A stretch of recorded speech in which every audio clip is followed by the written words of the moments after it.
The John Varley Reader, 30 Years of Short Fiction, by John Varley. DB 63724. Copyright 2004 by John Varley. Read by Jack Fox. This book contains 529 pages. Approximate reading time, 23 hours, 50 minutes. This book contains markers allowing direct access to the table of contents, introduction, story introductions, stories, and afterword. Library of Congress annotation. 18 science fiction stories, including 2 Hugo and Nebula Award winners, The Persistence of Vision and Press Enter. In Varley's first published work, Picnic on Nearside, moon dwellers Fox and his buddy travel far from home and encounter an earth-born hermit. Some descriptions of sex and some strong language. Locus Award, 2004. From the book jacket. John Varley has kept a generation of readers enthralled with such epic novels as Titan, Wizard, and Demon. His breathtaking imagination has won acclaim from critics in such recent works as Steel Beach and Red Thunder. Yet for many, it's in his short fiction that John Varley really shines. From the moment he burst onto the scene in 1974, John Varley's short fiction was like nothing anyone else was writing. Instant classics, his stories swept readers away with wild technological inventiveness, depth of feeling, and what felt like effortless wit. They won every award the science fiction field had to offer, many times over. His first collection, The Persistence of Vision, published in 1978, was the most important collection of the decade, and changed what fans would come to expect from science fiction. Now the John Varley Reader gathers his best stories, many out of print for years. This is the volume no Varley fan or science fiction reader can do without.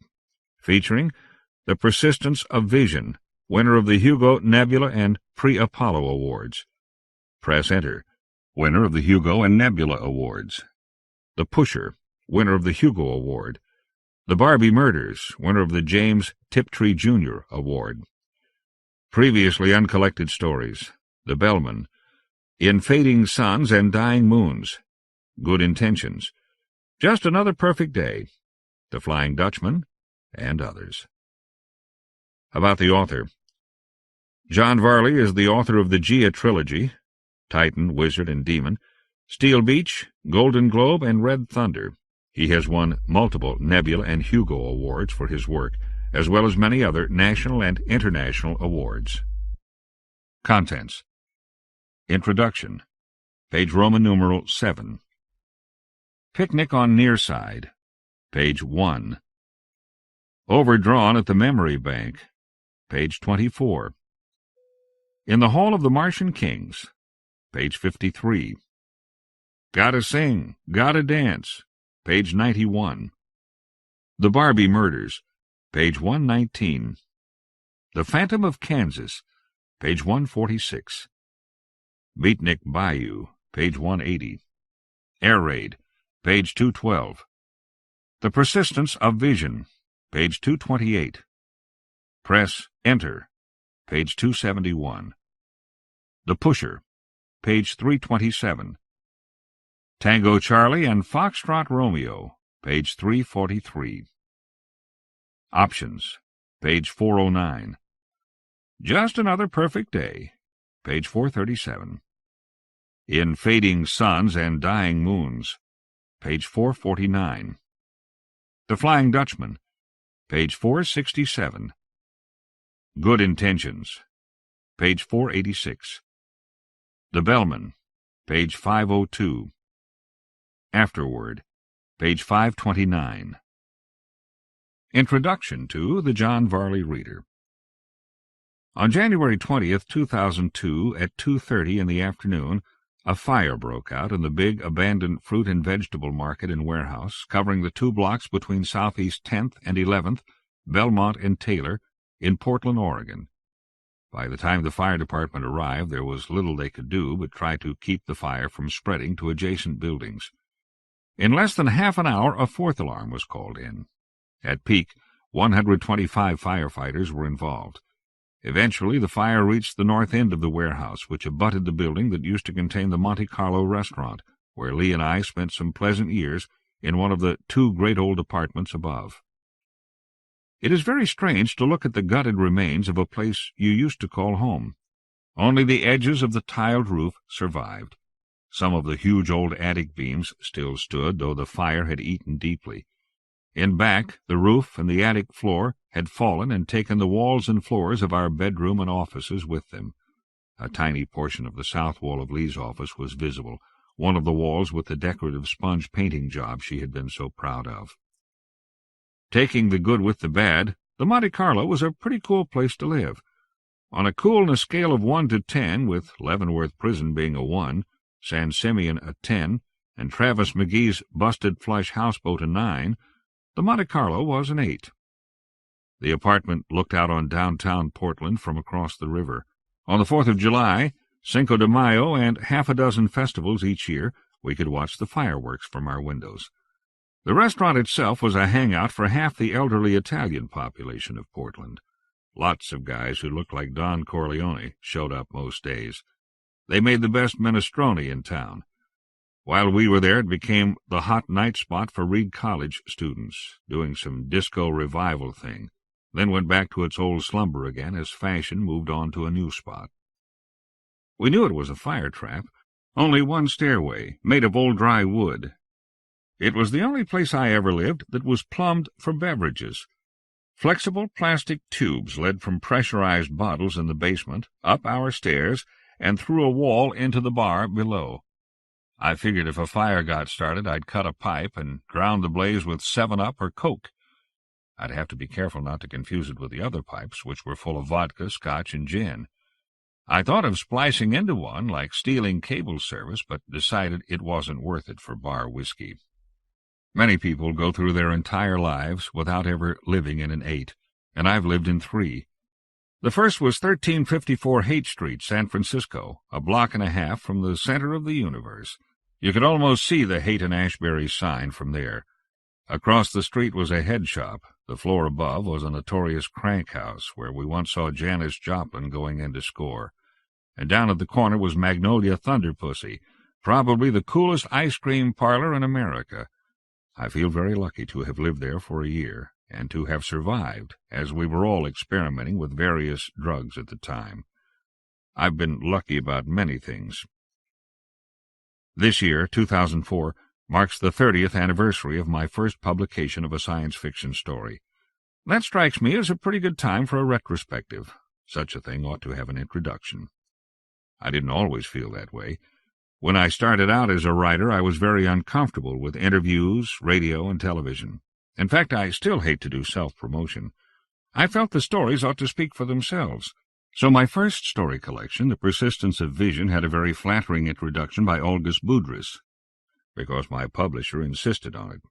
And the next two, The Barbie Murders and Blue Champagne, had nothing at all, just a table of contents and the stories. I'm not saying I'm an exceptionally private person. I've gone to conventions, sat on panels discussing my works and science fiction in general.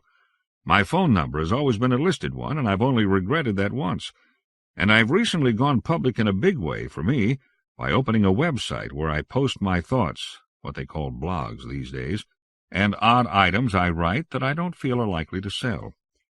But rereading these stories, thinking about them and about the recent fire and the transience of things and of life itself, realizing that since I don't build things, haven't founded any corporations, and am not likely to revolutionize science with a stunning new discovery any time soon, my most important legacy will be these stories. And while I still believe they must stand on their own with no explanations from me, that they must speak for themselves, it strikes me that telling a little about where I was, what I was doing, and who I was when I wrote them might be of interest to readers. It is probably as close to an autobiography as I will ever get. I don't propose to write one here, and I don't intend to put it all up front in one indigestible lump either. Instead, I will scatter it through the book in introductions to the individual stories. If you aren't interested in stuff like that, feel free to skip to the stories themselves, which is what this volume is all about anyway.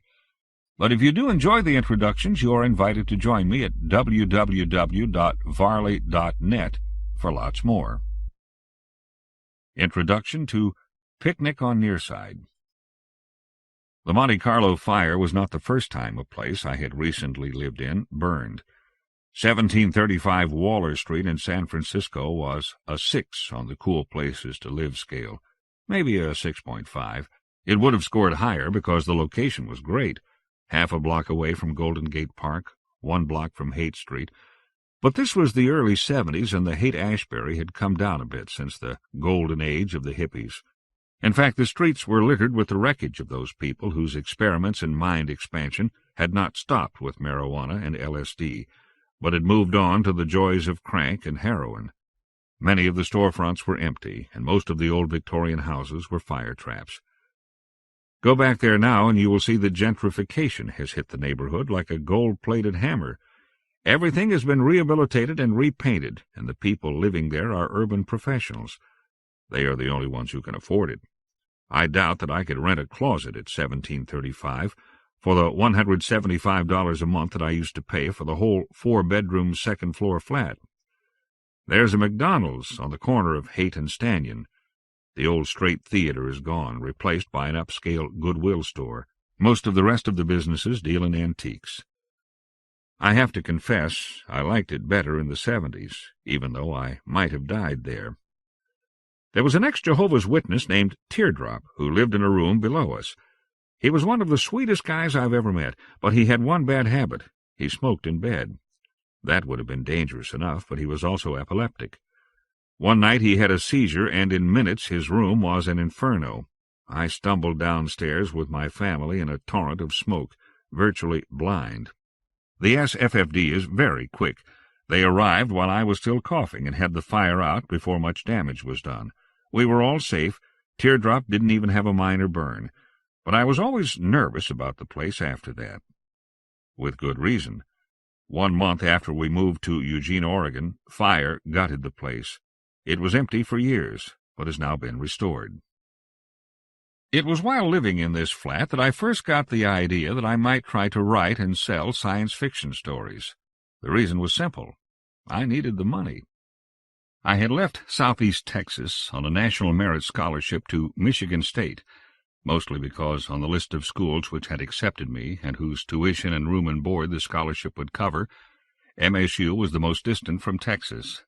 I began as a physics major, then saw how hard and little fun that was going to be, switched to English, found that to be rather dry, and hit the road in the footsteps of Jack Kerouac. I thought of myself as a beatnik until I got to the Haight during the Summer of Love, where I first heard the word hippie. Within a few hours of our arrival, my traveling companion, Chris, and I found ourselves in San Francisco sitting on the floor of an empty storefront on Stanyon Street with a few dozen others, a place run by people called the Diggers, feasting on free chicken necks and chanting some Hindu mantra, with Allen Ginsberg playing a hand organ about the size of Schroeder's piano. So just what do hippies do, we wanted to know? Write angry poetry? Sit around coffee shops? Plot to overthrow the government with force and violence? Well, no, mostly we sing and dance to groups like the Grateful Dead, Jefferson Airplane, and Big Brother and the Holding Company, while sneering at groups from Los Angeles and New York, smoke or ingest various psychedelic substances, and just generally groove on life. Oh, yeah, and we are in favor of peace and free love, which means we screw a lot. Your basic sex, drugs, and rock and roll. Works for me. We had been squeaking by for years on nothing much. I think it may have been easier in those days than it is today to exist with no visible means of support. There was a feeling of community, even in the drug-ravaged streets of the Haight. We never even considered illegal activities, never stole anything, never dealt in drugs. We never had to. If people had stuff, they shared. That's not to say it was easy. Standing in line at St. Anthony's Mission downtown for their daily and surprisingly good free lunch was fun. Standing outside the Lucky Market on Stanyon Street panhandling got old quickly. In fact, after about 5 years on the roads between L.A. and New York and San Francisco and Berkeley, dodging the draft board all the way, it was all starting to get old. In all my meanderings, I had never held an actual job for more than a few weeks. I washed dishes. I worked in a warehouse, wrapping packages. I lasted for 3 days as a fly boy at the end of a printing press, gathering up advertising circulars, still wet with ink in stacks of 50, always falling behind as the press spit out paper faster than I could pick it up, until I realized one night I was becoming part of the machine, and the least efficient part of it at that. I bussed tables, and to this day will not bus my own table at fast food places. That was about the extent of my labor skills.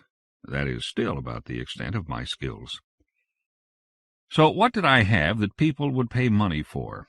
A handful of credits toward a B.A. in English, one creative writing class which I seldom attended after I heard the lame assignments the teacher was giving out, and an extensive background in science fiction, reading it, not writing it.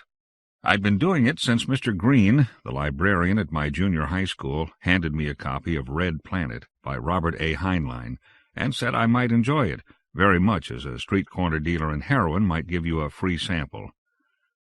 Could I write this stuff? Could I write it well? Would people pay me for it?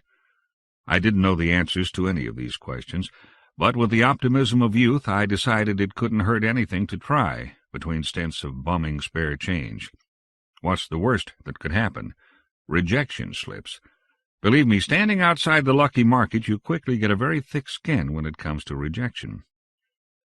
I sat down at a little desk at 1735 Waller Street and started to write a novel. I wrote it in ballpoint pen, on ruled notebook paper, just like I had in high school. It was called Gas Giant, and it was pretty bad. I still like the title. Maybe I'll use it someday. I taught myself to type, badly, I still look at the keyboard, on an electric Smith Corona that I bought for $5 at a thrift store. Then I sent the novel out and started collecting the well-deserved rejection slips. It began to seem that Hugo and Nebula Awards for this book were just an idle dream, not to mention the New York Times bestseller list and that screenwriting Oscar. But I didn't give up. To stay busy, I wrote the following short story, Picnic on Nearside. Actually, it was a novelette, but I didn't even know that term at the time. It was 12,563 words long, by actual count. I later learned that you could count 3 representative pages and average them. Who knew? I sent it out to Ed Furman at the Magazine of Fantasy and Science Fiction, and a few months later I got back a nice letter. Mr. Furman said he liked the story a lot, but he'd like it a lot better if it was 10,000 words. I spent all of 5 minutes raging about idiot editors, then sat down and started crossing stuff out. I declared war on modifiers, clauses, sentences, entire paragraphs that had snuck in there when I wasn't looking. I got it down to pretty much exactly 10,000 words, and discovered that I had accidentally improved the story tremendously. I sent it back, and a few months later got a check for $200. That was a whole month's rent, with $25 left over to buy records. I decided this was the life for me. Picnic on Nearside. This is the story of how I went to the Nearside and found old Lester and maybe grew up a little. And about time, too, as Carnival would say.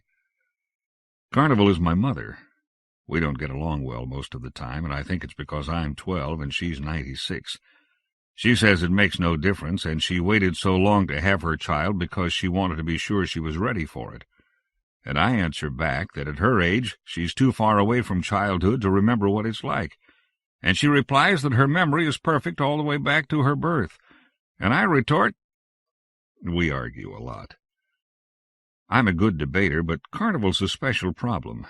She's an emotionalist, so any time I try to bring facts into the argument, she waves it away with a statement like, facts only get in the way of my preconceived notions. I tell her that's irrational, and she says I'm perfectly right, and she meant it to be. Most of the time we can't even agree on premises to base a disagreement on. You'd think that would be the death of debate, but if you did, you don't know Carnival and me. The major topic of debate around our warren for 7 or 8 lunations had been the change I wanted to get. The battle lines had been drawn, and we had been at it every day. She thought a change would harm my mind at my age. Everybody was getting one. We were all sitting at the breakfast table.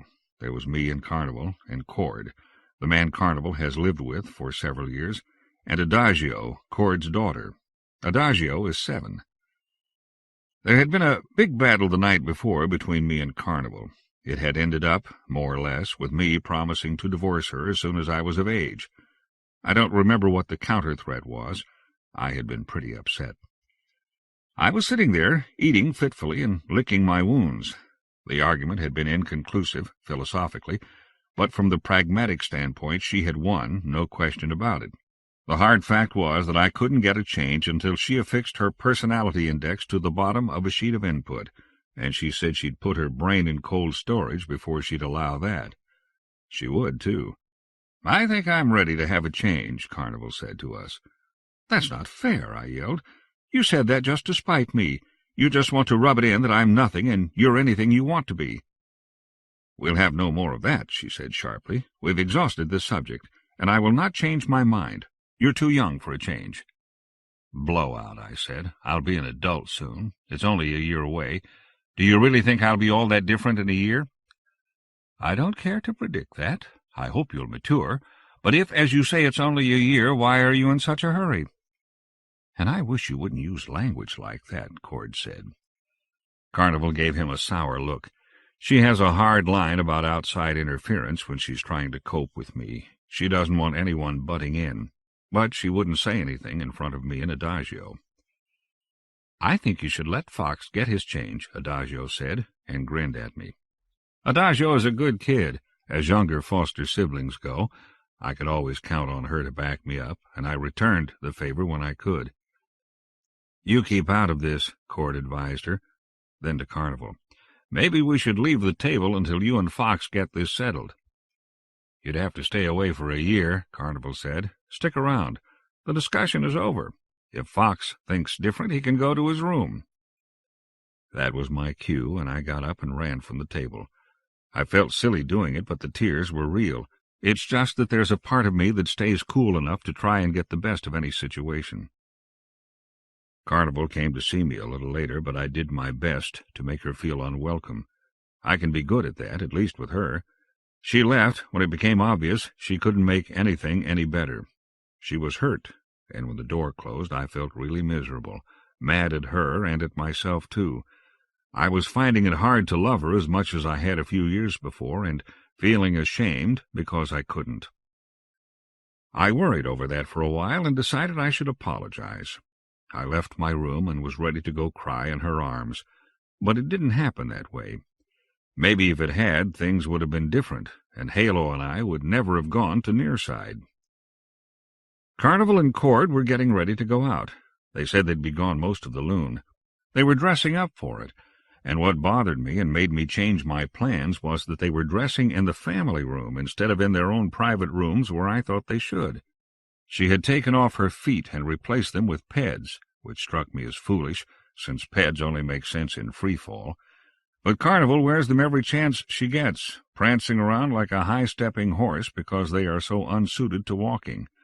I think people look silly with hands on the ends of their legs, and naturally she had left her feet lying on the floor. Carnival glanced at her watch and said something about how they would be late for the shuttle. As they left, she glanced over her shoulder. "Fox, would you do me a favor and put those feet away, please?" "Thanks." Then she was gone. An hour later, in the depths of my depression, the door rang. It was a woman I had never seen before. She was nude.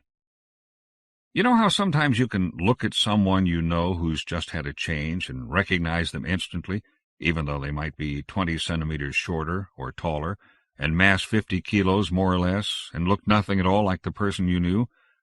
Maybe you don't, because not everyone has this talent, but I have it very strong. Carnival says it's an evolutionary change in the race, a response to the need to recognize other individuals who can change their appearance at will. That may be true. She can't do it at all.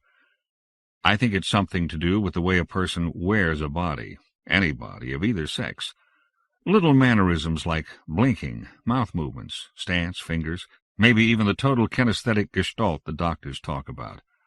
This was like that. I could see behind the pretty female face and the different height and weight and recognize someone I knew. It was Halo, my best friend, who had been a male the last time I saw him, 3 loons ago. She had a big foolish grin on her face. "Hi, Fox," she said in a voice that was an octave higher and yet was unmistakably Halo's. "Guess who?" "Queen Victoria, right?" I tried to sound bored. "Come on in, Halo." Her face fell. She came in, looking confused. "What do you think?" she said, turning slowly to give me a look from all sides. All of them were good because, as if I needed anything else, her mother had let her get the full treatment. Fully developed breasts, all the mature curves, the works. She had been denied only the adult height. She was even a few centimeters shorter than she had been. "It's fine," I said. "Listen, Fox, if you'd rather I left—" "Oh, I'm sorry, Halo," I said, giving up on my hatred. "You look great. Fabulous. Really, you do. I'm just having a hard time being happy for you. Carnival is never going to give in." She was instantly sympathetic. She took my hand, startling me badly. "I was so happy I guess I was tactless," she said in a low voice. "Maybe I shouldn't have come over here yet." She looked at me with big brown eyes. They had been blue, usually, and I started realizing what this was going to mean to me. I mean, Halo? A female? Halo, the guy I used to run the corridors with? The guy who helped me build that awful 8-legged cat that Carnival wouldn't let in the house and looked like a confused caterpillar? Who made love to the same girls I did and compared notes with me later when we were alone, and helped me out when the gang tried to beat me up, and cried with me and vowed to get even. Could we do any of that now? I didn't know.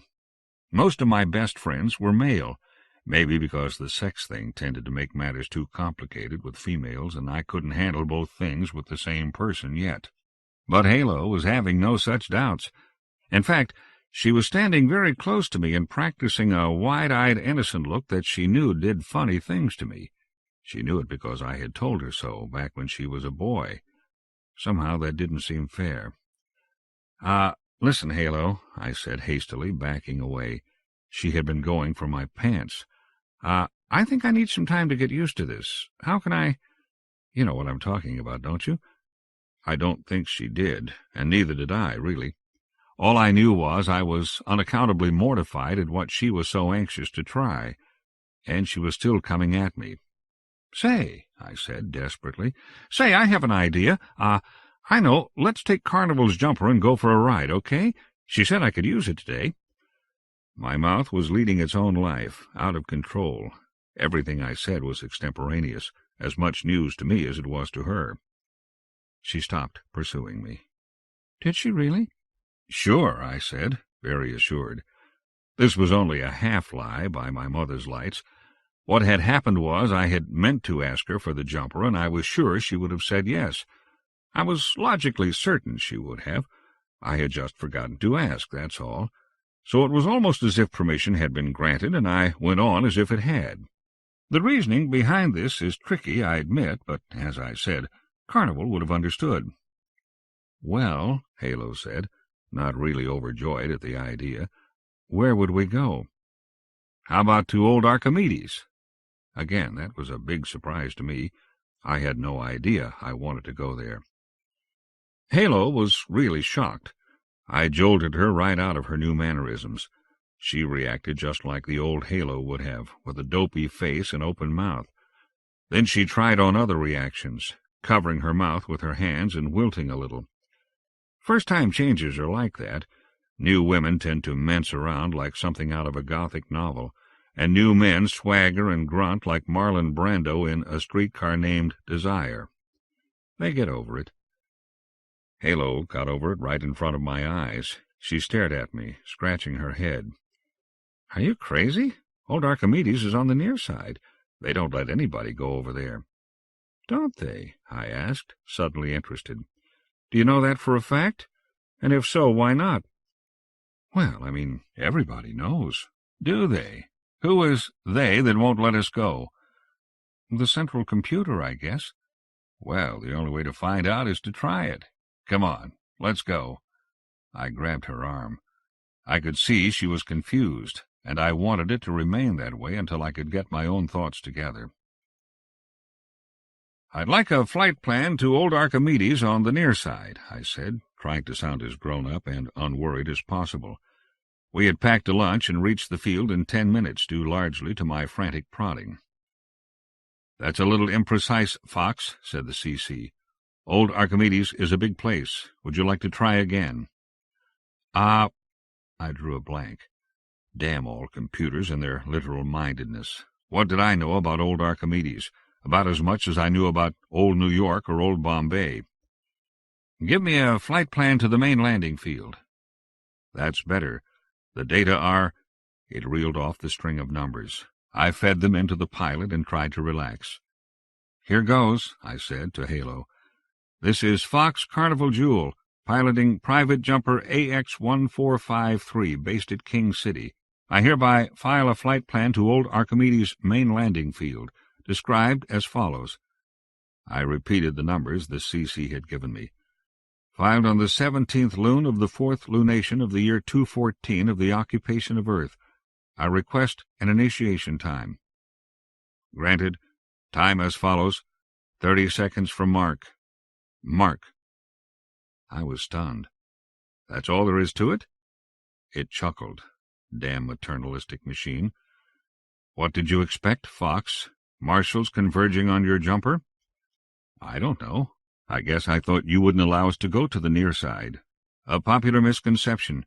You are a free citizen, although a minor, and able to go where you wish on the lunar surface. You are subject only to the laws of the state and the specific wishes of your parent as programmed into me. Do you wish me to start the burn for you?" "Mind your own business." I watched the tick and pressed the button when it reached 0. The acceleration was mild, but went on for a long time.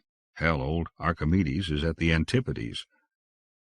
"I have the responsibility to see that you do not endanger yourself through youthful ignorance or forgetfulness. I must also see that you obey the wishes of your mother. Other than that, you are on your own." "You mean Carnival gave me permission to go to the Nearside?" "I didn't say that. I have received no instruction from Carnival not to permit you to go to Nearside. There are no unusual dangers to your safety on Nearside, so I had no choice but to approve your flight plan." It paused significantly. "It is my experience that few parents consider it necessary to instruct me to deny such permission. I infer that it's because so few people ever ask to go there. I also note that your parent is at the present moment unreachable. She has left instructions not to be disturbed." "Fox," the CC said accusingly, "it occurs to me that this is no accident. Did you have this planned?" I hadn't, but if I'd known— "No." "I suppose you want a return flight plan?" "Why? I'll ask you when I'm ready to come back." "I'm afraid that won't be possible," it said smugly. "In another 5 minutes you'll be out of range of my last receptor. I don't extend to the Nearside, you know. Haven't in decades. You're going out of contact, Fox. You'll be on your own. Think about it." I did. For a queasy moment I wanted to turn back. Without the CC to monitor us, kids wouldn't be allowed on the surface for years. Was I that confident? I know how hostile the surface is, if it ever gets the drop on you. I thought I had all the mistakes trained out of me by now, but did I? "How exciting!" Halo gushed. She was off in the clouds again, completely over her shock at where we were going. She was bubble-headed like that for 3 lunes after her change. Well, so was I, later when I had my first. "Hush, numbskull," I said, not unkindly. Nor was she insulted. She just grinned at me and gawked out the window as we approached the Terminator. I checked the supply of consumables. They were in perfect shape for a stay of a full lunation, if need be, though I had larked off without a glance at the Delta V. "All right, smart-ass, give me the data for the return." "Incomplete request," the CC drawled. "Damn you! I want a flight plan, old Archimedes, King City, and no backtalk." "Noted. Assimilated." It gave me that data. Its voice was getting fainter. "I don't suppose," it said diffidently, "that you'd care to give me an indication of when you plan to return?" Ha! I had it where it hurt. Carnival wouldn't be happy with the CC's explanation, I was sure of that. "Tell her I've decided to start my own colony, and I'll never come back." "As you wish." Old Archimedes was bigger than I had expected. I knew that even in its heyday it had not been as populated as King City is, but they built more above the surface in those days. King City is not much more than a landing field and a few domes. Old Archimedes was chock-a-block with structures, all clustered around the central landing field. Halo pointed out some interesting buildings to the south, and so I went over there and sat down next to them. She opened the door and threw out the tent, then jumped after it. I followed, taking the ladder, since I seemed elected to carry the lunch. She took a quick look around and started unpacking the tent. "We'll go exploring later," she said breathlessly. "Right now let's get in the tent and eat. I'm hungry." All right, I said to myself. I've got to face it sooner or later. I didn't think she was really all that hungry. Not for the picnic lunch, anyway. This was still going too fast for me. I had no idea what our relationship would be when we crawled out of that tent. While she was setting it up, I took a more leisurely look around. Before long, I was wishing we had gone to Tranquility Base instead. It wouldn't have been as private, but there are no spooks at Tranquility. Come to think of it, Tranquility Base used to be on the Nearside, before they moved it. About old Archimedes. I couldn't put my finger on what disturbed me about the place. Not the silence. The race has had to adjust to silence since we were forced off the Earth and took to growing up on the junk planets of the system. Not the lack of people. I was accustomed to long walks on the surface where I might not see anyone for hours. I don't know. Maybe it was the Earth hanging there a little above the horizon. It was in crescent phase, and I wished uselessly for the old days when that dark portion would have been sprayed with points of light that were the cities of mankind. Now there was only the primitive night and the dolphins in the sea and the aliens, bogies cooked up to ruin the sleep of a child. But now I was not so sure. If humans still survive down there, we have no way of knowing it. They say that's what drove people to the far side, the constant reminder of what they had lost, always there in the sky. It must have been hard, especially to the earthborn. Whatever the reason, no one had lived on the near side for almost a century. All the original settlements had dwindled as people migrated to the comforting, empty sky of Farside. I think that's what I felt, hanging over the old buildings like some invisible moss. It was the aura of fear and despair left by all the people who had buried their hopes here and moved away to the forgetfulness of Farside. There were ghosts here, all right, the shades of unfulfilled dreams and endless longing, and over it all, a bottomless sadness. I shook myself and came back to the present. Halo had the tent ready. It bulged up on the empty field, a clear bubble just a little higher than my head. She was already inside. I crawled through the sphincter, and she sealed it behind me. Halo's tent was a good one. The floor was about 3 meters in diameter, plenty of room for 6 people, if you didn't mind an occasional kick. It had a stove, a stereo set, and a compact toilet. It recycled water, scavenged CO2, controlled temperature, and could provide hydroponic oxygen for 3 lunations. And it all folded into a cube 30 centimeters on a side. Halo had skinned out of her suit as soon as the door was sealed and was bustling about, setting up the kitchen. She took the lunch hamper from me and started to work. I watched her with keen interest as she prepared the food. I wanted to get an insight into what she was feeling. It wasn't easy. Every fuse in her head seemed to have blown. First-timers often overreact, seeking a new identity for themselves before it dawns on them there was nothing wrong with the old one. Since our society offers so little differentiation between the sex roles, they reach back to where the differences are so vivid and startling. Novels, dramas, films, and tapes from the old days on Earth and the early years on the moon. They have the vague idea that since they have this new body and it lacks a penis or vagina, they should behave differently. I recognized the character she had fallen into. I'm as interested in old culture as the next kid. She was Blondie, and I was supposed to be Dagwood. The Bumstead, you know. Typical domestic 19th-century couple. She had spread a red and white checkered tablecloth and set 2 places with dishes, napkins, wash bowls, and a tiny electric candelabra. I had to smile at her, kneeling at the tiny stove, trying to put 3 pans on the same burner. She was trying so hard to please me with a role I was completely uninterested in. She was humming as she worked. After the meal, I offered to clean up for her. Well, Dagwood would have, but Blondie said, "No, that's all right, dear. I'll take care of everything." I lay flat on my back, holding my belly, and watched the earth. Presently I felt a warm body cuddle up, half beside me and half on top of me, and press close from toenails to eyebrows. She had left Blondie over among the dirty dishes. The woman who breathed in my ear now was Helen of Troy, Greta Garbo, someone new anyway. I wished fervently that Halo would come back. I was beginning to think Halo and I could screw like the very devil if this feverish creature that contained her would only give us a chance. Meantime, I had to be raped by Helen of Troy. I raised my head. "What's it like, Halo?" She slowed her foreplay slightly, but it never really stopped. She propped herself up on one elbow. "I don't think I can describe it to you." "Please try." She dimpled. "I don't really know what it's all like," she said. "I'm still a virgin, you know." I sat up. "You got that, too?" "Sure, why not? But don't worry about it. I'm not afraid." "What about making love?" "Oh, Fox. Yes, I—" No, wait a minute." I squirmed beneath her, trying to hold her off a little longer. "What I meant wasn't there any problem in making the shift? I mean, do you have any aversion to having sex with boys now?" It was sure a stupid question, but she took it seriously.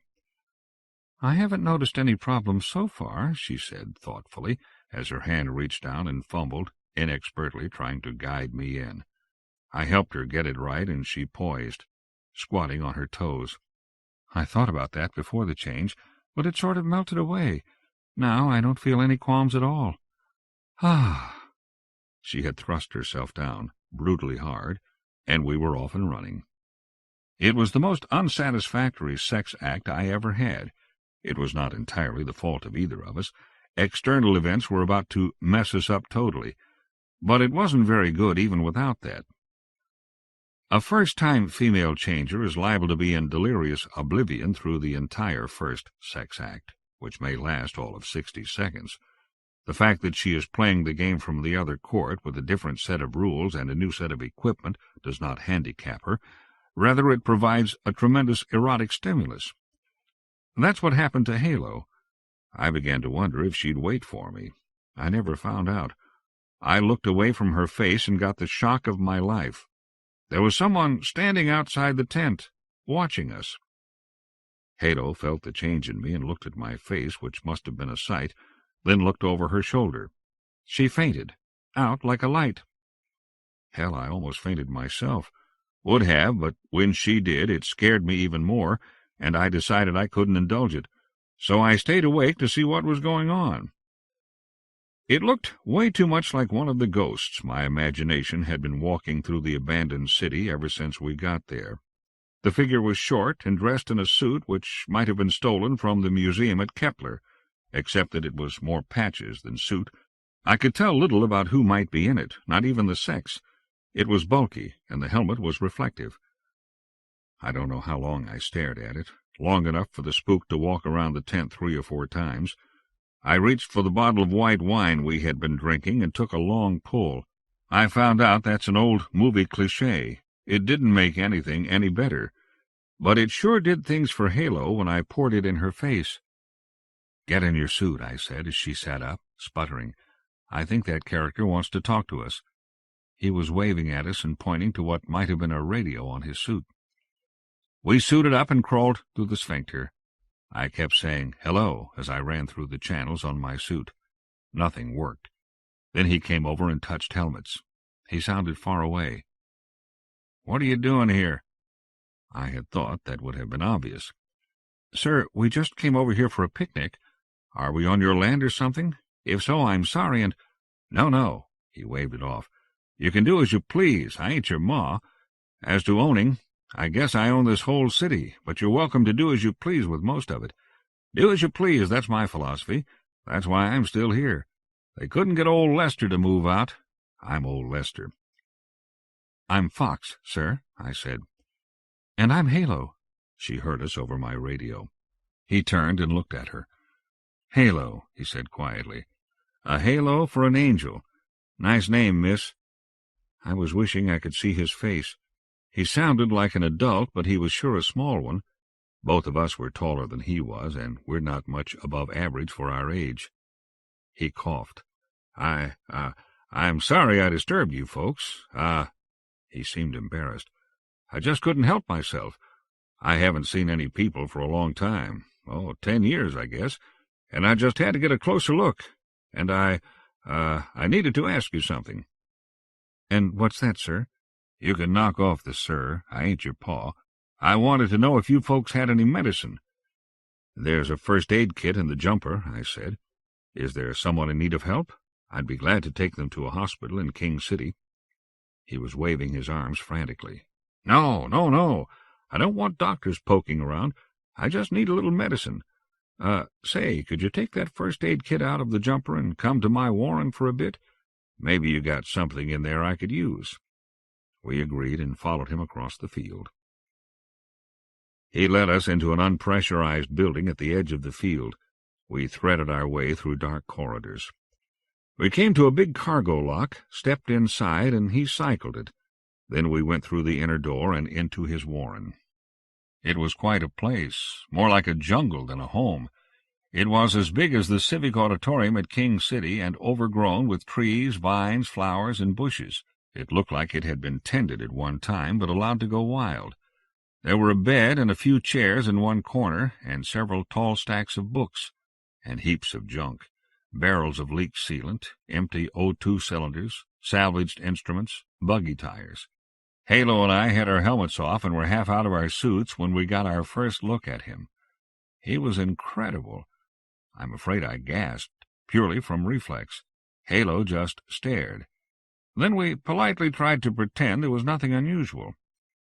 He looked like he made a habit of going out without his suit. His face was grooved and pitted like a plowed field after an artillery barrage. His skin looked as tough as leather. His eyes were sunk into deep pits. "Well, let me see it," he said, sticking out a thin hand. His knuckles were swollen and knobby. I handed him the first aid kit, and he fumbled with the catches, then got it open. He sat in a chair and carefully read the label on each item. He mumbled while he read. Halo wandered among the plants, but I was more curious about old Lester than about his home. I watched him handle the contents of the kit with stiff, clumsy fingers. All his movements seemed stiff. I couldn't imagine what might be wrong with him, and wondered why he hadn't sought medical help long ago, before whatever was afflicting him could go this far. At last he put everything back in the kit but 2 tubes of cream. He sighed and looked at us. "How old are you?" he asked suspiciously. "I'm 20, I said. I don't know why. I'm not a liar, usually, unless I have a good reason. I was just beginning to get a funny feeling about old Lester, and I followed my instincts. "Me too," Halo volunteered. He seemed satisfied, which surprised me. I was realizing he had been out of touch for a long time. Just how long, I didn't know yet. "There ain't much here that'll be of use to me, but I'd like to buy these here items if you're willing to sell. Says here they're for topical anesthesia, and I could use some of that in the mornings. How much?" I told him he could have them for nothing, but he insisted, so I told him to set his own price and reached for my credit meter in my suit pouch. He was holding out some rectangular slips of paper. They were units of paper currency issued by the old Lunar Free State in the year 76 OE. They had not been used in over a century. They were worth a fortune to a collector. "Lester," I said slowly, "these are worth more than you probably realize. I could sell them in King City for—" He cackled. "Good man. I know what them bills is worth. I'm decrepit, but I ain't senile. They're worth thousands to one what wants 'em, but they're worthless to me, except for one thing. They're a damn good test for finding an honest man. They let me know if somebody'd take advantage of a sick, senile old hermit like me. Pardon me, son, but I had you pegged for a liar when you come in here.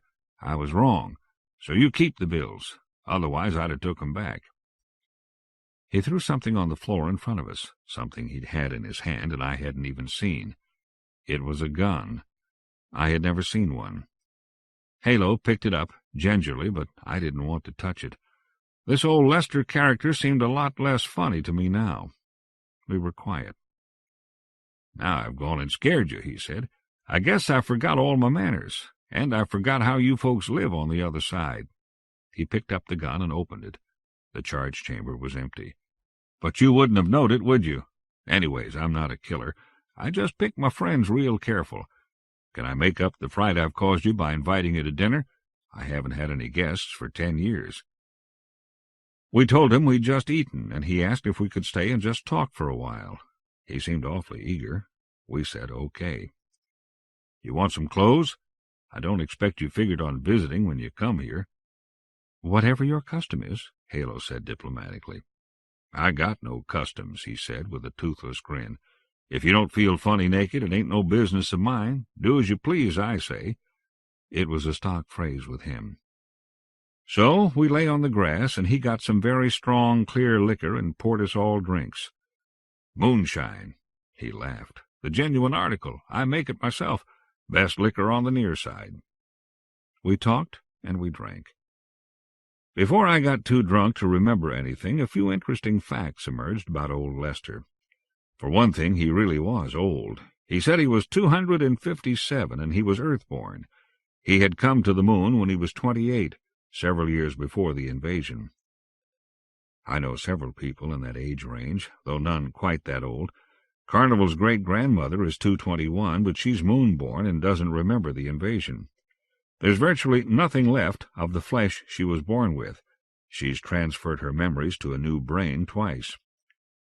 I was prepared to believe that old Lester had gone a long time without medical care, but I couldn't accept what he told us at first. He said that, barring one new heart 80 years ago, he was unreconstructed since his birth. I'm young and naive, I freely admit it now, but I couldn't swallow that. But I believed it eventually, and I believe it now. He had a million stories to tell, all of them at least 80 years old, because that's how long he had been a hermit. He had stories of Earth and of the early years on the moon. He told us about the hard years after the invasion. Everyone who lived through that has a story to tell. I drew a blank before the evening was over, and the only thing I remember clearly is the three of us standing in a circle, arms around each other, singing a song old Lester had taught us. We swayed against each other and bumped foreheads and broke up laughing. I remember his hand resting on my shoulder. It was hard as rock. The next day Halo became Florence Nightingale and nursed old Lester back to life. She was as firm as any nurse, getting him out of his clothes over his feeble protests, then giving him a massage. In the soberness of the morning I wondered how she could bring herself to touch his wrinkled old body. But as I watched, I slowly understood. He was beautiful. The best thing to compare old Lester to is the surface. There is nothing older or more abused than the surface of the moon. But I have always loved it. It's the most beautiful place in the system, including Saturn's rings. Old Lester was like that. I imagined he was the moon. He had become part of it. Though I came to accept his age, I could still see that he was in terrible shape. The drinking had taken a lot out of him, but he wouldn't be kept down. The first thing he wanted in the morning was another drink. I brought him one. Then I cooked a big breakfast, eggs and sausage and bread and orange juice, all from his garden. Then we were off and drinking again. I didn't even have time to worry about what Carnival and Halo's mother might be thinking by now. Old Lester had plainly adopted us. He said he'd be our father, which struck me as a funny thing to say, since who the hell ever knows who their father is. But he began behaving in a manner I would call maternal, and he evidently thought of it as paternal. We did a lot of things that day. He taught us about gardening. He showed me how to cross-fertilize the eggplants and how to tell when they were ripe without breaking the shells to see. He told us the secrets of how to grow breadfruit trees so they'd yield loaves of dark brown, hard whole wheat, or the strangely different rye variety, by grafting branches. I had never had rye before, and we learned to dig for potatoes and stake roots. We learned how to harvest honey and cheese and tomatoes. We stripped bacon from the surface of the pork tree trunks. And we'd drink his moonshine while we worked, and laugh a lot, and he'd throw in more of his stories between the garden lore. Old Lester was not the fool he seemed at first. His speech pattern was largely affected, something he did to amuse himself over the years. He could speak as correctly as anyone when he wanted to. He had read much and remembered it all. He was a first-rate engineer and botanist, but his education and skills had to be qualified by this fact. Everything he knew was 80 years out of date. It didn't matter much. The old methods worked well enough. In social matters, it was a different story. He didn't know much about changing, except that he didn't like it. It was changing that finally decided him to separate himself from society. He said he had been having his doubts about joining the migration to Farside, and the sex change issue had been the final factor. He shocked us more than he knew when he revealed that he had never been a woman. I thought his lack of curiosity must be monumental, but I was wrong.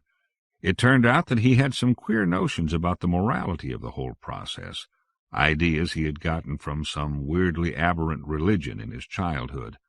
I had heard of the cult, as you could hardly avoid it if you know any history. It had said little about ethics, being more interested in arbitrary regulations. Old Lester still believed in it, though. His home was littered with primitive icons. There was a central symbol he cherished above the others, a simple wooden fetish in the shape of a plus sign with a long stem. He wore one around his neck, and others sprouted like weeds. I came to realize that this religion was at the bottom of the puzzling inconsistencies I began to notice about him. His do-as-you-please may have been sincere, but he did not entirely live by it. It became clear that, though he thought people should have freedom of choice, he condemned them if the choice they made was not his own. My spur-of-the-moment decision to lie about my age had been borne out, though I'm not sure the truth wouldn't have been better. It might have kept us out of the further lies we told or implied, and I always prefer honesty to deception. But I still don't know if old Lester could have been our friend without the lies. He knew something of life on Farside, and made it clear he disapproved of most of it. And he had deluded himself, with our help, that we weren't like that. In particular, he thought people should not have sex until they reached a decent age. He never defined that, but Halo and I, at 20, were safely past it. It was a puzzling notion. Even Carnival, who is a bit old-fashioned, would have been shocked. Granted, we speed up puberty now. I have been sexually potent since I was 7. But he felt that even after puberty, people should abstain. I couldn't make any sense out of it. I mean, what would you do? Then there was a word he used, incest, that I had to look up when I got home to be sure I'd understood him. I had. He was against it.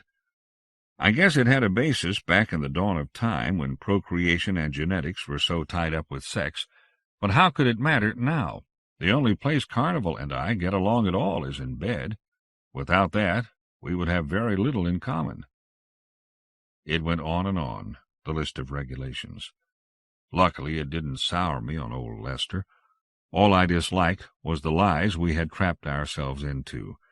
I'm willing to let people have all sorts of screwball notions as long as they don't force them on me, like Carnival was doing about the change. That I found myself expressing agreement with old Lester's ideas was my own fault, not his, I think. The days went by, marred by only one thing. I had not broken any laws, but I knew I was being searched for, and I knew I was treating Carnival badly.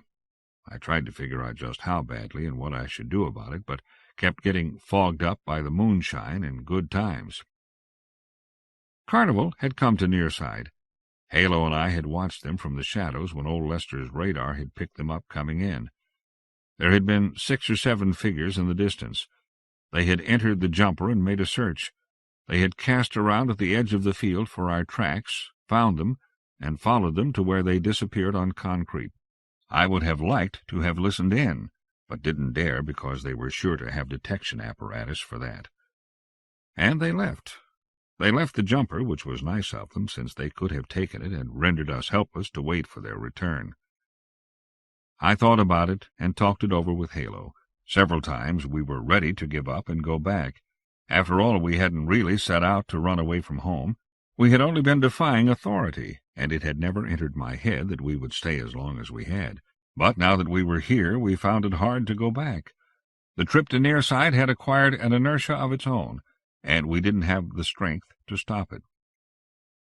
In the end, we went to the other extreme. We decided to stay on Nearside forever. I think we were giddy with the sense of power a decision like that made us feel. So we covered up our doubts with backslapping encouragement, a lot of giggling, and inflated notions of what we and old Lester would do at Archimedes. We wrote a note, which proved we still felt responsible to someone, and taped it to the ladder of the jumper. Then Halo went in and turned on the outside lights and pointed them straight up. We retired to a hiding place and waited. Sure enough, another ship returned in 2 hours. They had been watching from close orbit and landed on the next pass when they noticed the change. One person got out of the ship and read the note. It was a crazy note saying not to worry, we were all right. It went on to say we intended to stay, and some more things I'd rather not remember. It also said she should take the jumper. I was regretting that even as she read it. We must have been crazy. I could see her slump, even from so far away. She looked all around her, then began signaling in semaphore language. "Do what you have to," she signaled. "I don't understand you, but I love you. I'm leaving the jumper in case you change your mind." Well, I gulped and was halfway up on my way out to her when, to my great surprise, Halo pulled me down. I had thought she was only going along with me to avoid having to point out how wrong I was. This hadn't been her idea. She had not been in her right mind when I hustled her over here. But she had settled down from all that loons ago and was now as level-headed as ever, and was more taken with our adventure than I was. "Dope," she hissed, touching helmets. "I thought you'd do something like that. Think it through. Do you want to give up so easy? We haven't even tried this yet." Her face wasn't as certain as her words, but I was in no shape to argue her out of it. Then Carnival was gone, and I felt better. It was true that we had an out if it turned sour. Pretty soon we were intrepid pioneers, and I didn't think of Carnival or the far side until things did start to go sour. For a long time, almost a lunation, we were happy. We worked hard every day with old Lester. I learned that in his kind of life, the work was never done. There was always an air duct to repair, flowers to pollinate, machinery to regulate. It was primitive, and I could usually see ways to improve the methods, but never thought of suggesting them. It wouldn't have fit with our crazy pioneer ideas. Things had to be hard to feel right. We built a grass lean-to like one we had seen in a movie and moved in. It was across the chamber from old Lester, which was silly, but it meant we could visit each other. And I learned an interesting thing about sin. Old Lester would watch us make love in our raggedy shack, a grin across his leathery face. Then one day he implied that love-making should be a private act. It was a sin to do it in front of others and a sin to watch. But he still watched. So I asked Halo about it. "He needs a little sin, Fox." "Huh? I know it isn't logical, but you must have seen by now that his religion is mixed up." "That's for sure, but I still don't get it." "Well, I don't either, but I try to respect. He thinks drinking is sinful, and until we came along it was the only sin he could practice. Now he can do the sin of lust, too. I think he needs to be forgiven for things, and he can't be forgiven until he does them." That's the craziest thing I ever heard. But even crazier, if lust is a sin to him, why doesn't he go all the way and make love with you? I've been dead sure he wants to, but as far as I know, he's never done it. Has he? She looked at me pityingly. "You don't know, do you?" "You mean he has?" "No, I don't mean that. We haven't. And not because I haven't tried, and not because he doesn't want to. He looks. He never takes his eyes off me. And it isn't because he thinks it's a sin. He knows it's a sin, but he'd do it if he could." "I still don't understand, then." "What do you mean? I just told you. He can't. He's too old. His equipment won't function any more." "That's terrible." I was almost sick. I knew there was a word for his condition, but I had to look it up a long time afterward. The word is crippled. It means some part of your body doesn't work right. Old Lester had been sexually crippled for over a century.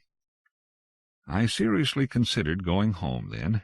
I was not at all sure he was the kind of person I wanted to be around. The lies were getting more galling every day, and now this. But things got much worse, and still I stayed. He was ill. I don't mean the way we think of ill, some petty malfunction to be cleared up by a 10-minute visit to the bioengineers. He was wearing out. It was partly our fault. Even that first morning he was not very quick out of bed. Each loon, after a long night of drinking and general hell-raising, he was a little slower to get up. It got to where Halo was spending an hour each morning just massaging him into shape to stand erect.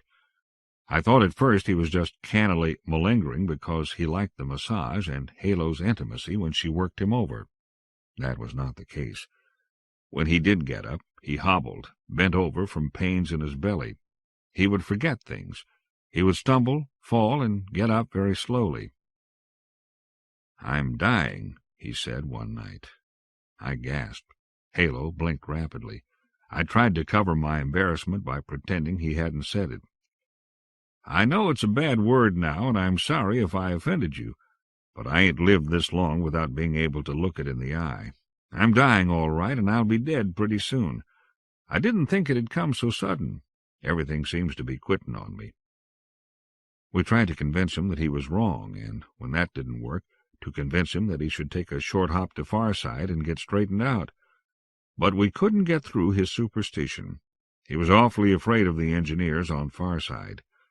We would try to show him that periodic repairs still left the mind, he called it his soul, unchanged, but he'd get philosophical.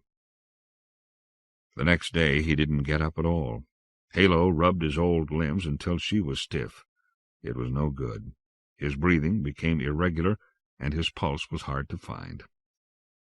So we were faced with the toughest decision ever. Should we allow him to die or carry him to the jumper and rush him to a repair shop? We sweated over it all noon. Neither course felt right, but I found myself arguing to take him back, and Halo said we shouldn't. He could not hear us except for brief periods when he'd rouse himself and try to sit up. Then he'd ask us questions or say things that seemed totally random. His brain must have been pretty well scrambled by then. "You kids aren't really 20, are you?" he said once. "How did you know?" He cackled weakly. "Old Lester ain't no dummy. You said that to cover up what I caught you doing, so's I wouldn't tell you folks. But I won't tell. That's your business. Just wanted you to know you didn't fool me. Not for a minute." He lapsed into labored breathing. We never did settle the argument, unless by default. What I wanted to do took some action, and in the end I didn't have it in me to get up and do it. I wasn't sure enough of myself. So we sat there on his bed, waiting for him to die and talking to him when he needed it. Halo held his hand. I went through hell. I cursed him for a vacuum-skulled, mentally defective, prehistoric poop, and almost decided to help him out in his pea-brained search for death. Then I went the other way, loving him almost like he loved his crazy god.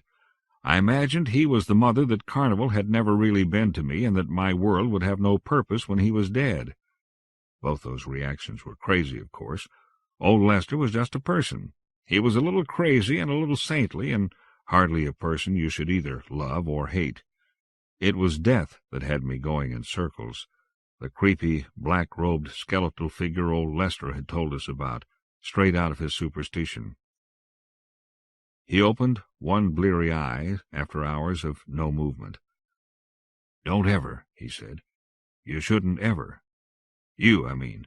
Halo. Don't ever get a change. You always been a girl, you always should be. The Lord intended it that way." Halo shot a quick glance at me. She was crying, and her eyes told me, "Don't breathe a word. Let him believe it." She needn't have worried. Then he started coughing. Blood came from his lips, and as soon as I saw it, I passed out. I thought he would literally fall apart and rot into some awful green slime that I could never wash off. Halo wouldn't let me stay out. She slapped me until my ears were ringing, and when I was awake, we gave up. We couldn't make a meaningful decision in the face of this. We had to give it to someone else. So, 25 minutes later, I was over the pole, just coming into range of the CC's outer transmitters. "Well, the black sheep return," the CC began in a superior tone. "I must say you outlasted the usual Nearside stay. In fact—" "Shut up!" I bawled. "You shut up and listen to me. I want to contact Carnival, and I want her now. Crash priority, emergency status. Get on it." The CC was all business, dropping the in loco parentis program and operating with the astonishing speed it's capable of in an emergency. Carnival was on the line in 3 seconds. "Fox," she said, "I don't want to start this off on a bad footing, so first of all I thank you for giving me the chance to settle this with you face to face. I've retained a family arbiter, and I'd like for us to present our separate cases to him on this. Change you want, and I'll agree to abide by his decision. Is that fair for a beginning?" She sounded anxious.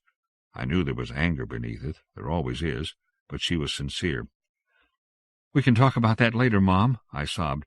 "Right now you've got to get to the field as quick as you can." "Fox, is Halo with you? Is she all right?"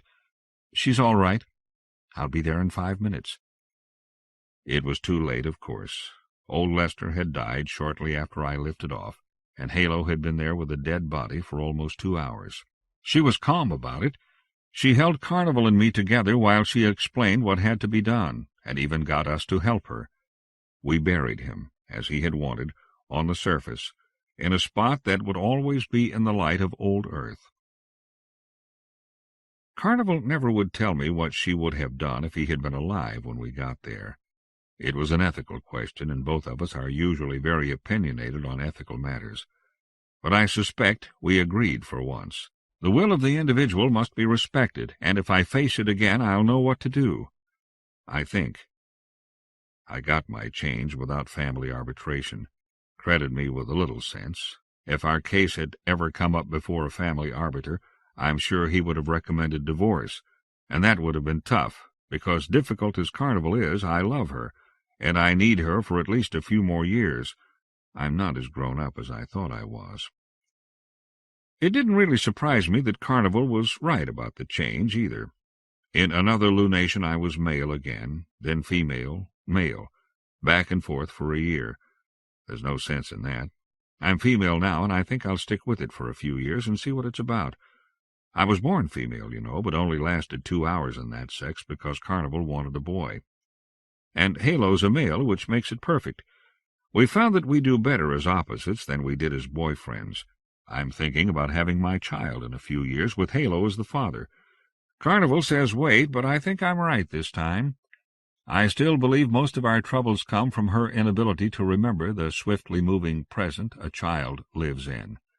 Then Halo can have her child. I'd be flattered if she chose me to father it, and we're moving to Nearside. Halo and me, that is, and Carnival and Court are thinking about it, and they'll go, I think, if only to shut up Adagio. Why are we going?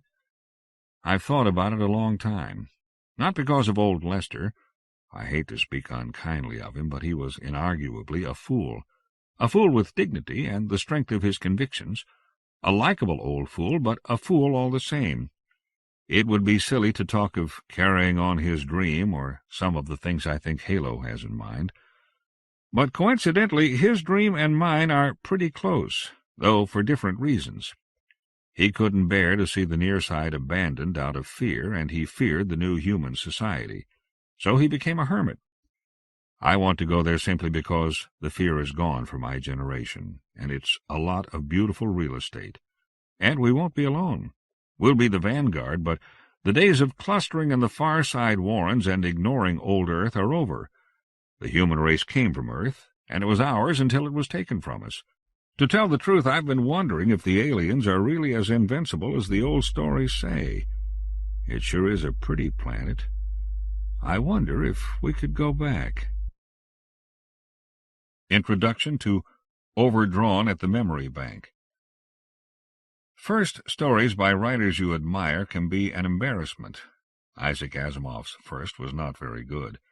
Theodore Sturgeon's was okay and hinted of greatness to come. But often the best thing you can say about them is that they show promise. Rarely does someone come along like Robert Heinlein, whose first story, Lifeline, seems the work of a fully formed professional. I am not ashamed of the story you just read, but when I look at it now, I see hundreds of things I wish I could do over. I think it is significant that no one has ever wanted to reprint it in an anthology. I already mentioned that my first attempt at a novel, Gas Giant, was a disaster. That's okay. I just read Heinlein's unpublished first novel, soon to be in print, and it was even worse than mine. My chief regret is that Gas Giant was the basis for many of my stories to come. It told the tale of how alien beings from a giant planet like Jupiter invaded our solar system. Their purposes were mostly incomprehensible to us, but the one thing we did get was that these invaders viewed aquatic mammals like dolphins and whales as the only intelligent species on the third planet. Humans were despoiling their environment. Thus it became necessary to evict and or exterminate us.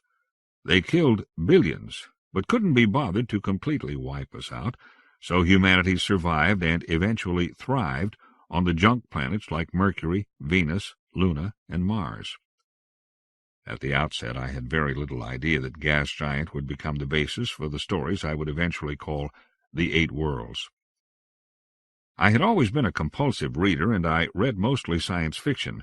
I still am a compulsive reader, but during my hippie years I was not. I'm not sure why. Part of it was that I was sometimes too high to deal with words on paper, but I was not a steady or heavy drug user. We didn't watch TV either, didn't even own one for many years. I completely missed Star Trek, and have never regretted it. I read some of the standard texts by the gurus of the 60s, found them to be mostly dreck. My main artistic pursuit at the time was making films on an old Bolex 8mm camera. The rest of my time was divided between scrambling for a living, dodging the draft, attending the occasional protest march in Berkeley, and always leaving when the tear gas started to fly, and just having fun. Being a hippie somehow was a full-time job. Then one day, while I was casting around for a means of livelihood that didn't involve holding my hand out to strangers, I found a second-hand copy of a book called Ringworld by Larry Niven. It blew me away. There had been some exciting changes in science fiction since I graduated high school in the Nederland, Texas class of '65. I had been aware of the new wave in SF, enough to know that some of it was a pretentious waste of paper and some of it was very, very good. But I didn't think I could write that way. I found other books by Larry and saw that he was following in a tradition I had first encountered in junior high, the future history stories of Heinlein. Niven called his future history Known Space, and it was populated with strange and inventive aliens, a history reaching back billions of years and marvelous technological advances. It seemed wonderfully rigorous, and the stories were fun. That led me to other writers working in the same area. I realized that, since the days of the Golden Age writers of the 40s and 50s, there had been a blizzard of astronomical discoveries, from neutron stars to quasars to colliding galaxies way, way out there, to fundamental reversals of most of our best guesses right in our own neighborhood. Mercury didn't always keep one face turned to the sun. Venus was not a swamp planet. Mars had no canals. Jupiter had rings. There were so many exciting possibilities, and Larry Niven was taking advantage of them all to tell good old-fashioned, thought-provoking tech stories. I can't say that I immediately got to work mapping out a history and milieu for the Eight Worlds as I was reading the Niven stories. I had to get Gas Giant out of my system first, so to speak. But when that was done, I began to think about what life might be like for the survivors of the alien invasion. What kind of stories could I write about them? What would life be like for them? First, I decided to begin about 200 years after the invasion. The invasion itself I had set in the far distant future, say, around 2005. The moon, Luna, was the center of civilization, so many stories would be set there. But I decided to write one story on each of the different planets that made up the Eight Worlds. I haven't done that yet, haven't had the time, To make a living, one must write novels. Thus my Mercury story became Retrograde Summer, referring to the fact that on Mercury the sun will sometimes set and then rise again before finally setting for the day, which is very long. My Venus story was In the Bowl, inspired by the fact that the thickness of the atmosphere would distort light like a lens, making it appear that you were standing in a crater wherever you went. All that was easy. Much harder was to decide what the people would be like. What new technologies would they have? How would these new things affect human behavior? What would it be like to know that we were not the smartest or most powerful species in the galaxy, that we weren't even a good second place? It was from such premises that Picnic on Nearside grew. Other stories followed, including this one, which I now see as a sort of early take on virtual reality. It was filmed, starring Raul Julia, and shown on PBS. I don't think it was entirely successful, but I enjoyed it, as it was the first of my works to be dramatized. Overdrawn at the Memory Bank. It was school day at the Kenya Disneyland. 5 9-year-olds were being shown around the medico section where Fingal lay on the recording table, the top of his skull removed, looking up into a mirror. Fingal was in a bad mood, hence the trip to the Disneyland, and could have done without the children. Their teacher was doing his best, but who can control 5 9-year-olds? "What's the big green wire do, teacher?" asked a little girl, reaching out one grubby hand and touching Fingal's brain where the main recording wire clamped to the built-in terminal. "Lupus, I told you weren't to touch anything. And look at you, you didn't wash your hands." The teacher took the child's hand and pulled it away. "But what does it matter? You told us yesterday that the reason no one cares about dirt like they used to is dirt isn't dirty anymore." "I'm sure I didn't tell you exactly that. What I said was that when humans were forced off Earth, we took the golden opportunity to wipe out all harmful germs. When there were only 3,000 people alive on the moon after the occupation, it was easy for us to sterilize everything. So the medico doesn't need to wear gloves like surgeons used to, or even wash her hands. There's no danger of infection. But it isn't polite. We don't want this man to think we're being impolite to him, just because his nervous system is disconnected and he can't do anything about it, do we?" "No, teacher." "What's a surgeon? What's infection?" Fingal wished the little perishers had chosen another day for their lessons, but as the teacher had said, there was very little he could do. The medico had turned his motor control over to the computer while she took the reading. He was paralyzed. He eyed the little boy carrying the carved stick and hoped he didn't get a notion to poke him in the cerebrum with it.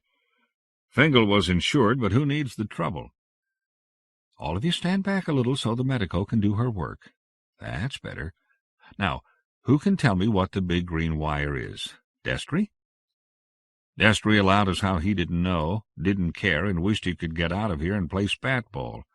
The teacher dismissed him and went on with the others.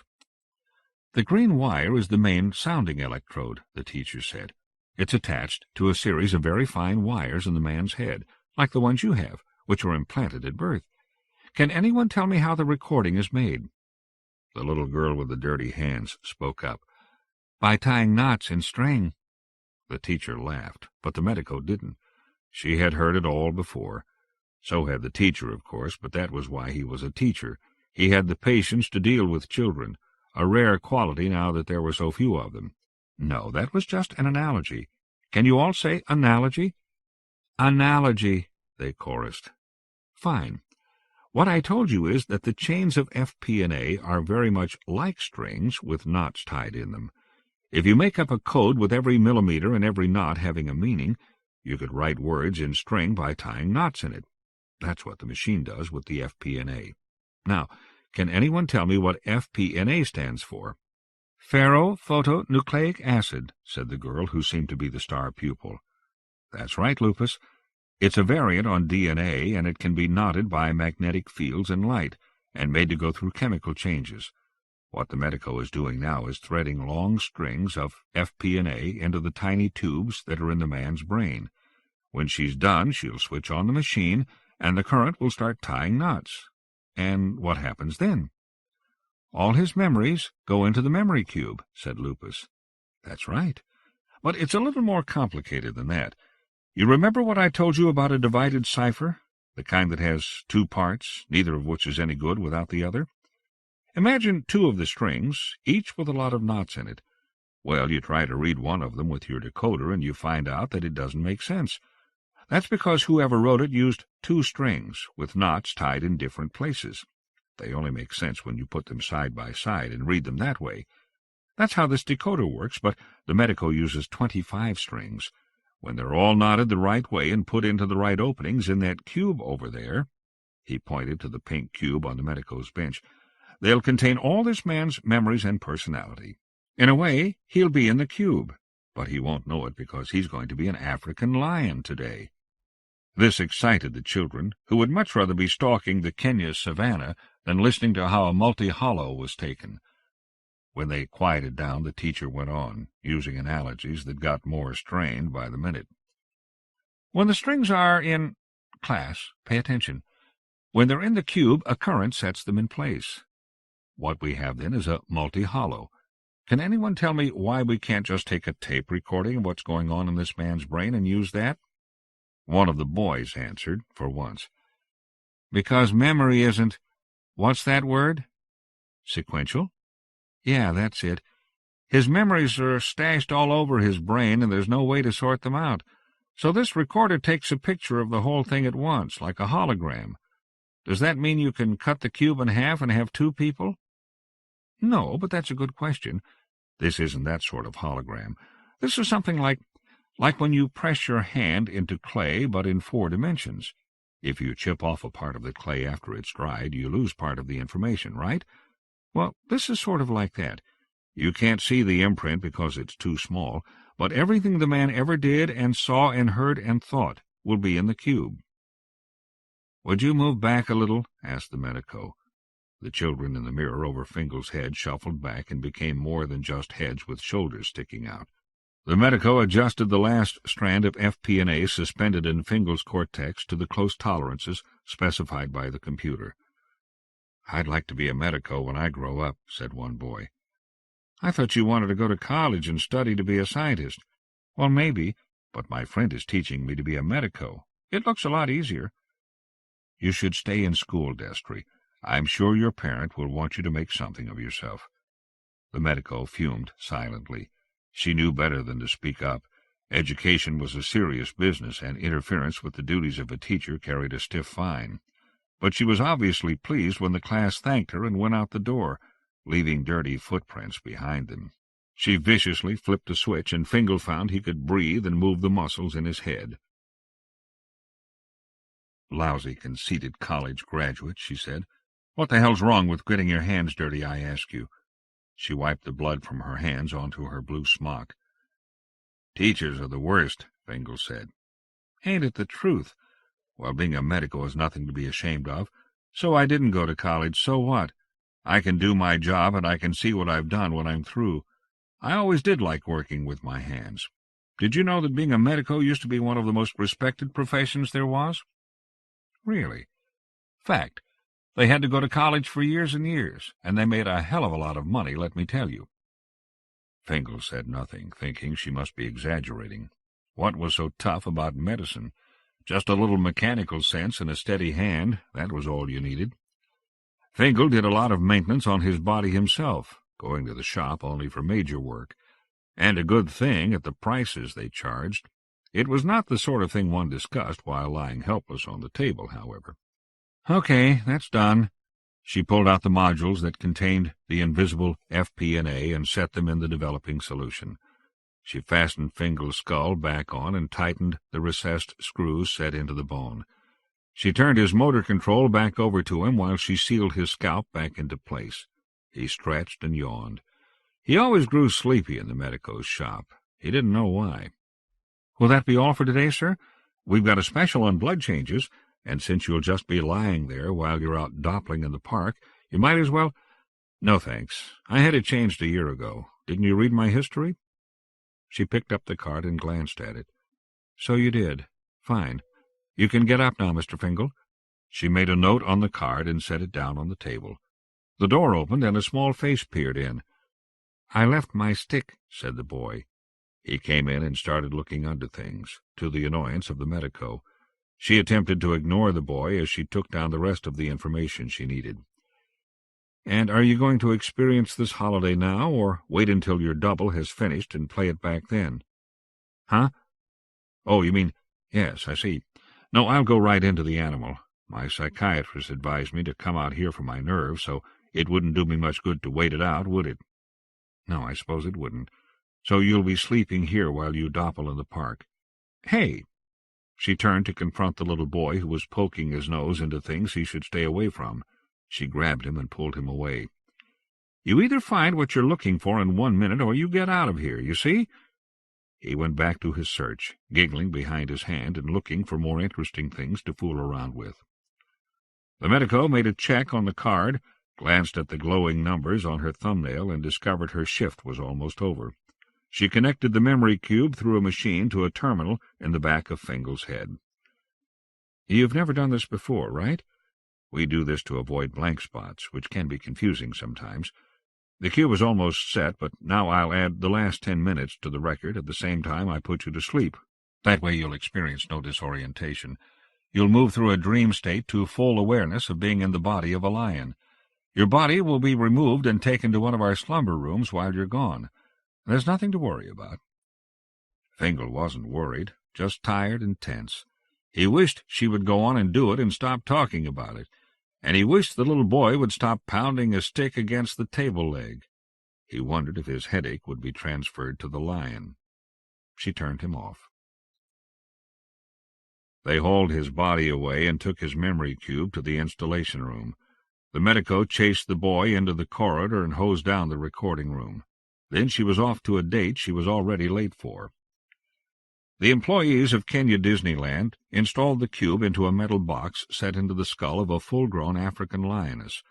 The social structure of lions being what it was, the proprietors charged a premium for the use of a male body, but Fingal didn't care one way or the other.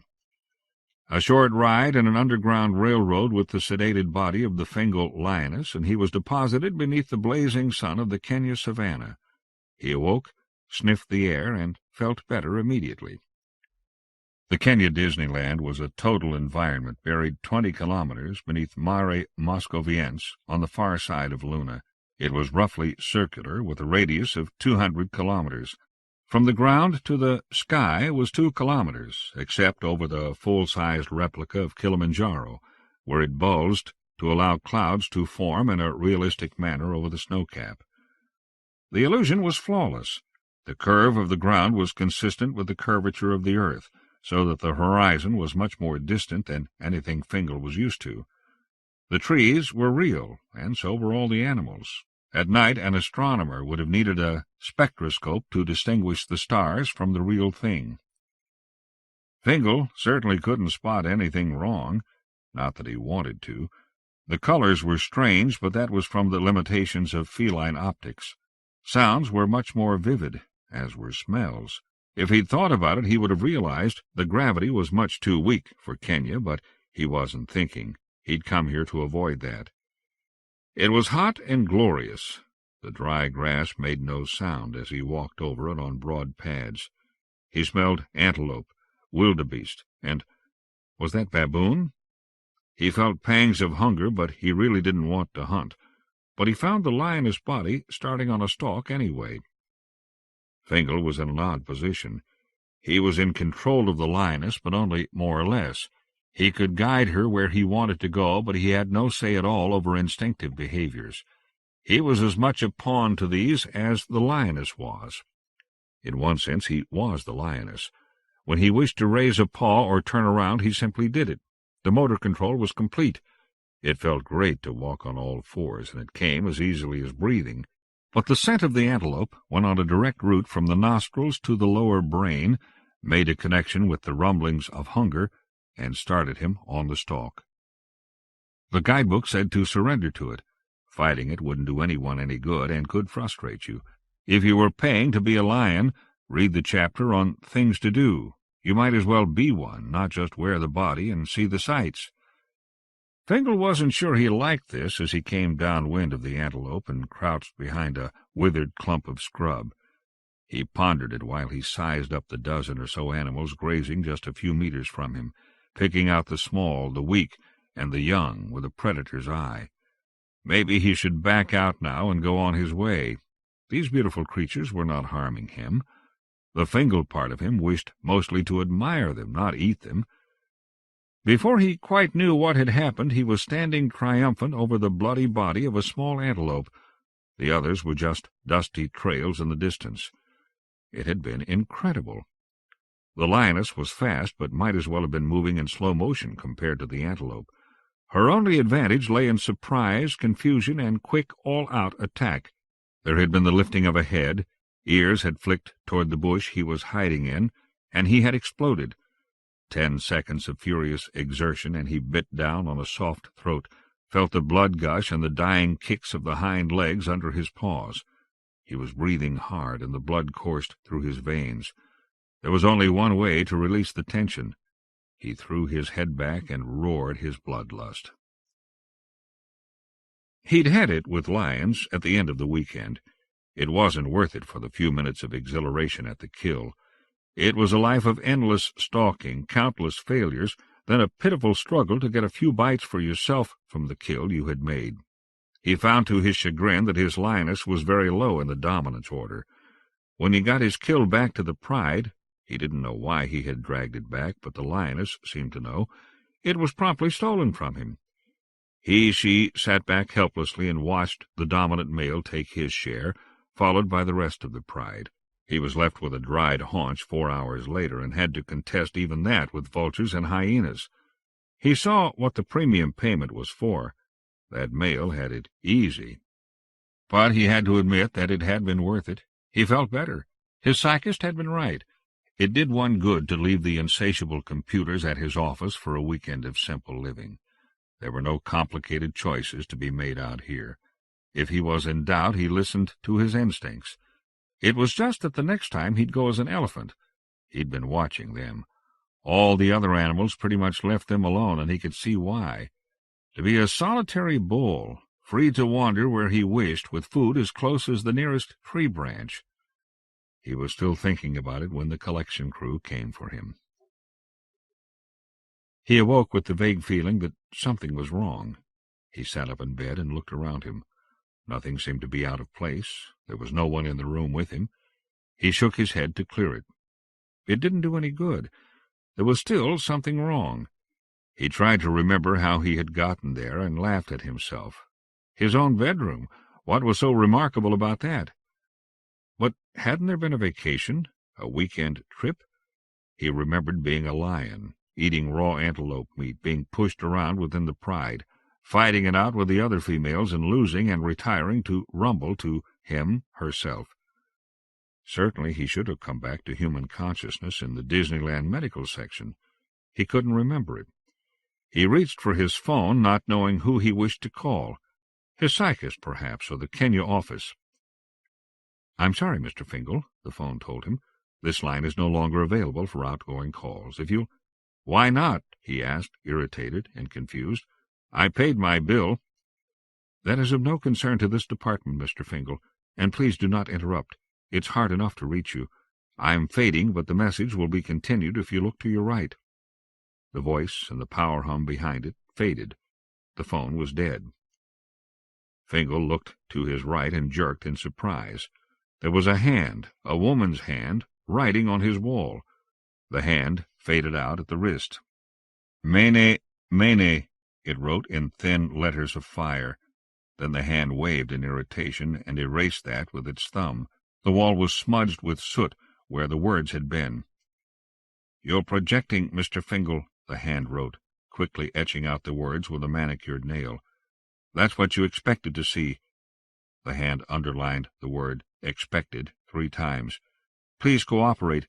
Clear your mind and see what is there, or we're not going to get anywhere. Damn, I've about exhausted this medium." And indeed it had. The writing had filled the wall, and the hand was now down near the floor. The apparition wrote smaller and smaller in an effort to get it all in. Fingal had an excellent grasp on reality, according to his psychist. He held tightly onto that evaluation like a talisman as he leaned closer to the wall to read the last sentence. "Look on your bookshelf," the hand wrote. "The title is Orientation in Your Fantasy World." Fingal knew he had no such book, but could think of nothing better to do. His phone didn't work, and if he was going through a psychotic episode, he didn't think it wise to enter the public corridor until he had some idea of what was going on. The hand faded out, but the writing continued to smolder. He found the book easily enough. It was a pamphlet, actually, with a gaudy cover. It was the sort of thing he had seen in the outer offices of the Kenya Disneyland, a promotional booklet. At the bottom it said, "Published under the auspices of the Kenya Computer. A. Joachim, Operator." He opened it and began to read. Chapter 1. Where Am I? You're probably wondering by now where you are. This is an entirely healthy and normal reaction, Mr. Fingal. Anyone would wonder, when beset by what seemed to be paranormal manifestations, if his grasp on reality had weakened. Or in simple language, am I nuts or what? No, Mr. Fingal, you are not nuts, but you are not, as you probably think, sitting on your bed reading a book. It's all in your mind. You are still in the Kenya Disneyland. More specifically, you are contained in the memory cube we took of you before your weekend on the savannah. You see, there's been a big goof-up. Chapter 2. What happened? We'd like to know that too, Mr. Fingal, but here's what we do know. Your body has been misplaced. Now, there's nothing to worry about. We're doing all we can to locate it and find out how it happened, but it will take some time. Maybe it's small consolation, but this has never happened before in the 75 years we've been operating, and as soon as we find out how it happened this time, you can be sure we'll be careful not to let it happen again. We're pursuing several leads at this time, and you can rest easy that your body will be returned to you intact just as soon as we locate it. You are awake and aware right now because we have incorporated your memory cube into the workings of our H210 computer, one of the finest hollow memory systems available to modern business. You see, there are a few problems. Chapter 3. What problems? It's kind of hard to put in terms you'd understand, but let's take a crack at it, shall we? The medium we use to record your memories isn't the one you've probably used yourself as insurance against accidental death. As you must know, that system will store your memories for up to 20 years with no degradation or loss of information, and is quite expensive. The system we use is a temporary one, good for 2, 5, 14, or 28 days, depending on the length of your stay. Your memories are put in the cube, where you might expect them to remain static and unchanging, as they do in your insurance recording. If you thought that, you would be wrong, Mr. Fingal. Think about it. If you die, your bank will immediately start a clone from the plasm you stored along with the memory cube. In 6 months, your memories would be played back into the clone, and you would awaken, missing the memories that were accumulated in your body from the time of your last recording. Perhaps this has happened to you. If it has, you know the shock of awakening from the recording process to be told that it is 3 or 4 years later, and that you had died in that time. In any case, the process we use is an ongoing one, or it would be worthless to you. The cube we install in the African animal of your choice is capable of adding the memories of your stay in Kenya to the memory cube. When your visit is over, these memories are played back in your brain, and you leave the Disneyland with the exciting, educational, and refreshing experiences you had as an animal, though your body never left our slumber room. This is known as Doppling, from the German Doppelganger. Now, to the problems we talked about. Thought we'd never get around to them, didn't you? First, since you registered for a weekend stay, the medico naturally used one of the 2-day cubes as part of our budget excursion fare. These cubes have a safety factor, but aren't much good beyond 3 days at best. At the end of that time, the cube would start to deteriorate. Of course, we fully expect to have you installed in your own body before then. Additionally, there is the problem of storage. Since these ongoing memory cubes are intended to be in use all the time your memories are stored in them, it presents certain problems when we find ourselves in the spot we are now in. Are you following me, Mr. Fingal? While the cube has already passed its potency for use in coexisting with a live host, like the lioness you just left, it must be kept in constant activation at all times, or loss of information results. I'm sure you wouldn't want that to happen, would you? Of course not. So what we have done is to plug you into our computer, which will keep you aware and healthy and guard against the randomizing of your memory nexi. I won't go into that. Let it stand that randomizing is not the sort of thing you'd like to have happen to you. Chapter 4. So what gives, huh? I'm glad you asked that, because you did ask that, Mr. Fingal. This booklet is part of the analogizing process that I'll explain further down the page. Life in a computer is not the sort of thing you could just jump into and hope to retain the world picture compatibility so necessary for sane functioning in this complex society. This has been tried, take our word for it, or rather my word. Did I introduce myself? I'm Apollonia Joachim, first-class operative for the data-safe computer troubleshooting firm. You've probably never heard of us, even though you do work with computers.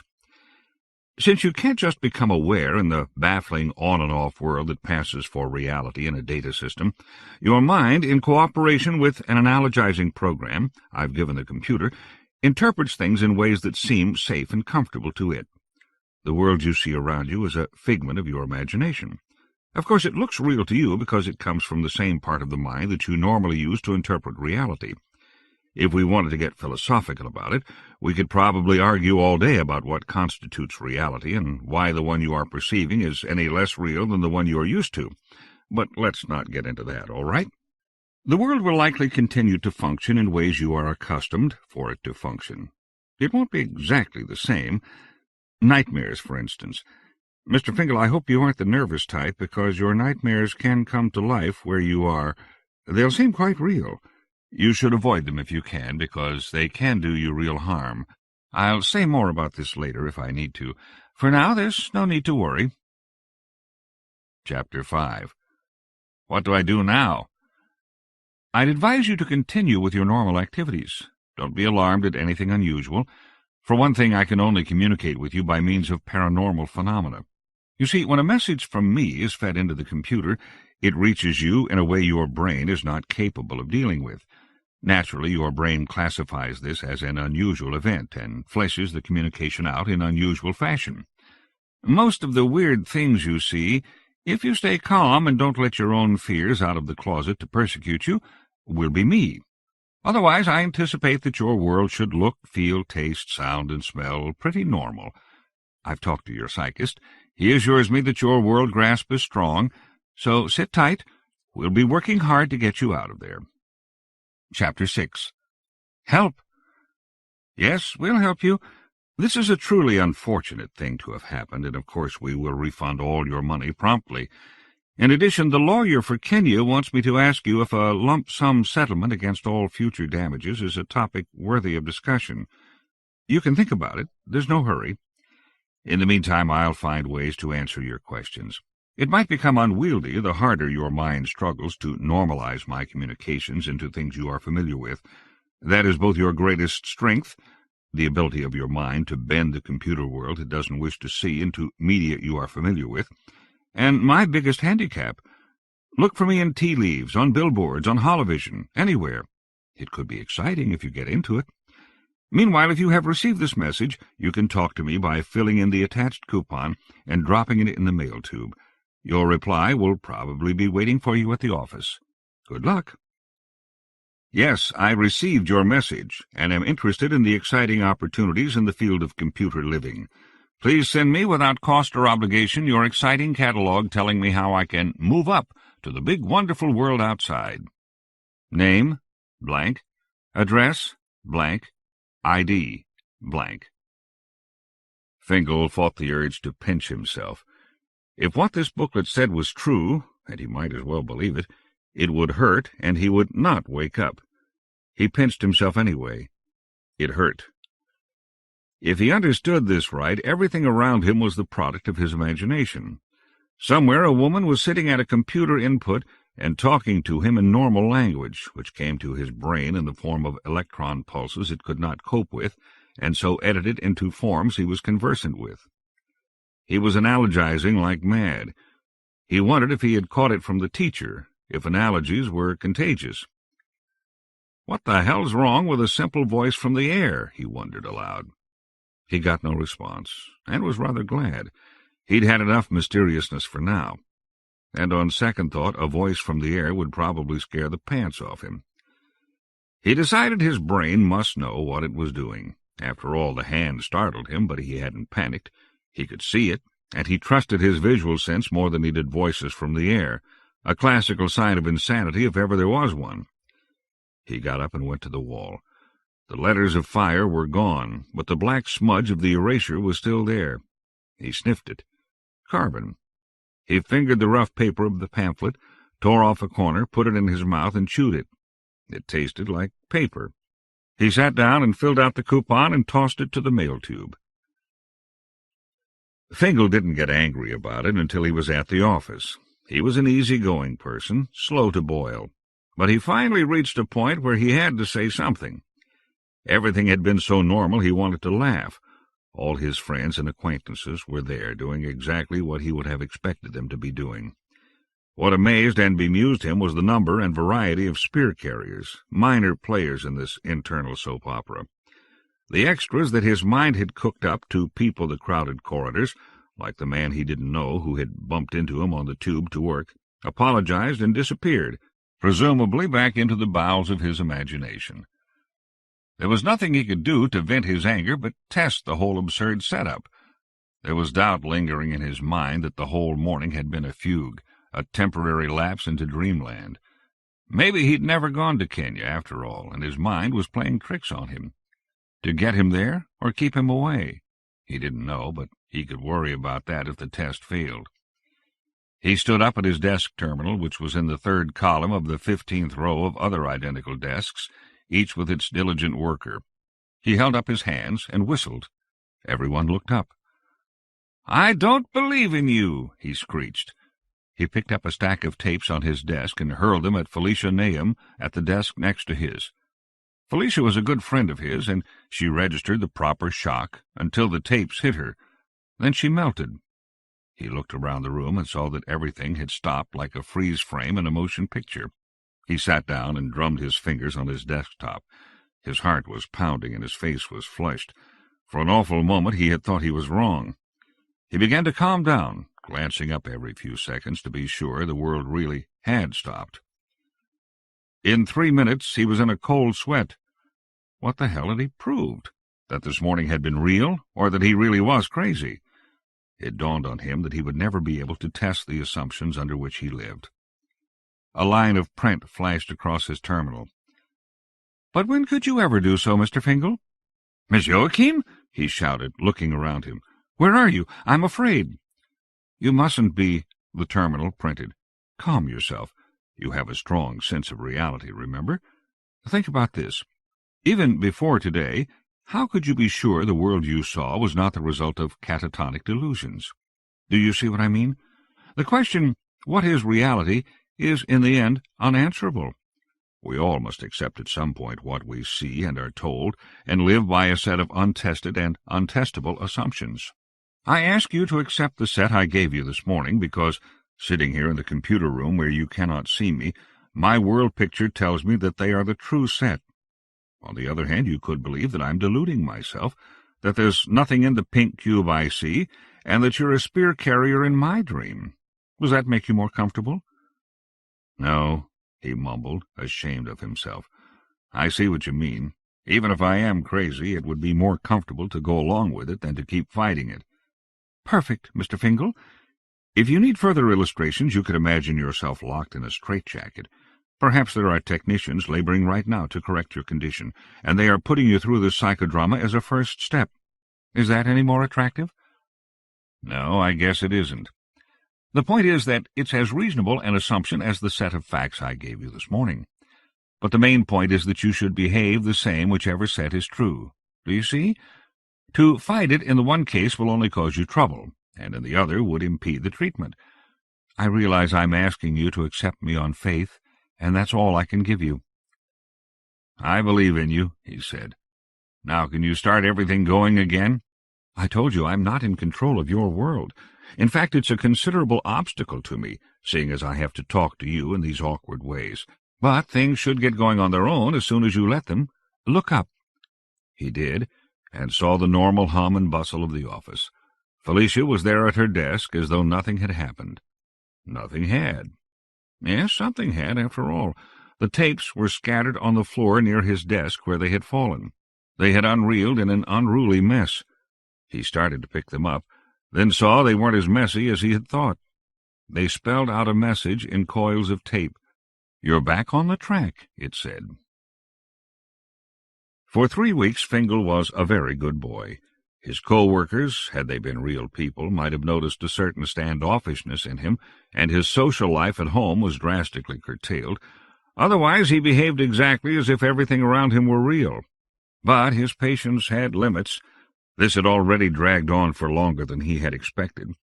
He began to fidget at his desk, let his mind wander.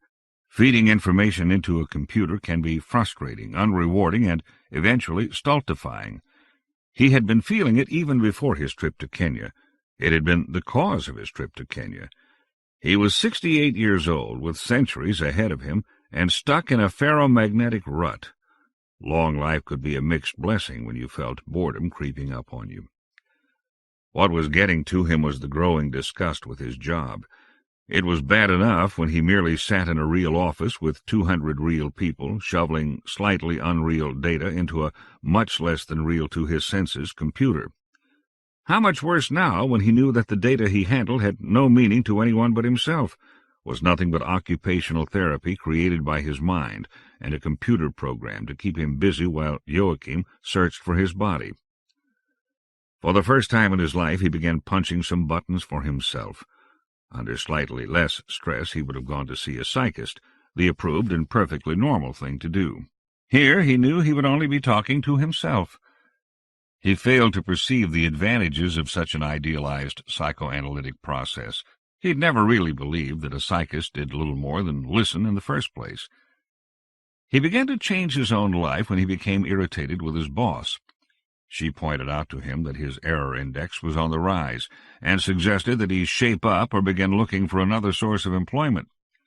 This enraged him. He'd been a good worker for 25 years. Why should she take that attitude when he was just not feeling himself for a week or two? Then he was angrier than ever when he thought about her being merely a projection of his own mind. Why should he let her push him around? "I don't want to hear it," he said. "Leave me alone. Better yet, give me a raise in salary." "Fingal," she said promptly, "you've been a credit to your section these last weeks. I'm going to give you a raise." "Thank you. Go away." She did, by dissolving into thin air. This really made his day. He leaned back in his chair and thought about his situation for the first time since he was young. He didn't like what he saw. In the middle of his ruminations, his computer screen lit up again. "Watch it, Fingal," it read. "That way lies catatonia." He took the warning seriously, but didn't intend to abuse the newfound power. He didn't see why judicious use of it now and then would hurt anything. He stretched and yawned broadly. He looked around, suddenly hating the office with its rows of workers indistinguishable from their desks. Why not take the day off? On impulse, he got up and walked the few steps to Felicia's desk. "Why don't we go to my house and make love?" he asked her. She looked at him in astonishment, and he grinned. She was almost as surprised as when he had hurled the tapes at her. "Is this a joke? In the middle of the day? You have a job to do, you know. You want to get us fired?" He shook his head slowly. "That's not an acceptable answer." She stopped and rewound from that point. He heard her repeat her last sentence backwards. Then she smiled. "Sure. Why not?" she said. Felicia left afterwards in the same slightly disconcerting way his boss had left earlier, by melting into the air. Fingal sat quietly in his bed, wondering what to do with himself. He felt he was getting off to a bad start if he intended to edit his world with care. His telephone rang. "You're damn right," said a woman's voice, obviously irritated with him. He sat up straight. "Apollonia?" "Miss Joachim to you, Fingal. I can't talk long. This is quite a strain on me. But listen to me and listen hard. Your navel is very deep, Fingal. From where you're standing, it's a pit I can't even see the bottom of. If you fall into it, I can't guarantee to pull you out." "But do I have to take everything as it is? Aren't I allowed some self-improvement?" "Don't kid yourself. That wasn't self-improvement. That was sheer laziness. It was nothing but masturbation, and while there's nothing wrong with that, if you do it to the exclusion of all else, your mind will grow in on itself. You're in grave danger of excluding the external universe from your reality. But I thought there was no external universe for me here. Almost right, but I'm feeding you external stimuli to keep you going. Besides, it's the attitude that counts. You've never had trouble finding sexual partners. Why do you feel compelled to alter the odds now? I don't know, he admitted. Like you said, laziness, I guess. That's right. If you want to quit your job, feel free. If you're serious about self-improvement, there are opportunities available to you there. Search them out. Look around you. Explore. But don't try to meddle in things you don't understand. I've got to go now. I'll write you a letter if I can and explain more. Wait, what about my body? Have they made any progress? Yes, they've found out how it happened. It seems... Her voice faded out, and he switched off the phone. The next day he received a letter explaining what was known so far. It seemed that the mix-up had resulted from the visit of the teacher to the medicos section on the day of his recording. More specifically, the return of the little boy after the others had left. They were sure now that he had tampered with the routing card that told the attendants what to do with Fingal's body. Instead of moving it to the slumber room, which was a green card, they had sent it somewhere, no one knew where yet, for a sex change, which was a blue card. The medico, in her haste to get home for her date, had not noticed the switch. Now the body could be in any of several thousand medico shops in Luna. They were looking for it, and for the boy. Fingal put the letter down and did some hard thinking. Joachim had said there were opportunities for him in the memory banks. She had also said that not everything he saw was his own projections. He was capable of receiving, external stimuli. Why was that? Because he would tend to randomize without them, or some other reason? He wished the letter had gone into that. In the meantime, what did he do? Suddenly he had it. He wanted to learn about computers. He wanted to know what made them tick, to feel a sense of power over them. It was particularly strong when he thought about being a virtual prisoner inside one. He was like a worker on an assembly line. All day long he labors, taking small parts off a moving belt and installing them on larger assemblies. One day he happens to wonder, who puts the parts on the belt? Where do they come from? How are they made? What happens after he installs them?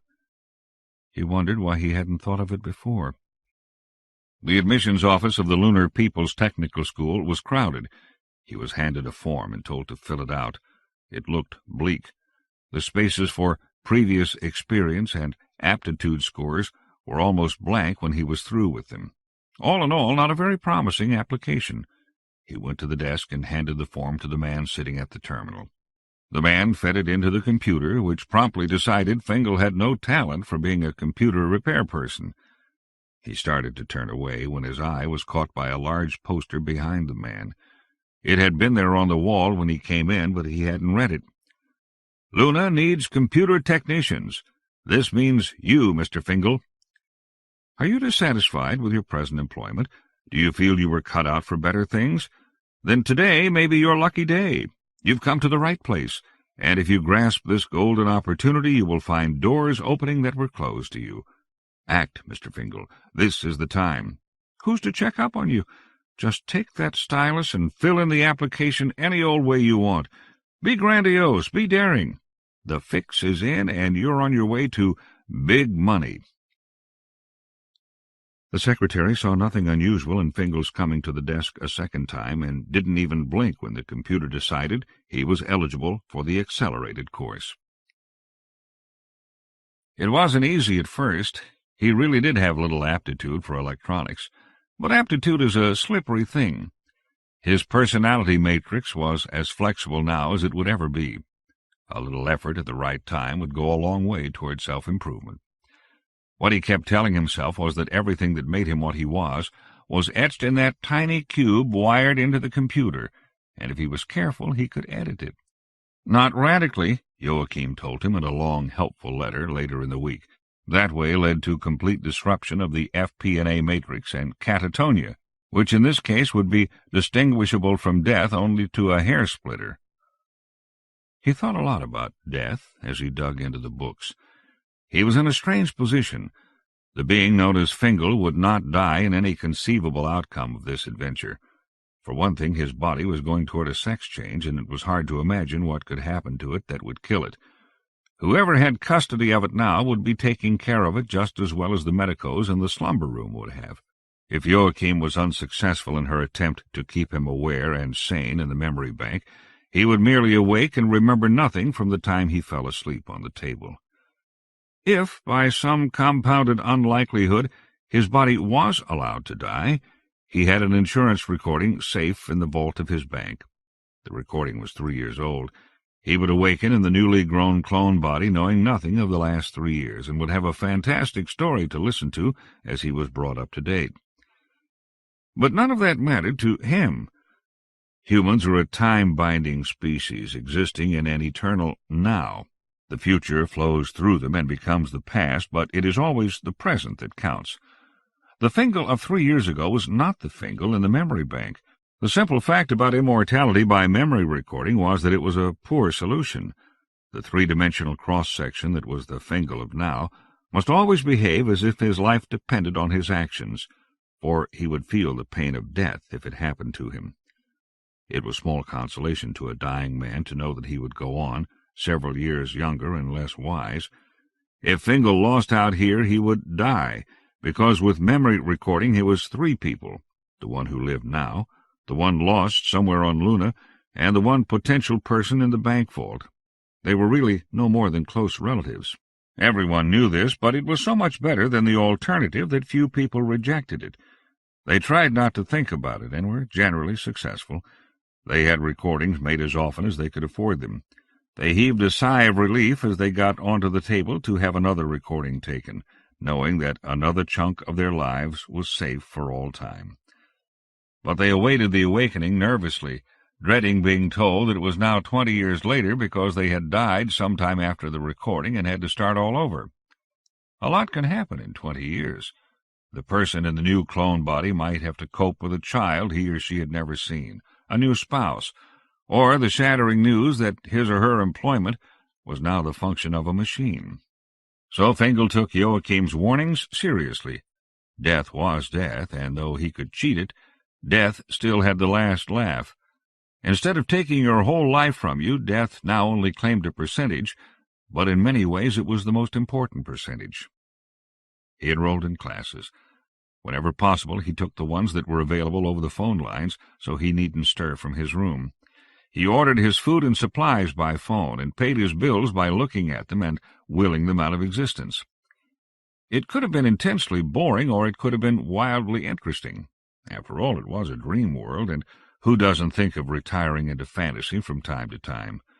Fingal certainly did, but firmly suppressed the idea when it came. He intended to get out of this dream. For one thing, he missed the company of other people.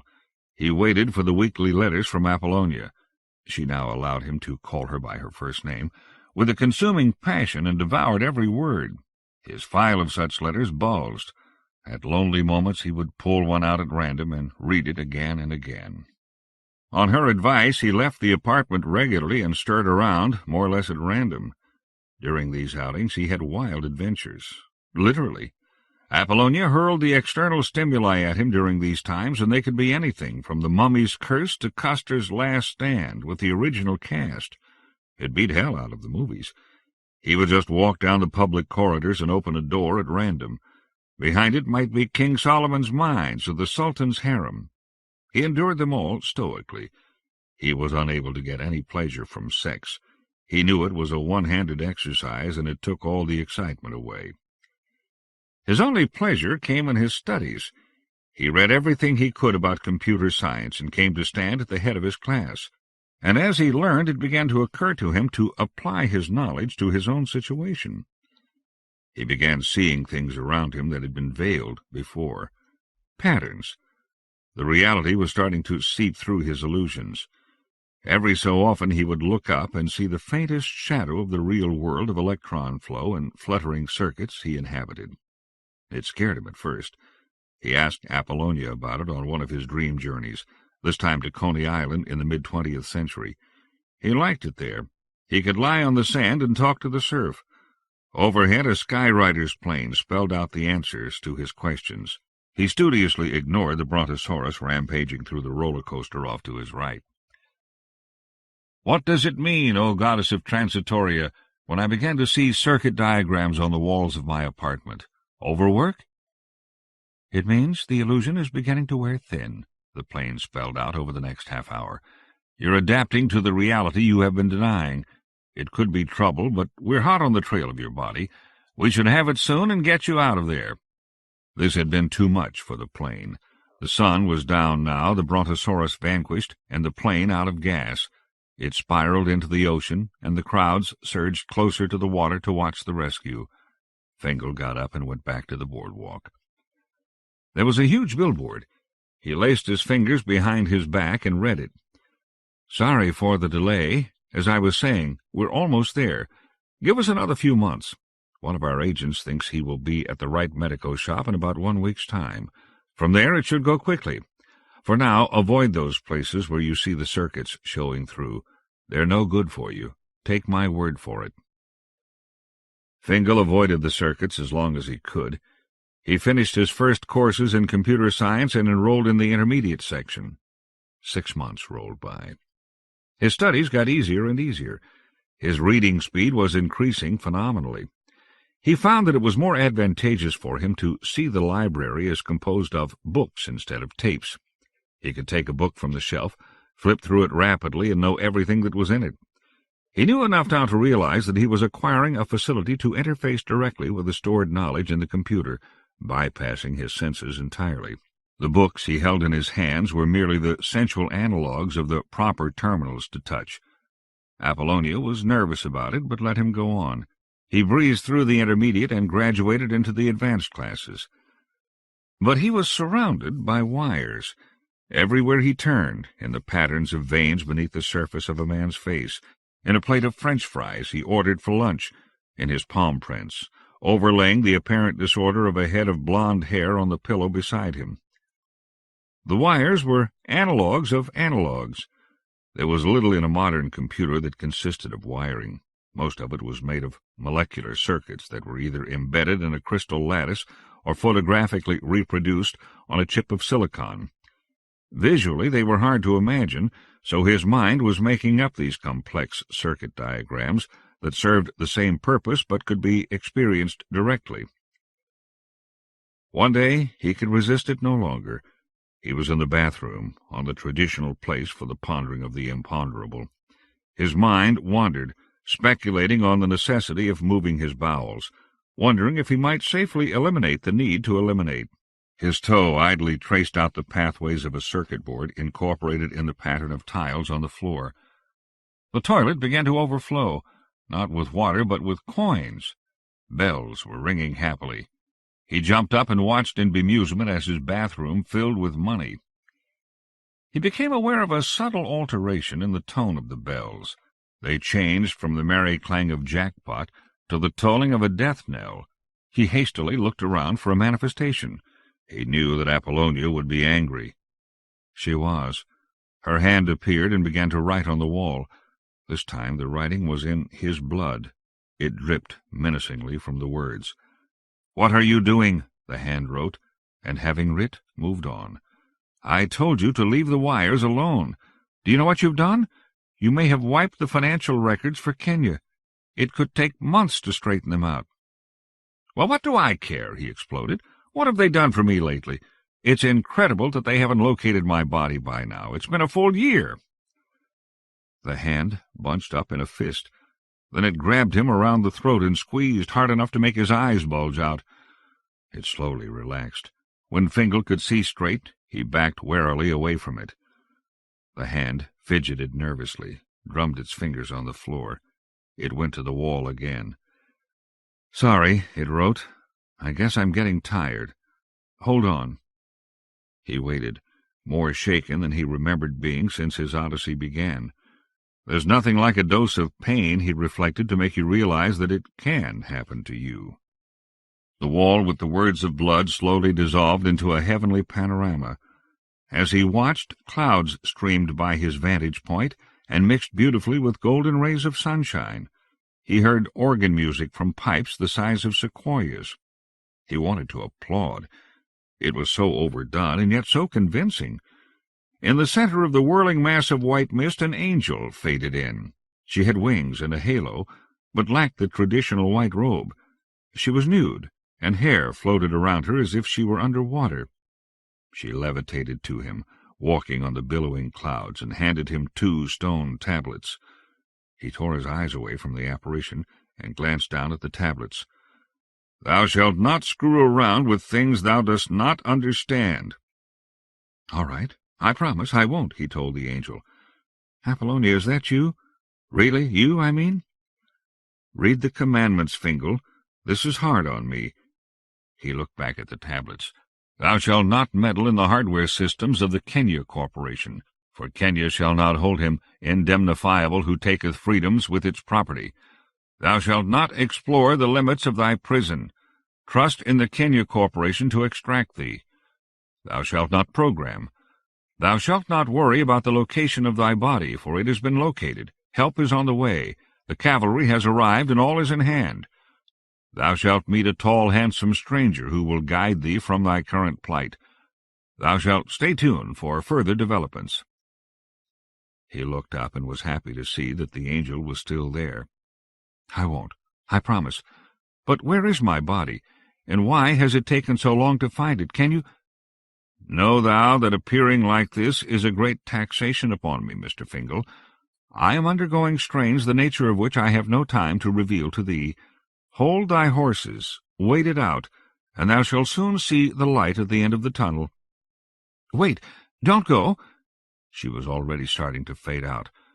"I cannot tarry.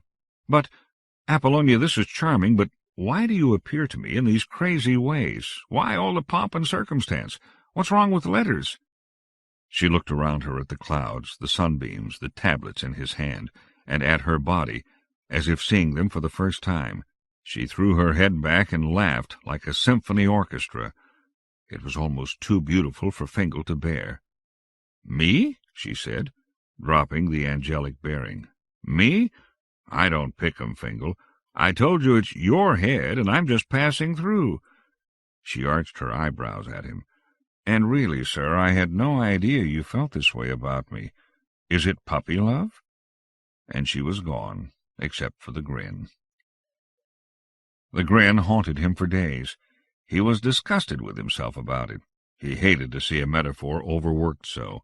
He decided his mind was just an inept analogizer. But everything had its purpose. The grin forced him to look at his feelings. He was in love, hopelessly, ridiculously, just like a teenager. He got out all his old letters from her and read through them again, searching for the magic words that could have inflicted this on him. Because it was silly. He'd never met her except under highly figurative circumstances. The one time he had seen her, most of what he saw was the product of his own mind. There were no clues in the letters. Most of them were as impersonal as a textbook, though they tended to be rather chatty. Friendly, yes, but intimate, poetic, insightful, revealing? No.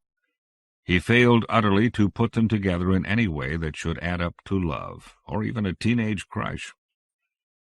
He attacked his studies with renewed vigor, awaiting the next communication. Weeks dragged by with no word. He called the post office several times, placed personal advertisements in every periodical he could think of, took to scrawling messages on public buildings, sealed notes in bottles and flushed them down the disposal, rented billboards, bought television time. He screamed at the empty walls of his apartment, buttonholed strangers, tapped Morse code on the water pipes, started rumors in Skid Row tap rooms, had leaflets published and distributed all over the solar system. He tried every medium he could think of and could not contact her. He was alone. He considered the possibility that he had died. In his present situation it might be hard to tell for sure. He abandoned it as untestable. That line was hazy enough already without his efforts to determine which side of the life-death dichotomy he inhabited. Besides, the more he thought about existing as nothing more than kinks in a set of macromolecules plugged into a data system, the more it frightened him. He'd survived this long by avoiding such thoughts. His nightmares moved in on him, set up housekeeping in his apartment. They were a severe disappointment and confirmed his conclusion that his imagination was not as vivid as it might be. They were infantile boogeymen, the sort that might scare him when glimpsed hazily through the fog of a nightmare, but were almost laughable when exposed to the full light of consciousness. There was a large talkative snake that was crudely put together, fashioned from the incomplete picture a child might have of a serpent. A toy company could have done a better job. There was a werewolf whose chief claim to dread was a tendency to shed all over Fingal's rugs.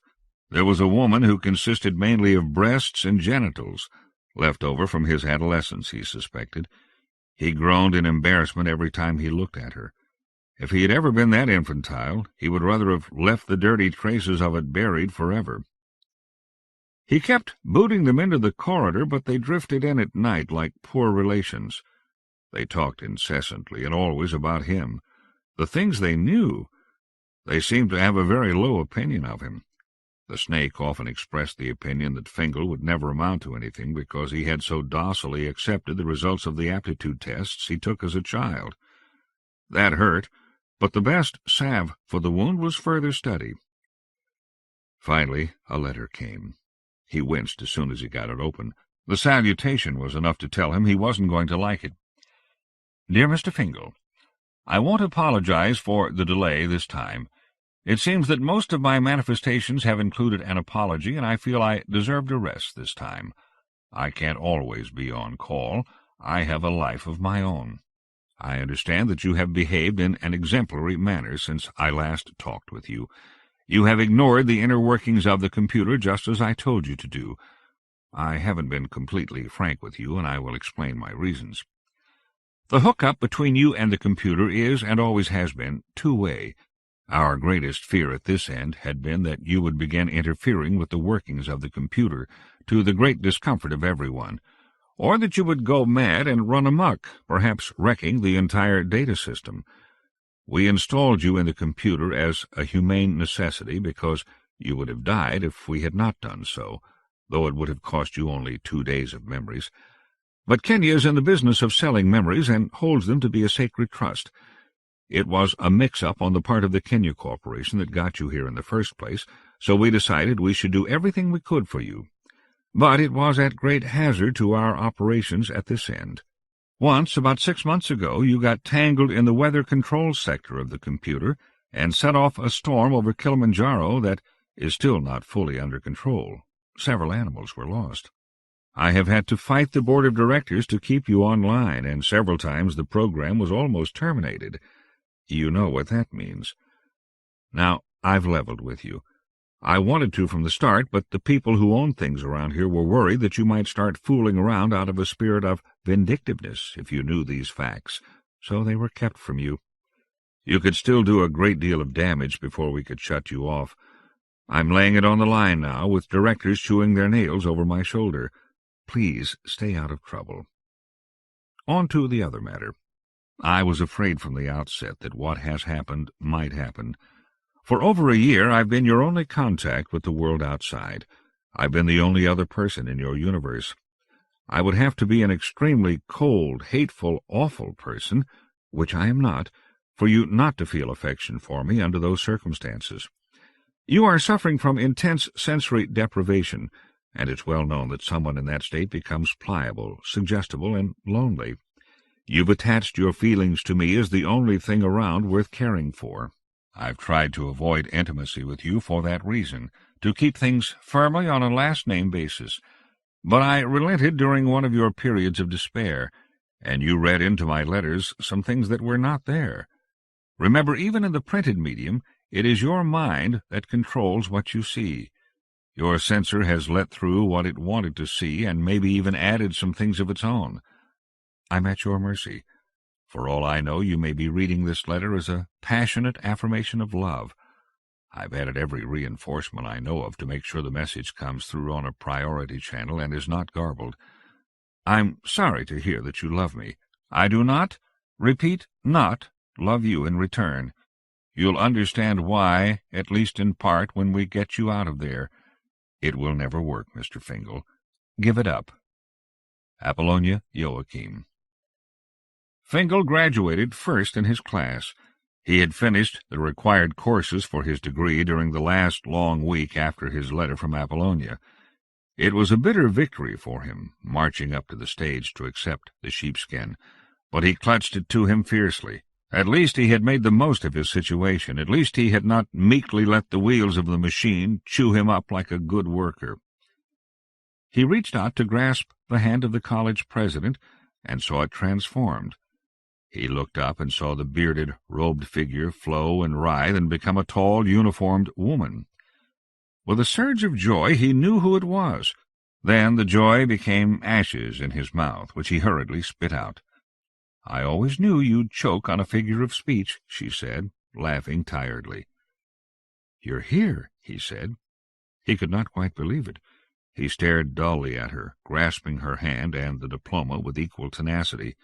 She was tall, as the prophecy had said, and handsome. Her hair was cropped short over a capable face, and the body beneath the uniform was muscular. The uniform was open at the throat and wrinkled. There were circles under her eyes, and the eyes were bloodshot. She swayed slightly on her feet. "I'm here, all right. Are you ready to go back?" She turned to the assembled students. "How about it, gang? Do you think he deserves to go back?" The crowd went wild, cheering and tossing mortarboards into the air. Fingal turned dazedly to look at them, with a dawning realization. He looked down at the diploma. "I don't know," he said. "I don't know." "Back to work at the data room?" She clapped him on the back. "No, I promise you that." "But how could it be different? I've come to think of this piece of paper as something real." "Real? How could I have deluded myself like that? Why did I accept it?" "I helped you along," she said. "But it wasn't all a game. You really did learn all the things you learned. It won't go away when you return. That thing in your hand is imaginary for sure, but who do you think prints the real ones? You're registered where it counts, in the computer, as having passed all the courses. You'll get a real diploma when you return." Fingal wavered. There was a tempting vision in his head. He'd been here for over a year and had never really exploited the nature of the place. Maybe that business about dying in the memory bank was all a shuck, another lie invented to keep him in his place. In that case he could remain here and satisfy his wildest desires, become king of the universe with no opposition, wallow in pleasure no emperor ever imagined. Anything he wanted here he could have, anything at all. And he really felt he might pull it off. He'd noticed many things about this place, and now had the knowledge of computer technology to back him up. He could squirm around and evade their attempts to erase him, even survive if they removed his cube by programming himself into other parts of the computer. He could do it. With a sudden insight he realized that he had no desires wild enough to keep him here in his navel. He had only one major desire right now, and she was slowly fading out. A lap dissolve was replacing her with the old college president. "Coming?" she asked. "Yes." It was as simple as that. The stage, president, students, and auditorium faded out, and the computer room at Kenya faded in. Only Apollonia remained constant. He held on to her hand until everything stabilized. "Whew," she said, and reached around behind her head. She pulled out a wire from her occipital plug and collapsed into a chair. Someone pulled a similar wire from Fingal's head, and he was finally free of the computer. Apollonia reached out for a steaming cup of coffee on a table littered with empty cups. "You were a tough nut," she said. "For a minute I thought you'd stay. It happened once. You're not the first to have this happen to you, but you're no more than the 20th. It's an unexplored area. Dangerous." "Really?" he said. "You weren't just saying that?" "No," she laughed. "Now the truth can be told. It is dangerous. No one had ever survived more than 3 hours in that kind of cube, hooked into a computer. You went for 6. You do have a strong world picture." She was watching him to see how he reacted to this. She was not surprised to see him accept it readily. "I should have known that," he said. "I should have thought of it. It was only 6 hours out here and more than a year for me. Computers think faster. Why didn't I see that? I helped you not see it, she admitted, like the push I gave you not to question why you were studying so hard. Those 2 orders worked a lot better than some of the orders I gave you. She yawned again, and it seemed to go on forever. See, it was pretty hard for me to interface with you for 6 hours straight. No one's ever done it before. It can get to be quite a strain. So we've both got something to be proud of. She smiled at him, but it faded when he did not return it. Don't look so hurt, Fingal. What is your first name? I knew it, but erased it early in the game. Does it matter? I don't know. Surely you must see why I haven't fallen in love with you, though you may be a perfectly lovable person. I haven't had time. It's been a very long 6 hours, but it was still only 6 hours. What can I do? Fingal's face was going through awkward changes as he absorbed that. Things were not so bleak after all. You could go to dinner with me. I'm already emotionally involved with someone else. I should warn you of that.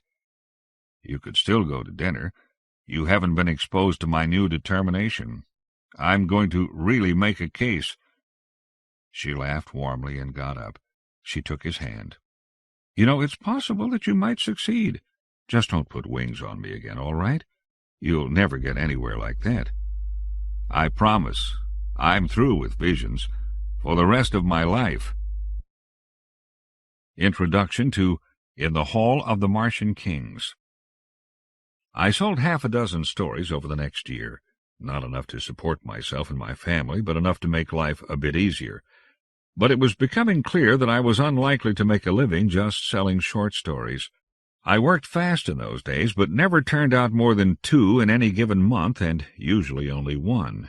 If I sold them all, it wouldn't be enough. I started to think in terms of another novel. Growing up, I had been aware that there was something called fandom, but it had never occurred to me that I might be a part of it. I know there are places more off the beaten track than Nederland, Texas, but growing up there it was hard to imagine them. We had a good football team, went to the state AAA finals a couple times. We had a great band, one of the best in the state, that had marched in John F. Kennedy's inaugural parade, in which I played trumpet, French horn, and baritone horn at various times. But academically we were only middling. The only other things Nederland had to brag about, wedged there between Beaumont and Port Arthur, were mosquitoes the size of P-51s, 5 big refineries within smelling distance, and the semi-annual hurricane. I was not a complete hick. I'd been to Dallas and New Orleans, and I knew that was the life for me. When I got my driver's license, you could get it at age 14 in Texas, I used every opportunity I could find to wheedle the keys to Dad's big Mercury and tear down US 90 to Houston, 90 miles away, seeing if that needle would still peg out at 120 miles per hour. It always did. And so did the Pontiac, later. Sorry, Dad. Just to stare up at the big buildings. One was 40 stories tall. But so far as I knew, no science fiction convention had ever been held within 1,000 miles of me. Those things happened in New York, Los Angeles, Philadelphia, Denver, Shangri-La, Neverland, El Dorado. Then I became aware that something called WesterCon was being held in Oakland, California. By then I was living in Eugene, Oregon, and driving the sort of car that the EPA is mostly keeping off the road these days. I didn't trust it to get much past Mount Shasta, and besides my wife and children couldn't go, and they would need the car. By then I knew a few science fiction fans, including a couple who always went to WesterCon. So we set off down I-5 in a car not a whole lot better than mine. I remember getting down to as low as 20 miles per hour on some of the grades, and with some smiles from the gods of the highway, actually made it. I didn't have enough money to join the convention and eat too, so I lurked around the big noisy place, knowing no one. But I had sold a story to David Gerald for an anthology he was putting together and saw he was on a panel. I sneaked in, waited around in the back when it was over, and approached him as he was on his way to the next event on the schedule of a busy professional writer who had written The Trouble with Tribbles, the most popular Star Trek episode of all time. David was cordial at first sight, as I have found most pros to be with fans, but when I introduced myself, I first experienced something I had not expected: instant acceptance. David's enthusiasm at meeting me was not a fluke, not just because David is a sweet guy. All the writers I would meet that day were just as cordial, just as accepting. Apparently, in the world of science fiction writers, one sale was all you needed to be a member. I stood in awe of some of the people I met that day, tried not to show it too egregiously, and never felt a hint of condescension. David immediately swept me up to Valhalla, or as he called it, the SFWA suite. I was too embarrassed to admit I didn't know what SFWA stood for. I later learned it was Science Fiction Writers of America, the pros, and I was welcomed there, even though I wasn't a member. Hal Clement was there, John Brunner, Charles Brown, the editor of Locus, the news magazine of SF. Larry Niven and Jerry Purnell were there. Larry Niven! I talked to him for a while. It's hard to recall now just who all was in that room, since so many of them later became my friends, and I was still dazzled by the idea of them as colleagues. Colleagues! Someone, probably David, wangled a membership for me, and I could stop feeling like an illegal alien on the lookout for La Migra. I was hustled off to appear on a panel about breaking into the business, and soon I was having lunch with Donald Benson from New York, who was involved in launching a new publishing line called Quantum SF. He asked me if I was thinking about writing a novel and what it might be about. I came up with an idea, winging it, and soon had outlined the Ophiuchi Hotline, something I had made up in a recent story. Before long, I had been put in contact with Jem Frankel, who was later to guide me through the process of getting my first book in print. Each night I sneaked off and walked to the Fleabag Hotel almost a mile away where I was staying, because I couldn't afford even one night at the convention hotel, and wondered if I had been dreaming it all. Then I went back to Eugene to get to work on the novel. The following story is one I wrote not long after that. It is not part of the 8-world series, or any series at all, though I have had some notion of using all or part of it as a segment of a novel. We'll see what develops from that. In the Hall of the Martian Kings was given an award for Best Story of the Year by an organization of teachers of science fiction. This delighted me more than I can say. Not just the award itself, but the very idea that there could be such an organization. These days, when 80% of the giant movie blockbusters have an SF or fantasy element, when the novels of Philip K. Dick are being butchered and making billions, it's hard to remember just how disreputable all that spaceship stuff used to be, right into the 1970s. Mr. Green, my librarian pusher, had to have some real nerve to order hundreds of SF paperbacks, boxes and boxes of them, simply because I and a few of my friends couldn't get enough of them. These days, no big deal. Back then, back in that stronghold of Southern Baptists, he might have been brought up before the school board and burned alive on a pile of degenerate rock and roll 45s. In the Hall of the Martian Kings. It took perseverance, alertness, and a willingness to break the rules to watch the sunrise in Tharsis Canyon. Matthew Crawford shivered in the dark, his suit heater turned to emergency setting, his eyes trained toward the east.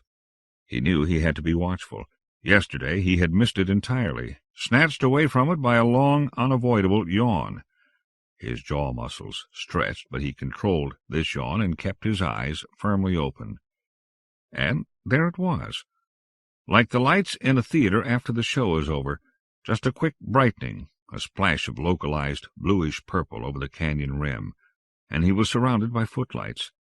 Day had come, the truncated Martian day that would never touch the blackness over his head. This day, like the 9 before it, illuminated a Tharsis radically changed from what it had been over the last sleepy 10,000 years. Wind erosion of rocks can create an infinity of shapes, but it never gets around to carving out a straight line or a perfect arc. The human encampment below him broke up the jagged lines of the rocks with regular angles and curves.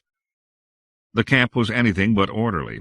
No one would get the impression that any care had been taken in the haphazard arrangement of dome, lander, crawlers, crawler tracks, and scattered equipment. It had grown, as all human base camps seemed to grow, without pattern. He was reminded of the footprints around Tranquility Base, though on a much larger scale.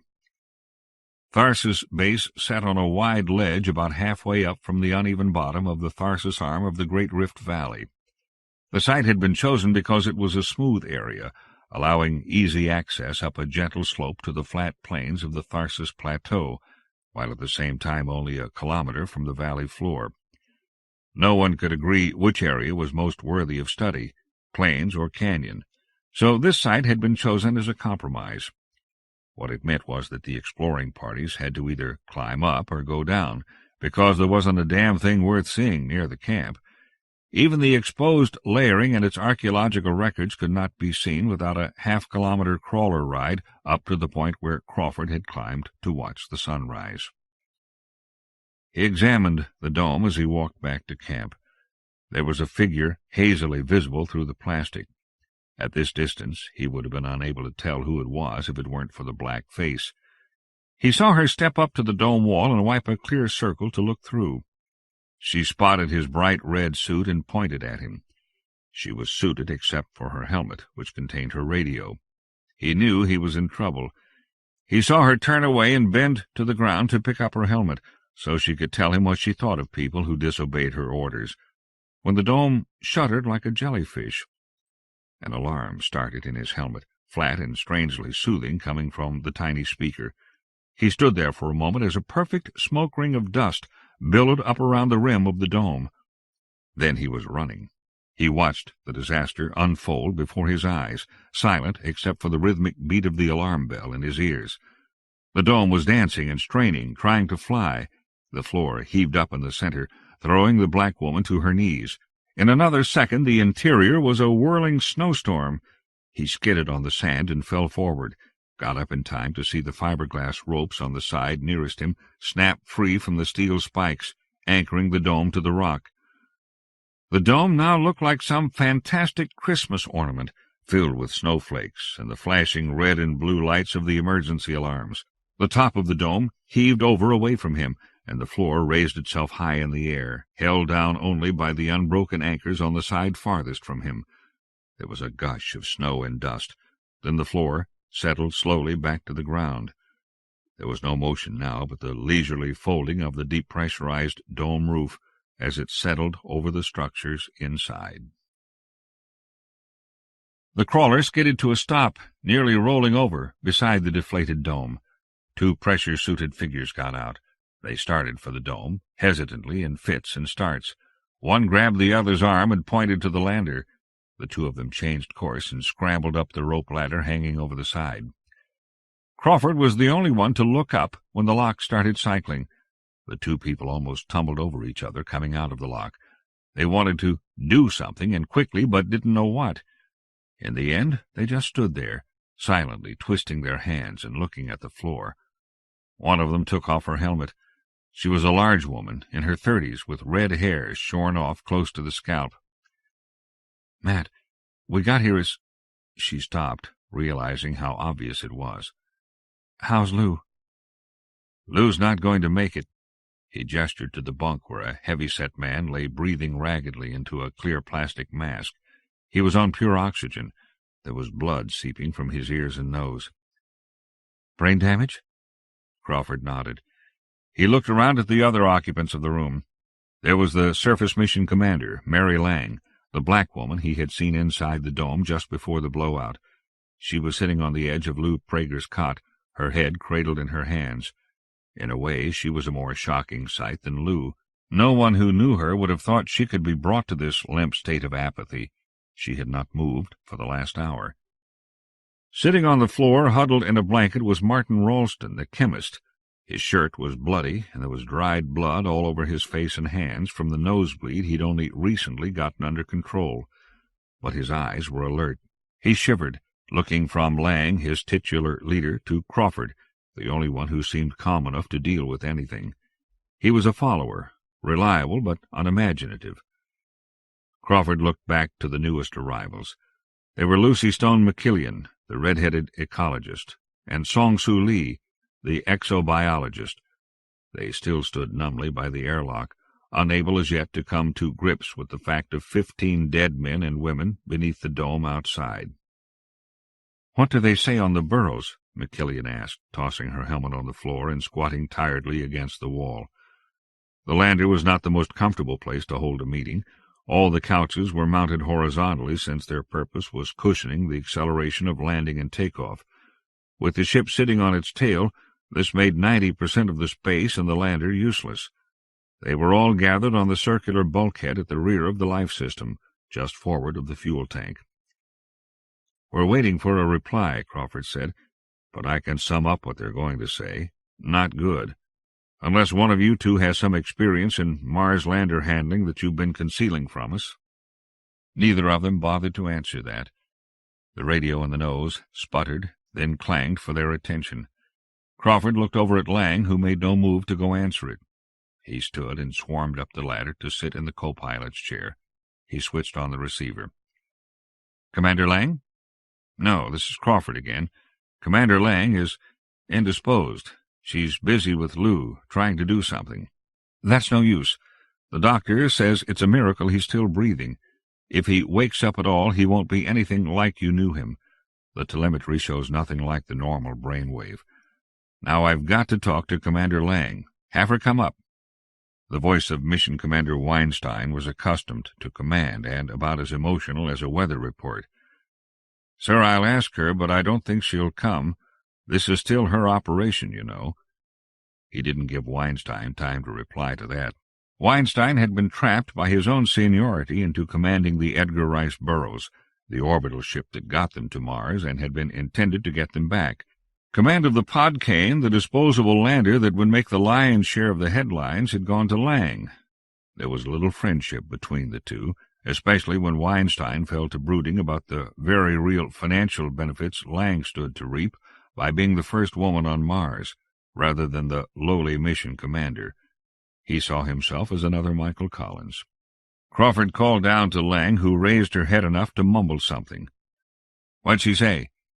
"She said, 'Take a message.'" McKillian had been crawling up the ladder as she said this. Now she reached him and said in a lower voice, "Matt, she's pretty broken up. You'd better take over for now." "Right, I know." He turned back to the radio, and McKillian listened over his shoulder as Weinstein briefed them on the situation as he saw it. It pretty much jibed with Crawford's estimation, except at one crucial point. He signed off, and they joined the other survivors. He looked around at the faces of the others and decided it wasn't the time to speak of rescue possibilities. He didn't relish being a leader. He was hoping Lang would recover soon and take the burden from him. In the meantime, he had to get them started on something. He touched McKillian gently on the shoulder and motioned her to the lock. "Let's go get them buried," he said. She squeezed her eyes shut, forcing out tears, then nodded. It wasn't a pretty job. Halfway through it, Song came down the ladder with the body of Lou Prager. Let's go over what we've learned. First, now that Lou's dead, there's very little chance of ever lifting off. That is, unless Mary thinks she can absorb everything she needs to know about piloting the Podkane from those printouts Weinstein sent down. How about it, Mary?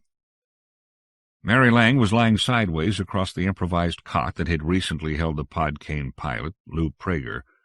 Her head was nodding listlessly against the aluminum hull plate behind her. Her chin was on her chest. Her eyes were half open. Song had given her a sedative from the dead doctor's supplies on the advice of the medic aboard the ERB. It had enabled her to stop fighting so hard against the screaming panic she wanted to unleash. It hadn't improved her disposition. She had quit. She wasn't going to do anything for anybody. When the blowout started, Lang had snapped on her helmet quickly. Then she had struggled against the blizzard and the undulating dome bottom, heading for the roofless framework where the other members of the expedition were sleeping. The blowout was over in 10 seconds, and she then had the problem of coping with the collapsing roof, which promptly buried her in folds of clear plastic. It was far too much like one of those nightmares of running knee-deep in quicksand. She had to fight for every meter, but she made it. She made it in time to see her shipmates of the last 6 months gasping soundlessly and spouting blood from all over their faces as they fought to get into their pressure suits. It was a hopeless task to choose which 2 or 3 to save in the time she had. She might have done better but for the freakish nature of her struggle to reach them. She was in shock and half believed it was only a nightmare, so she grabbed the nearest, who happened to be Dr. Ralston. He had nearly finished donning his suit, so she slapped his helmet on him and moved to the next one. It was Luther Nakamura, and he was not moving. Worse, he was only half-suited. Pragmatically, she should have left him and moved on to save the ones who still had a chance. She knew it now, but didn't like it any better than she had liked it then. While she was stuffing Nakamura into his suit, Crawford arrived. He had walked over the folds of plastic until he reached the dormitory, then sliced through it with the laser he normally used to vaporize rock samples. And he had had time to think about the problem of whom to save. He went straight to Lou Prager and finished suiting him up, but it was already too late. He didn't know if it would have made any difference if Mary Lang had tried to save him first. Now she lay on the bunk, her feet sprawled carelessly in front of her. She slowly shook her head back and forth. "You sure?" Crawford prodded her, hoping to get a rise, a show of temper. Anything. "I'm sure," she mumbled. "You people know how long they trained Lou to fly this thing? And he almost cracked it up as it was. Nuts. It isn't possible." "I refuse to accept that as a final answer," he said. "But in the meantime we should explore the possibilities if what Mary says is true." Ralston laughed. It wasn't a bitter laugh. He sounded genuinely amused. Crawford plowed on. "Here's what we know for sure. The ERB is useless to us. Oh, they'll help us out with plenty of advice, maybe more than we want, but any rescue is out of the question." "We know that," McKillian said.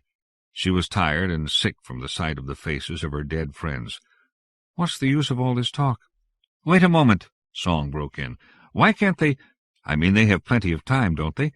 They have to leave in 6 months, as I understand it, because of the orbital elements.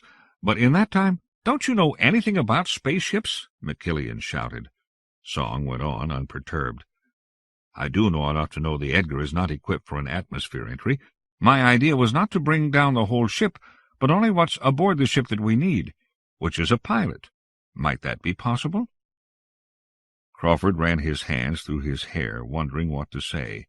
That possibility had been discussed and was being studied, but it had to be classed as extremely remote. "You're right," he said. "What we need is a pilot, and that pilot is Commander Weinstein, which presents problems legally, if nothing else. He's the captain of a ship and should not leave it. That's what kept him on the Edgar in the first place. But he did have a lot of training on the lander simulator back when he was so sure he'd be picked for the ground team. You know Whiny, always the instinct to be the one-man show, so if he thought he could do it, he'd be down here in a minute to bail us out and grab the publicity. I understand they're trying to work out a heat-shield parachute system from one of the drop capsules that were supposed to ferry down supplies to us during the stay here. But it's very risky. You don't modify an aerodynamic design lightly, not one that's supposed to hit the atmosphere at 10,000+ kilometers. So I think we can rule that out. They'll keep working on it, but when it's done, Whiny won't step into the damn thing. He wants to be a hero, but he wants to live to enjoy it, too." There had been a brief lifting of spirits among Song, Ralston, and McKillian at the thought of a possible rescue. The more they thought about it, the less happy they looked. They all seemed to agree with Crawford's assessment. "So we'll put that one in the fairy godmother file and forget about it. If it happens, fine, but we'd better assume that it won't. As you may know, the ERB Podkane are the only ships in existence that can reach Mars and land on it. One other pair is in the congressional funding stage. Whiny talked to Earth and thinks there'll be a speed-up in the preliminary paperwork, and the thing will start building in a year. The launch was scheduled for 5 years from now, but it might get as much as a year's boost. It's a rescue mission now, easier to sell. But the design will need modification, if only to include 5 more seats to bring us all back. You can bet on there being more modifications when we send in our report on the blowout. So we'd better add another 6 months to the schedule." McKillian had had enough. Matt, what the hell are you talking about? Rescue mission? Damn it, you know as well as I that if they find us here, we'll be long dead. We'll probably be dead in another year. That's where you're wrong. We'll survive. How? I don't have the faintest idea. He looked her straight in the eye as he said this. She almost didn't bother to answer, but curiosity got the best of her. Is this just a morale session? Thanks, but I don't need it. I'd rather face the situation as it is. Or do you really have something? Both. I don't have anything concrete except to say that we'll survive the same way humans have always survived, by staying warm, by eating, by drinking. To that list, we have to add by breathing. That's a hard one, but other than that, we're no different than any other group of survivors in a tough spot. I don't know what we'll have to do specifically, but I know we'll find the answers. Or die trying, Song said. Or die trying. He grinned at her. She at least had grasped the essence of the situation. Whether survival was possible or not, it was necessary to maintain the illusion that it was. Otherwise, you might as well cut your throat. You might as well not even be born, because life is an inevitably fatal struggle to survive. What about air? McKillian asked, still unconvinced. I don't know, he told her cheerfully. It's a tough problem, isn't it? What about water? Well, in that valley there's a layer of permafrost about 20 meters down. She laughed. Wonderful. So that's what you want us to do? Dig down there and warm the ice with our pink little hands? It won't work, I tell you.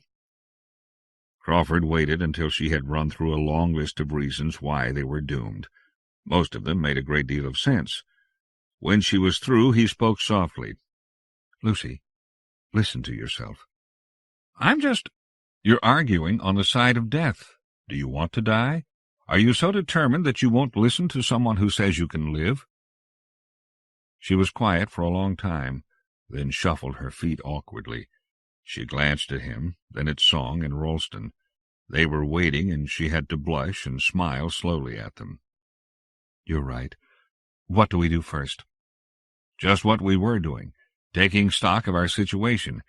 We need to make a list of what's available to us. We'll write it down on paper, but I can give you a general rundown. He counted off the points on his fingers. 1, we have food for 20 people for 3 months. That comes to about a year for the 5 of us. With rationing, maybe a year and a half. That's assuming all the supply capsules reach us all right.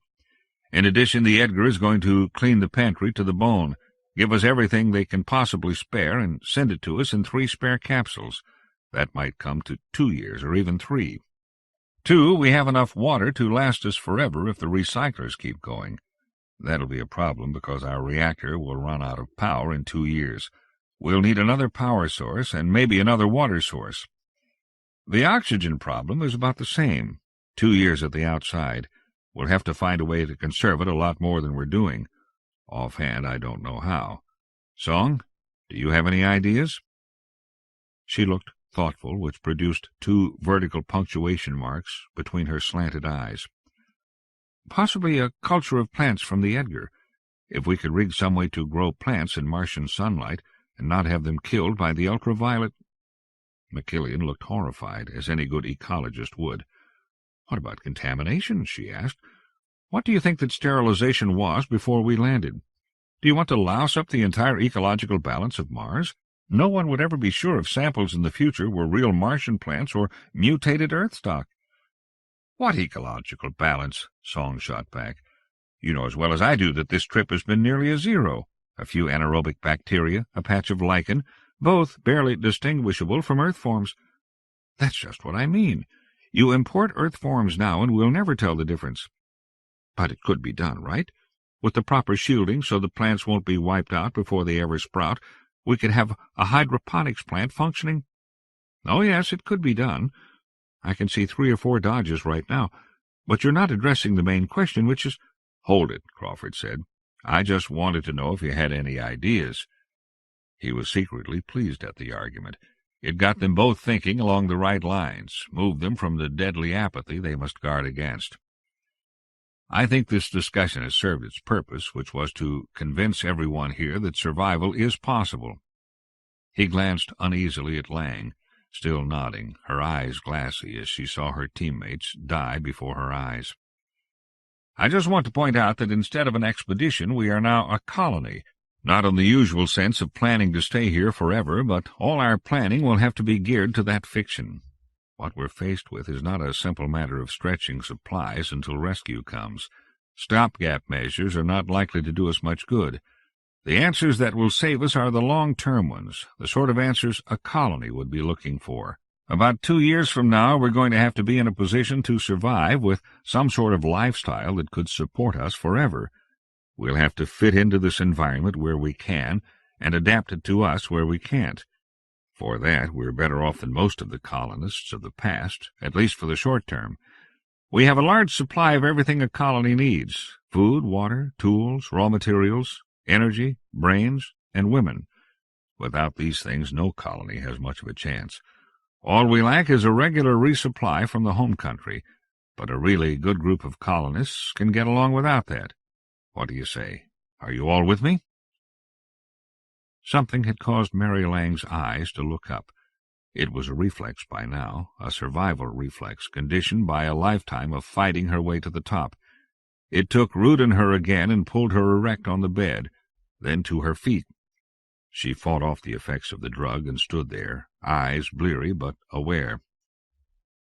"What makes you think that women are a natural resource, Crawford?" she said, slowly and deliberately. "Why, what I meant was that without the morale uplift provided by members of the opposite sex, a colony will lack the push needed to make it." "That's what you meant, all right. And you meant women, available to the real colonists as a reason to live. I've heard it before. That's male-oriented way to look at it, Crawford." She was regaining her stature as they watched, seeming to grow until she dominated the group with the intangible power that marks a leader. She took a deep breath and came fully awake for the first time that day. "We'll stop that sort of thinking right now. I'm the mission commander. I appreciate your taking over while I was, how did you say it? Indisposed. But you should pay more attention to the social aspects of our situation. If anyone is a commodity here, it's you and Ralston, by virtue of your scarcity. There will be some thorny questions to resolve there, but for the meantime we will function as a unit under my command. We'll do all we can to minimize social competition among the women for the men. That's the way it must be. Clear?" She was answered by nods of the head. She did not acknowledge it, but plowed right on. "I wondered from the start why you were along, Crawford." She was pacing slowly back and forth in the crowded space. The others got out of her way almost without thinking, except for Ralston, who still huddled under his blanket. "A historian? Sure, it's a fine idea, but pretty impractical. I have to admit that I've been thinking of you as a luxury, and about as useful as the nipples on a man's chest. But I was wrong. All the NASA people were wrong. The astronaut corps fought like crazy to keep you off this trip. Time enough for that on later flights. We were blinded by our loyalty to the test pilot philosophy of spaceflight. We wanted as few scientists as possible and as many astronauts as we could manage. We don't like to think of ourselves as ferryboat pilots. I think we demonstrated during Apollo that we could handle science jobs as well as anyone. We saw you as a kind of insult, a slap in the face by the scientists in Houston to show us how low our stock had fallen. If I might be able to— Shut up. But we were wrong. I read in your resume that you were quite a student of survival. What's your honest assessment of our chances?" Crawford shrugged, uneasy at the question. He didn't know if it was the right time to even speculate that they might fail. "Tell me the truth." "Pretty slim. Mostly the air problem. The people I've read about never sank so low that they had to worry about where their next breath was coming from." "Have you ever heard of Apollo 13? He smiled at her. "Special circumstances. Short-term problems." "You're right, of course. And in the only other 2 other real space emergencies since that time, all hands were lost." She turned and scowled at each of them in turn. "But we're not going to lose." She dared any of them to disagree, and no one was about to. She relaxed and resumed her stroll around the room. She turned to Crawford again. I can see I'll be drawing on your knowledge a lot in the years to come. What do you see as the next order of business?" Crawford relaxed. The awful burden of responsibility, which he had never wanted, was gone. He was content to follow her lead. "To tell you the truth, I was wondering what to say next. We have to make a thorough inventory. I guess we should start on that." "That's fine, but there's an even more important order of business. We have to go out to the dome and find out what the hell caused the blowout. The damn thing should not have blown. It's the first of its type to do so, and from the bottom. But it did blow, and we should know why, or we're ignoring a fact about Mars that might still kill us. Let's do that first. Ralston, can you walk?" When he nodded, she sealed her helmet and started into the lock. She turned and looked speculatively at Crawford. "I swear, man, if you had touched me with a cattle prod, you couldn't have got a bigger rise out of me than you did with what you said a few minutes ago. Do I dare ask?" Crawford was not about to answer. He said with a perfectly straight face, "Me? Maybe you should just assume I'm a chauvinist." "We'll see, won't we?" "What is that stuff?" Song Su Lee was on her knees, examining one of the hundreds of short, stiff spikes extruding from the ground. She tried to scratch her head, but was frustrated by her helmet. "It looks like plastic, but I have a strong feeling it's the higher life form Lucy and I were looking for yesterday." "And you're telling me those little spikes are what poked holes in the dome bottom? I'm not buying that." Song straightened up, moving stiffly. They had all worked hard to empty out the collapsed dome and peel back the whole bulky mess to reveal the ground it had covered. She was tired and stepped out of character for a moment to snap at Mary Lang. "I didn't tell you that. We pulled the dome back and found spikes. It was your inference that they poked holes in the bottom." "I'm sorry," Lang said quietly. "Go on with what you were saying." "Well," Song admitted, "it wasn't a bad inference at that. But the holes I saw were not punched through. They were eaten away." She waited for Lang to protest that the dome bottom was about as chemically inert as any plastic yet devised. But Lang had learned her lesson, and she had a talent for facing facts. "So we have a thing here that eats plastic, and seems to be made of plastic into the bargain. Any ideas why it picked this particular spot to grow and no other?"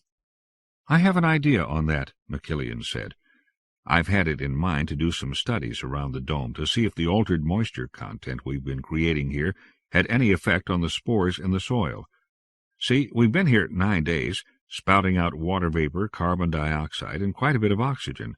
Not much, but maybe more than it seems, considering the low concentrations that are naturally available. We've altered the biome. Does anyone know where the exhaust air from the dome was expelled?" Lang raised her eyebrows. "Yes, it was under the dome. The air we exhausted was warm, you see, and it was thought it could be put to use one last time before we let it go, to warm the floor of the dome and decrease heat loss." "And the water vapor collected on the underside of the dome when it hit the cold air. Right. Do you get the picture?" "I think so," Lang said. "It was so little water, though. You know we didn't want to waste it. We condensed it out until the air we exhausted was dry as a bone." "For Earth, maybe. Here it was a torrential rainfall. It reached seeds or spores in the ground and triggered them to start growing. We're going to have to watch it when we use anything containing plastic." "What does that include?" Lang groaned. "All the airlock seals, for one thing." There were grimaces from all of them at the thought of that. "For another, a good part of our suits. Song, watch it, don't step on that thing. We don't know how powerful it is, or if it'll eat the plastic in your boots. But we'd better play it safe. How about it, Ralston? Think you can find out how bad it is?" "You mean identify the solvent these things use?" "Probably, if we can get some sort of workspace and I can get to my equipment." "Mary," McKillian said, "it occurs to me that I'd better start looking for airborne spores. If there are some, it could mean that the airlock on the pod cane is vulnerable, even 30 meters off the ground." "Right. Get on that. Since we're sleeping in it until we can find out what we can do on the ground, we'd best be sure it's safe. Meantime, we'll all sleep in our suits." There were helpless groans at this, but no protests. McKillian and Ralston headed for the pile of salvaged equipment, hoping to rescue enough to get started on their analyses. Song knelt again and started digging around one of the 10-centimeter spikes. Crawford followed Lang back toward the pod cane. "Mary, I wanted— Is it all right if I call you Mary?" "I guess so. I don't think Commander Lang would wear well over 5 years. But you'd better still think Commander." He considered it. "All right, Commander Mary." She punched him playfully. She had barely known him before the disaster. He had been a name on a roster and a sore spot in the estimation of the astronaut corps, but she had borne him no personal malice and now found herself beginning to like him. "What's on your mind?" Several things, but maybe it isn't my place to bring them up now. First, I want to say that if you're concerned or doubtful of my support or loyalty because I took over command for a while, earlier today, well, I just wanted to tell you that I have no ambitions in that direction," he finished lamely. She patted him on the back. "Sure, I know. You forget I read your dossier. It mentioned several interesting episodes that I'd like you to tell me about someday, from your Soldier of Fortune days." "Hell, those were grossly overblown. I just happened to get into some scrapes and managed to get out of them." "Still, it got you picked for this mission out of hundreds of applicants. The thinking was that you'd be a wild card, a man of action with proven survivability. Maybe it worked out. But the other thing I remember on your card was that you're not a leader, that you're a loner who'll cooperate with a group and be no discipline problem, but you work better alone. Want to strike out on your own?"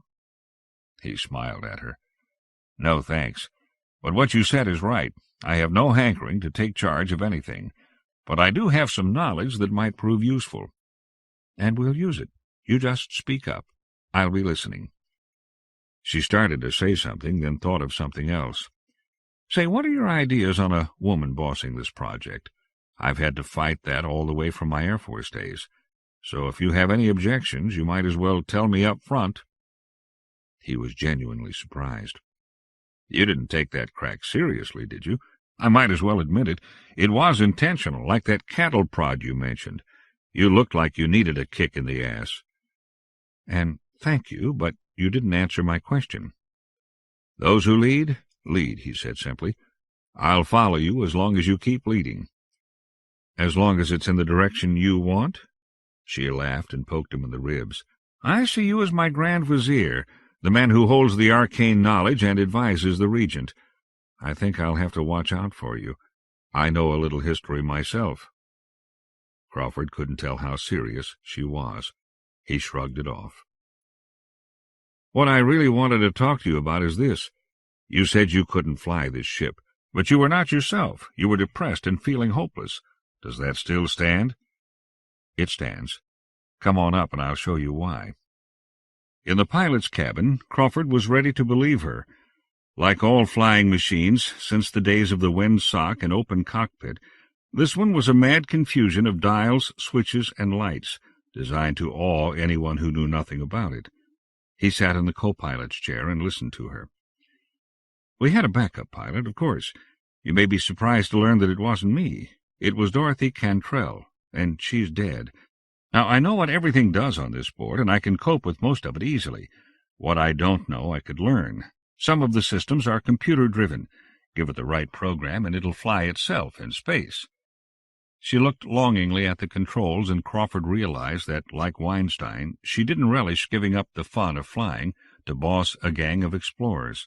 She was a former test pilot, and above all things, she loved flying. She patted an array of hand controls on her right side. There were more like them on the left. "This is what would kill us, Crawford. What's your first name?" "Matt.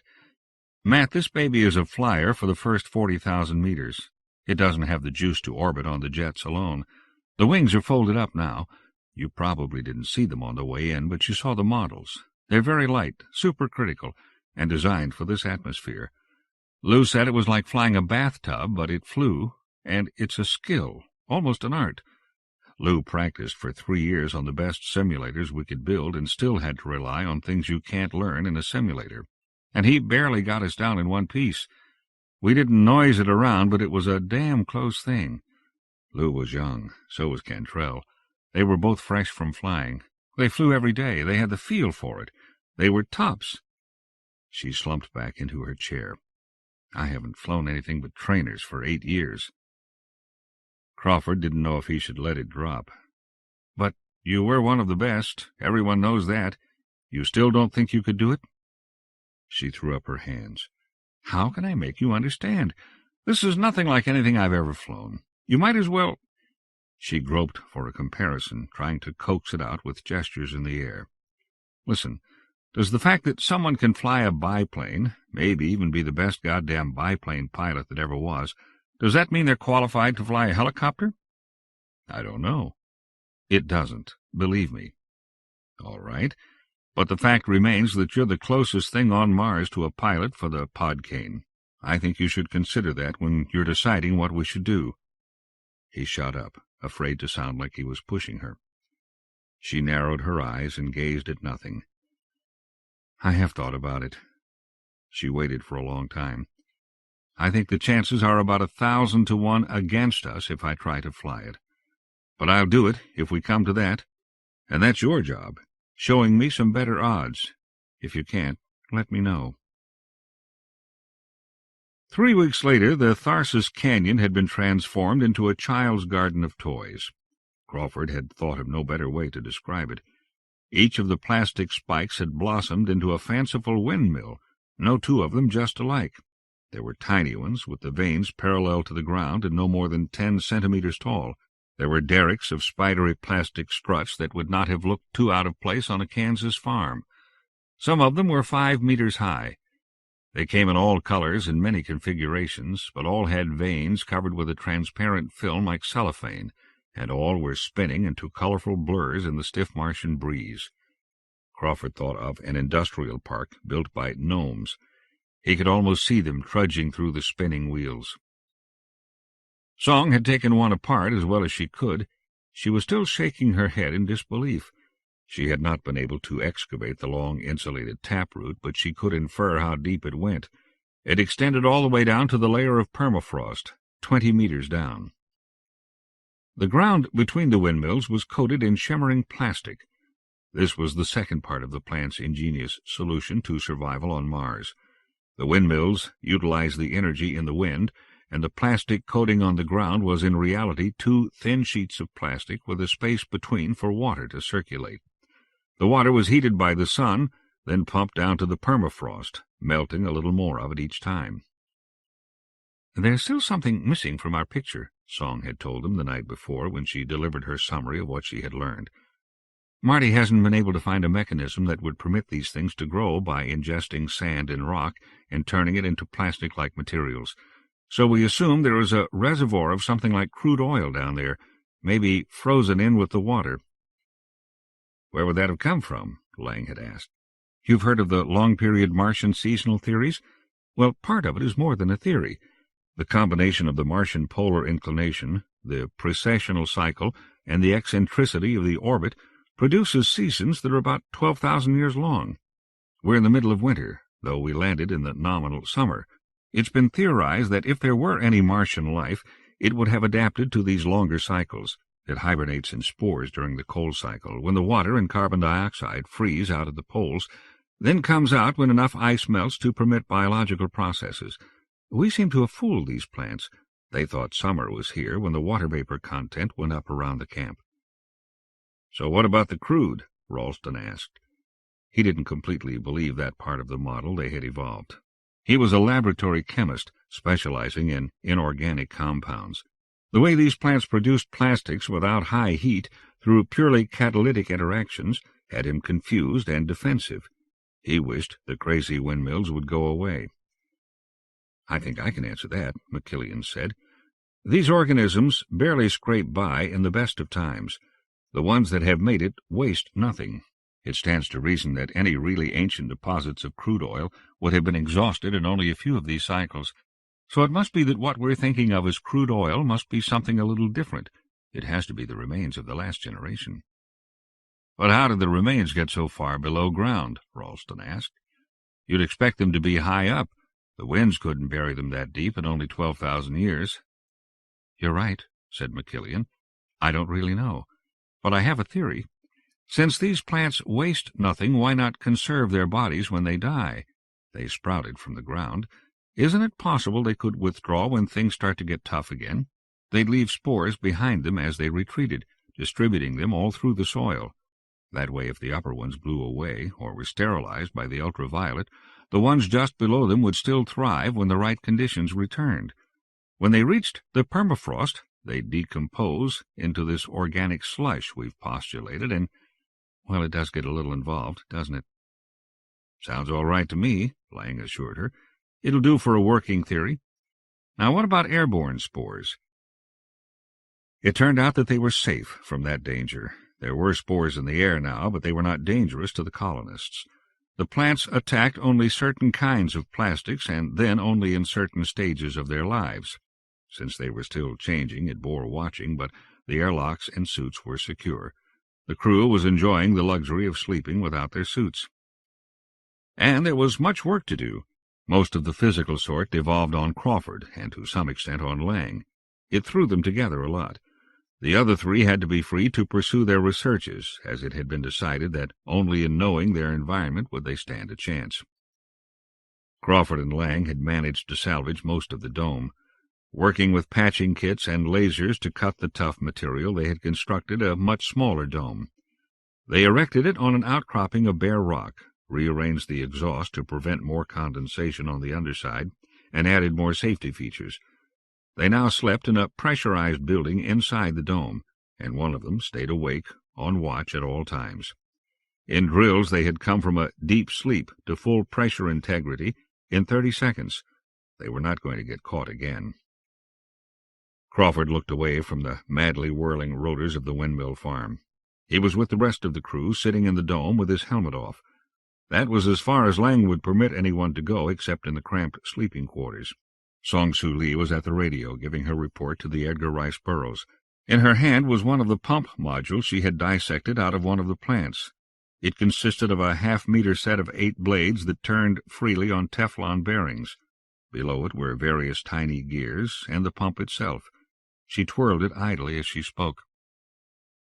"I don't really get it," Crawford admitted, talking quietly to Lucy McKillian. "What's so revolutionary about little windmills?" "It's just a whole new area," McKillian whispered back. "Think about it. Back on Earth, nature never got around to inventing the wheel. I've sometimes wondered why not. There are limitations, of course, but it's such a good idea. Just look what we've done with it. But all motion in nature is confined to up and down, back and forth, in and out, or squeeze and relax. Nothing on Earth goes round and round, unless we built it. Think about it." Crawford did, and began to see the novelty of it. He tried in vain to think of some mechanism in an animal or plant of earthly origin that turned and kept on turning forever. He could not. Song finished her report and handed the mic to Lang. Before she could start, Weinstein came on the line. "We've had a change in plan up here," he said, with no preface. "I hope this doesn't come as a shock. If you think about it, you'll see the logic in it. We're going back to Earth in 7 days. It didn't surprise them too much. The Burroughs had given them just about everything it could in the form of data and supplies. There was one more capsule load due. After that, its presence would only be a frustration to both groups.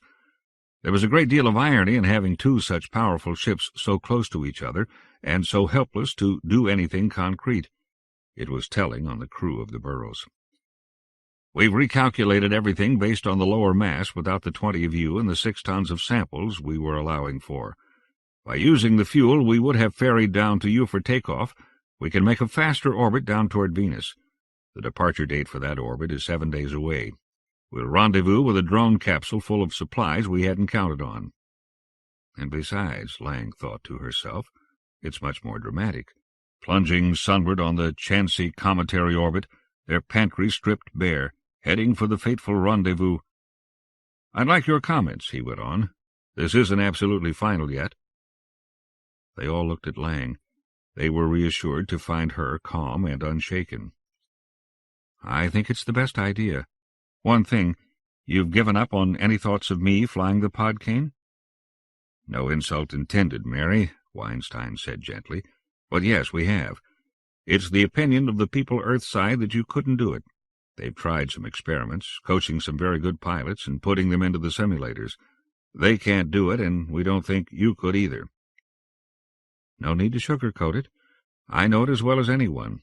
But even a 1,000,000,000 to 1 shot is better than nothing. I take it they think Crawford is right, that survival is at least theoretically possible?"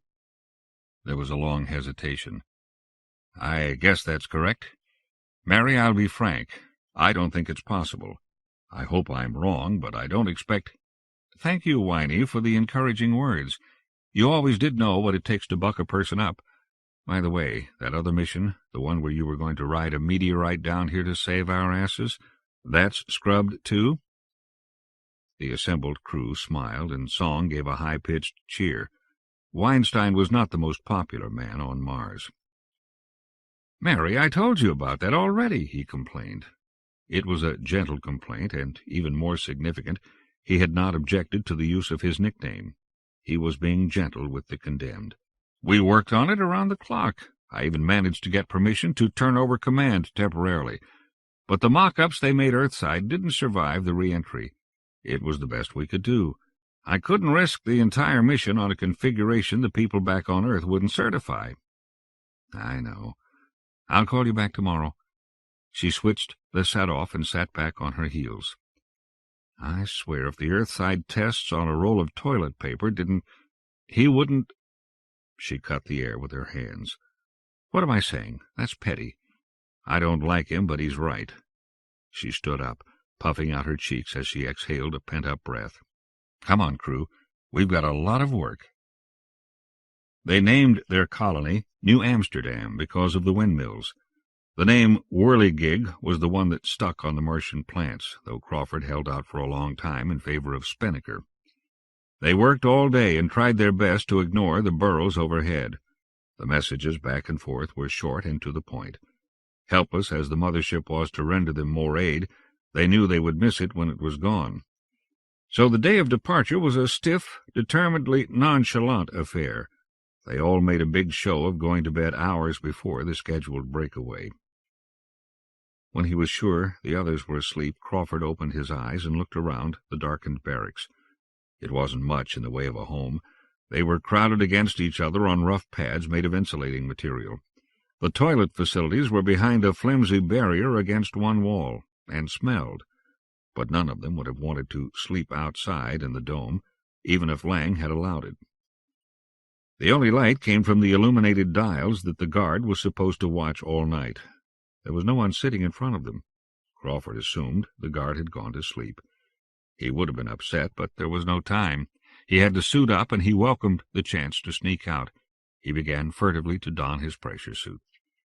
As a historian, he felt he could not let such a moment slip by unobserved.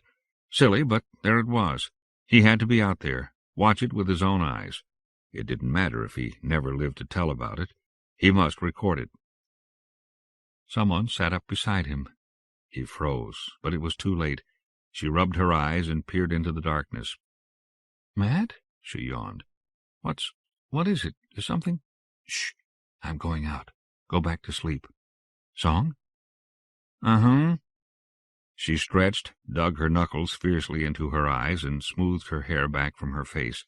She was dressed in a loose-fitting ship suit, a gray piece of dirty cloth that badly needed washing, as did all their clothes.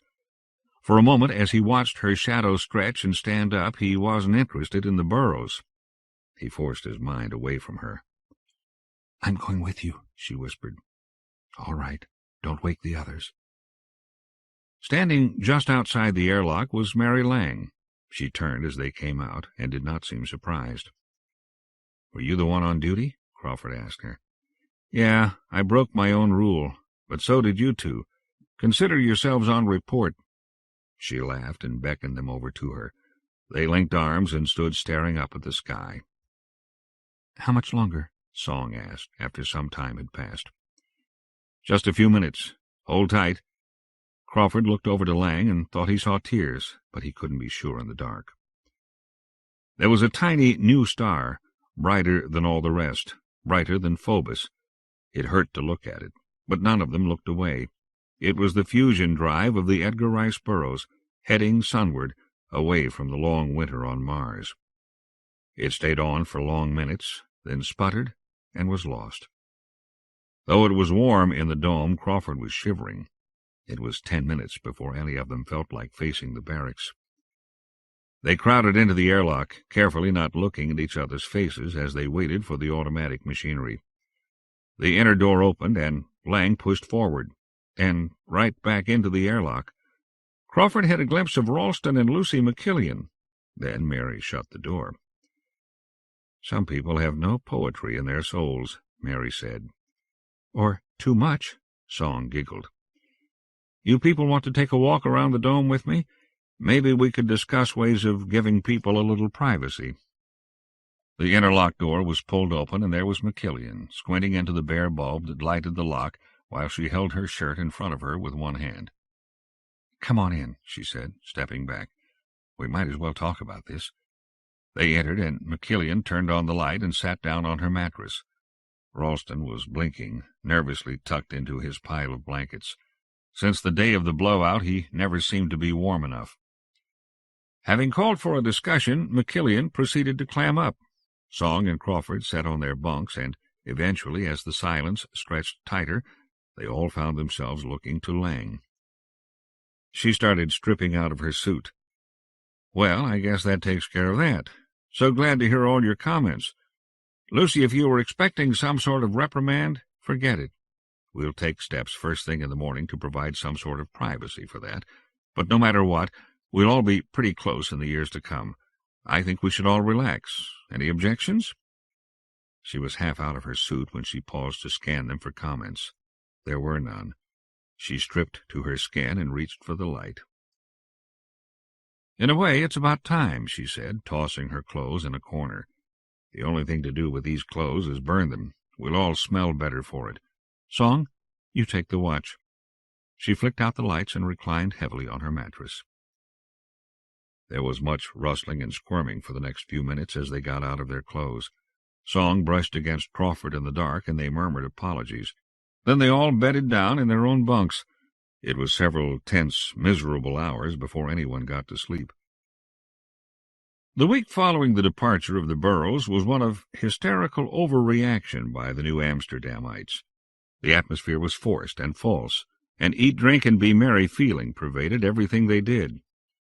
They built a separate shelter inside the dome, not really talking aloud about what it was for, but it did not lack for use. Productive work suffered as the 5 of them frantically ran through all the possible permutations of 3 women and 2 men. Animosities developed, flourished for a few hours, and dissolved in tearful reconciliations. 3 ganged up on 2, 2 on 1. 1 declared war on all the other 4.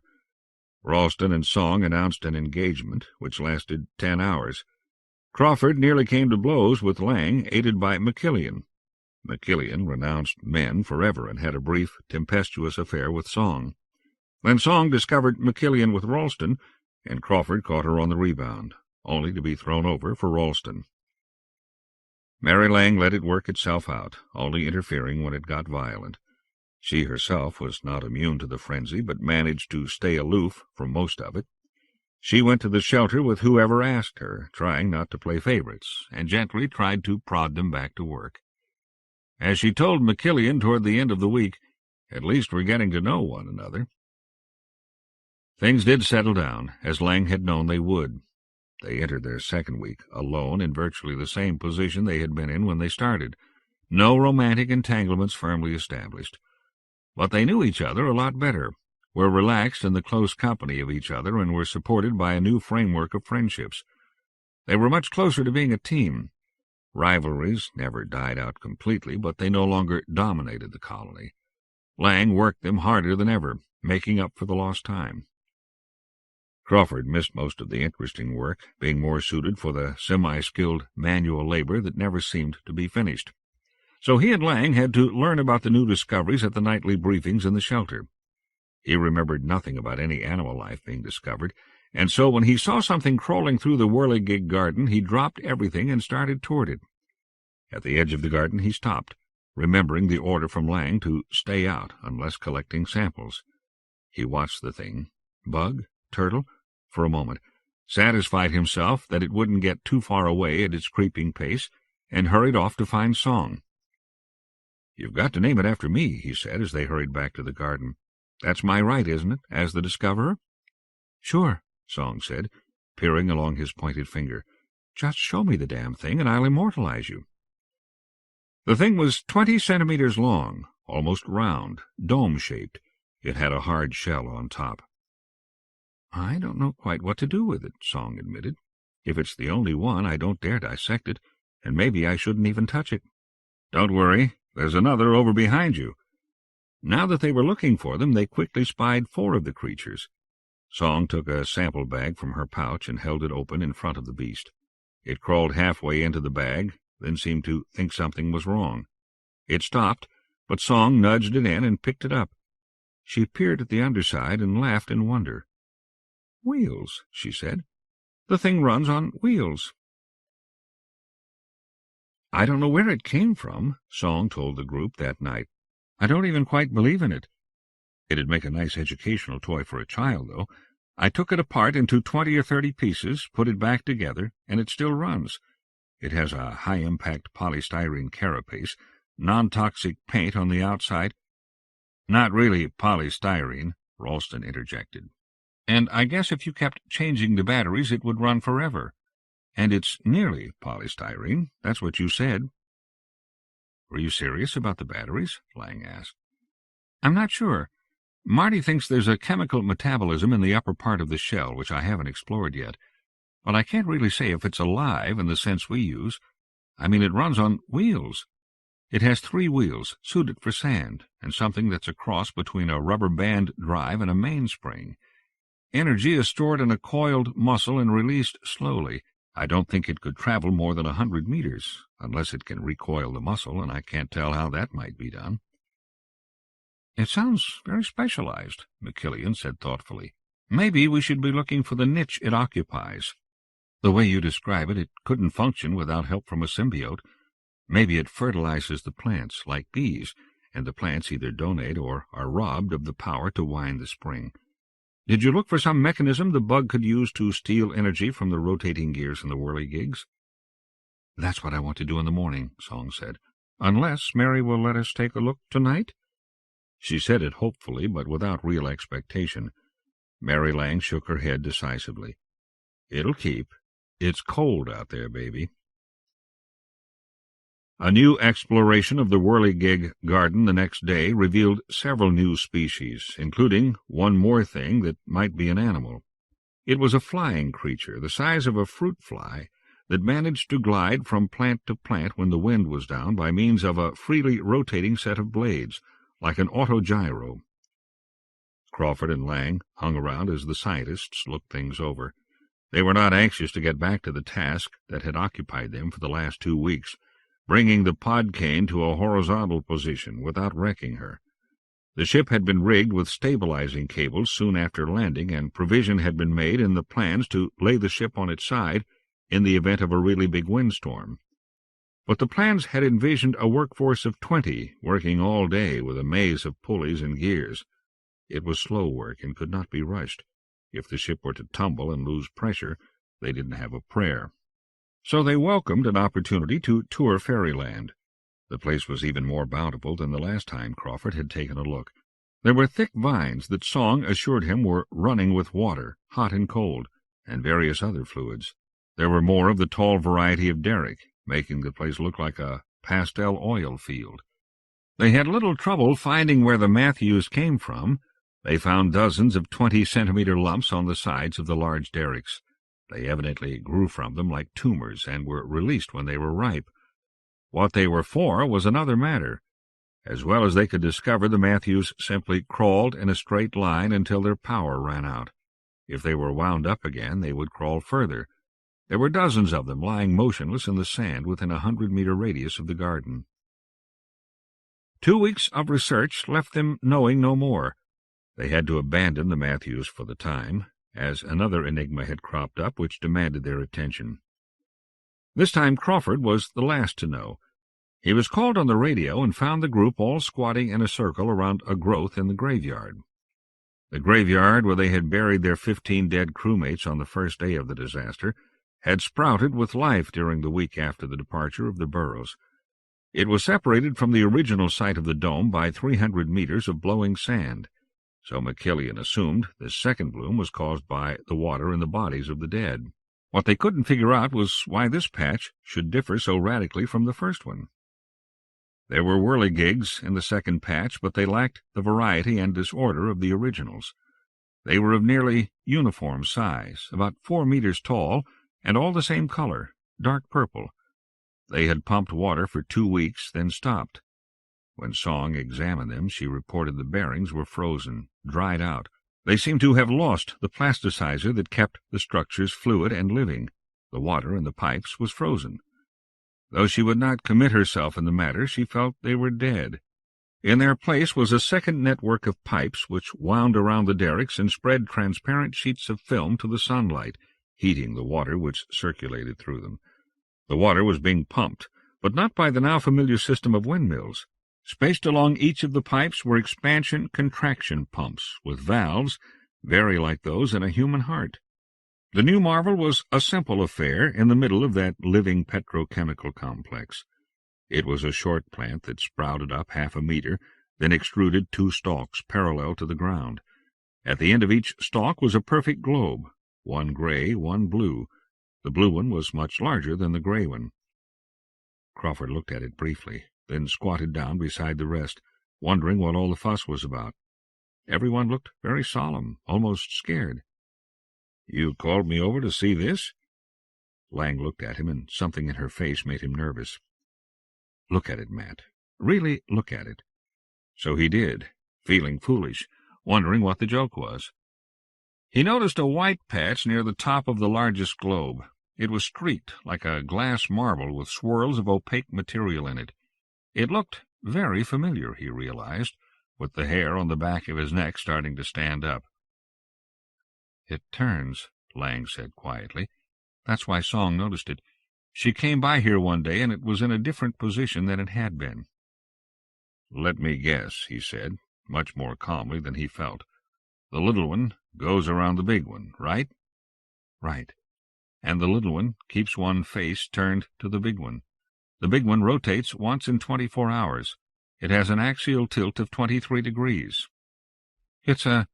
what's the word? Orrery. It's an orrery." Crawford had to stand up and shake his head to clear it. "It's funny," Lang said quietly. "I always thought it would be something flashy, or at least obvious.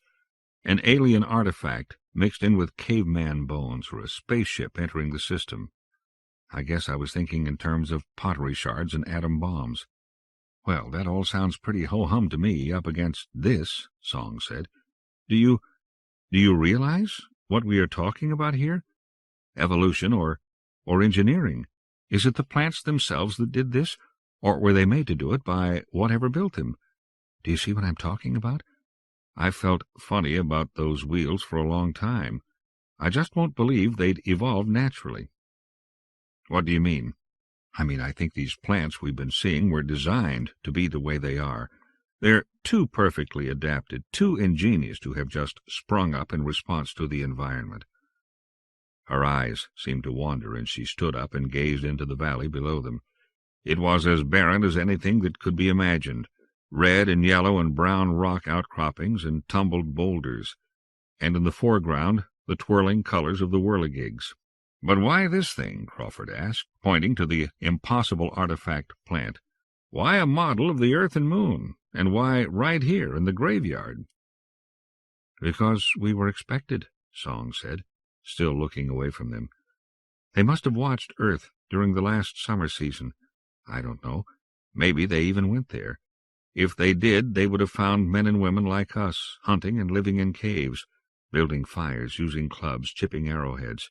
You know more about it than I do, Matt." "Who are they?" Ralston asked. "You think we're going to be meeting some Martians? People? I don't see how. I don't believe it." "I'm afraid I'm skeptical, too," Lang said. "Surely there must be some other way to explain it." "No, there's no other way. Oh, not people like us, maybe.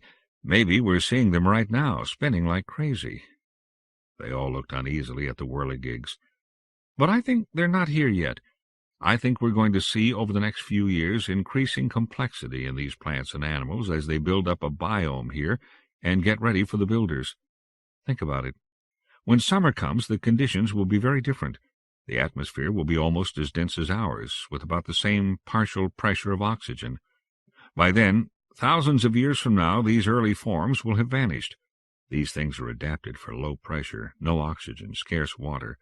The later ones will be adapted to an environment much like ours, and that's when we'll see the makers, when the stage is properly set.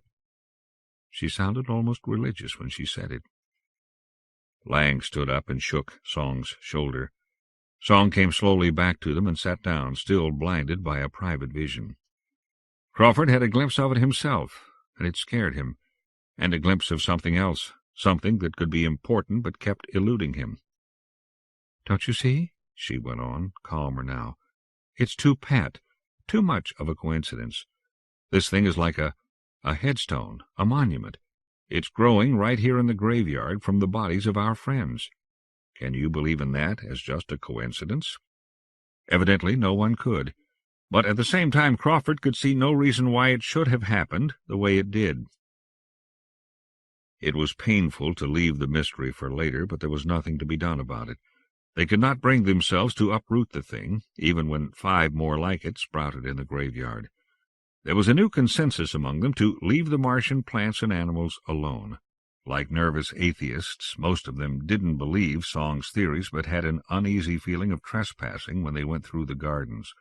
They felt subconsciously that it might be better to leave them alone in case they turned out to be private property. And for 6 months nothing really new cropped up among the whirligigs. Song was not surprised. She said it supported her theory that these plants were there only as caretakers to prepare the way for the less hardy, air-breathing varieties to come. They would warm the soil and bring the water closer to the surface, then disappear when their function was over. The 3 scientists allowed their studies to slide as it became more important to provide for the needs of the moment.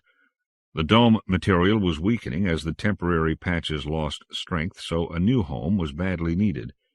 They were dealing daily with slow leaks, any of which could become a major blowout.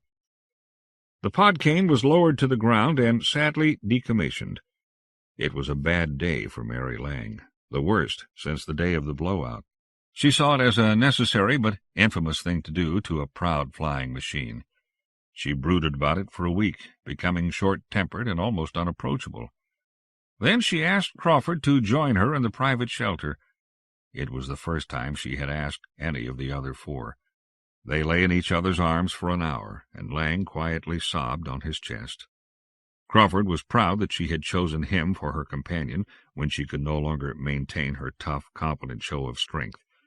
In a way, it was a strong thing to do, to expose weakness to the one person among the 4 who might possibly be her rival for leadership. He did not betray the trust. In the end, she was comforting him. After that day, Lang was ruthless in gutting the old pod cane. She supervised the ripping out of the motors to provide more living space, and only Crawford saw what it was costing her. They drained the fuel tanks and stored the fuel in every available container they could scrounge. It would be useful later for heating and for recharging batteries. They managed to convert plastic packing crates into fuel containers by lining them with sheets of the double-walled material the whirligigs used to heat water. They were nervous at this vandalism, but had no other choice. They kept looking nervously at the graveyard as they ripped up meter-square sheets of it. They ended up with a long, cylindrical home, divided into 2 small sleeping rooms, a community room, and a laboratory storehouse workshop in the old fuel tank. Crawford and Lang spent the first night together in the penthouse, the former cockpit, the only room with windows. Lying there wide awake on the rough mattress, side by side in the warm air with Mary Lang, whose black leg was a crooked line of shadow lying across his body, looking up through the port at the sharp, unwinking stars, with nothing done yet about the problems of oxygen, food, and water for the years ahead, and no assurance he would live out the night on a planet determined to kill him, Crawford realized he had never been happier in his life. On a day exactly 8 months after the disaster, 2 discoveries were made. One was in the whirligig garden and concerned a new plant that was bearing what might be fruit. They were clusters of grape-sized white balls, very hard and fairly heavy. The second discovery was made by Lucy McKillian, and concerned the absence of an event that up to that time had been as regular as the full moon. "I'm pregnant," she announced to them that night, causing Song to delay her examination of the white fruit. It was not unexpected. Lang had been waiting for it to happen since the night the Burrows left, but she had not worried about it. Now she must decide what to do. "I was afraid that might happen," Crawford said. "What do we do, Mary?" "Why don't you tell me what you think? You're the survival expert. Are babies a plus or a minus in our situation?" "I'm afraid I have to say they're a liability. Lucy will be needing extra food during her pregnancy and afterward, and it will be an extra mouth to feed. We can't afford the strain on our resources." Lang said nothing, waiting to hear from McKillian. "Now, wait a minute. What about all this line about colonists you've been feeding us ever since we got stranded here? Who ever heard of a colony without babies? If we don't grow, we stagnate, right? We have to have children." She looked back and forth from Lang to Crawford, her face expressing formless doubts.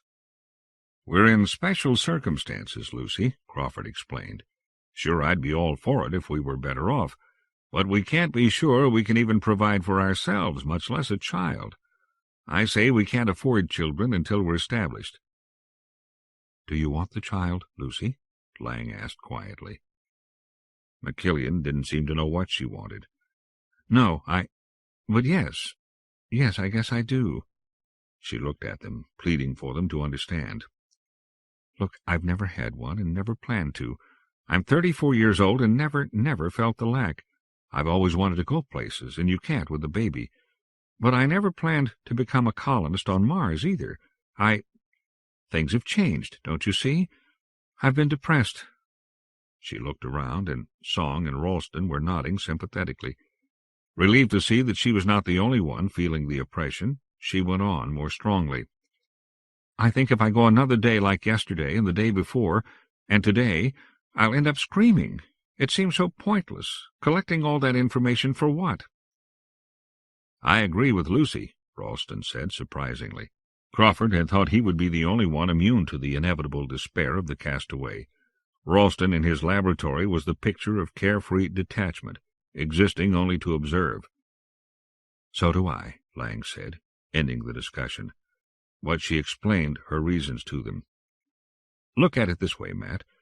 No matter how we stretch our supplies, they won't take us through the next 4 years. We either find a way of getting what we need from what's around us, or we all die.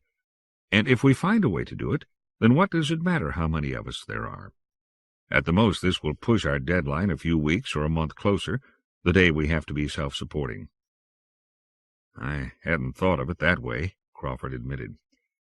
"But that's not important. The important thing is what you said from the first, and I'm surprised you didn't see it. If we're a colony, we expand. By definition. Historian, what happened to colonies that failed to expand?" "Don't rub it in. They died out, I know that much.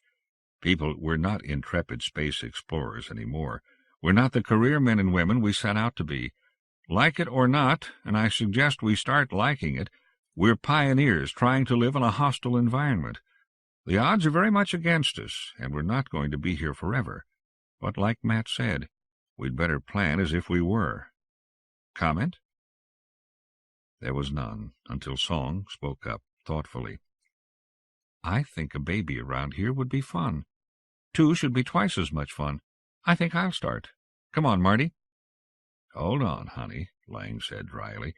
"If you conceive now, I'll be forced to order you to abort. We have the chemicals for it, you know."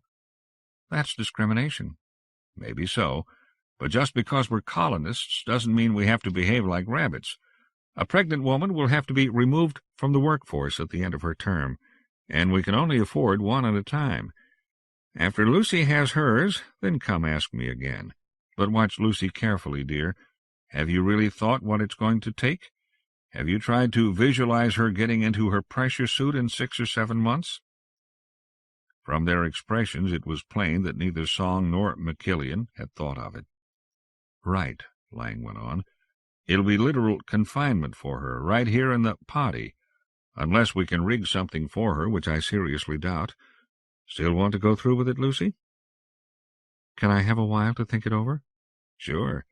You have about 2 months. After that, the chemicals aren't safe." "I'd advise you to do it," Crawford said. "I know my opinion means nothing after shooting my mouth off. I know I'm a fine one to talk. I won't be cooped up in here. But the colony needs it. We've all felt it. The lack of a direction or a drive to keep going.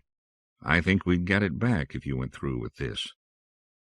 McKillian tapped her teeth thoughtfully with the tip of a finger. "You're right," she said. "Your opinion doesn't mean anything." She slapped his knee delightedly when she saw him blush.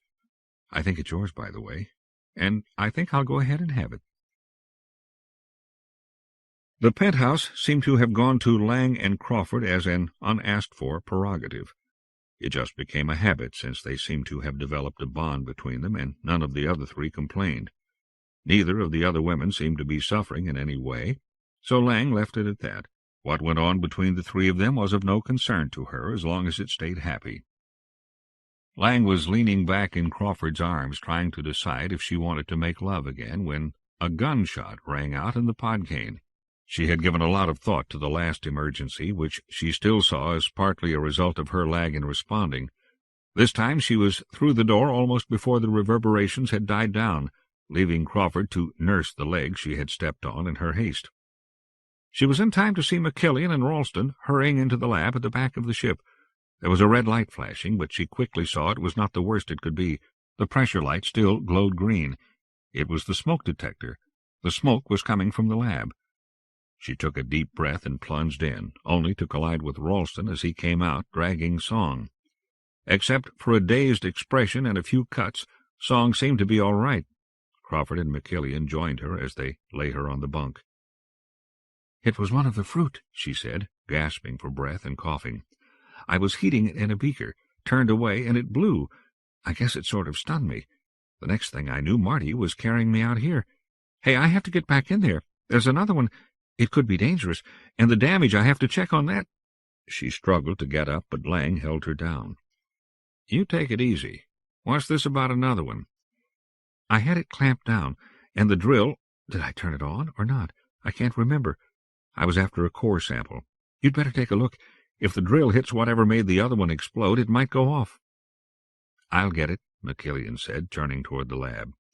"You'll stay right here," Lang barked. "We know there's not enough power in them to hurt the ship, but it could kill you if it hit you right.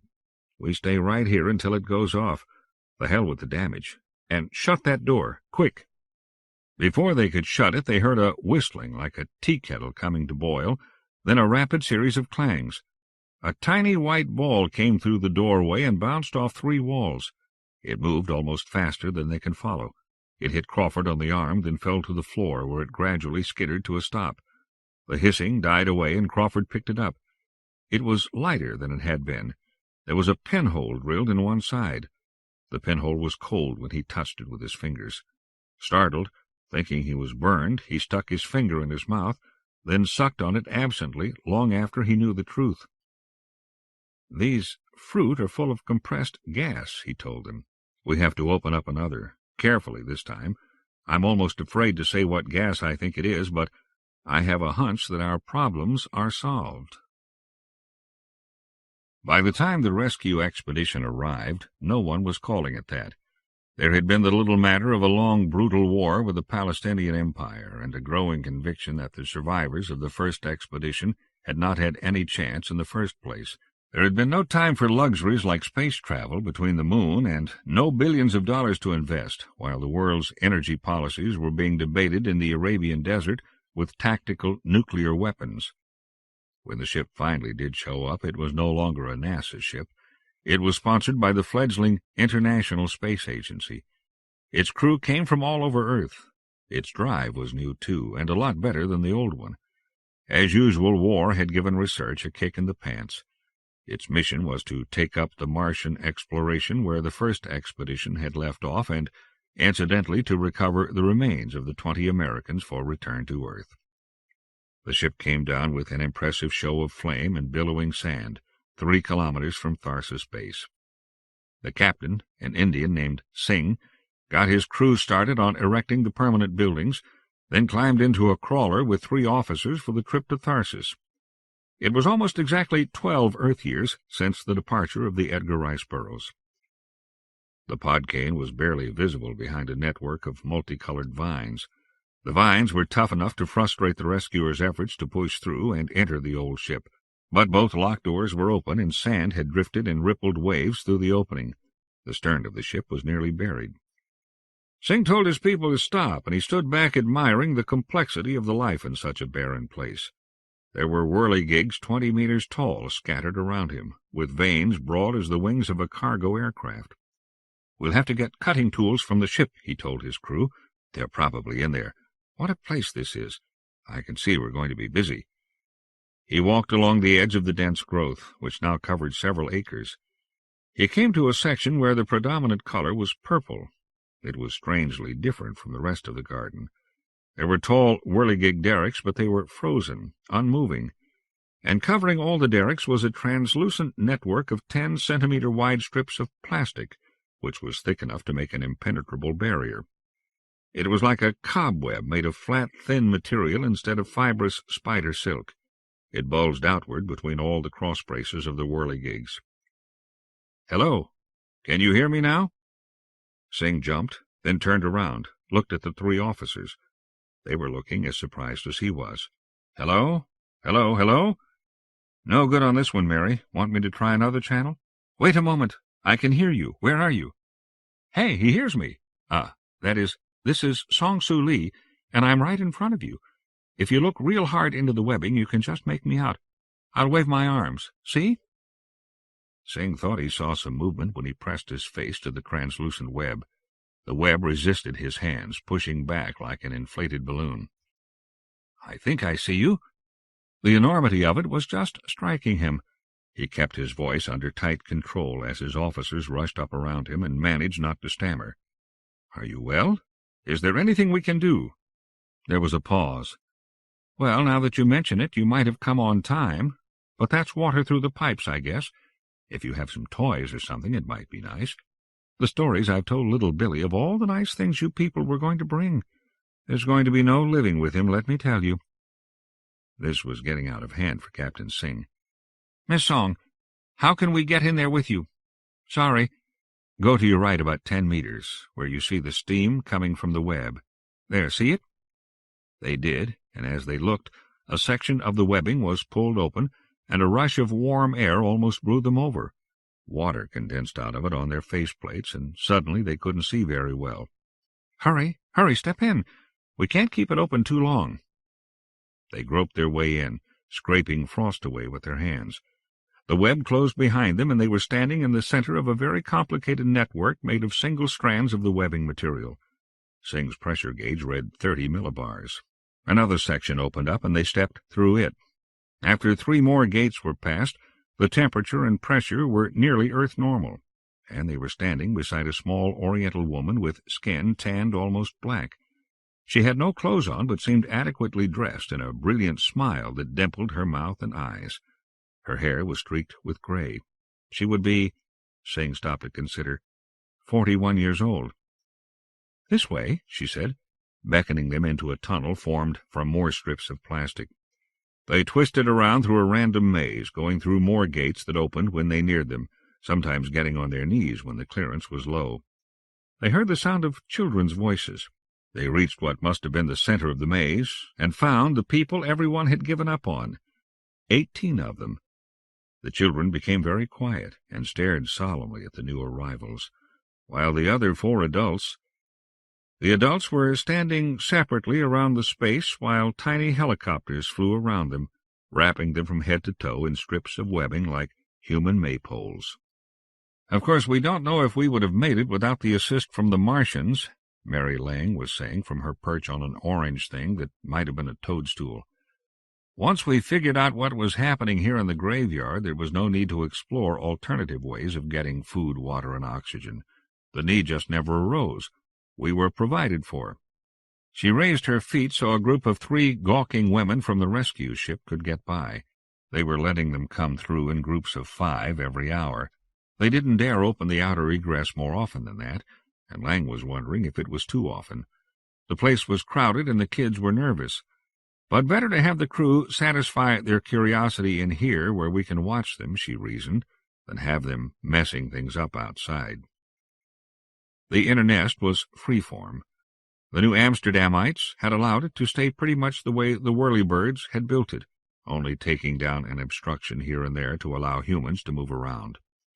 It was a maze of gauzy walls and plastic struts, with clear plastic pipes running all over and carrying fluids of pale blue, pink, gold, and wine. Metal spigots from the pod-cane had been inserted in some of the pipes.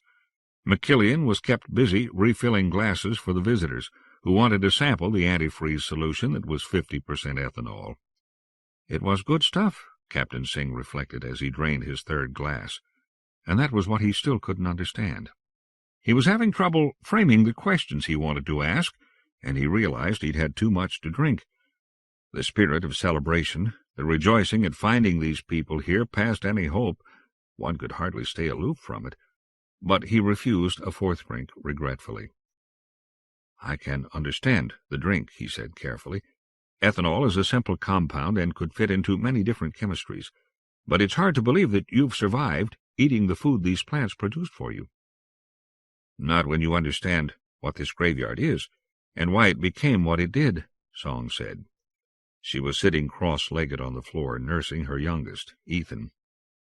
"First you have to understand that all this you see," she waved around at the meters of hanging soft sculpture, nearly causing Ethan to lose the nipple, "was designed to contain beings who are no more adapted to this Mars than we are. They need warmth, oxygen at fairly high pressures, and free water. It isn't here now, but it can be created by properly designed plants. They engineered these plants to be triggered by the first signs of free water and to start building places for them to live while they waited for full summer to come. When it does, this whole planet will bloom. Then we can step outside without wearing suits or carrying airberries." "Yes, I see," Singh said. "And it's all very wonderful, almost too much to believe." He was distracted for a moment, looking up to the ceiling where the airberries, white spheres about the size of bowling balls, hung in clusters from the pipes that supplied them with high-pressure oxygen. "I'd like to see that process from the start," he said. "Where you suit up for the outside, I mean." "We were suiting up when you got here. It takes about half an hour, so we couldn't get out in time to meet you." "How long are those suits good for?" "About a day," Crawford said. "You have to destroy them to get out of them. The plastic strips don't cut well, but there's another specialized animal that eats that type of plastic. It's recycled into the system. If you want to suit up, you just grab a whirlybird and hold on to its tail and throw it. It starts spinning as it flies and wraps the end product around you. It takes some practice, but it works. The stuff sticks to itself, but not to us. So you spend several layers, letting each one dry, then hook up an airberry, and you're inflated and insulated." "Marvelous," Singh said, truly impressed. He had seen the tiny whirlybirds weaving the suits, and the other ones, like small slugs, eating them away when the colonists saw they wouldn't need them. "But without some sort of exhaust, you wouldn't last long. How was that accomplished?" "We use the breather valves from our old suits," McKillian said. "Either the plants that grow valves haven't come up yet, or we haven't been smart enough to recognize them. And the insulation isn't perfect. We only go out in the hottest part of the day, and our hands and feet tend to get cold. But we manage." Singh realized he had strayed from his original question. "But what about the food? Surely it's too much to expect these Martians to eat the same things we do. Wouldn't you think so?" "We sure did. And we were lucky to have Marty Ralston along. He kept telling us the fruits in the graveyard were edible by humans. Fats, starches, proteins, all identical to the ones we brought along. The clue was in the orrery, of course." Lang pointed to the twin globes in the middle of the room, still keeping perfect Earth time.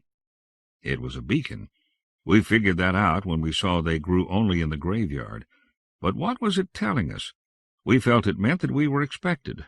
Song felt that from the start, and we all came to agree with her. But we didn't realize just how much they had prepared for us until Marty started analyzing the fruits and nutrients here. Listen, these Martians, and I can see from your look that you still don't really believe in them, but you will if you stay here long enough. They know genetics. They really know it. We have 1,000 theories about what they may be like, and I won't bore you with them yet, but this is one thing we do know. They can build anything they need, make a blueprint in DNA, encapsulate it in a spore, and bury it, knowing exactly what will come up in 40,000 years. When it starts to get cold here and they know the cycle's drawing to an end, they seed the planet with the spores and do something. Maybe they die, or maybe they have some other way of passing the time, but they know they'll return. We can't say how long they've been prepared for a visit from us. Maybe only this cycle, maybe 20 cycles ago. Anyway, at the last cycle they buried the kind of spores that would produce these little gizmos. She tapped the blue ball, representing the Earth, with one foot. They triggered them to be activated only when they encountered certain conditions. Maybe they knew exactly what it would be. Maybe they only provided for a likely range of possibilities. Song thinks they visited us back in the Stone Age. In some ways it's easier to believe than the alternative. That way they'd know our genetic structure and what kinds of food we'd eat and could prepare. 'Cause if they didn't visit us, they must have prepared other spores that would analyze new proteins and be able to duplicate them. Further than that, some of the plants might have been able to copy certain genetic material if they encountered any. Take a look at that pipe behind you. Singh turned and saw a pipe about as thick as his arm. It was flexible and had a swelling in it that continuously pulsed in expansion and contraction. Take that bulge apart and you'd be amazed at the resemblance to a human heart. So there's another significant fact. This place started out with whirligigs, but later modified itself to use human heart pumps from the genetic information taken from the bodies of the men and women we buried. She paused to let that sink in, then went on with a slightly bemused smile. The same thing for what we eat and drink. That liquor you drank, for instance. It's half alcohol, and that's probably what it would have been without the corpses. But the rest of it is very similar to hemoglobin. It's sort of like fermented blood. Human blood. Singh was glad he had refused the fourth drink. One of his crew members quietly put his glass down. I've never eaten human flesh, Lang went on, but I think I know what it must taste like. Those vines to your right. We strip off the outer part and eat the meat underneath. It tastes good. I wish we could cook it, but we have nothing to burn, and couldn't risk it with the high oxygen count anyway. Singh and everyone else was silent for a while.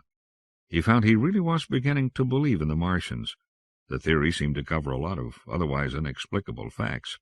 Mary Lang sighed, slapped her thighs, and stood up. Like all the others, she was nude, and seemed totally at home that way. None of them had worn anything but a Martian pressure suit for 8 years. She ran her hand lovingly over the gossamer wall, the wall that had provided her and her fellow colonists and their children protection from the cold and the thin air for so long.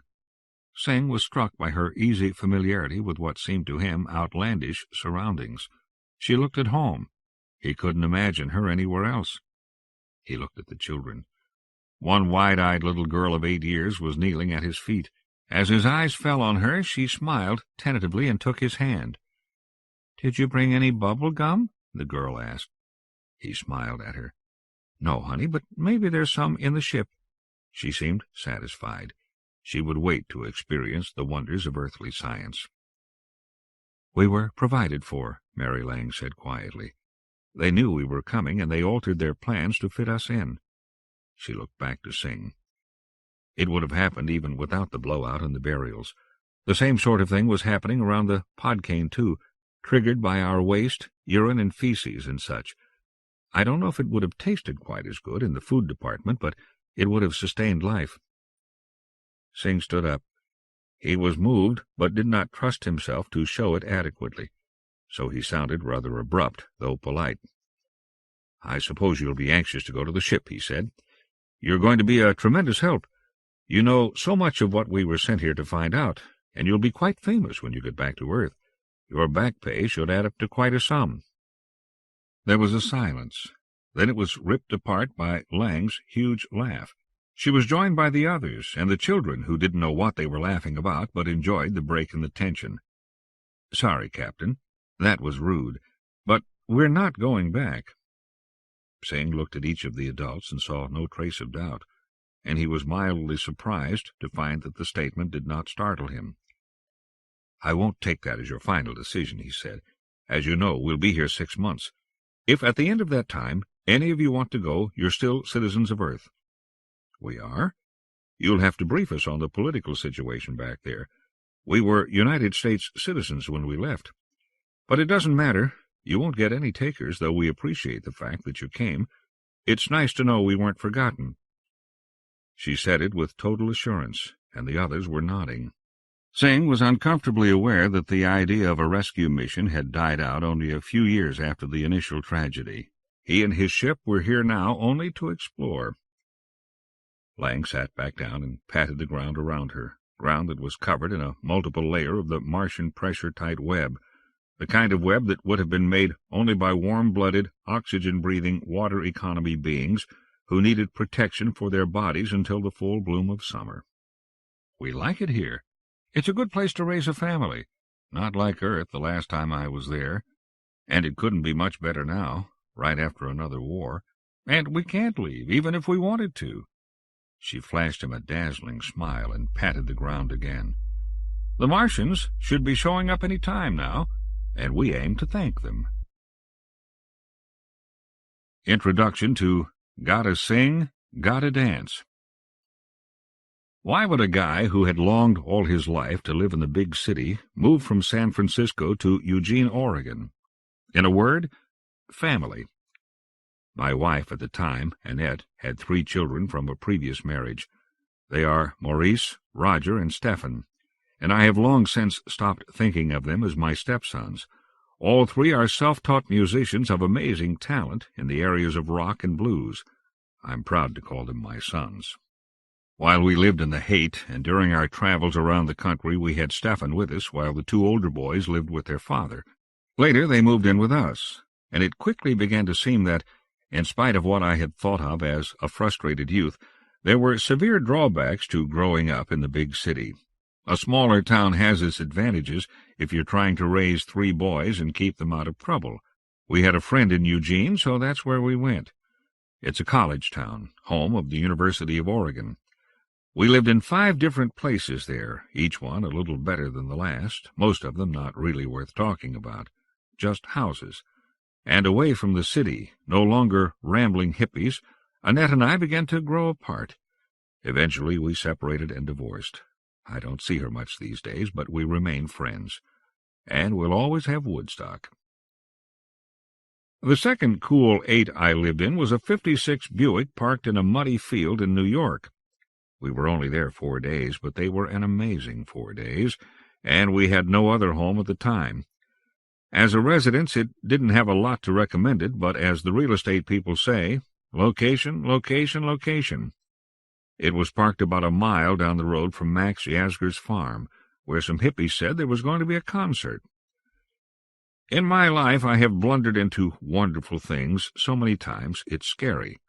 I didn't plan them, they just happened. My whole career seems that way in retrospect. Woodstock was like that for us.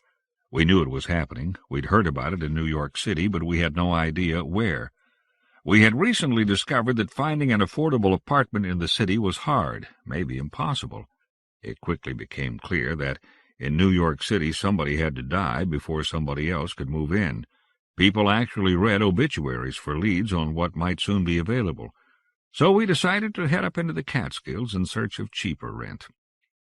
Somewhere along the way I noticed we were almost out of gas. Running on fumes, actually. We got off the road and into the worst traffic jam I ever saw. We sputtered to a halt and pushed the car off the road and into a field. That's when we realized we were involuntarily interned for the duration. There was no gas, no food, no lodging for 50 miles. Luckily, we had stuff to eat and stuff to smoke, so we figured we'd be all right. Stephen had just learned to pee in a bucket instead of into his diapers, and the Buick kept us out of the rain. People shared. You made friends quickly. It's impossible to explain Woodstock to the mosh pit generation. You couldn't even explain it to those at the Altamont Rolling Stones concert not long after, where they tried to recreate the Woodstock experience and failed miserably. Woodstock was a one-of-a-kind thing, probably never to be repeated. Did I say that old Buick was an 8 on a scale of 1 to 10? Hell, a sleeping bag out in the rain would have been a 6 if you were young enough and stupid enough to endure it, and I was both. I'm probably reaching a bit here, attempting to tie Woodstock to the following story. Woodstock is a legend that has grown in the telling. It was not utopia. Nothing is. If I think real hard, I recall being miserable, wet, hungry, and bored. I saw no violence, didn't even hear a raised voice.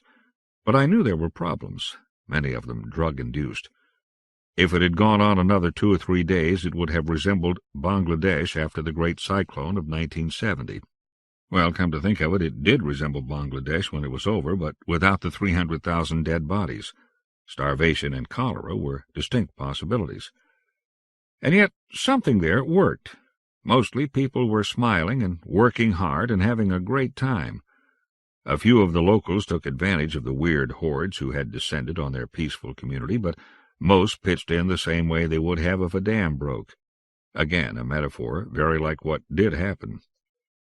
It is the feeling of cooperation that strikes me, and in nature there is no better example of cooperation than symbiosis. This is when two dissimilar organisms work together for their mutual benefit. Sometimes the two cannot survive at all without each other. The biggest engine of symbiosis I know of is planet Earth itself. In the days before real space travel, people imagined that spaceships on long voyages would try to duplicate the cycles of life by bringing plants along with them. Hydroponic gardening features in many classic SF novels. It made perfect sense. Why bring along all that bottled oxygen if plants could make it for you? It still makes sense, though to my knowledge it has not been used thus far in the space program. Gotta Sing, Gotta Dance is the result of my considering the smallest possible symbiotic unit that might survive in space. It is part of the 8 worlds history, but an isolated part. The people living raw in the rings of Saturn are an isolated community, devoted to a project that is alien to the rest of humanity. It is one of my personal favorites of the stories I have written, and I keep thinking the idea could be expanded into a novel, but I haven't yet figured out how. Gotta Sing, Gotta Dance. Sailing in toward a rendezvous with Janus, Barnum and Bailey encountered a giant, pulsing quarter note. The stem was a good 5 kilometers tall. The note itself was a kilometer in diameter and glowed a faint turquoise. It turned ponderously on its axis as they approached it. "This must be the place," Barnum said to Bailey. "Janus approach control to Barnum and Bailey," came a voice from the void. "You will encounter the drag line on the next revolution. You should be seeing the visual indicator in a few minutes." Barnum looked down at the slowly turning irregular ball of rock and ice that was Janus, innermost satellite of Saturn. Something was coming up behind the curve of the horizon. It didn't take long for enough of it to become visible so they could see what it was. Barnum had a good laugh. "Is that yours or theirs?" he asked Bailey. Bailey sniffed. "Theirs. Just how silly do you think I am?" The object rising behind the curve of the satellite was a butterfly net, 10 kilometers tall. It had a long, fluttering net trailing from a gigantic hoop. Bailey sniffed again, but applied the necessary vectors to position them for being swooped up in the preposterous thing. "Come on, Bailey," Barnum chided. "You're just jealous because you didn't think of it first." "Maybe so," the Sem conceded. "Anyway, hold on to your hat. This is likely to be quite a jerk." The illusion was carried as far as was practical, but Barnum noticed that the first tug of deceleration started sooner than one would expect if the transparent net was more than an illusion. The force built up gradually as the electromagnetic field clutched at the metal belt he had strapped around his waist. It lasted for about a minute. When it had trailed off, Janus no longer appeared to rotate beneath him. It was coming closer. "Listen to this," Bailey said. Barnum's head was filled with music. It was bouncy, featuring the reedy, flatulent, yet engaging tones of a bass saxophone and a honky-tonk tune that neither of them could identify. They shifted position and could just make out the location of Pearly Gates, the only human settlement on Janus. It was easy to find because of the weaving, floating musical staffs that extruded themselves from the spot like parallel strands of spider web. The people who ran Pearly Gates were a barrel of laughs. All the actual structures that made up the above-ground parts of the settlement were disguised behind whimsical holographic projections. The whole place looked like a cross between a child's Candyland nightmare and an early Walt Disney cartoon. Dominating the town was a giant calliope with pipes 1,000 meters tall. There were 15 of them, and they were all bouncing and swaying in time to the saxophone music. They would squat down as if taking a deep breath, then stand up again, emitting a colored smoke ring. The buildings, which Barnum knew were actually functional, uninteresting hemispheres, appeared to be square houses with flower boxes in the windows and cartoon eyes peering out the doors. They trembled and jigged as if they were made of jello. "Don't you think it's a trifle overdone?" Bailey asked. "Depends on what you like. It's kind of cute in its own gaudy way." They drifted in through the spaghetti maze of lines, bars, 16th notes, rests, smoke rings, and blaring music. They plowed through an insubstantial 8th-note run, and Bailey killed their remaining velocity with the jets. They lighted softly in the barely perceptible gravity and made their way to one of the grinning buildings. Coming up to the entrance of the building had been quite an experience. Barnum had reached for a button marked lock cycle, and it had dodged out of his way, then turned into a tiny face, leering at him. Practical joke. The lock had opened anyway, actuated by his presence. Inside, Pearly Gates was not so flamboyant. The corridors looked decently like corridors, and the floors were solid and gray. "I'd watch out all the same," Bailey advised darkly. "These people are real self-panickers. Their idea of a good laugh might be to dig a hole in the floor and cover it with a hollow. Watch your step." "Don't be such a sore loser. You could spot something like that, couldn't you?" Bailey didn't answer, and Barnum didn't pursue it. He knew the source of the Sem's uneasiness and dislike of the station on Janus. Bailey wanted to get their business over as soon as possible and get back to the ring, where he felt needed. Here, in a corridor filled with oxygen, Bailey was physically useless. Bailey's function in the symbiotic team of Barnum and Bailey was to provide an environment of food, oxygen, and water for the human Barnum. Conversely, Barnum provided food, carbon dioxide, and water for Bailey. Barnum was a human, physically unremarkable, except for a surgical alteration of his knees that made them bend outward rather than forward, and the oversized hands, called peds, that grew out of his ankles where his feet used to be. Bailey, on the other hand, was nothing like a human. Strictly speaking, Bailey was not even a he. Bailey was a plant, and Barnum thought of him as a male only because the voice in Barnum's head, Bailey's only means of communication, sounded masculine. Bailey had no shape of his own. He existed by containing Barnum and taking on part of his shape. He extended into Barnum's alimentary canal, in the mouth and all the way through to emerge at the anus, threading him like a needle. Together the team looked like a human in a featureless spacesuit, with a bulbous head, a tight waist, and swollen hips. A ridiculously exaggerated female, if you wish. "You might as well start breathing again," Bailey said. "What for? I will when I need to talk to someone who's not paired with a Sem. In the meantime, why bother?" "I just thought you'd like to get used to it." "Oh, very well, if you think it's necessary." So Bailey gradually withdrew the parts of him that filled Barnum's lungs and throat, freeing his speech apparatus to do what it hadn't done for over 10 years. Barnum coughed as the air flowed into his throat. It was cold. Well, it felt like it, though it was actually at the standard 72 degrees. He was unused to it. His diaphragm gave one shudder, then took over the chore of breathing, as if his medulla had never been disconnected. "There," he said aloud, surprised at how his voice sounded. "Satisfied?" "It never hurts to do a little testing." "Let's get this out in the open, shall we? I didn't want to come here any more than you did, but you know we had to. Are you going to give me trouble about it until we leave?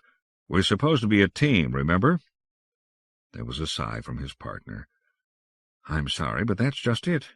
We are supposed to be a team, and out in the ring we are. Neither of us is anything without the other. Here I'm just something you have to carry around. I can't walk, I can't talk. I'm revealed as the vegetable that I am." Barnum was accustomed to the Sim's periodic attacks of insecurity. In the ring they never amounted to much, but when they entered a gravitational field, Bailey was reminded of how ineffectual a being he was. "Here you can breathe on your own," Bailey went on. "You could see on your own if I uncovered your eyes. By the way, do you—" "Don't be silly. Why should I use my own eyes when you can give me a better picture than I could on my own?" "In the ring, that's true. But here all my extra senses are just excess mass." "What good is an adjusted velocity display to you here, where the farthest thing I can see is 20 meters off, and stationary?" "Listen to you. Do you want to turn around and march back out that lock? We can. I'll do it if this is going to be such a trauma for you." There was a long silence, and Barnum was flooded with a warm, apologetic sensation that left him weak at his splayed-out knees. "There's no need to apologize," he went on in a more sympathetic tone. "I understand you. This is just something we have to do together, like everything else, the good along with the bad." "I love you, Barnum." "And you, silly." The sign on the door read, "Tempany and Ragtime, 10-pan alley cats." Barnum and Bailey hesitated outside the door. "What are you supposed to do, knock?" Barnum asked out loud. "It's been so long I've forgotten how." "Just hold your fingers into a fist and—" "Not that." He laughed, dispelling his momentary nervousness. "I've forgotten the politeness of human society. Well, they do it in all the tapes I ever saw." He knocked on the door, and it opened by itself on the second rap. There was a man sitting behind a desk with his bare feet propped up on it. Barnum had been prepared for the shock of seeing another human, one who was not enclosed in a sim, for he had encountered several of them on the way to the offices of Tempany and Ragtime. But he was still reeling from the unfamiliarity of it. The man seemed to realize it, and silently gestured him to a chair. He sat down in it, thinking that in the low gravity it really wasn't necessary, but somehow he was grateful. The man didn't say anything for a long while, giving Barnum time to settle down and arrange his thoughts. Barnum spent the time looking the man over carefully. Several things were apparent about him. Most blatantly, he was not a fashionable man. Shoes had been virtually extinct for over a century, for the simple reason that there was nothing to walk on but padded floors. However, current fashion decreed that shoes are worn. The man was young-looking, having halted his growth at around 20 years. He was dressed in a hollow suit, a generated illusion of flowing color that refused to stay in one spot or take on a definite form. Under the suit he might well have been nude, but Barnum couldn't tell. "You're Barnum and Bailey, right?" the man said. "Yes. And you're Tempany?" "Ragtime. Tempany will be here later. I'm pleased to meet you. Have any trouble on the way down? This is your first visit, I think you said." "Yes, it is. No trouble. And thank you, incidentally, for the ferry fee." He waved it away. "Don't concern yourself. It's all in the overhead. We're taking a chance that you'll be good enough to repay that many times over. We're right enough times that we don't lose money on it. Most of your people out there can't afford being landed on Janus, and then where would we be? We'd have to go out to you. Cheaper this way." "I suppose it is." He was silent again. He noticed that his throat was beginning to get sore with the unaccustomed effort of talking. No sooner had the thought been formed than he felt Bailey go into action. The internal tendril that had been withdrawn flicked up out of his stomach and lubricated his larynx. The pain died away as the nerve endings were suppressed. "It's all in your head, anyway," he told himself. "Who recommended us to you?" Ragtime said. Who was it, Bailey?" He realized too late that he had spoken it aloud. He hadn't wanted to. He had a vague feeling that it might be impolite to speak to his Sim that way. Ragtime wouldn't hear the answer, of course. "It was Antigone," Bailey supplied. "Thanks," Barnum said, silently this time. "A man named Antigone," he told Ragtime. The man made a note of that, and looked up again, smiling. "Well, now, what is it you wanted to show us?" Barnum was about to describe their work to Ragtime when the door burst open and a woman sailed in. She sailed in the literal sense, banking off the door jamb, grabbing at the door with her left pet and slamming it shut in one smooth motion. then spinning in the air to kiss the floor with the tips of her fingers, using them to slow her speed until she was stopped in front of the desk, leaning over it and talking excitedly to Ragtime. Barnum was surprised that she had peds instead of feet. He had thought that no one used them in pearly gates. They made walking awkward, but she didn't seem interested in walking. "Wait till you hear what Myers has done now," she said, almost levitating in her enthusiasm. Her ped fingers worked in the carpet as she talked. "He realigned the sensors in the right anterior ganglia, and you won't believe what it does to the—" "We have a client, Timpani." She turned and saw the same human pair sitting behind her. She put her hand to her mouth as if to hush herself, but she was smiling behind it. She moved over to them. It couldn't be called walking in the low gravity. She seemed to accomplish it by perching on 2 fingers of each of her peds and walking on them, which made it look like she was floating. She reached them and extended her hand. She was wearing a hollow suit like Ragtime's, but instead of wearing the projector around her waist as he did, she had it mounted on a ring. When she extended her hand, the hollow generator had to compensate by weaving larger and thinner webs of light around her body. It looked like an explosion of pastels and left her body barely covered. What Barnum saw could have been a girl of 16, lanky, thin hips and breasts, and 2 blonde braids that reached to her waist. But her movements belied that. There was no adolescent awkwardness there. "I'm Timpani," she said, taking his hand. Bailey was taken by surprise and didn't know whether to bear his hand or not. So what she grasped was Barnum's hand covered by the 3-centimeter padding of Bailey. She didn't seem to mind. "You must be Barnum and Bailey. Do you know who the original Barnum and Bailey were?" "Yes, they're the people who built your big calliope outside." She laughed. "The place is a kind of a circus until you get used to it. Rag tells me you have something to sell us." "I hope so. You've come to the right place. Rag's the business side of the company. I'm the talent. So I'm the one you'll be selling to. I don't suppose you have anything written down?" He made a wry face, then remembered she couldn't see anything but a blank stretch of green with a hole for his mouth. It took some time to get used to dealing with people again. "I don't even know how to read music." She sighed, but didn't seem unhappy. "I figured as much. So few of you ringers do. Honestly, if I could ever figure out what it is that turns you people into artists, I could get rich." "The only way to do that is to go out in the ring and see for yourself." "Right," she said, a little embarrassed. She looked away from the misshapen thing sitting in the chair. The only way to discover the magic of a life in the ring was to go out there, and the only way to do that was to adopt a SEMB. Forever give up your individuality and become a part of a team. Not many people could do that. "We might as well get started," she said, standing and patting her thighs to cover her nervousness. "The practice room is through that door." He followed her into a dimly lit room that seemed to be half buried in paper. He hadn't realized that any business could require so much paper. Their policy seemed to be to stack it up, and when the stack got too high and tumbled into a landslide, to kick it back into a corner. Sheets of music crunched under his peds as he followed her to the corner of the room where the synthesizer keyboard stood beneath a lamp. The rest of the room was in shadows, but the keys gleamed brightly in their ancient array of black and white. Timpani took off her ring and sat at the keyboard. "The damn hollow gets in my way," she explained. "I can't see the keys." Barnum noticed for the first time that there was another keyboard on the floor, down in the shadows, and her peds were poised over it. He wondered if that was the only reason she wore them.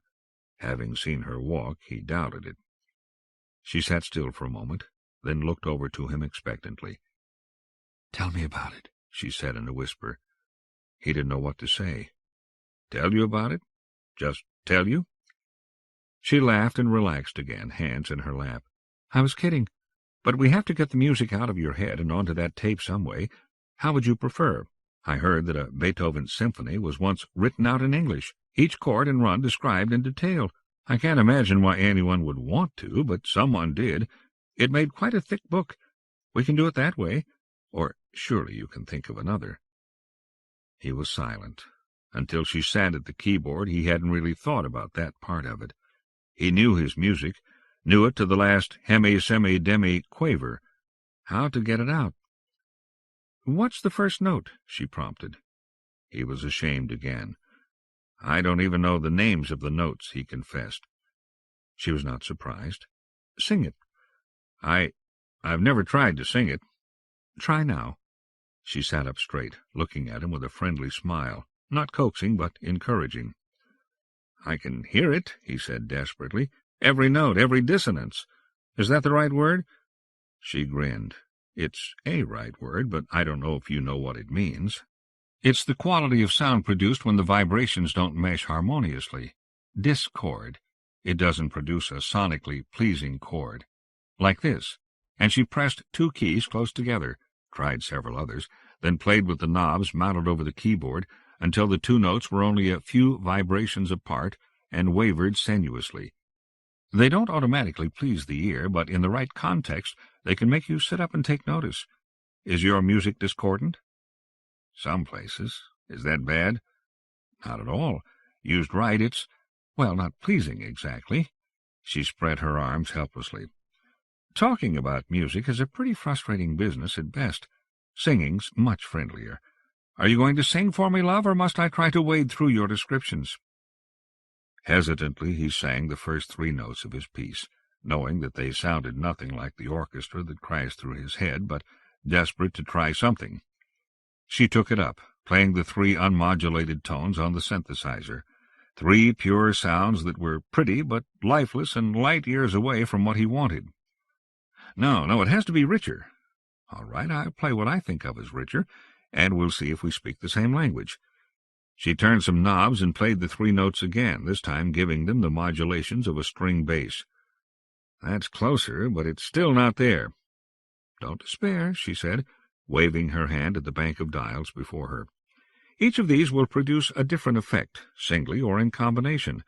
I'm reliably informed that the permutations are infinite, so somewhere in there we'll find your tune. Now, which way should we go? This way or this? Twisting the knob she touched in one direction made the sound become tinnier, the other brassier with a hint of trumpets. He sat up. That was getting closer still, but it lacked the richness of the sounds in his brain.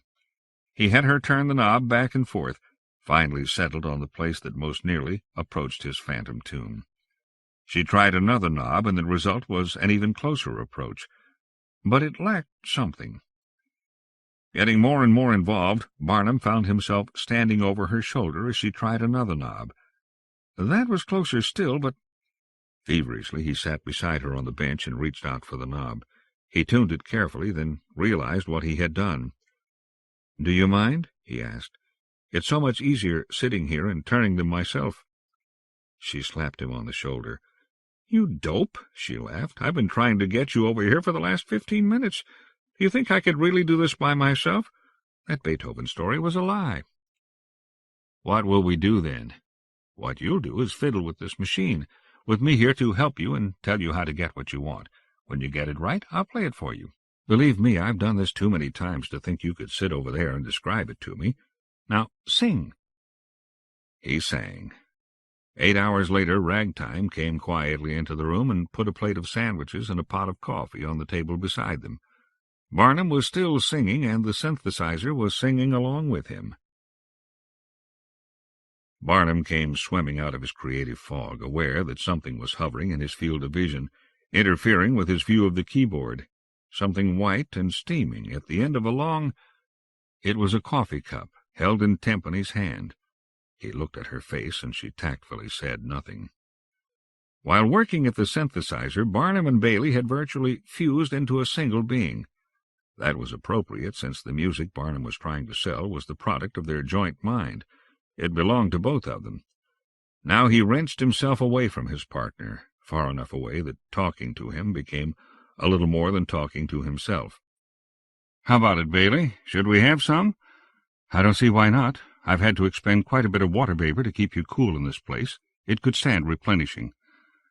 "Listen, why don't you roll back from my hands? It would make it easier to handle those controls. Give me finer manipulation, see? Besides, I'm not sure if it's polite to shake hands with her without actually touching flesh." Bailey said nothing, but his fluid body drew back quickly from Barnum's hands. Barnum reached out and took the offered cup, starting at the unfamiliar sensation of heat in his own nerve endings. Tempany was unaware of the discussion. It had only taken a second. The sensation was explosive when it went down his throat. He gasped, and Tempany looked worried. "Take it easy there, friend. You've got to get your nerves back in shape for something as hot as that." She took a careful sip and turned back to the keyboard. Barnum set his cup down and joined her. But it seemed like time for a recess, and he couldn't get back into the music. She recognized this and relaxed, taking a sandwich and eating it as if she were starving. "She is starving, you dope," Bailey said, "or at least very hungry. She hasn't had anything to eat for 8 hours, and she doesn't have a sim recycling her wastes into food and dripping it into her veins. So she gets hungry, remember?" "I remember. I'd forgotten." He looked at the pile of sandwiches. "I wonder what it would feel like to eat one of those." "Like this." Barnum's mouth was flooded with the taste of a tuna salad sandwich on whole wheat. Bailey produced this trick, like all his others, by direct stimulation of the sensorium. With no trouble at all, he could produce completely new sensations simply by shorting one sector of Barnum's brain into another. If Barnum wanted to know what the taste of a tuna sandwich sounded like, Bailey could let him hear. "All right, and I won't protest that I didn't feel the bite of it against my teeth, because I know you can produce that, too, and all the sensations of chewing and swallowing it, and much more besides.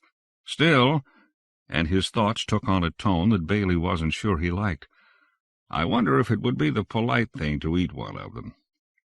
"What's all this politeness all of a sudden?" Bailey exploded. "Eat it if you like, but I'll never know why. Be a carnivorous animal and see if I care." "Temper, temper," Barnum chided with tenderness in his voice. "Settle down, chum.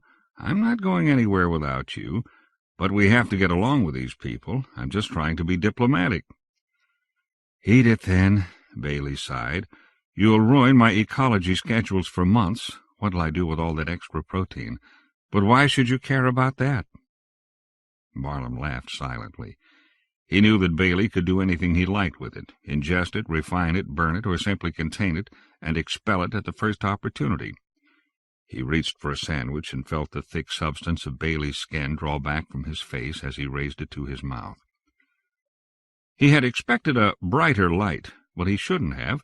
He was using his own retinas to see with for the first time in years, but it was no different from the cortex-induced pictures Bailey had shown him all that time. "You have a nice face," Tempany said, around a mouthful of sandwich.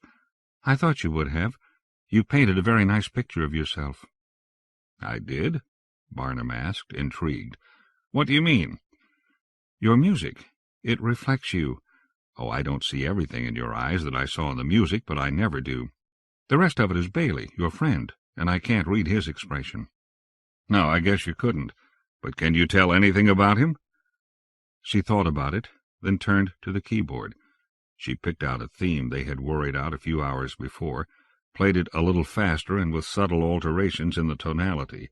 It was a happy fragment with a hint of something just out of reach. "That's Bailey. He's worried about something.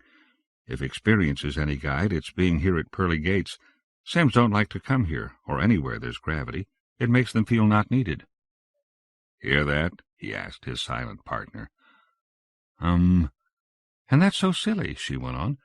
"I don't know about it firsthand, obviously, but I've met and talked to a lot of pairs. As far as I can see, the bond between a human and a sim is, well, it makes a mother cat dying to defend her kittens seem like a case of casual affection. I guess you know that better than I could ever say, though." "You stated it well," he said. Bailey made a grudging sign of approval, a mental sheepish grin. "She's outpointed me, meat-eater. I'll shut up and let you two talk without me intruding my baseless insecurities." "You relaxed him," Barnum told her happily. "You've even got him making jokes about himself. That's no small accomplishment, because he takes himself pretty seriously." "That's not fair. I can't defend myself." "I thought you were going to be quiet." The work proceeded smoothly, though it was running longer than Bailey would have liked. After 3 days of transcribing, the music was beginning to take shape. A time came when Tempany could press a button and have the machine play it back. It was much more than the skeletal outline they had evolved on the first day, but still needed finishing touches. "How about contrapunctual cantata?" Tempany asked. "What?" "For a title. It has to have a title. I've been thinking about it, and coined that word. It fits because the piece is very metrical in construction, tight, on time, on the beat, yet it has a strong counterpoint in the woodwinds. That's the reedy sections, right? Yes. What do you think? Bailey wants to know what a cantata is. Timpani shrugged her shoulders, but looked guilty. To tell you the truth, I stuck that in for alliteration, maybe as a selling point. Actually, a cantata is sung, and you don't have anything like voices in this. You sure you couldn't work some in? Barnum considered it. No. It's your decision, of course. She seemed about to say something else, but decided against it. Look, I don't care too much about the title, Barnum said. Will it help you to sell it, naming it that? Might. Then do as you please. Thanks. I've got Rag working on some preliminary publicity. We both think this has possibilities. He liked the title, and he's pretty good at knowing what will sell. He likes the piece, too. How much longer before we'll have it ready? Not too long. 2 more days. Are you getting tired of it? A little. I'd like to get back to the ring. So would Bailey. She frowned at him, pouting her lower lip. That means I won't be seeing you for 10 years. This sure can be a slow business. It takes forever to develop new talent. Why are you in it? She thought about it. I guess because music is what I like, and Janus is where the most innovative music in the system is born and bred. No one else can compete with you ringers. He was about to ask her why she didn't pair up and see what it was like firsthand, but something held him back, some unspoken taboos she had set up. Or perhaps it was him. Truthfully, he could no longer understand why everyone didn't pair with a Semb. It seemed the only sane way to live, but he knew that many found the idea unattractive, even repugnant. After the 4th recording session, Timpani relaxed by playing the synthesizer for the pair. They had known she was good, and their opinion was confirmed by the artistry she displayed at the keyboard. Timpani had made a study of musical history. She could play Bach or Beethoven as easily as the works of the modern composers like Barnum.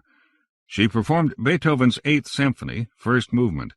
With her 2 hands and 2 pads, she had no trouble at all in making an exact reproduction of a full symphony orchestra. But she didn't limit herself to that. The music would segue imperceptibly from the traditional strings into the concrete sounds that only an electronic instrument could produce. She followed it with something by Ravel that Barnum had never heard, then an early composition by Riker. After that she amused him with some Joplin rags and a march by John Philip Sousa. She allowed herself no license on these, playing them with the exact instrumentation indicated by the composer. Then she moved into another march. This one was incredibly lively, full of chromatic runs that soared and swooped. She played it with a precision in the bass parts that the old musicians could never have achieved. Barnum was reminded of old films seen as a child, films full of snarling lions in cages and elephants bedecked with feathers. "What was that?" he asked when she was through. "Funny you should ask, Mr. Barnum. That was an old circus march called Thunder and Blazes, or some call it Entry of the Gladiators. There's some confusion among the scholars. Some say it had a 3rd title, Barnum and Bailey's Favorite, but the majority think that was another one. If it was, it's lost, and too bad. But everyone is sure that Barnum and Bailey liked this one, too. What do you think of it?" "I like it. Would you play it again?" She did, and later a 3rd time, because Bailey wanted to be sure it was safe in Barnum's memory where they could replay it later. Timpani turned the machine off and rested her elbows on the keyboard. "When you go back out," she said, "why don't you give some thought to working in a synapticon part for your next work?" "What's a synapticon?" She stared at him, not believing what she had heard. Then her expression changed to one of delight. "You really don't know? Then you have something to learn." And she bounced over to her desk, grabbed something with her pads, and hopped back to the synthesizer. It was a small black box with a strap and a wire with an input jack at one end. She turned her back to him and parted her hair at the base of her skull. "Will you plug me in?" she asked. Barnum saw the tiny gold socket buried in her hair, the kind that enabled one to interface directly with a computer. He inserted the plug into it, and she strapped the box around her neck. It was severely functional and had an improvised, breadboarded look about it, scarred with tool marks and chipped paint. It gave the impression of having been tinkered with almost daily. "It's still in the development process," she said. "Myers, he's the guy who invented it, has been playing with it, adding things. When we get it right, we'll market it as a necklace. The circuitry can be compacted quite a bit. The first one had a wire that connected it to the speaker, which hampered my style considerably. But this one has a transmitter. You'll see what I mean. Come on, there isn't room in here." She led the way back to the outer office and turned on a big speaker against the wall. "What it does," she said, standing in the middle of the room with her hands at her sides, "is translate body motion into music. It measures the tensions in the body nerve network, amplifies them, and, well, I'll show you what I mean. This position is null. No sound is produced." She was standing straight but relaxed, pads together, hands at her sides, head slightly lowered. She brought her arm up in front of her, reaching with her hand, and the speaker behind her made a swooping sound up the scale, breaking into a chord as her fingers closed on the invisible tone in the air.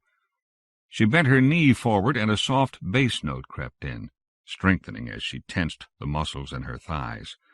She added more harmonics with her other hand, then abruptly cocked her body to one side, exploding the sound into a cascade of chords. Barnum sat up straight, the hairs on his arms and spine sitting up with him.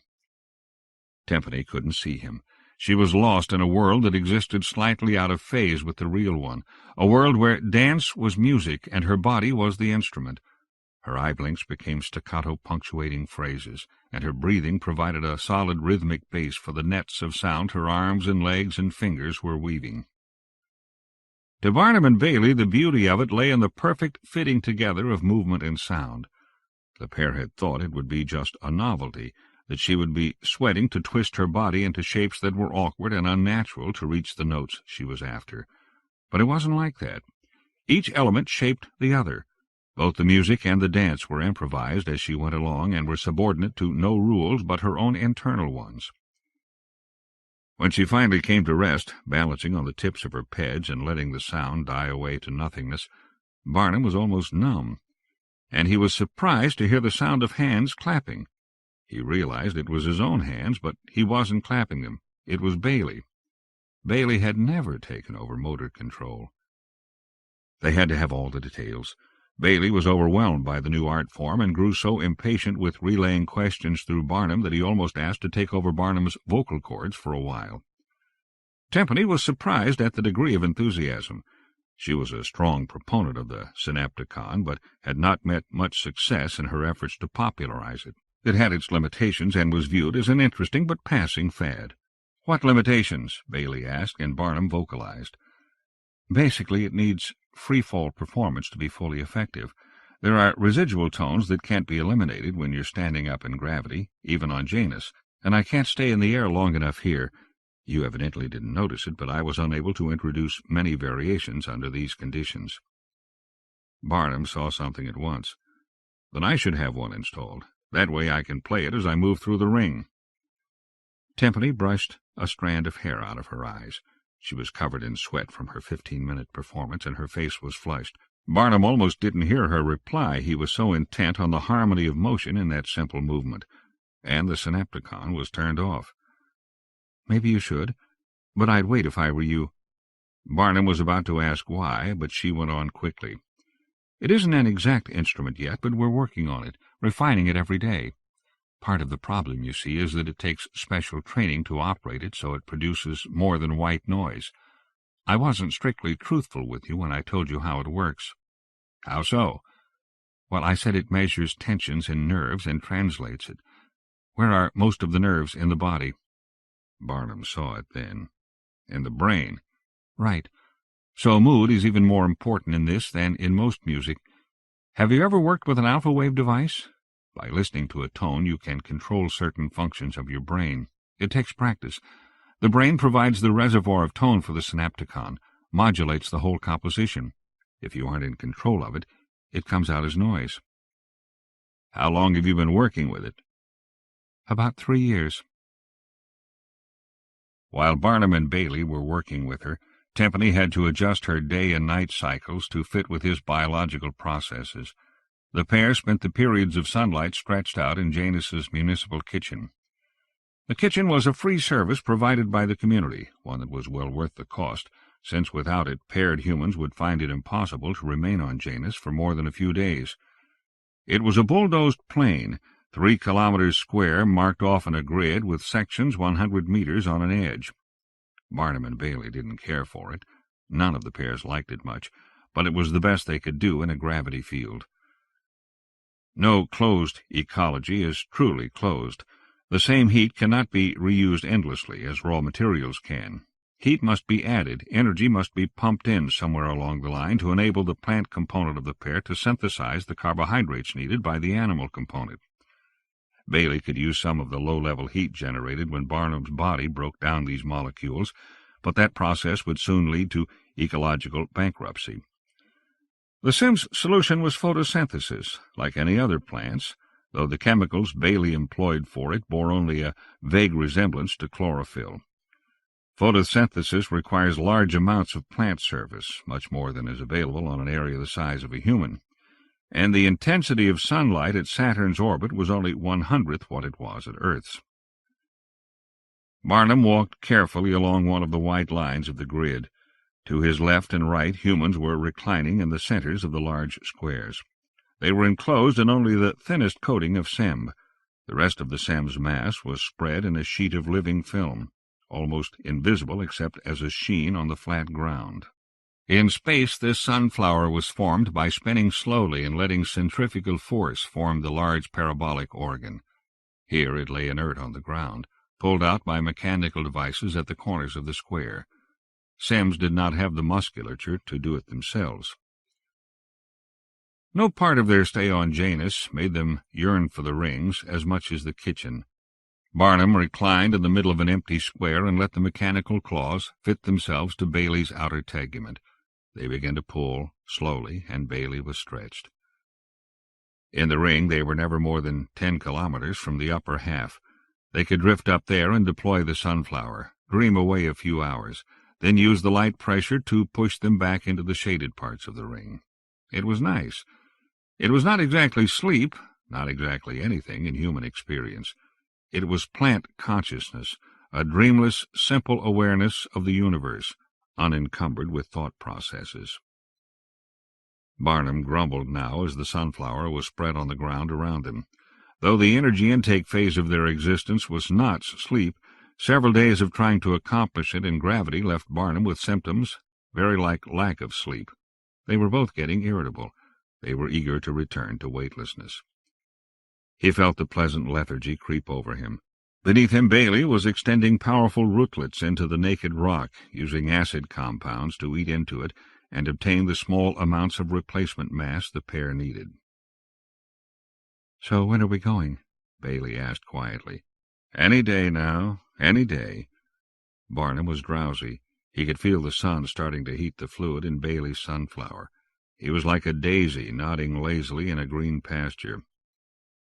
"I guess I don't need to point it out, but the transcription is complete. There's no need for us to stay." "I know." That night Tempany danced again. She made it slow, with none of the flying leaps and swelling crescendos of the first time. And slowly, almost imperceptibly, a theme crept in. It was changed, rearranged. It was a run here and a phrase there. It never quite became melodic, as it was on the tape, but that was only right. It had been scored for strings, brass, and many other instruments, but they hadn't written in a Tempany part. She had to transpose for her instrument. It was still contrapunctual. When she was done, she told them of her most successful concert, the one that had almost captured the public fancy. It had been a duet, she and her partner playing the same synapticon while they made love. The first and second movements had been well received. Then we reached the finale, she remembered, wryly, and we suddenly lost sight of the harmonies, and it sounded like, well, one reviewer mentioned, the death agonies of a hyena. I'm afraid we didn't hear it. Who was it? Ragtime? She laughed. Him? No, he doesn't know anything about music. He makes love all right, but he couldn't do it in three-quarter time. It was Myers, the guy who invented the synapticon. But he's more of an engineer than a musician. I haven't really found a good partner for that, and anyway I wouldn't do it in public again. Those reviews hurt. But I get the idea you feel the ideal conditions for making music with it would be a duet, in free fall, while making love. She snorted. Did I say that? She was quiet for a long time. Maybe it is, she finally conceded. She sighed.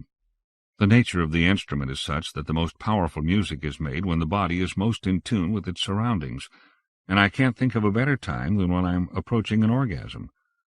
Why didn't it work, then? Maybe I shouldn't say this, but Myers blew it. He got excited, which is the whole point, of course, but he couldn't control it. There I was, tuned like a Stradivarius, feeling heavenly harps playing inside me, and he starts blasting out a jungle rhythm on a kazoo. I'm not going through that again. I'll stick to the traditional ballet like I did tonight. Timpani, Barnum blurted. I could make love in 3/4 time. She got up and paced around the room, looking at him from time to time. He couldn't see through her eyes, but felt uncomfortably aware that she saw a grotesque green blob with a human face set high up in a mass of putty. He felt a twinge of resentment for Bailey's exterior. Why couldn't she see him? He was in there, buried alive. For the first time he felt almost imprisoned. Bailey cringed away from the feeling. "Is that an invitation?" she asked. "Yes." "But you don't have a synapticon." "Me and Bailey talked it over. He thinks he can function as one. After all, he does much the same thing every second of our lives.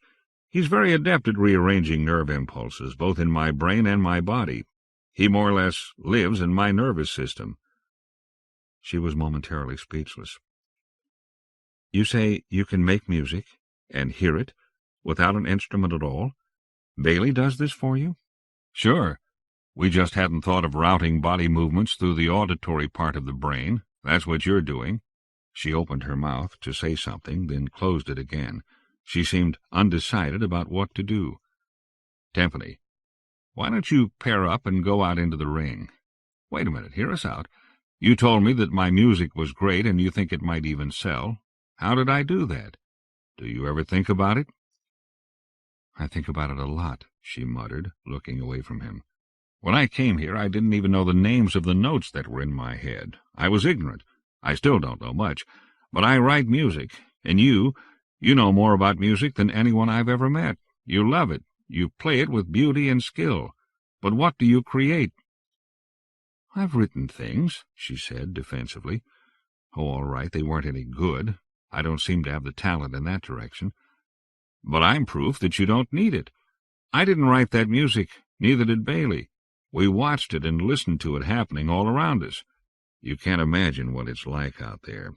It's all the music you ever heard." At first consideration, it seemed logical to many that the best art in the system should issue from the rings of Saturn. Not until humanity reaches Beta Lyrae or farther will a more beautiful place to live be found. Surely an artist could draw endless inspiration from the sights to be seen in the ring. But artists are rare. How could the ring produce art in every human who lived there? The artistic life of the solar system had been dominated by ringers for over a century. If it was the heroic scale of the rings and their superb beauty that had caused this, one might expect the art produced to be mainly heroic in nature and beautiful in tone and execution. Such had never been the case. The paintings, poetry, writing, and music of the ringers covered the entire range of human experience and then went a step beyond. A man or a woman would arrive at Janus for any of a variety of reasons, determined to abandon his or her former life and pair with a Semb. About a dozen people departed like that each day, not to be heard of for up to a decade. They were a reasonable cross-section of the race, ranging from the capable to the helpless, some of them kind and others cruel. There were geniuses among them, and idiots. They were precisely as young, old, sympathetic, callous, talented, useless, vulnerable, and fallible as any random sample of humanity must be. Few of them had any training or inclination in the fields of painting or music or writing. Some of them died. The rings, after all, were hazardous. These people had no way of learning how to survive out there except by trying and succeeding. But most came back, and they came back with pictures and songs and stories. Agentry was the only industry on Janus. It took a special kind of agent because few ringers could walk into an office and present a finished work of any kind. A literary agent had the easiest job, but a ten-pan alley cat had to be ready to teach some rudiments of music to the composer who knew nothing about notation. The rewards were high. Ringer art was statistically about 10 times more likely to sell than art from anywhere else in the system. Better yet, the agent took nearly all the profits instead of a commission, and the artists were never pressuring for more. Ringers had little use for money. Often an agent could retire on the proceeds of one successful sale. But the fundamental question of why ringers produced art was unanswered. Barnum didn't know. He had some ideas, partially confirmed by Bailey. It was tied up in the blending of the human and Sem mind. A ringer was more than a human, and yet still human. When combined with a Sem, something else was created. It was not under their control. The best way Barnum had been able to express it to himself was by saying that this meeting of two different kinds of mind set up a tension at the junction. It was like the addition of amplitudes when two waves meet head-on. That tension was mental, and fleshed itself with the symbols that were lying around for the taking in the mind of the human. It had to use human symbols because the intellectual life of a Sem starts at the moment it comes in contact with a human brain. The Sem has no brain of its own, and has to make do with using the human brain on a time-sharing basis. Barnum and Bailey did not worry about the source of their inspiration. Tempany worried about it a lot. She resented the fact that the muse, which had always eluded her, paid such indiscriminate visits to human Sem pairs. She admitted to them that she thought it unfair, but refused to give them an answer when asked why she would not take the step pairing herself. But Barnum and Bailey were offering her an alternative, a way to sample what it was like to be paired without actually taking that final step. In the end, her curiosity defeated her caution. She agreed to make love with them, with Bailey functioning as a living synapticon. Barnum and Bailey reached Tempany's apartment, and she held the door for them. Inside, she dialed all the furniture into the floor, leaving a large, bare room with white walls. "What do I do?" she asked in a small voice. Barnum reached out and took her hand, which melted into the substance of Bailey. "Give me your other hand." She did so, and watched stoically as the green stuff crept up her hands and arms. "Don't look at it," Barnum advised, and she obeyed. He felt air next to his skin as Bailey began manufacturing an atmosphere inside himself and inflating like a balloon. The green sphere got larger, hiding Barnum completely and gradually absorbing Tempany. In 5 minutes the featureless green ball filled the room. "I'd never seen that," she said as they stood holding hands. "Usually we do it only in space. What comes next?" "Just hold still." She saw him glance over her shoulder and started to turn. She thought better of it and tensed, knowing what was coming. A slim tendril had grown out of the inner surface of the Sem and groped its way toward the computer terminal at the back of her head. She cringed as it touched her, then relaxed as it wormed its way in. "How's the contact?" Barnum asked Bailey. "Just a minute. I'm still feeling it out." The Sem had oozed through the microscopic entry points at the rear of the terminal and was following the network of filaments that extended through her cerebrum.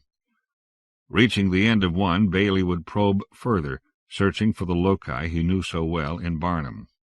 "They're slightly different," he told Barnum.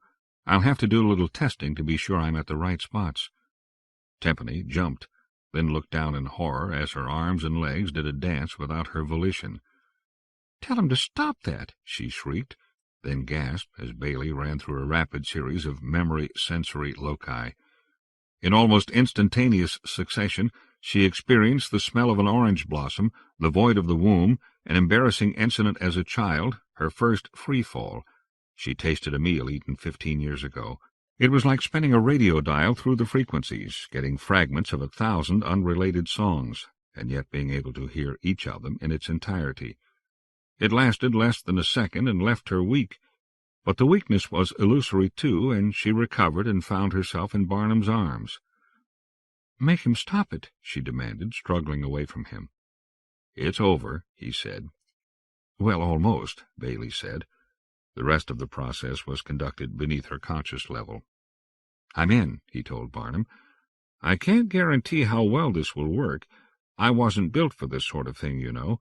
I need a larger entry point than that terminal, more like the one I sank into the top of your head.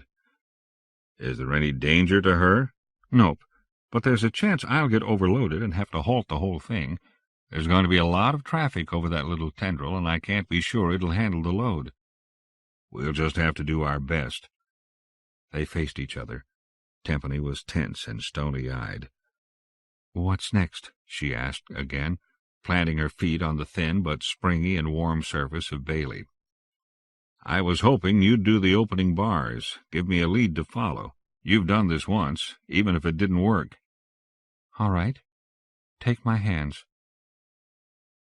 Barnum had no idea how the composition would start. She chose a very subdued tempo. It was not a dirge. In fact, in the beginning it had no tempo at all. It was a free-form tone poem. She moved with a glacial slowness that had none of the loose sexuality he had expected. Barnum watched and heard a deep undertone develop, and knew it was the awakening awareness in his own mind. It was his first response. Gradually, as she began to move in his direction, he essayed some movement. His music added itself to hers, but it remained separate and did not harmonize. They were sitting in different rooms, hearing each other through the walls. She reached down and touched his leg with her fingertips. She drew her hand slowly along him, and the sound was like fingernails rasping on a blackboard. It clashed, it grated, it tore at his nerves. It left him shaken, but he continued with the dance. Again she touched him, and the theme repeated itself, a third time with the same results. He relaxed into it, understood it as a part of their music, harsh as it was. It was her tension. He knelt in front of her and put his hands to her waist. She turned, slowly, making a sound like a rusty metal plate rolling along a concrete floor. She kept spinning, and the tone began to modulate and acquire a rhythm. It throbbed, syncopated, as a function of their heartbeats. Gradually the tones began to soften and blend. Tempany's skin was glistening with sweat as she turned faster. Then, at a signal he never consciously received, Barnum lifted her in the air, and the sounds cascaded around them as they embraced. She kicked her legs joyously, and it combined with the thunderous bass protest of his straining leg muscles to produce an airborne series of chromatics. It reached a crescendo that was impossible to sustain, then tapered off as her feet touched the floor and they collapsed into each other. The sounds muttered to themselves, unresolved, as they cradled each other and caught their breath.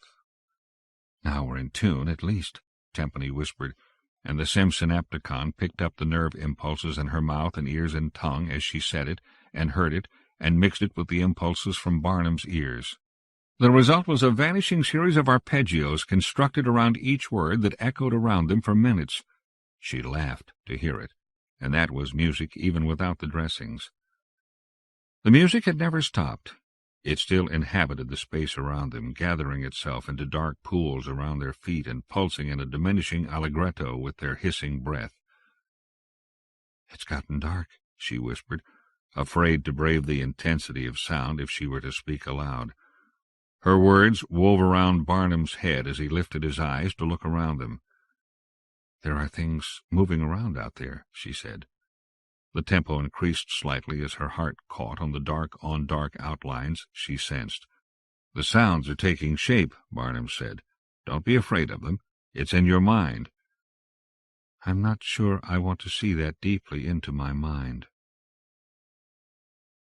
As the second movement started, stars began to appear over their heads. Tempany lay supine on a surface that was beginning to yield beneath her, like sand or some thick liquid. She accepted it. She let it conform to her shoulder-blades as Barnum coaxed music from her body with his hands.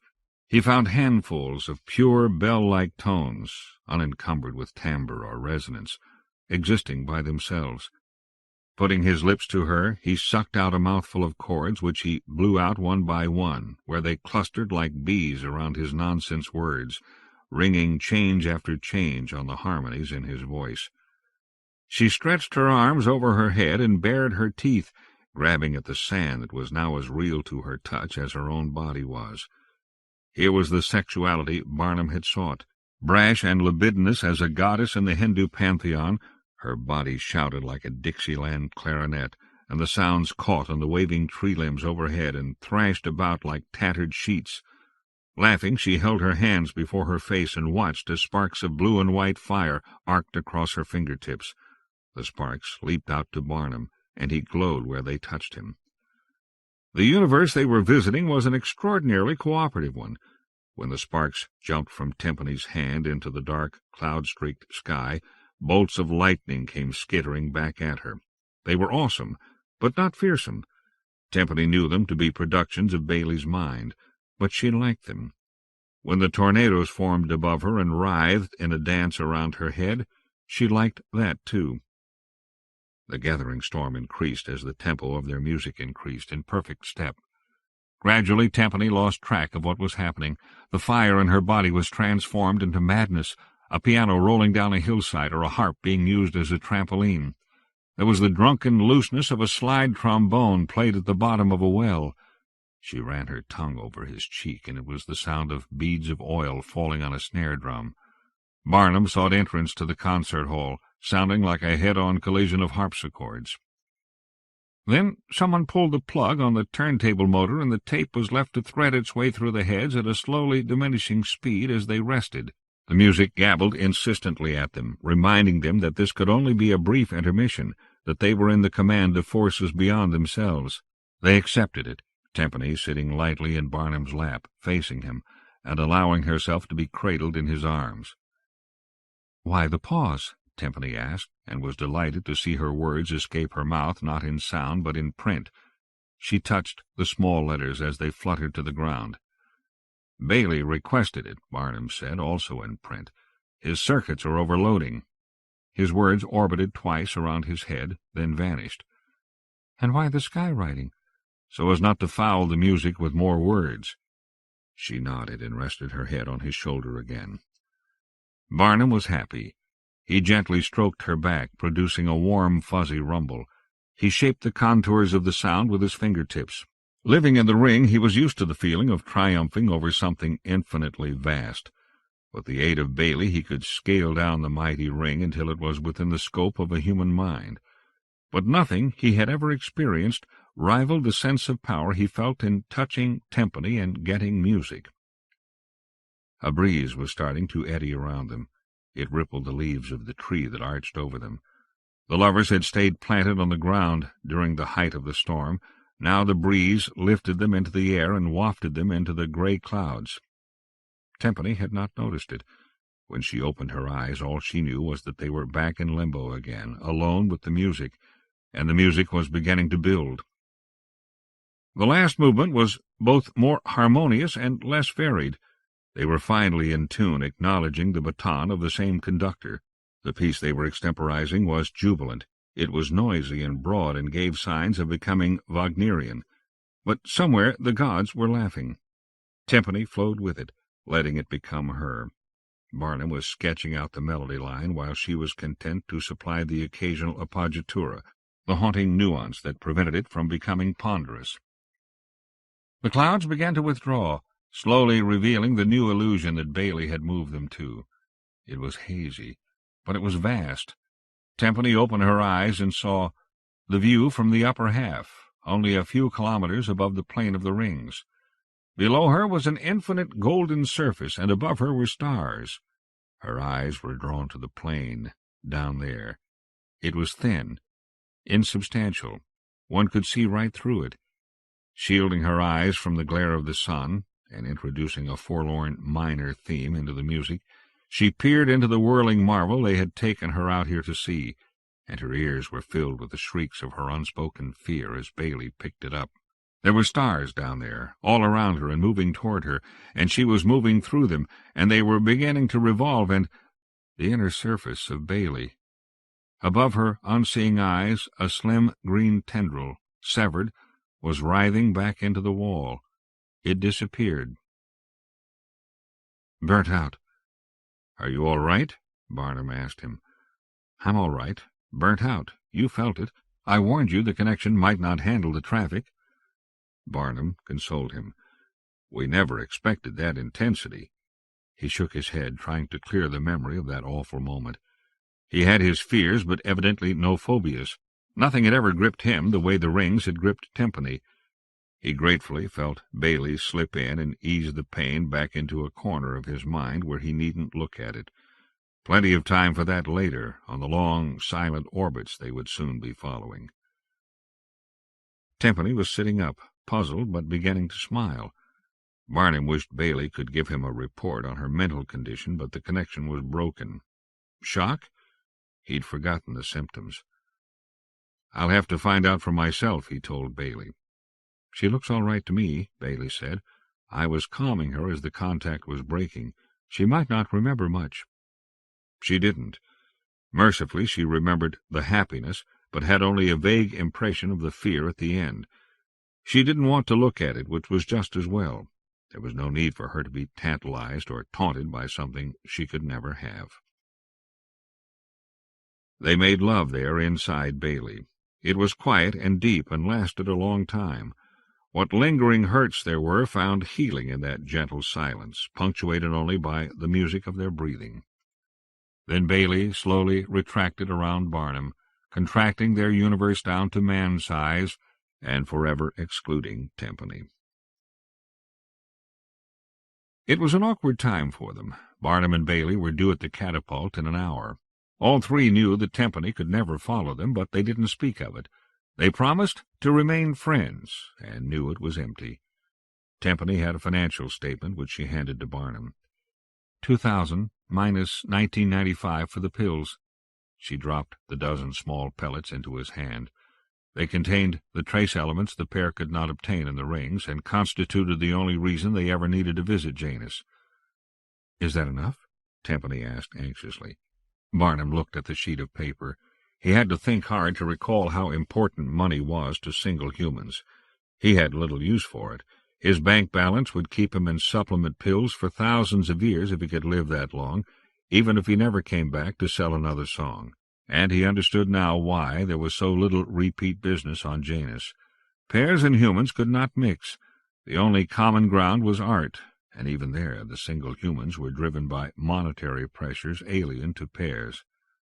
"Sure, that's fine," he said, and tossed the paper aside. "It's more than I need." Timpani was relieved. "I know that, of course," she said, feeling guilty. "But I always feel like an exploiter.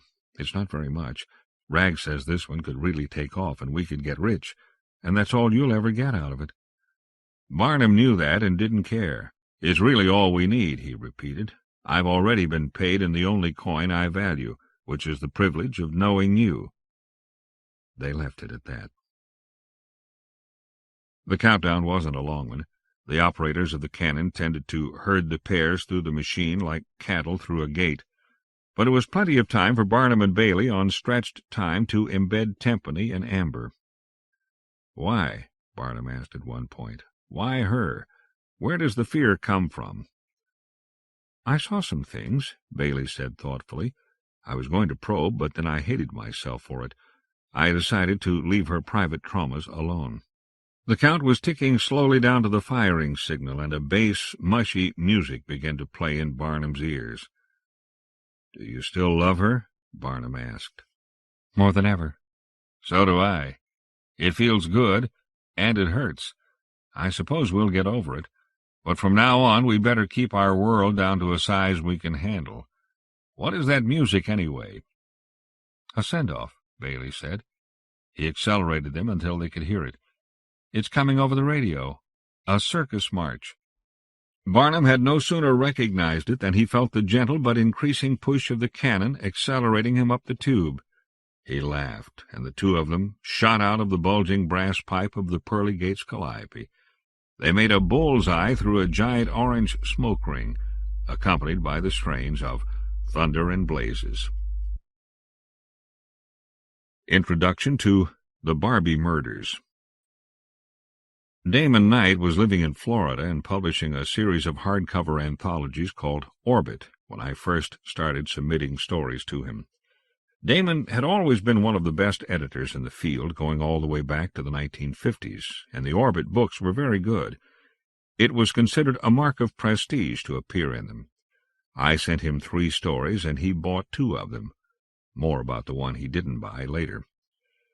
Shortly after I had established a written correspondence with Damon, he told me that he and his wife, Kate Wilhelm, were considering moving away from Florida to a smaller town.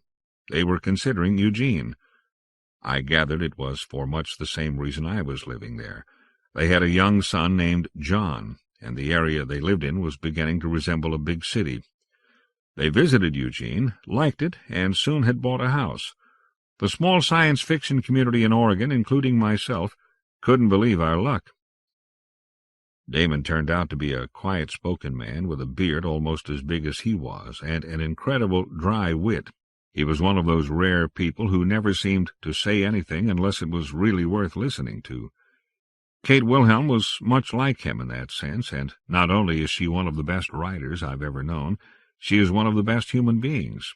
On the very first meeting, you just knew you were in the presence of someone special. Damon and Kate soon initiated something they had been doing for some years in Florida, which was a sort of open house one night every month for writers and readers. It quickly became the place to be in Eugene. Not long after their arrival, they hosted the first Oregon edition of something they had begun in Pennsylvania and carried on in Florida. The Milford Science Fiction Writers Conference. This was one of the 2 best-known gatherings in the genre, the other being Clarion, held every year at Michigan State University, my old alma mater. Clarion goes on for 6 weeks and has a different guest writer each week. Milford lasted only 1 week. I was invited to attend and thus got my first taste of workshopping stories. It turned out to be my only taste of it. Workshops didn't really agree with me. This is absolutely nothing against Milford. I know that many writers have benefited from this sort of thing, and that many writers are proud to be able to pass on some of the tricks of the trade to beginners, journeymen, and apprentices, as well as swapping tradecraft with other veterans. It just doesn't work for me. I am usually helpless to point out anything useful about someone else's story except to say that it works for me or it doesn't work for me. Also, when I'm finished with a story, I'm done with it. I don't enjoy revisiting it, tinkering with it, and won't do so except to editorial order, and will fight that if it is given. Luckily, I have been very little edited in my career in books and magazines. Movies are another story, and we'll get to that. The format of Milford was simple. Everyone submitted stories, everyone read them, and then we would all sit down together and go around the circle, tearing them apart. Most of the people there had published. Gene Wolfe was there, and so was Kim Stanley Robinson. There didn't seem to be any favoritism. Everyone got savaged, more or less equally. This story is one that was workshopped. Maybe savaged is too strong a word. I remember that several people had some good things to say about this story, and some others. But without an exception, I can remember every story got a few helpful hints that the reader felt could have improved it. Many of them were good hints. Kate had what may have been the best critique of all, and it was of no use to me because of my stubbornness about rewriting. Central problem of the story: how do you find a murderer among a community who all look exactly the same? Kate found the premise fascinating, but thought it should have been the jumping-off point for a deeper examination of the idea of identity itself. Her disappointment was that I had avoided any of the deeper existential and moral questions and turned it into a puzzle story. This criticism was offered with no condescension or opprobrium at puzzle stories per se, as she had no problem with them, and in fact went on to write a great many wonderful detective novels later that, being Kate Wilhelm stories, were always much more than simply puzzles, but rather with the thought that the work could have been more significant than it was. I accepted it in that spirit and moved on to the next. Tackling what Kate had suggested would have involved a total rethinking and complete rewrite, and I just don't do that. For me, it is better to apply the lessons learned and search for the opportunities missed in the next story I write, not the previous one. Not a flawless system, but mine own. A word about Anna Louise Bach. She is not actually a part of the 8 Worlds stories. Some critics have assumed she is, and I suppose she might somehow fit in between today and the alien invasion, in a time when we have established large cities on the moon, but before the time, 200 years or so from today, when the bulk of the Eight Worlds stories take place. But I never thought of her that way. No, it was simply a matter of every once in a while I would come up with a darker story idea, a situation the police should handle. The Eight Worlds is a semi-utopian environment, and by that I mean not perfect, because I don't believe in such a thing, but a place and time that is better in many ways than the world we have today. So, when I had a story that was too nasty for those rascals in the Eight Worlds, I handed it to the unfortunate Anna Louise. Thus I created her career, in no particular order, through half a dozen stories from her days as a probationary patrolwoman up to the chief of police of the lunar community of New Dresden. Several of them are in this book, including one rescued from a state of suspended animation. The Barbie Murders. The body came to the morgue at 22:46 hours. No one paid much attention to it. It was a Saturday night, and the bodies were piling up like logs in a mill pond. A harried attendant working her way down the row of stainless steel tables picked up the sheaf of papers that came with the body, peeling back the sheet over the face. She took a card from her pocket and scrawled on it, copying from the reports filed by the investigating officer and the hospital staff.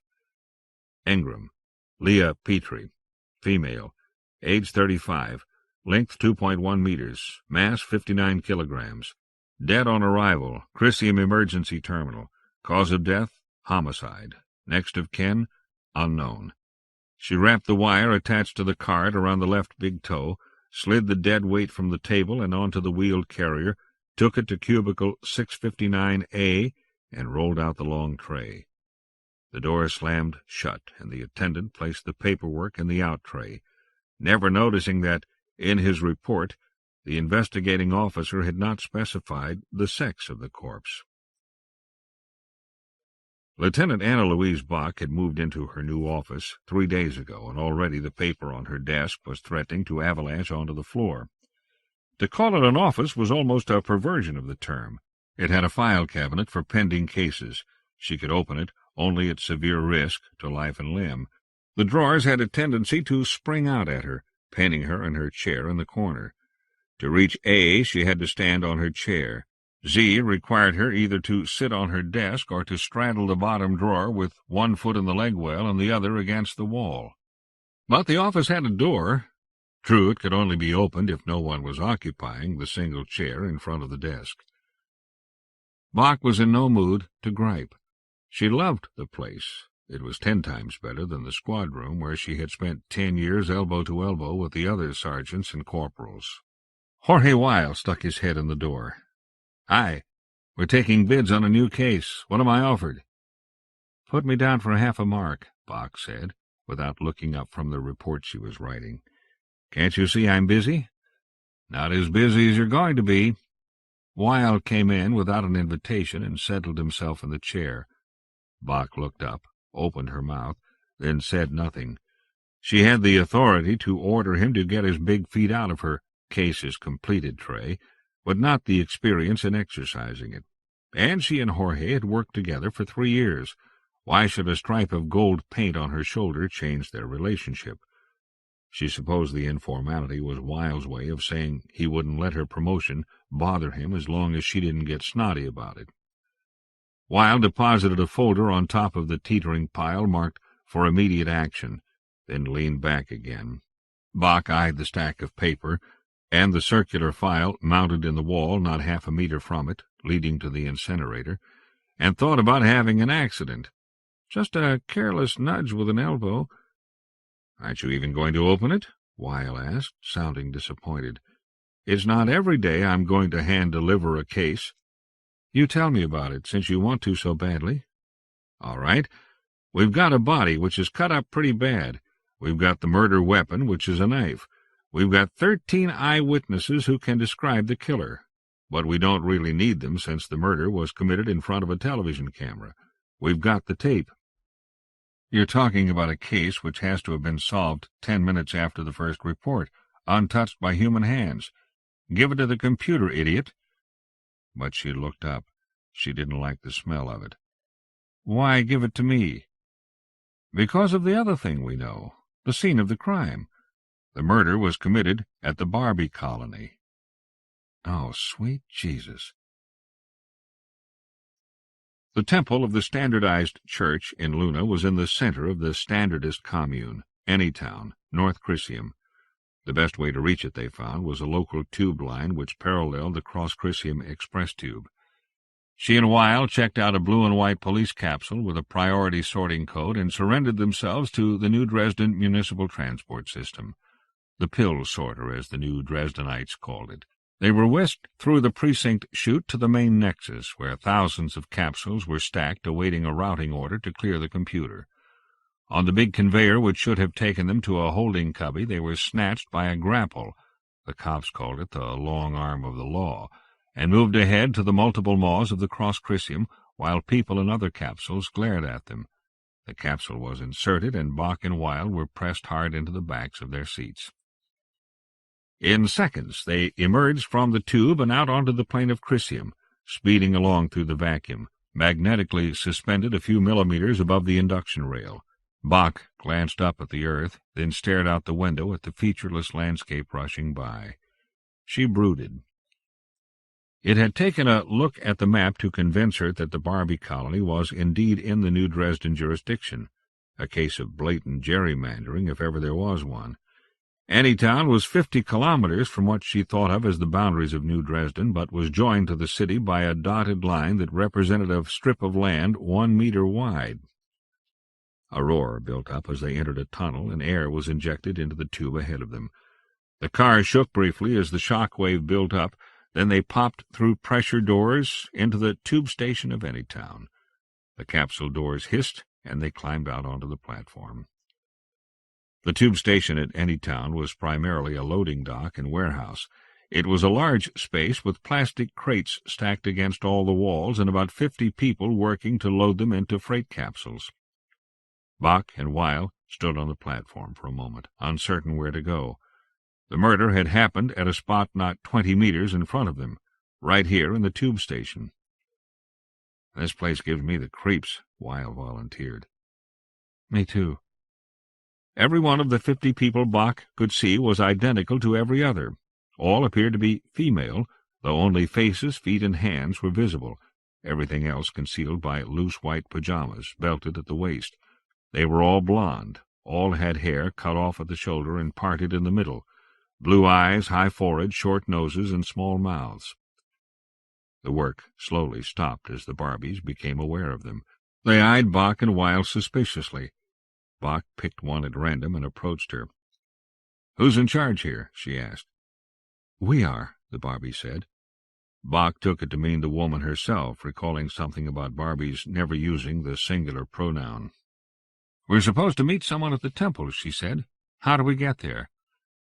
"Through that doorway," the woman said. "It leads to Main Street. Follow the street to the temple. But you really should cover yourselves." "Huh? What do you mean?" Bach was not aware of anything wrong with the way she and Weil were dressed. True, neither of them wore as much as the Barbies did. Bach wore her usual blue nylon briefs in addition to a regulation uniform cap, arm and thigh bands, and cloth-soled slippers. Her weapon, communicator, and handcuffs were fastened to a leather equipment belt. "Cover yourself," the Barbie said with a pained look. "You're flaunting your differentness. And you, with all that hair." There were giggles and a few shouts from the other Barbies. "Police business," Weil snapped. Yes," Bach said, feeling annoyed that the Barbie had put her on the defensive. After all, this was New Dresden. It was a public thoroughfare, even though by tradition and usage a standardist enclave, and they were entitled to dress as they wished. Main Street was a narrow, mean little place. Bach had expected a promenade like those in the shopping districts of New Dresden. What she found was indistinguishable from a residential corridor. They drew curious stares and quite a few frowns from the identical people they met. There was a modest plaza at the end of the street. It had a low roof of bare metal, a few trees, and a blocky stone building in the center of a radiating network of walks. A Barbie, who looked just like all the others, met them at the entrance. Bach asked if she was the one Weil had spoken to on the phone, and she said she was. Bach wanted to know if they could go inside to talk. The Barbie said the temple was off-limits to outsiders and suggested they sit on a bench outside the building. When they were settled, Bach started her questioning. "First, I need to know your name and your title. I assume that you are— What was it?" She consulted her notes, taken hastily from a display she had called up on the computer terminal in her office. "I don't seem to have found a title for you." "We have none," the Barbie said. "If you must think of a title, consider us as the keeper of records." "All right. And your name?" "We have no name." Bach sighed. "Yes, I understand that you forsake names when you come here. But you had one before. You were given one at birth. I'm going to have it for my investigation." The woman looked pained. "No, you don't understand. It is true that this body had a name at one time, but it has been wiped from this one's mind. It would cause this one a great deal of pain to be reminded of it." She stumbled verbally every time she said, "this one." Evidently even a polite circumlocution of the personal pronoun was distressing. "I'll try to get it from another angle, then." This was already getting hard to deal with, Bach saw, and knew it could only get tougher. "You say you are the keeper of records?" "We are. We keep records because the law says we must. Each citizen must be recorded, or so we have been told." "For a very good reason," Bach said. "We're going to need access to those records for the investigation. You understand? I assume an officer has already been through them, or the deceased couldn't have been identified as Leah P. Ingram." "That's true, but it won't be necessary for you to go through the records again. We are here to confess. We murdered L.P. Ingram, serial number 11005. We are surrendering peacefully. You may take us to your prison." She held out her hands, wrists close together, ready to be shackled. Weil was startled, reached tentatively for his handcuffs, then looked to Bach for guidance. "Let me get this straight. You're saying you're the one who did it? You, personally?" "That's correct. We did it. We have never defied temporal authority, and we are willing to pay the penalty." "Once more." Bach reached out and grasped the Barbie's wrist, forced the hand open, palm up. "This is the person, this is the body that committed the murder? This hand, this one right here, held the knife and killed Ingram? This hand as opposed to your thousands of other hands?" The Barbie frowned. "Put that way, no. This hand did not grasp the murder weapon, but our hand did. What's the difference?" "Quite a bit, in the eyes of the law." Bach sighed and let go of the woman's hand. Woman? She wondered if the term applied. She realized she needed to know more about standardists, but it was convenient to think of them as such, since their faces were feminine. "Let's try again. I'll need you and the eyewitnesses to the crime to study the tape of the murder. I can't tell the difference between the murderer, the victim, or any of the bystanders, but surely you must be able to. I assume that, well, like the old saying went, all Chinamen look alike. That was to Caucasian races, of course. Orientals had no trouble telling each other apart.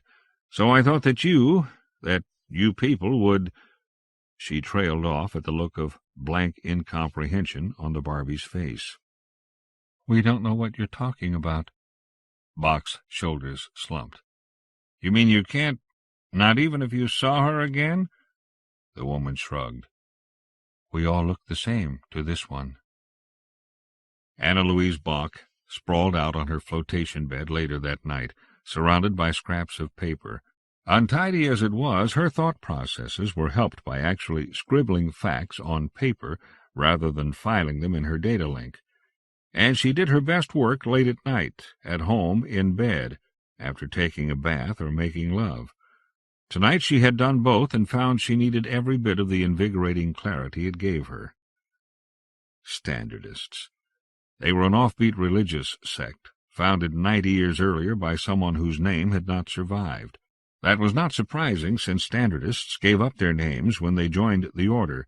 made every effort consistent with the laws of the land to obliterate the name and person, as if he or she had never existed. The epithet Barbie had quickly been attached to them by the press. The origin of the word was a popular children's toy of the 20th and early 21st centuries, a plastic, sexless, mass-produced girl doll with an elaborate wardrobe. The Barbies had done surprisingly well for a group which did not reproduce, which relied entirely on new members from the outside world to replenish their numbers. They had grown for 20 years, then reached a population stability where deaths equaled new members, which they called components. They had suffered moderately from religious intolerance, moving from country to country until the majority had come to Luna 60 years ago. They drew new components from the walking wounded of society, the people who had not done well in a world which preached conformity, passivity, and tolerance of your billions of neighbors, yet rewarded only those who were individualist and aggressive enough to stand apart from the herd. The Barbies had opted out of a system where one had to be at once a face in the crowd and a proud individual with hopes and dreams and desires. They were the inheritors of a long tradition of ascetic withdrawal, surrendering their names, their bodies, and their temporal aspirations to a life that was ordered and easy to understand. Bach realized she might be doing some of them a disservice in that evaluation. They were not necessarily all losers. There must be those among them who were attracted simply by the religious ideas of the sect, though Bach felt there was little in the teachings that made sense. She skimmed through the dogma, taking notes. The standardists preached the commonality of humanity, denigrated free will, and elevated the group and the consensus to demigod status. Nothing too unusual in the theory. It was the practice of it that made people queasy. There was a creation theory and a godhead who was not worshipped but contemplated. Creation happened when the goddess, a prototypical earth mother who had no name, gave birth to the universe. She put people in it, all alike, stamped from the same universal mold. Sin entered the picture. One of the people began to wonder. This person had a name, given to him or her after the original sin as part of the punishment, but Bach could not find it written down anywhere. She decided that it was a dirty word which standardists never told an outsider. This person asked Goddess what it was all for, what had been wrong with the void, that Goddess had seen fit to fill it with people who didn't seem to have a reason for existing. That was too much. For reasons unexplained and impolite to even ask about, Goddess had punished humans by introducing differentness into the world. Warts, big noses, kinky hair, white skin, tall people and fat people and deformed people, blue eyes, body hair, freckles, testicles, and labia. A billion faces and fingerprints, each soul trapped in a body distinct from all others, with the heavy burden of trying to establish an identity in a perpetual shouting match. But the faith held that peace was achieved in striving to regain that lost Eden. When all humans were again the same person, Goddess would welcome them back. Life was a testing, a trial. Bach certainly agreed with that. She gathered her notes and shuffled them together, then picked up the book she had brought back from Anytown. The Barbie had given it to her when Bach asked for a picture of the murdered woman. It was a blueprint for a human being.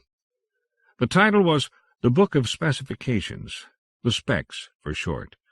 Each Barbie carried one, tied to her waist with a tape measure.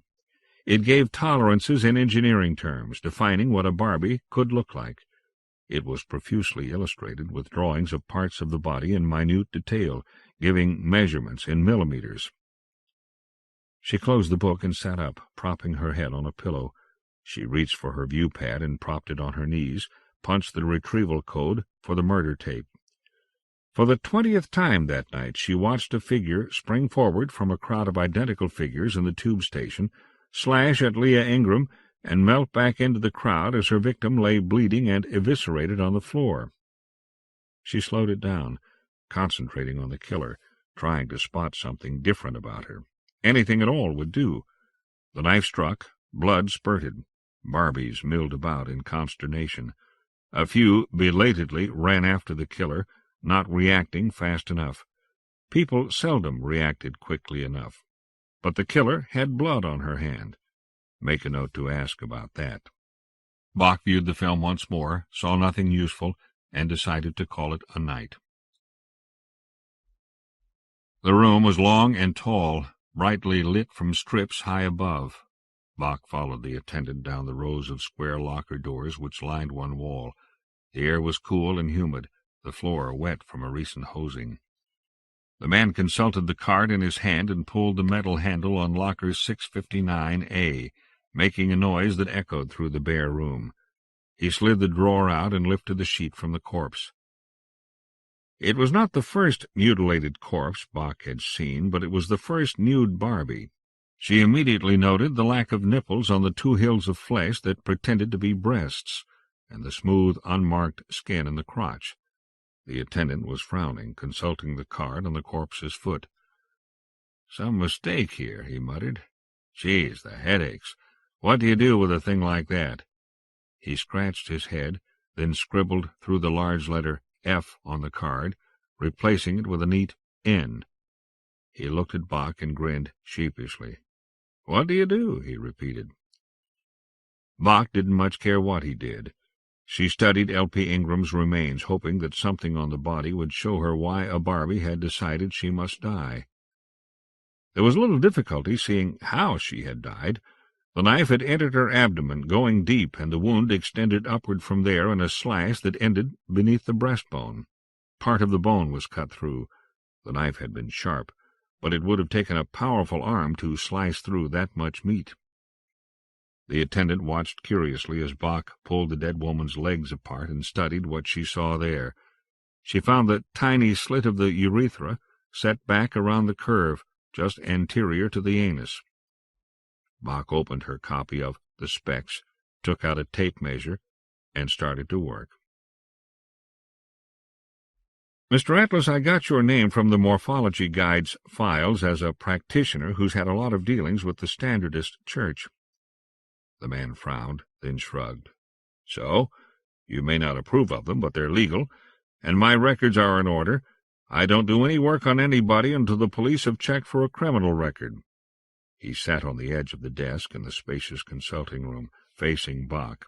Mr. Rock Atlas, surely a nom de métier, had shoulders carved from granite, teeth like flashing pearls, and the face of a young god. He was a walking, flexing advertisement for his profession. Bach crossed her legs nervously. She had always had a taste for beef. "I'm not investigating you, Mr. Atlas. This is a murder case, and I'd appreciate your cooperation." "Call me Rock," he said, with a winning smile. "Must I? Very well. I came to ask you what you would do, how long the work would take if I asked to be converted to a Barbie." His face fell. "Oh, no, what a tragedy! I can't allow it. My dear, it would be a crime." He reached over to her and touched her chin lightly, turning her head. "No, Lieutenant, for you I'd build up the hollows in the cheeks just the slightest bit, maybe tighten up the muscles behind them, then drift the orbital bones out a little bit farther from the nose to set your eyes wider. More attention-getting, you understand, a touch of mystery. Then, of course, there's your nose." She pushed his hand away and shook her head. "No, I'm not coming to you for the operation. I just want to know, how much work would it entail, and how close can you come to the specs of the church?" Then she frowned and looked at him suspiciously. "What's wrong with my nose?" "Well, my dear, I didn't mean to imply there was anything wrong. In fact, it has a certain overbearing power that must be useful to you once in a while in the circles you move in. Even the lean to the left could be justified, aesthetically." "Never mind," she said, angry at herself for having fallen into his sales pitch. "Just answer my question." He studied her carefully, asked her to stand up and turn around. She was about to object that she had not necessarily meant herself personally as the surgical candidate, just a woman in general, when he seemed to lose interest in her. "It wouldn't be much of a job," he said. "Your height is just slightly over the parameters. I could take that out of your thighs and lower legs, maybe shave some vertebrae. Take out some fat here and put it back there. Take off those nipples and dig out your uterus and ovaries. Sew up your crotch. With a man, chop off the penis. I'd have to break up your skull a little and shift the bones around, then build up the face from there. Say 2 days' work, 1 overnight and 1 outpatient. And when you were through, what would be left to identify me? Say that again. Bach briefly explained her situation, and Atlas pondered it. You've got a problem. I take off the fingerprints and footprints. I don't leave any external scars, not even microscopic ones. No moles, freckles, warts, or birthmarks. They all have to go. A blood test would work, and so would a retinal print, an X-ray of the skull. A voice print would be questionable. I even that out as much as possible. I can't think of anything else. Nothing that could be seen from a purely visual exam. That's the whole point of the operation, isn't it? I know. I was just hoping you might know something even the Barbies were not aware of. Thank you anyway. He got up, took her hand, and kissed it. No trouble. And if you ever decide to get that nose taken care of... She met Jorge Weil at the Temple Gate in the middle of Anytown. He had spent his morning there, going through the records, and she could see the work didn't agree with him. He took her back to the small office where the records were kept in battered file cabinets. There was a Barbie waiting for them there. She spoke without preamble. We decided at equalization last night to help you as much as possible. Oh, yeah? Thanks. I wondered if you would, considering what happened 50 years ago. Weil looked puzzled. What was that? Bach waited for the Barbie to speak, but she evidently wasn't going to. All right. I found it last night. The Standardists were involved in murder once before, not long after they came to Luna. You notice you never see one of them in New Dresden? Weil shrugged. So what? They keep to themselves. They were ordered to keep to themselves. At first they could move freely like any other citizens. Then one of them killed somebody. Not a Standardist this time. It was known the murderer was a Barbie. There were witnesses. The police started looking for the killer. You guess what happened. They ran into the problems we're having, Weil grimaced. It doesn't look so good, does it? It's hard to be optimistic, Bach conceded. The killer was never found. The Barbies offered to surrender one of their number at random, thinking the law would be satisfied with that. But of course it wouldn't do. There was a public outcry and a lot of pressure to force them to adopt some kind of distinguishing characteristic, like a number tattooed on their foreheads. I don't think that would have worked either. It could have been covered. The fact is that the Barbies were seen as a menace to society. They could kill at will and blend back into their community like grains of sand on a beach. We would be powerless to punish a guilty party.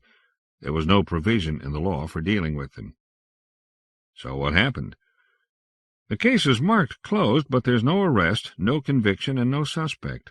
A deal was made whereby the Standardists could practice their religion as long as they never mixed with other citizens. They had to stay in any town. Am I right? She looked at the Barbie. Yes, we've adhered to the agreement. I don't doubt it. Most people are barely aware you exist out here.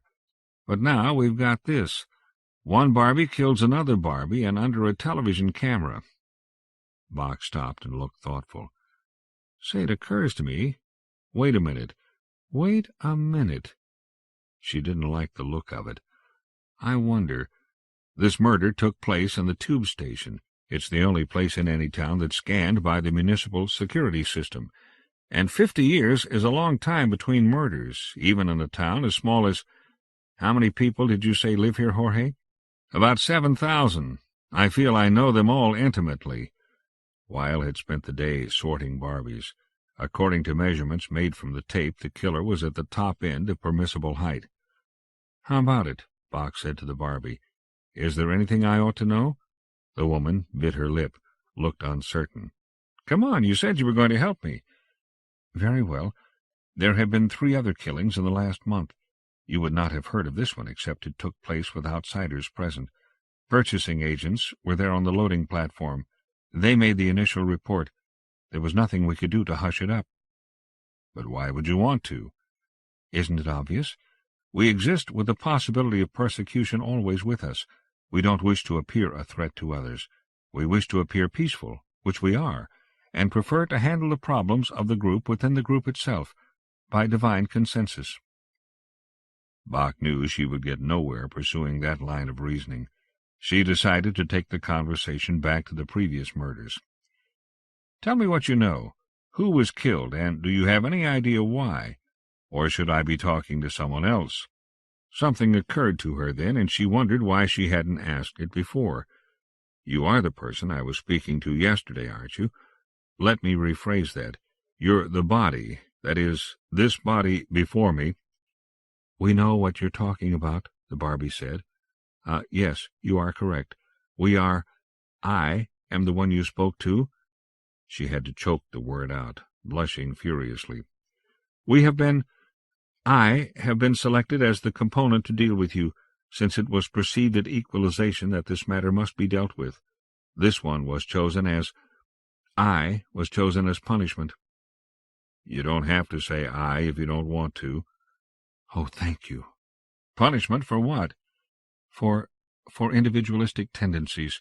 We spoke up too personally at equalization in favor of cooperation with you, as a political necessity. The conservatives wish to stick to our sacred principles no matter what the cost. We are divided. This makes for bad feelings within the organism, for sickness. This one spoke out, and was punished by having her own way, by being appointed individually to deal with you." The woman could not meet Bach's eyes. Her face burned with shame. "This one has been instructed to reveal her serial number to you. In the future, when you come here, you are to ask for 23900. Bach made a note of it. "All right. What can you tell me about a possible motive? Do you think all the killings were done by the same component?" "We do not know. We are no more equipped to select an individual from the group than you are. But there is great consternation. We are fearful." "I would think so. Do you have any reason to believe that the victims were, does this make sense, known to the killer, or were they random killings?" Bach hoped not. Random killers were the hardest to catch. Without motive, it was hard to tie killer to victim, or to sift one person out of thousands with the opportunity. With the Barbies, the problem would be squared and cubed. "Again, we don't know." Bach sighed. "I want to see the witnesses to the crime. I might as well start interviewing them." In short order, 13 Barbies were brought. Bach intended to question them thoroughly to see if their stories were consistent, and if they had changed. She sat them down and took them one at a time, and almost immediately ran into a stone wall. It took her several minutes to see the problem. Frustrating minutes, spent trying to establish which of the Barbies had spoken to the officer first, which second, and so forth. "Hold it. Listen carefully. Was this body physically present at the time of the crime? Did these eyes see it happen?" The Barbie's brow furrowed. "Why, no. But does it matter?" "It does to me, babe. Hey, 23,000. The Barbie stuck her head in the door. Bach looked pained. "I need the actual people who were there, not 13 picked at random." "The story is known to all." Bach spent 5 minutes explaining that it made a difference to her, then waited an hour as 23900 located the people who were actual witnesses. And again she hit a stone wall. The stories were absolutely identical, which she knew to be impossible. Observers always report events differently. They make themselves the hero, invent things before and after they first began observing, rearrange and edit and interpret. But not the Barbies. Bach struggled for an hour trying to shake one of them and got nowhere. She was facing a consensus, something that had been discussed among the Barbies until an account of the event had emerged and then been accepted as truth. It was probably a close approximation, but it did Bach no good. She needed discrepancies to gnaw at, and there were none. Worst of all, she was convinced no one was lying to her. Had she questioned the 13 random choices, she would have gotten the same answers.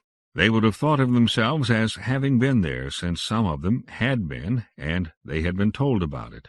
What happened to one happened to all. Her options were evaporating fast. She dismissed the witnesses, called 23900 back in, and sat her down. Bach ticked off points on her fingers. 1. Do you have the personal effects of the deceased? We have no private property. Bach nodded. 2. Can you take me to her room? We each sleep in any room we find available at night. There is no... Right. 3. Any friends or co-workers I might... Bach rubbed her forehead with one hand. Right. Skip it. 4. What was her job? Where did she work? All jobs are interchangeable here. We work at what needs... Right, Bach exploded. She got up and paced the floor. What the hell do you expect me to do with a situation like this? I don't have anything to work with, not one snuffin' thing. No way of telling why she was killed, no way to pick out the killer, no way... Ah, shit. What do you expect me to do? We don't expect you to do anything, the Barbie said quietly. We didn't ask you to come here. We'd like it very much if you just went away. In her anger, Bach had forgotten that. She was stopped, unable to move in any direction. Finally, she caught Wile's eye and jerked her head toward the door. Let's get out of here. Wile said nothing. He followed Bach out the door and hurried to catch up. They reached the tube station, and Bach stopped outside their waiting capsule. She sat down heavily on a bench, put her chin on her palm, and watched the ant-like mass of Barbies working at the loading dock. Any ideas? Wile shook his head, sitting beside her and removing his cap to wipe sweat from his forehead. They keep it too hot in here, he said. Bach nodded, not really hearing him. She watched the group of Barbies as two separated themselves from the crowd and came a few steps in her direction. Both were laughing as if at some private joke, looking right at Bach. One of them reached under her blouse and withdrew a long, gleaming steel knife. In one smooth motion she plunged it into the other Barbie's stomach and lifted, bringing her up on the balls of her feet. The one who had been stabbed looked surprised for a moment, staring down at herself, her mouth open as the knife gutted her like a fish. Then her eyes widened, and she stared horror-stricken at her companion, and slowly went to her knees, holding the knife to her as blood gushed out and soaked her white uniform. "Stop her!" Bach shouted. She was on her feet and running, after a moment of horrified paralysis. It had looked so much like the tape. She was about 40 meters from the killer, who moved with deliberate speed, jogging rather than running. She passed the Barbie who had been attacked, and who was now on her side, still holding the knife hilt almost tenderly to herself, wrapping her body around the pain. Bach thumbed the panic button on her communicator, glanced over her shoulder to see Wile kneeling beside the stricken Barbie, then looked back, to a confusion of running figures. Which one was it? Which one? She grabbed the one that seemed to be in the same place and moving in the same direction as the killer had been before she looked away. She swung the Barbie around and hit her hard on the side of the neck with the edge of her palm, watched her fall while trying to look at all the other Barbies at the same time. They were running in both directions, some trying to get away, others entering the loading dock to see what was going on. It was a madhouse scene with shrieks and shouts and baffling movement. Bach spotted something bloody lying on the floor, then knelt by the inert figure and clapped the handcuffs on her. She looked up into a sea of faces, all alike. The commissioner dimmed the lights, and he, Bach, and Wile faced the big screen at the end of the room. Beside the screen was a department photo analyst with a pointer in her hand. The tape began to run. "Here they are," the woman said, indicating two Barbies with the tip of the long stick. They were just faces on the edge of the crowd, beginning to move. "Victim right here, the suspect to her right." Everyone watched as the stabbing was recreated. Bach winced when she saw how long she had taken to react. In her favor, it had taken Wile a fraction of a second longer. Lieutenant Bach begins to move here. The suspect moves back toward the crowd. If you'll notice, she is watching Bach over her shoulder. Now, here. She froze a frame. Bach loses eye contact. The suspect peels off the plastic glove which prevented blood from staining her hand. She drops it, moves laterally. By the time Bach looks back, we can see she is after the wrong suspect.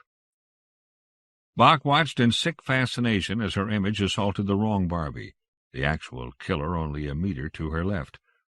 The tape resumed normal speed, and Bach watched the killer until her eyes began to hurt from not blinking. She would not lose her this time. She's incredibly brazen. She does not leave the room for another 20 minutes. Bach saw herself kneel and help the medical team load the wounded Barbie into the capsule. The killer had been at her elbow, almost touching her. She felt her arm break out in goosebumps. She remembered the sick fear that had come over her as she knelt by the injured woman. It could be any of them, the one behind me, for instance. She had drawn her weapon then, backed against the wall, and not moved until the reinforcements arrived a few minutes later. At a motion from the commissioner, the lights came back on. "Let's hear what you have," he said. Bach glanced at Wilde and read from her notebook. Sergeant Wilde was able to communicate with the victim shortly before medical help arrived. He asked her if she knew anything pertinent as to the identity of her assailant. She answered no, saying only that it was the Wrath. She could not elaborate. I quote now from the account Sergeant Wilde wrote down immediately after the interview. Victim said, "It hurts. It hurts. I'm dying. I'm dying." Victim became incoherent, and I attempted to get a shirt from the onlookers to stop the flow of blood.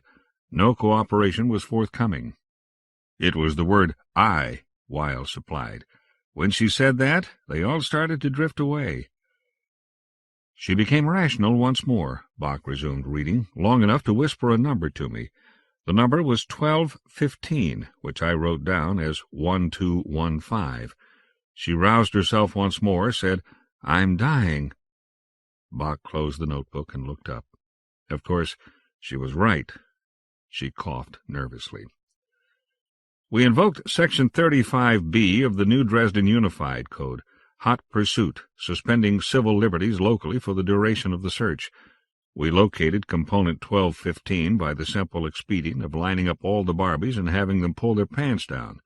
Each has a serial number in the small of her back. Component 1215, one Sylvester J. Kronhausen, is in custody at this moment. While the search was going on, we went to sleeping cubicle 1215 with a team of criminologists. In a concealed compartment beneath the bunk, we found these items. Bach got up, opened the evidence bag, and spread the items on the table. There was a carved wooden mask. It had a huge nose with a hooked end, a mustache, and a fringe of black hair around it. Beside the mask were several jars of powders and creams, grease paint and cologne. One black nylon sweater, one pair black trousers, one pair black sneakers. A stack of pictures clipped from magazines, showing ordinary people, many of them wearing more clothes than was normal in Luna. There was a black wig and a merkin of the same color. "What was that last?" the commissioner asked. "A merkin, sir," Bach supplied. "A pubic wig." "Ah." He contemplated the assortment, leaned back in his chair. "Somebody liked to dress up." "Evidently, sir." Bach stood at ease with her hands clasped behind her back, her face passive. She felt an acute sense of failure and a cold determination to get the woman with the gall to stand at her elbow after committing murder before her eyes.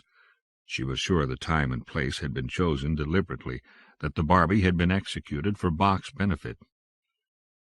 "Do you think these items belonged to the deceased?" "We have no reason to state that, sir," Bach said. "However, the circumstances are suggestive." "Of what?" "I can't be sure. These things might have belonged to the victim.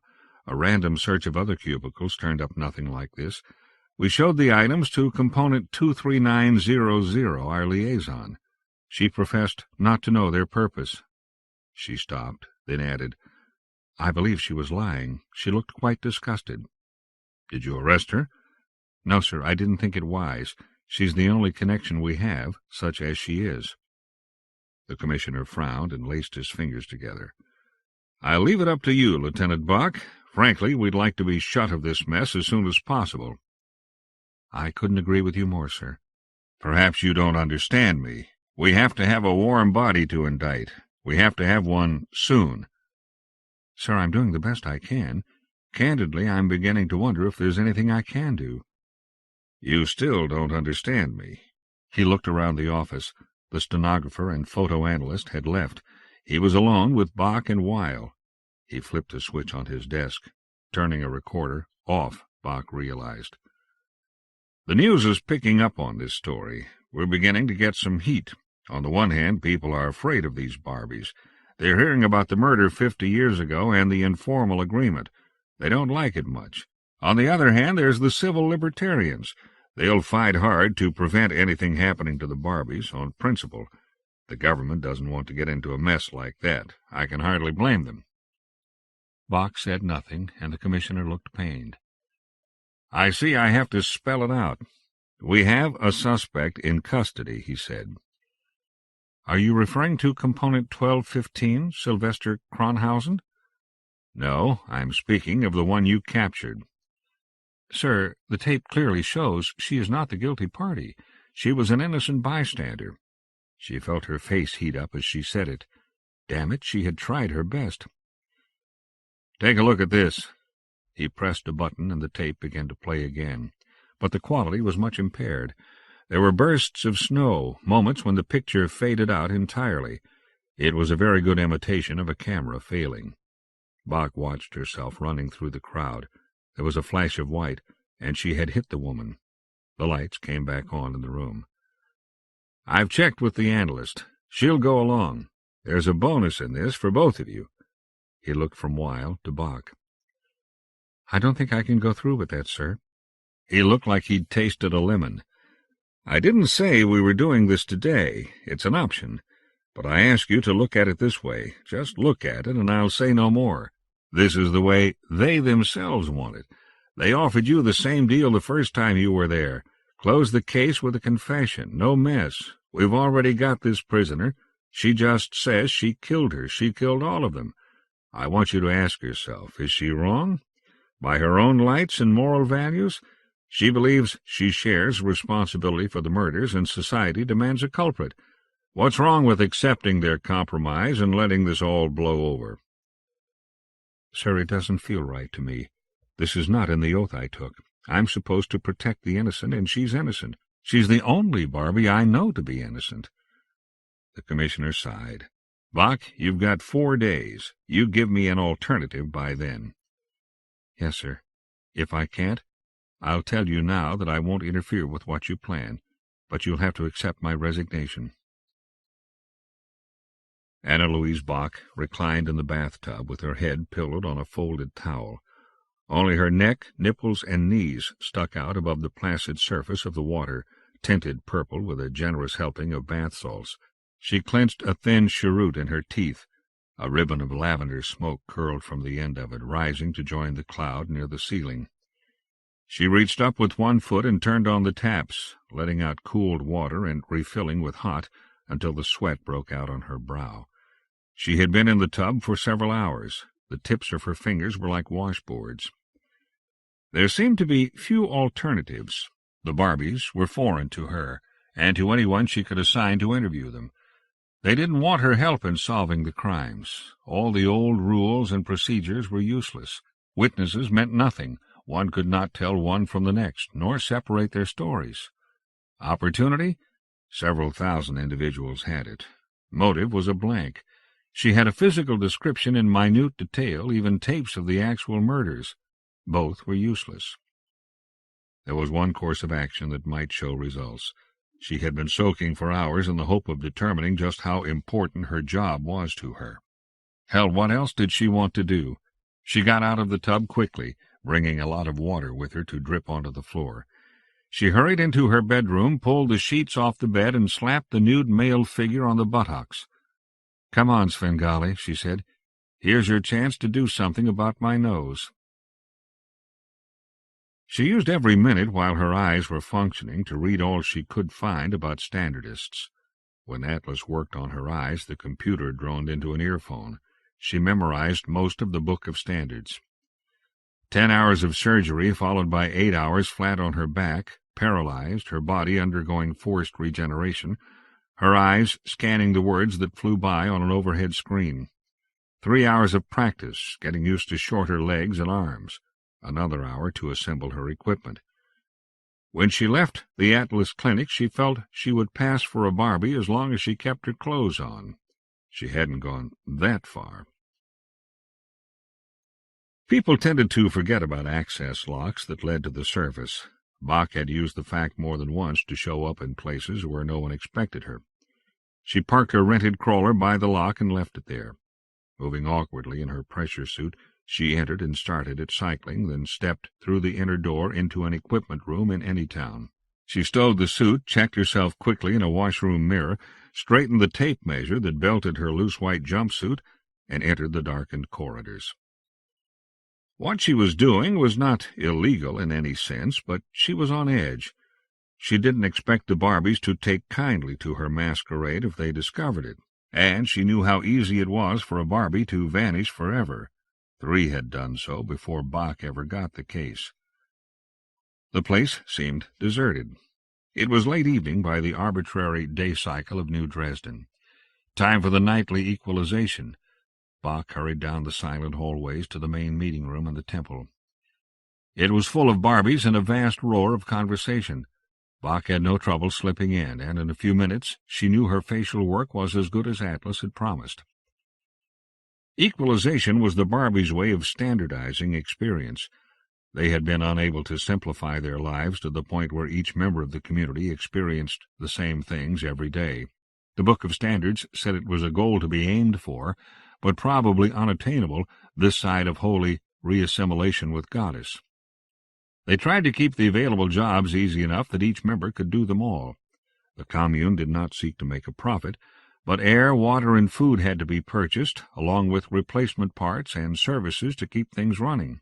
The community had to produce things to trade with the outside. They sold luxury items, hand-carved religious statues, illuminated holy books, painted crockery, and embroidered tapestries. None of the items were standardist. The Barbies had no religious symbols except their uniformity and the tape measure, but nothing in their dogma prevented them from selling objects of reverence to people of other faiths. Bach had seen the products for sale in the better shops. They were meticulously produced, but suffered from the fact that each item looked too much like every other. People buying hand-produced luxuries in a technological age tend to want the differences that non-machine production entails, whereas the Barbies wanted everything to look exactly alike. It was an ironic situation, but the Barbies willingly sacrificed value by adhering to their standards. Each Barbie did things during the day that were as close as possible to what everyone else had done. But someone had to cook meals, tend the air machines, load the freight. Each component had a different job each day. At equalization, they got together and tried to even that out. It was boring. Everyone talked at once to anyone that happened to be around. Each woman told what she had done that day. Bach heard the same group of stories 100 times before the night was over, and repeated them to anyone who would listen. Anything unusual was related over a loudspeaker so everyone could be aware of it, and thus spread out the intolerable burden of anomaly. No Barbie wanted to keep a unique experience to herself. It made her soiled, unclean, until it was shared by all. Bach was getting very tired of it. She was short on sleep when the lights went out. The buzz of conversation shut off as if a tape had broken. "All cats are alike in the dark," someone muttered, quite near Bach. Then a single voice was raised. It was solemn, almost a chant. "We are the wrath. There is blood on our hands, but it is the holy blood of cleansing. We have told you of the cancer eating at the heart of the body, and yet still you cower away from what must be done. The filth must be removed from us." Bach was trying to tell which direction the words were coming from in the total darkness. Then she became aware of movement, people brushing against her, all going in the same direction. She began to buck the tide when she realized everyone was moving away from the voice. "You think you can use our holy uniformity to hide among us, but the vengeful hand of Goddess will not be stayed. The mark is upon you, our one-time sisters. Your sins have set you apart, and retribution will strike swiftly. There are 5 of you left. Goddess knows who you are, and will not tolerate your perversion of her holy truth.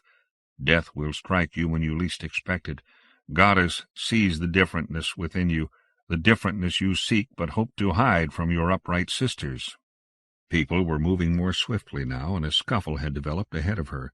She struggled free of people who were breathing panic from every pore until she stood in a clear space. The speaker was shouting to be heard over the sound of whimpering and the shuffling of bare feet. Bach moved forward, swinging her outstretched hands. But another hand brushed her first.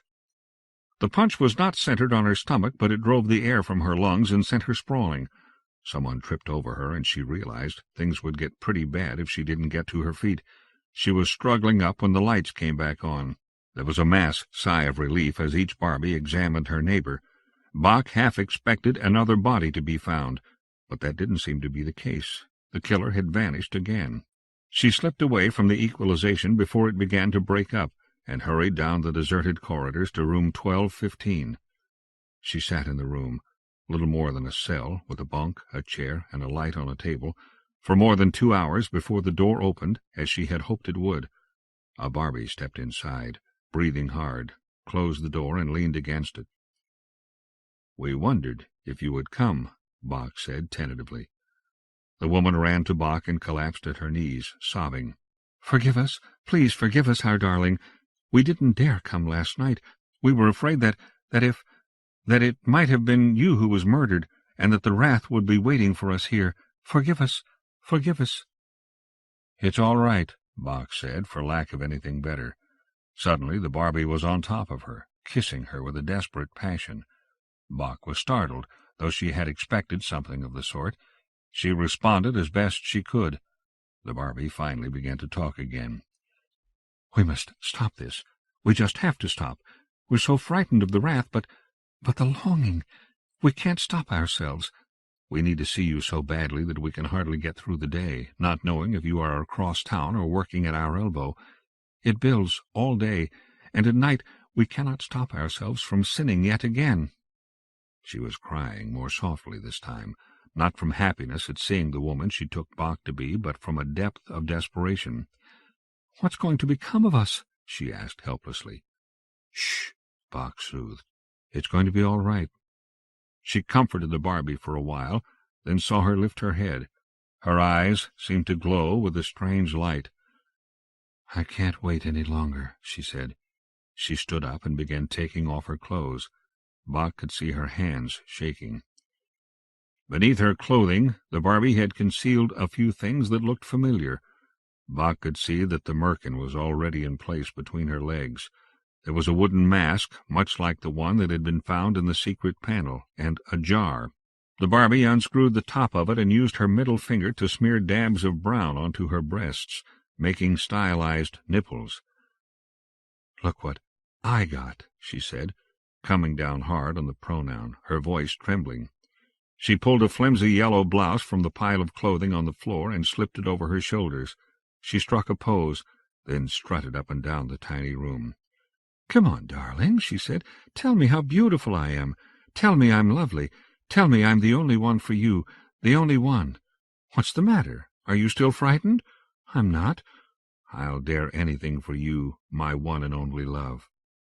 But now she stopped walking and looked suspiciously at Bach. "Why aren't you getting dressed?" I can't," Bach said, extemporizing. Someone found the things. They're all gone." She didn't dare remove her clothes because her nipples and pubic hair would look too real, even in the dim light. The Barbie was backing away. She picked up her mask and held it protectively to her. "What do you mean? Was she here? The wrath? Are they after us? It's true, isn't it? They can see us." She was on the edge of crying again, near panic. No, I think it was the police." But it was doing no good. The Barbie was at the door now and had it half open. "You're her. What have you done to—" No, you stay away." She reached into the clothing that she now held in her hand, and Bach hesitated for a moment, expecting a knife. It was enough time for the Barbie to dart quickly through the door, slamming it behind her. When Bach reached the door, the woman was gone. Bach kept reminding herself that she was not here to find the other potential victims, of whom her visitor was certainly one, but to catch the killer. The fact remained that she wished she could have detained her to question her further. The woman was a pervert, by the only definition that made any sense among the standardists. She, and presumably the other dead Barbies, had an individuality fetish. When Bach had realized that, her first thought had been to wonder why they didn't simply leave the colony and become whatever they wished. But then why did a Christian seek out prostitutes? For the taste of sin. In the larger world, what these Barbies did would have had little meaning. Here it was sin of the worst and tastiest kind. And somebody didn't like it at all. The door opened again, and the woman stood there facing Bach, her hair disheveled, breathing hard. "We had to come back," she said. "We're so sorry that we panicked like that. Can you forgive us?" She was coming toward Bach now, her arms out. She looked so vulnerable and contrite that Bach was astonished when the fist connected with her cheek. Bach thudded against the wall, then found herself pinned under the woman's knees, with something sharp and cool against her throat. She swallowed very carefully and said nothing. Her throat itched unbearably. "She's dead," the Barbie said, "and you're next." But there was something in her face that Bach didn't understand. The Barbie brushed at her eyes a few times and squinted down at her. "Listen, I'm not who you think I am. If you kill me, you'll be bringing more trouble on your sisters than you can imagine." The Barbie hesitated, then roughly thrust her hand down into Bach's pants. Her eyes widened when she felt the genitals, but the knife didn't move. Bach knew she had to talk fast and say all the right things. "You understand what I'm talking about, don't you?" She looked for a response, but saw none. "You're aware of the political pressures that are coming down. You know this whole colony could be wiped out if you look like a threat to the outside. You don't want that?" "If it must be, it will be," the Barbie said. "The purity is the important thing. If we die, we shall die pure. The blasphemers must be killed." "I don't care about that any more," Bach said, and finally got a ripple of interest from the Barbie. "I have my principles, too. Maybe I'm not as fanatical about them as you are about yours, but they're important to me. One is that the guilty be brought to justice." "You have the guilty party. Try her. Execute her. She will not protest." "You are the guilty party." The woman smiled. "So arrest us." All right. I can't, obviously. Even if you don't kill me, you'll walk out that door, and I'll never be able to find you. I've given up on that. I just don't have the time. This was my last chance, and it looks like it didn't work." "We didn't think you could do it, even with more time. But why should we let you live?" "Because we can help each other." She felt the pressure ease up a little and managed to swallow again. "You don't want to kill me because it could destroy your community.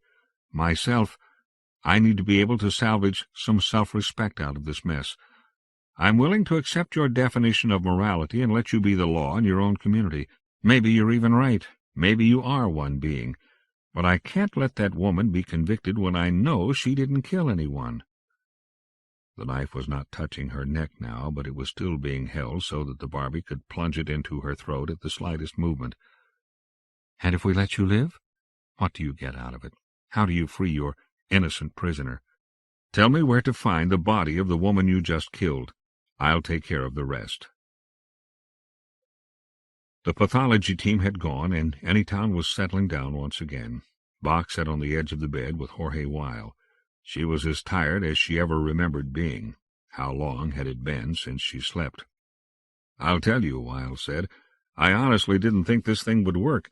I guess I was wrong." Bach sighed. "I wanted to take her alive, Jorge. I thought I could. But when she came at me with the knife—" She let him finish the thought, not caring to lie to him. She'd already done that to the interviewer.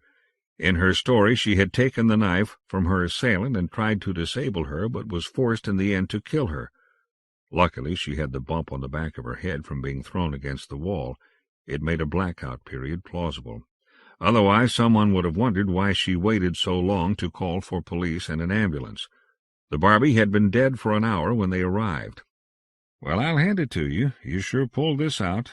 I'll admit it, I was having a hard time deciding if I'd do as you were going to do and resign, or if I could have stayed on.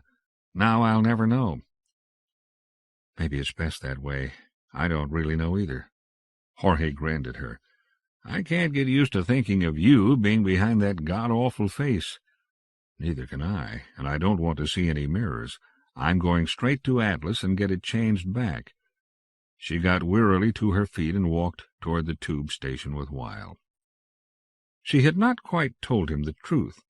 She did intend to get her own face back as soon as possible, nose and all, but there was one thing left to do. From the first, a problem that had bothered her had been the question of how the killer identified her victims. Presumably the perverts had arranged times and places to meet for their strange rites. That would have been easy enough. Any one Barbie could easily shirk her duties. She could say she was sick, and no one would know it was the same Barbie who had been sick yesterday, and for a week or month before. She need not work.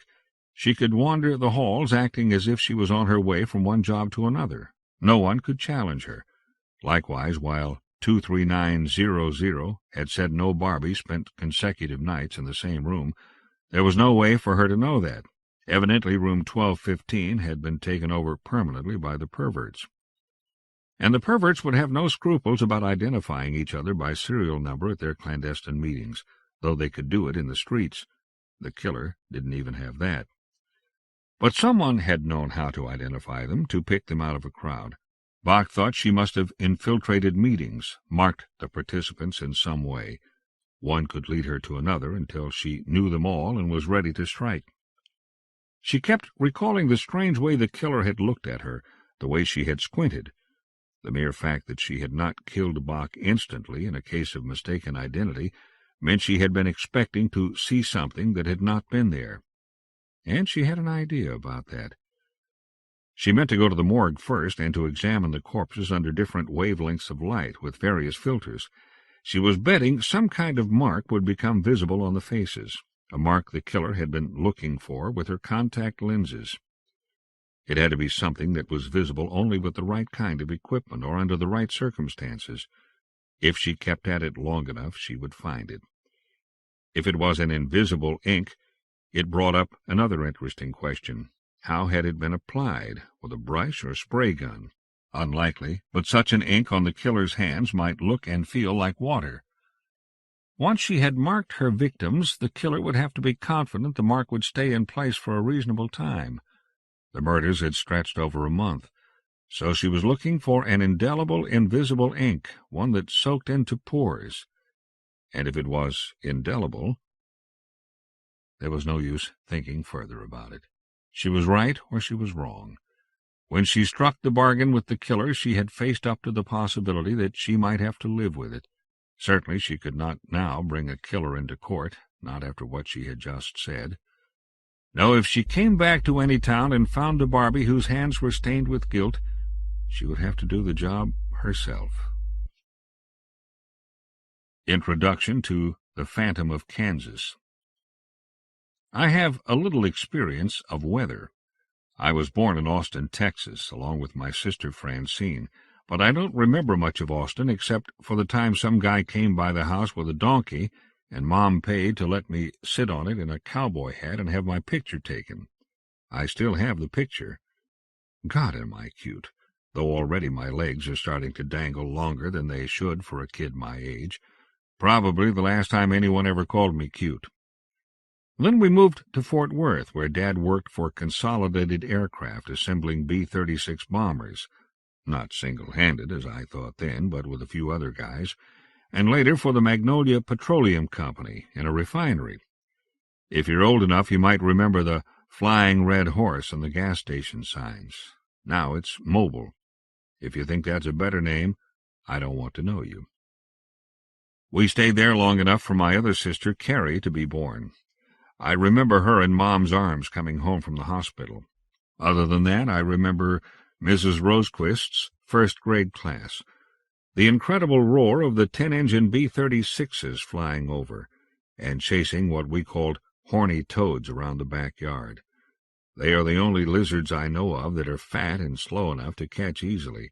They are covered with spines and will spit blood at you when you pick them up.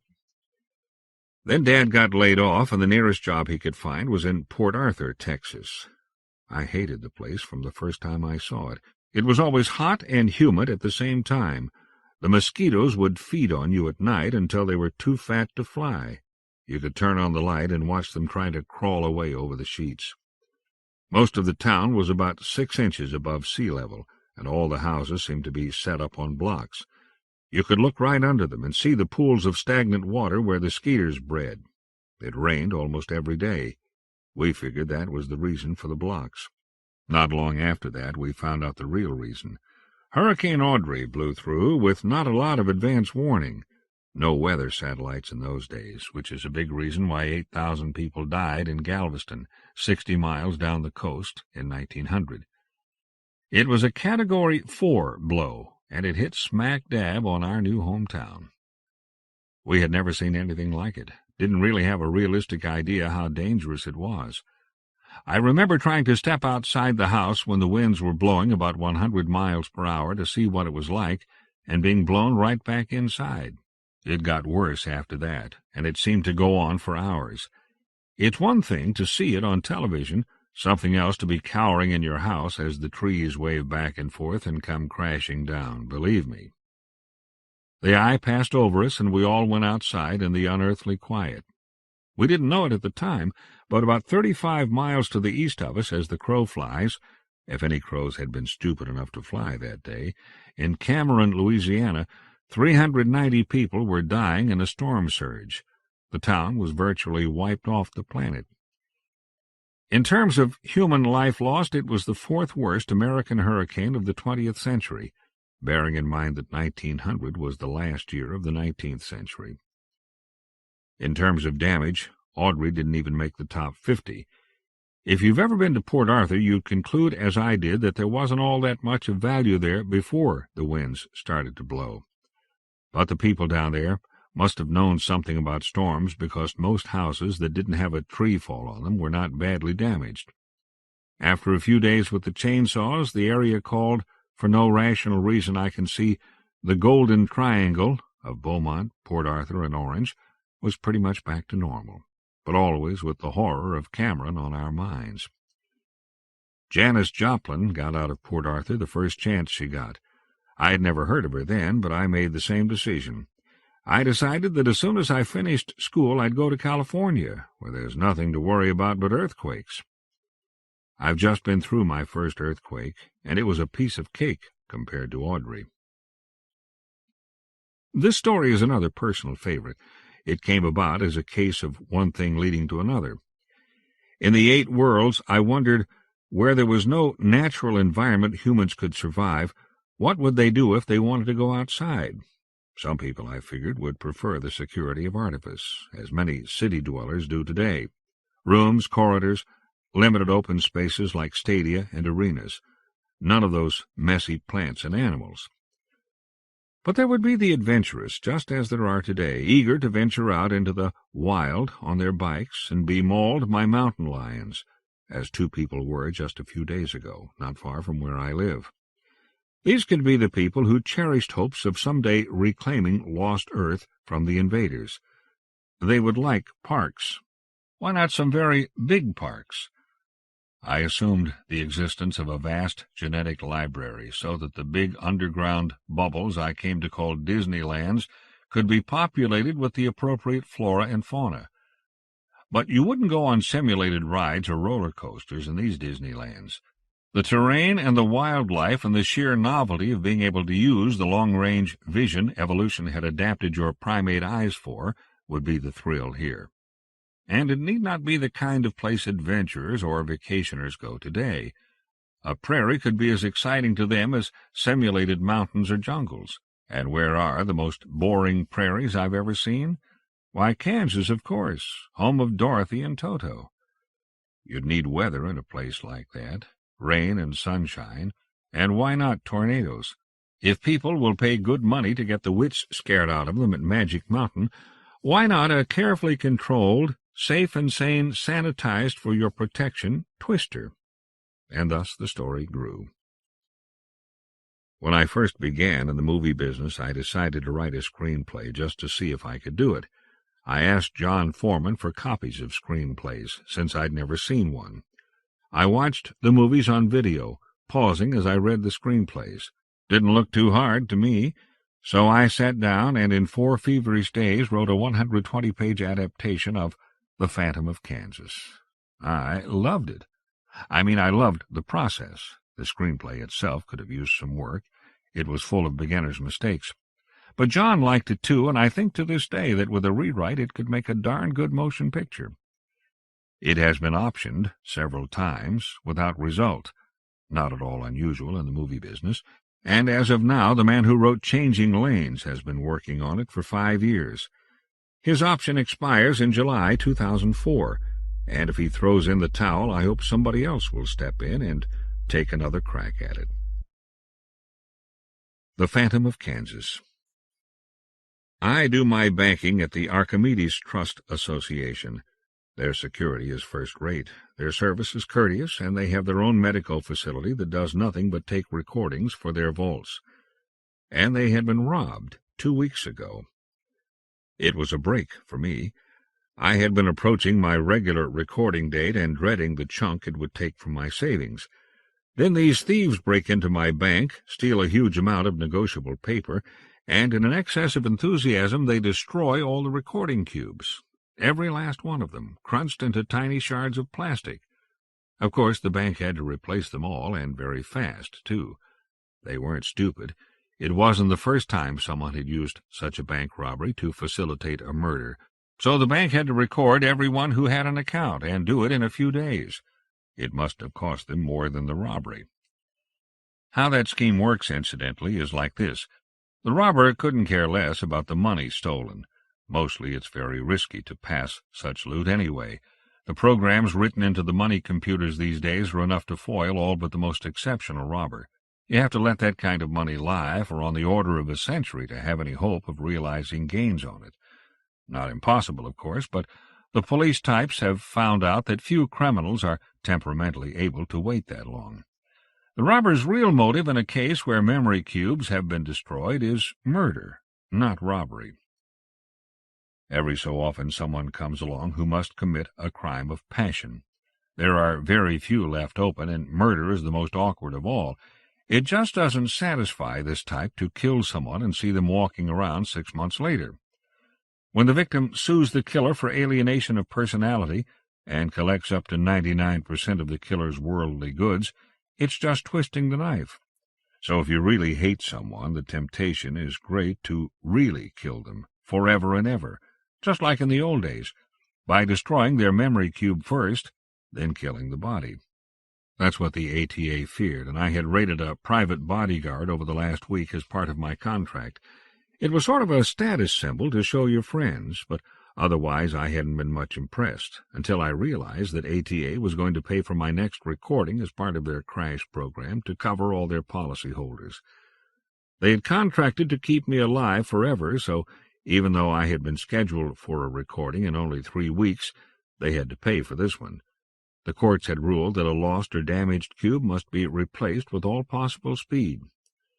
So I should have been very happy. I wasn't, but tried to be brave. I was shown into the recording room with no delay and told to strip and lie on the table. The medico, a man who looked like someone I might have met several decades ago, busied himself with his equipment as I tried to control my breathing. I was grateful when he plugged the computer lead into my occipital socket and turned off my motor control. Now I didn't have to worry about whether to ask if I knew him or not. As I grow older, I find that's more of a problem. I must have met 20,000 people by now and talked to them long enough to make an impression. It gets confusing. He removed the top of my head and prepared to take a multi-hollow picture of me, a chemical analog of everything I ever saw, or thought, or remembered, or just vaguely dreamed. It was a blessed relief when I slid over into unconsciousness. The coolness and sheen of stainless steel beneath my fingertips. There's the smell of isopropyl alcohol and the hint of acetone. The medico's shop. Childhood memories tumble over me, triggered by the smells.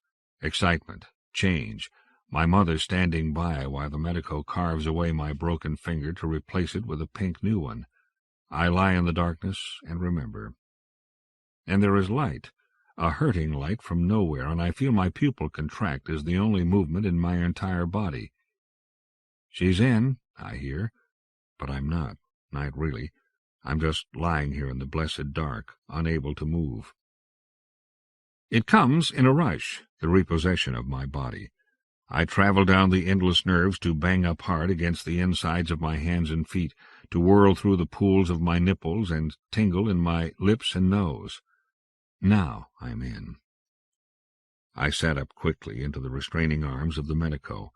I struggled for a second before I was able to relax. My fingers were buzzing and cramped with the clamminess of hyperventilation. "Whew," I said, putting my head in my hands. "Bad dream. I looked around me and saw that I was naked on the steel-topped table, with several worried faces looking at me from all sides. I wanted to retreat into the darkness again and let my insides settle down. I saw my mother's face, blinked, and failed to make it disappear. "Carnival?" I asked her ghost. "Right here, Fox," she said, and took me in her arms. It was awkward and unsatisfying, with her standing on the floor and me on the table. There were wires trailing from my body, but the comfort was needed. I didn't know where I was. With a chemical rush as precipitous as the one just before I awoke, the people solidified around me. "She's all right now," the medico said, turning from his instruments. He smiled impersonally at me as he began removing the wires from my head. I did not smile back. I knew where I was now just as surely as I had ever known anything. I remembered coming in here only hours before. But I knew it had been more than a few hours. I've read about it, the disorientation when a new body is awakened with transplanted memories. And my mother wouldn't be here unless something had gone badly wrong. I had died. I was given a mild sedative, help in dressing, and my mother's arm to lead me down plush-carpeted hallways to the office of the bank president. I was still not fully awake. The halls were achingly quiet but for the brush of our feet across the wine-colored rug. I felt like the pressure was fluctuating wildly, leaving my ears popped and muffled. I couldn't see too far away. I was grateful to leave the vanishing points in the hall for the paneled browns of wood veneer and the coolness and echoes of a white marble floor. The bank president, Mr. Leander, showed us to our seats. I sank into the purple velvet and let it wrap around me. Leander pulled up a chair facing us and offered us drinks. I declined. My head was swimming already, and I knew I'd have to pay attention. Leander fiddled with a dossier on his desk. Mine, I imagined. It had been freshly printed out from the terminal at his right hand. I'd met him briefly before. He was a pleasant sort of person, chosen for this public relations job for his willingness to wear the sort of old man body that inspires confidence and trust. He seemed to be about 65. He was probably more like 20. It seemed that he was never going to get around to the briefing, so I asked a question, one that was very important to me at the moment. "What's the date?" "It's the month of November," he said ponderously, "and the year is 342. I had been dead for 2.5 years. "Listen," I said, "I don't want to take up any more of your time. You must have a brochure you can give me to bring me up to date. If you'll just hand it over, I'll be on my way. Oh, and thank you for your concern." He waved his hand at me as I started to rise. "I would appreciate it if you stayed a bit longer. Yours is an unusual case, Miss Fox. Well, it's never happened in the history of the Archimedes Trust Association." "Yes?" "You see, you've died, as you figured out soon after we woke you. What you couldn't have known is that you've died more than once since your last recording." "More than once?" So it wasn't such a smart question. So what was I supposed to ask? 3 times. 3? Yes, 3 separate times. We suspect murder. The room was perfectly silent for a while. At last I decided I should have that drink. He poured it for me, and I drained it. "Perhaps your mother should tell you more about it," Leander suggested. "She's been closer to the situation. I was only made aware of it recently. Carnival?" I found my way back to my apartment in a sort of daze. By the time I had settled in again, the drug was wearing off, and I could face my situation with a clear head. But my skin was crawling. Listening in the third person to things you've done is not the most pleasant thing. I decided it was time to face some facts that all of us, including myself, do not like to think about. The first order of business was to recognize that the things that were done by those 3 previous people were not done by me. I was a new person, 4th in the line of succession. I had many things in common with the previous incarnations, including all my memories up to that day I surrendered myself to the memory recording machine. But the me of that time and place had been killed. She lasted longer than the others. Almost a year, Carnival had said. Then her body was found at the bottom of Hadley Rill. It was an appropriate place for her to die. Both she and myself liked to go hiking out on the surface for purposes of inspiration. Murder was not suspected that time. The bank, upon hearing of her death, started a clone from the tissue sample I had left with my recording. 6 lunations later, a copy of me was infused with my memories and told that she had just died. She had been shaken but seemed to be adjusting well when she, too, was killed. This time there was much suspicion. Not only had she survived for less than a lunation after her reincarnation, but the circumstances were unusual. She had been blown to pieces in a tube train explosion. She had been the only passenger in a 2-seat capsule. The explosion had been caused by a homemade bomb. There was still the possibility that it was a random act, possibly by political terrorists. The 3rd copy of me had not thought so. I don't know why. That is the most maddening thing about memory recording, being unable to profit by the experiences of your former selves. Each time I was killed, it moved me back to square one, the day I was recorded. But Fox 3 had reason to be paranoid. She took extraordinary precautions to stay alive. More specifically, she tried to prevent circumstances that could lead to her murder. It worked for 5 lunations. She died as the result of a fight, that much was certain. It was a very violent fight, with blood all over the apartment. The police at first thought she must have fatally injured her attacker, but analysis showed all the blood to have come from her body. So where did that leave me, Fox 4? An hour's careful thought left the picture gloomy indeed. Consider, each time my killer succeeded in murdering me, he or she learned more about me. My killer must be an expert on foxes by now, knowing things about me that I myself do not know, such as how I handled myself in a fight. I gritted my teeth when I thought of that. Carnival told me that Fox 3, the canniest of the lot, had taken lessons in self-defense. Karate, I think she said. Did I have the benefit of it? Of course not. If I wanted to defend myself, I had to start all over, because those skills died with Fox 3. No, all the advantages were with my killer. The killer started off with the advantage of surprise, since I had no notion of who it was, and learned more about me every time he or she succeeded in killing me. What to do? I didn't even know where to start. I ran through everyone I knew, looking for an enemy, someone who hated me enough to kill me again and again. I could find no one. Most likely it was someone Fox 1 had met during that year she lived after the recording. The only answer I could come up with was emigration. Just pull up stakes and go to Mercury or Mars or even Pluto. But would that guarantee my safety? My killer seemed to be an uncommonly persistent person. No, I'd have to face it here, where at least I knew the turf. It was the next day before I realized the extent of my loss. I had been robbed of an entire symphony. For the last 30 years I had been an environmentalist. I had just drifted into it while it was still an infant art form. I had been in charge of the weather machines at the Transvaal Disneyland, which was new at the time, and the biggest and most modern of all the environmental parks in Luna. A few of us had started tinkering with the weather programs, first for our own amusement. Later we invited friends to watch the storms and sunsets we concocted. Before we knew it, friends were inviting friends, and the Transvaal people began selling tickets. I gradually made a name for myself and found I could make more money being an artist than being an engineer.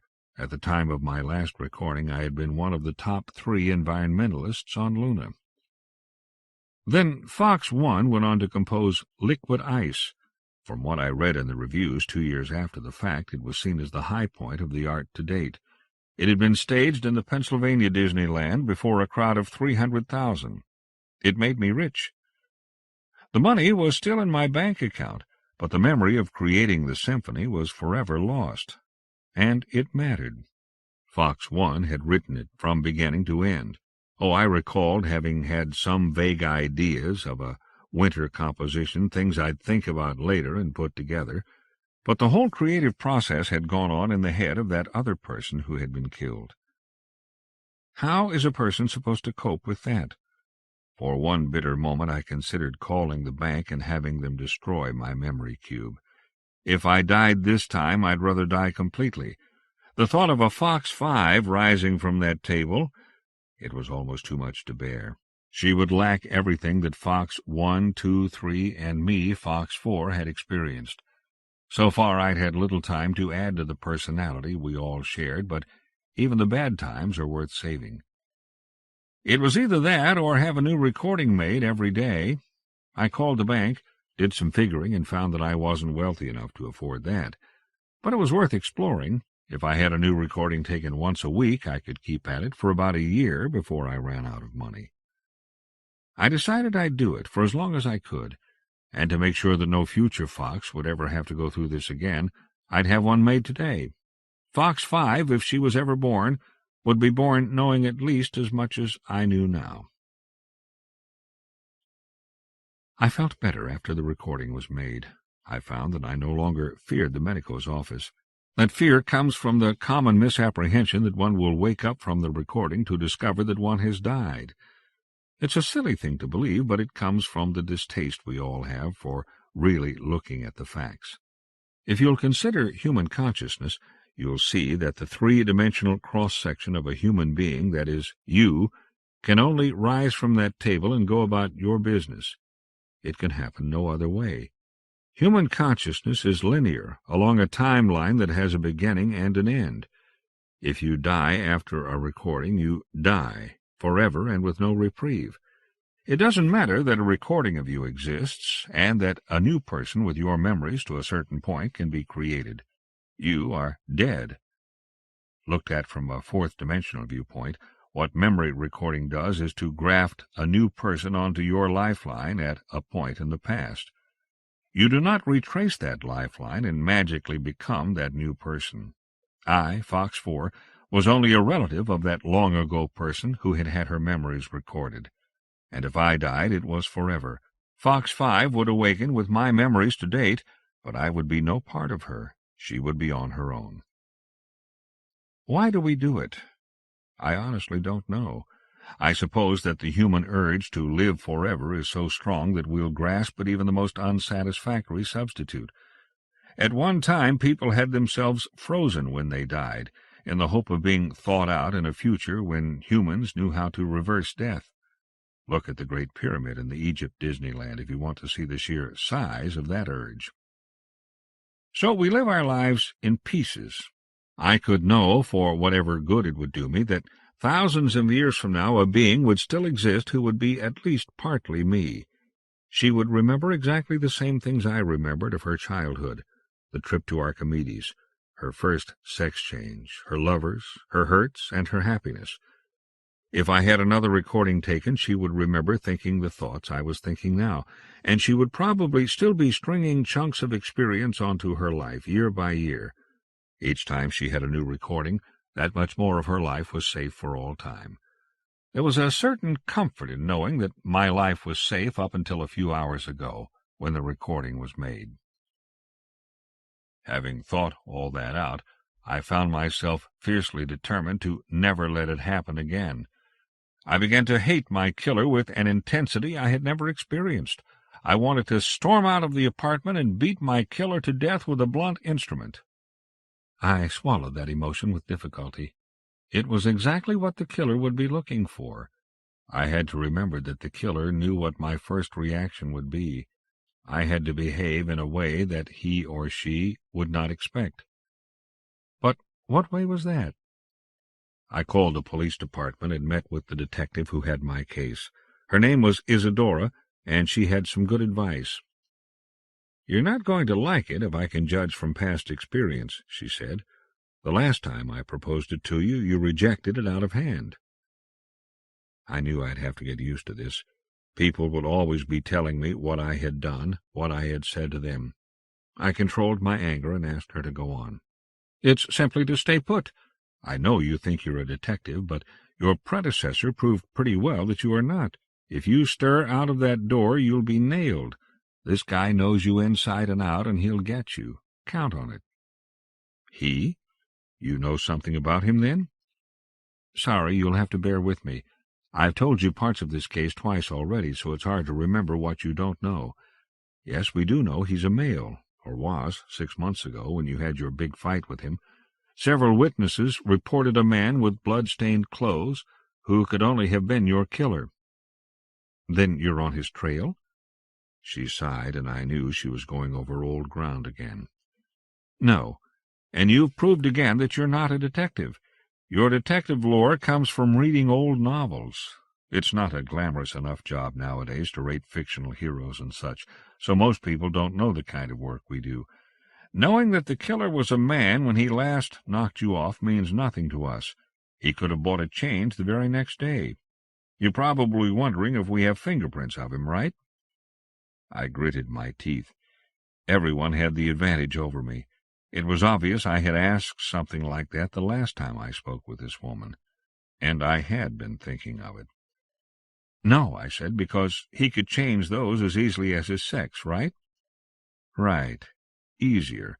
The only positive means of identification today is genotyping, and he wasn't cooperative enough to leave any of him behind when he killed you. He must have been a real brute to be able to inflict as much damage on you as he did and not even be cut himself. You were armed with a knife. Not a drop of his blood was found at the scene of the murder." "Then how do you go about finding him?"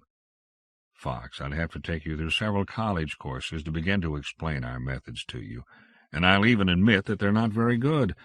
Police work has not kept up with science over the last century. There are many things available to the modern criminal that make our job more difficult than you'd imagine. We have hopes of catching him within about 4 lunations, though, if you'll stay put and stop chasing him." "Why 4 months?" "We trace him by computer.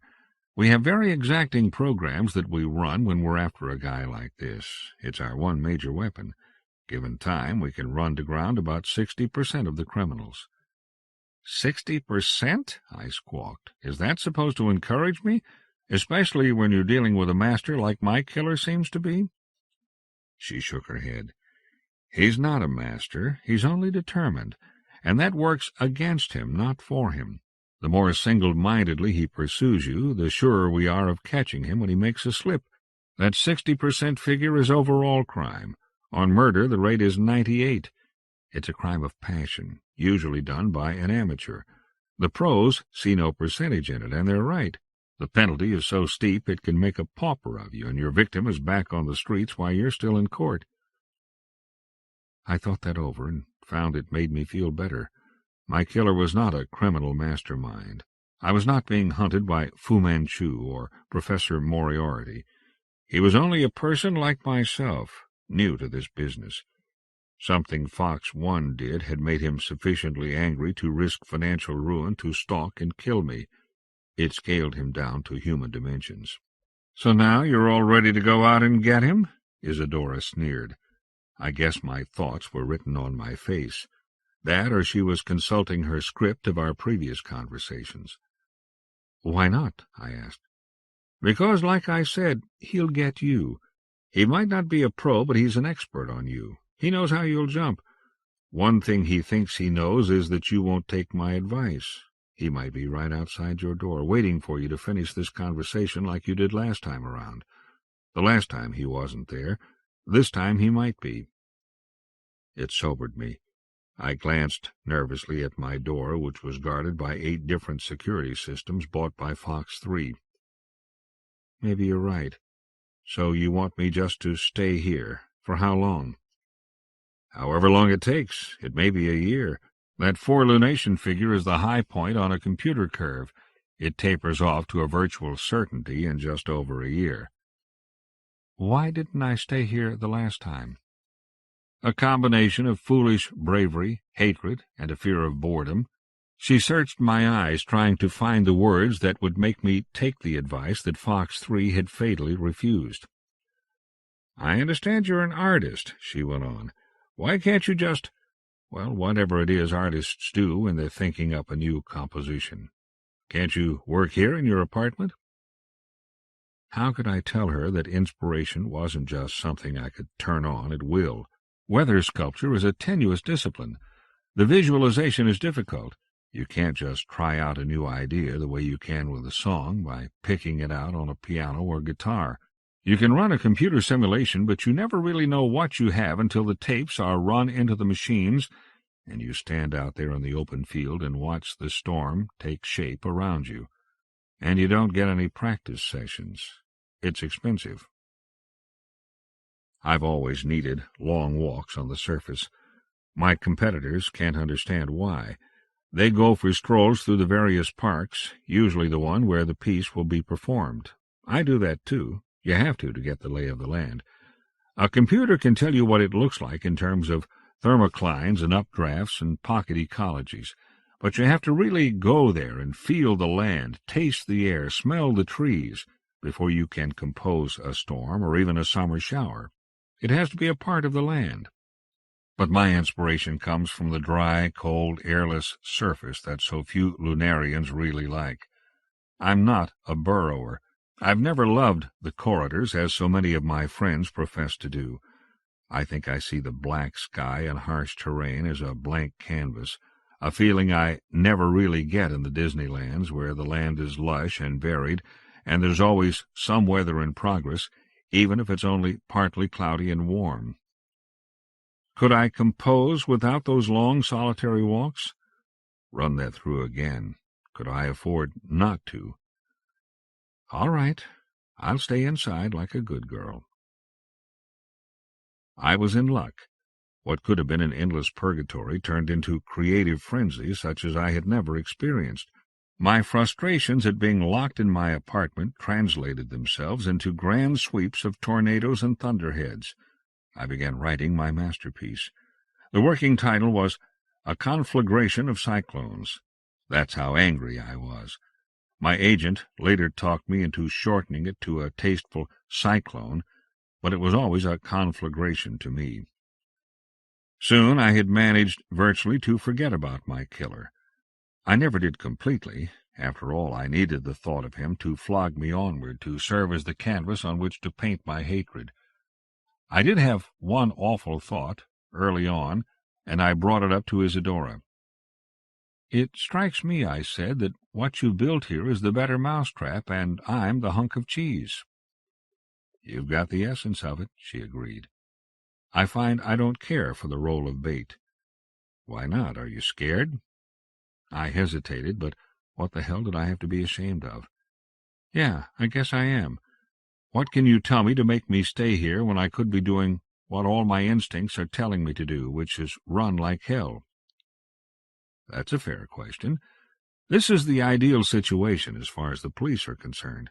We have the victim in a place that can be watched perfectly safely, and we have the killer on the loose.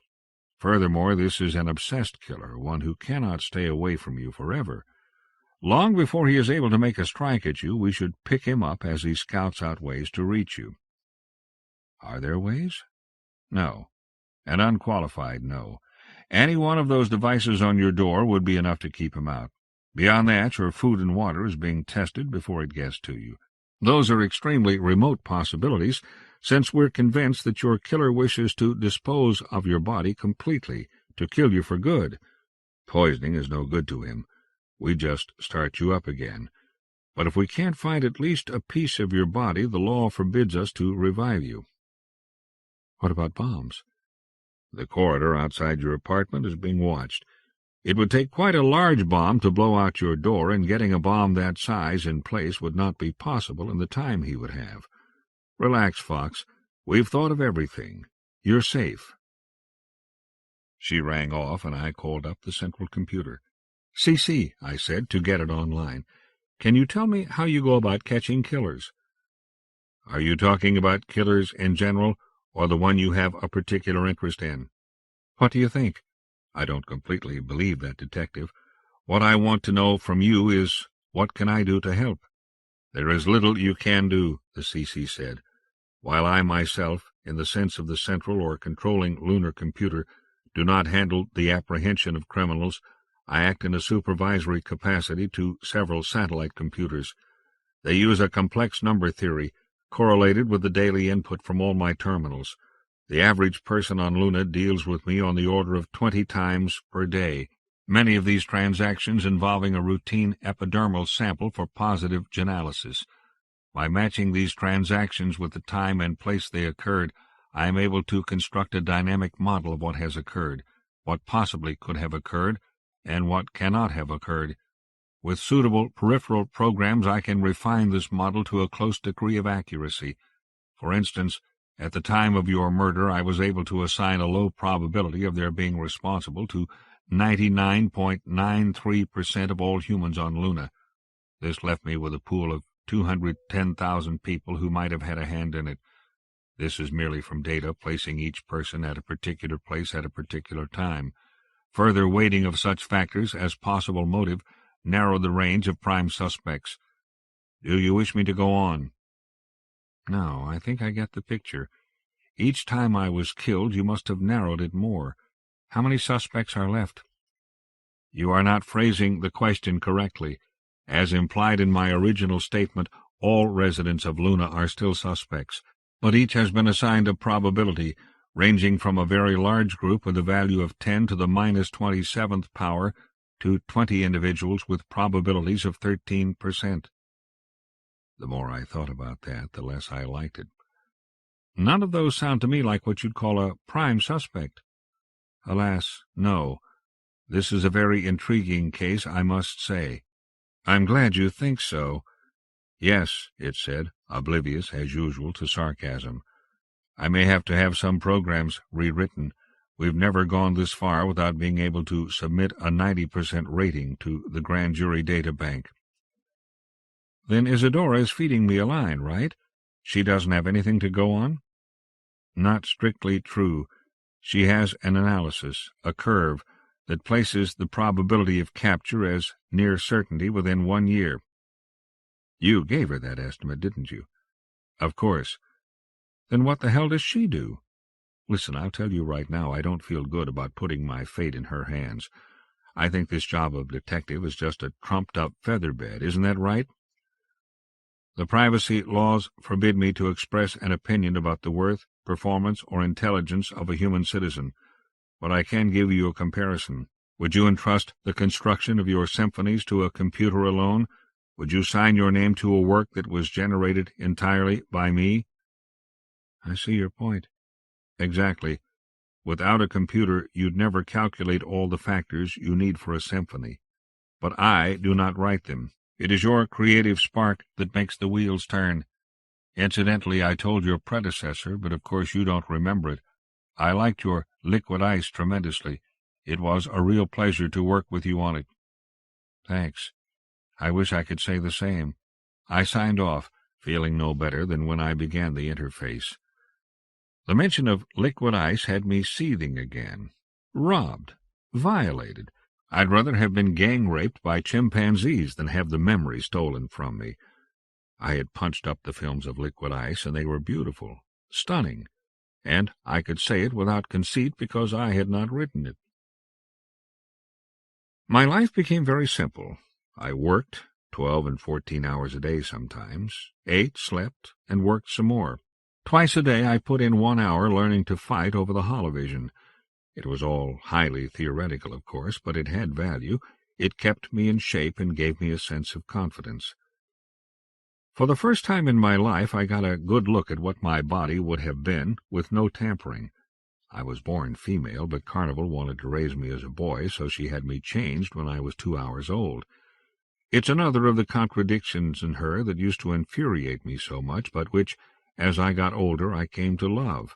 I mean, why go to all the pain and trouble of bringing a child to term and giving birth naturally, all from a professed dislike of tampering, and then turn around and refuse to accept the results of nature's lottery? I have decided that it's a result of her age. She's almost 200 by now, which puts her childhood back in the days before changing. In those days, I've never understood why, there was a predilection for male children. I think she never really shed it. At any rate, I spent my childhood male. When I got my first change, I picked my own body design. Now, in a 6-lunation-old clone body, which naturally reflected my actual genetic structure, I was pleased to see that my first female body design had not been far from the truth. I was short, with small breasts and an undistinguished body, but my face was nice, cute, I would say. I liked the nose. The age of the accelerated clone body was about 17 years. Perhaps the nose would lose its upturn in a few years of natural growth, but I hoped not. If it did, I'd have it put back. Once a week I had a recording made. It was the only time I saw people in the flesh. Carnival, Leander, Isadora, and Medico would enter and stay for a while after it was made. It took them an hour each way to get past the security devices. I admit it made me feel a little more secure to see how long it took even my friends to get into my apartment. It was like an invisible fortress outside my door. The better to allure you into my parlor, killer. I worked with the CC as I never had before. We wrote new programs that produced 4-dimensional models in my viewer unlike anything we had ever done. The CC knew the stage, which was to be the Kansas Disneyland, and I knew the storm. Since I couldn't walk on the stage before the concert this time, I had to rely on the CC to reconstruct it for me in the hollow tank. Nothing makes me feel more godlike. Even watching it in the 3-meter tank, I felt 30 meters tall, with lightning in my hair and a crown of shimmering frost. I walked through the Kansas autumn, the brown, rolling, featureless prairie before the red or white man came. It was the way the real Kansas looked now under the rule of the invaders, who had ripped up the barbed wire, smoothed over the furrows, dismantled the cities and railroads, and let the buffalo roam once more. There was a logistical problem I had never faced before. I intended to use the buffalo instead of having them kept out of the way. I needed the thundering hooves of a stampede. It was very much a part of the environment I was creating. How to do it without killing animals? The Disneyland management wouldn't allow any of their livestock to be injured as part of a performance. That was fine with me. My stomach turned at the very thought. Art is one thing, but life is another, and I will not kill unless to save myself. But the Kansas Disneyland has 2 million head of buffalo, and I envisioned up to 25 twisters at one time. How do you keep the two separate? With subtlety, I found. The CC had buffalo behavioral profiles that were very reliable. The damn CC stores everything, and I've had occasion more than once to be thankful for it. We could position the herds at a selected spot and let the twisters loose above them. The tornadoes would never be totally under our control. They are capricious even when handmade. But we could rely on a hard 90% accuracy in steering them. The herd profile we worked up was usable out to 2 decimal points, and as insurance against the unforeseen, we installed several groups of flash bombs to turn the herd if it headed into danger. It's an endless series of details. Where does the lightning strike, for instance? On a flat, gently rolling plane, the natural accumulation of electric charge can be just about anywhere. We had to be sure we could shape it the way we wanted, by burying 500 accumulators that could trigger an air-to-ground flash on cue, and to the right spot. The air-to-air are harder, and the ball lightning, oh, brother! But we found we could guide it pretty well with buried wires carrying an electric current. There were going to be range fires, so check with the management on places that are due for a controlled burn anyway, and keep the buffalo away from there, too. And be sure the smoke would not blow over into the audience and spoil the view, or into the herd and panic them. But it was going to be glorious. 6 lunations rolled by. 6 lunations. 177.18353 mean solar days. I discovered that figure during a long period of brooding when I called up all sorts of data on the investigation, which, according to Isadora, was going well. I knew better. The CC has its faults, but shading data is not one of them. Ask it what the figures are, and it prints them out in tricolor. Here's some. Probability of a capture by the original curve, 93%. Total number of viable suspects remaining, 9. Highest probability of those 9 possibles, 3.9%. That was Carnival. The others were also close friends and were there solely because they had had the opportunity at all 3 murders. Even Isadora dared not speculate, at least not aloud, and to me, about whether any of them had a motive. I discussed it with the CC. "I know, Fox, I know," it replied with the closest approach to mechanical despair I have ever heard. "Is that all you can say?" "No. As it happens, I'm pursuing the other possibility, that it was a ghost who killed you." "Are you serious?" "Yes. The term ghost covers all illegal beings. I estimate there to be on the order of 200 of them existing outside legal sanctions on Luna. These are executed criminals with their right to life officially revoked, unauthorized children never registered, and some suspected artificial mutants. Those last are the result of prescribed experiments with human DNA. All these conditions are hard to conceal for any length of time, and I round up a few every year." "What do you do with them?" "They have no right to life. I must execute them when I find them." "You do it? That's not just a figure of speech?" "That's right. I do it. It's a job humans find distasteful. I never could keep the position filled, so I assumed it myself." That didn't sit right with me. There is an atavistic streak in me that doesn't like to turn over the complete functioning of society to machines. I get it from my mother, who goes for years at a time, not deigning to speak to the CC. "So you think someone like that may be after me? Why?" "There is insufficient data for a meaningful answer. Why has always been a tough question for me. I can operate only on the parameters fed into me when I'm dealing with human motivation, and I suspect that the parameters are not complete. I'm constantly being surprised." "Thank goodness for that." But this time I could have wished the CC knew a little more about human behavior. "So I was being hunted by a spook. It didn't do anything for my peace of mind. I tried to think of how such a person could exist in this card-file world we live in. A technological rat, smarter than the computers, able to fit into the cracks and holes in the integrated circuits. Where were those cracks? I couldn't find them. When I thought of the checks and safeguards all around us, the voluntary genalysis we submit to every time we spend money or take a tube or close a business deal or interface with the computer. People used to sign their names many times a day, or so I've heard. Now we scrape off a bit of dead skin from our palms. It's damn hard to fake. But how do you catch a phantom? I was facing life as a recluse if this murderer was really so determined that I die. That conclusion came at a bad time. I had finished Cyclone, and to relax I had called up the films of some of the other performances during my absence from the art scene. I never should have done that. Flashiness was out. Understated elegance was in. One of the reviews I read was very flattering to my liquid ice. I quote, "In this piece, Fox has closed the book on the blood and thunder school of environmentalism. This powerful statement sums up the things that can be achieved by sheer magnitude and overwhelming drama. The displays of the future will be concerned with the gentle nuance of dusk, the elusive breath of a summer breeze. Fox is the Tchaikovsky of environmentalism, the last great romantic, who paints on a broad canvas.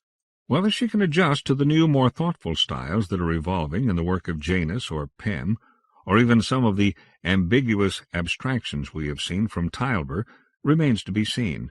Nothing will detract from the sublime glory of liquid ice, of course, but the time is here," and so forth, and thank you for nothing.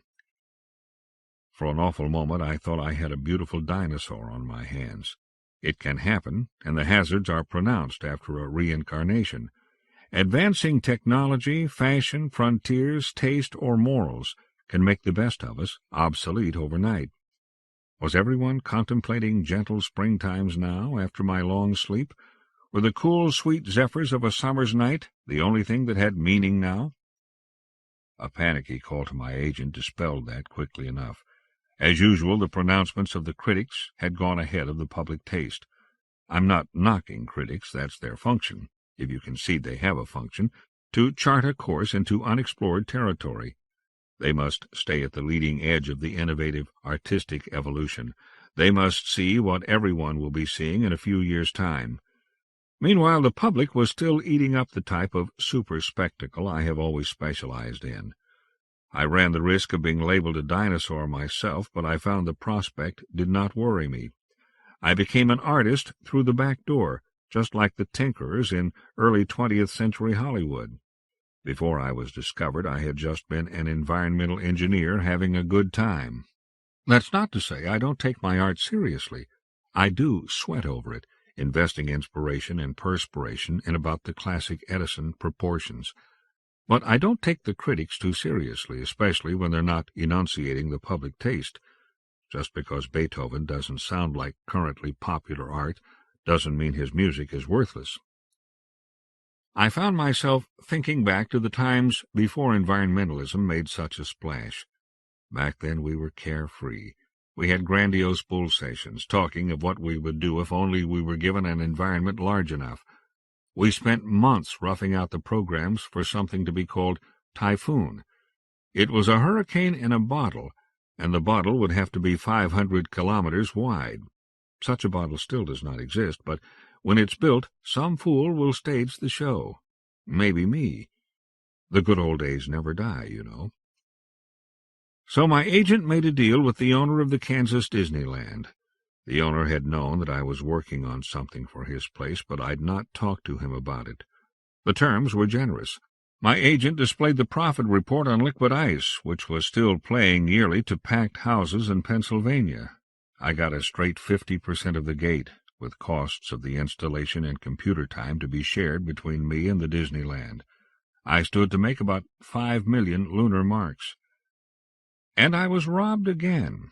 Not killed this time, but robbed of the chance to go into Kansas and supervise the installation of the equipment. I clashed mightily with Isadora, and would have stormed out on my own, armed with not so much as a nail file, if not for a pleading visit from Carnival. So I backed down this once and sat at home, going there only by holographic projection. I plunged into self-doubt. After all, I hadn't even felt the Kansas sod beneath my bare feet this time. I hadn't been there in the flesh for over 3 years. My usual method before I even conceive a project is to spend a week or two just wandering naked through the park, getting the feel of it through my skin and nose and those senses that don't even have a name. It took the CC 3 hours of gentle argument to convince me again that the models we had written were accurate to 7 decimal places. They were perfect. An action ordered up on the computer model would be a perfect analog of the real action in Kansas. The CC said I could make quite a bit of money just renting the software to other artists. The day of the premiere of Cyclone found me still in my apartment, but I was on the way out. Small as I am, I somehow managed to struggle out that door with Carnival, Isadora, Leander, and my agent pulling on my elbows. I was not going to watch the performance on the tube. I arrived early, surrounded by my impromptu bodyguard. The sky matched my mind, gray, overcast, and slightly fearful. It brooded over us, and I felt more and more like a sacrificial lamb mounting some somber altar. But it was a magnificent stage to die upon. The Kansas Disneyland is one of the newer ones and one of the largest. It is a hollowed-out cylinder 20 kilometers beneath Clavius. It measures 250 kilometers in diameter and is 5 kilometers high. The rim is artfully disguised to blend into the blue sky. When you are half a kilometer from the rim, the illusion fails. Otherwise, you might as well be standing back on old Earth. The curvature of the floor is consistent with old Earth, so the horizon is terrifyingly far away. Only the gravity is lunar. Kansas was built after most of the more spectacular possibilities had been exhausted, either on Luna or another planet. There was Kenya beneath Mare Moscoviense, Himalaya, also on the far side. Amazon under Old Tycho, Pennsylvania, Sahara, Pacific, Mekong, Transylvania.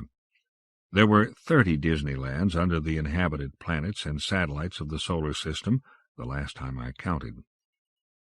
Kansas is certainly the least interesting topographically.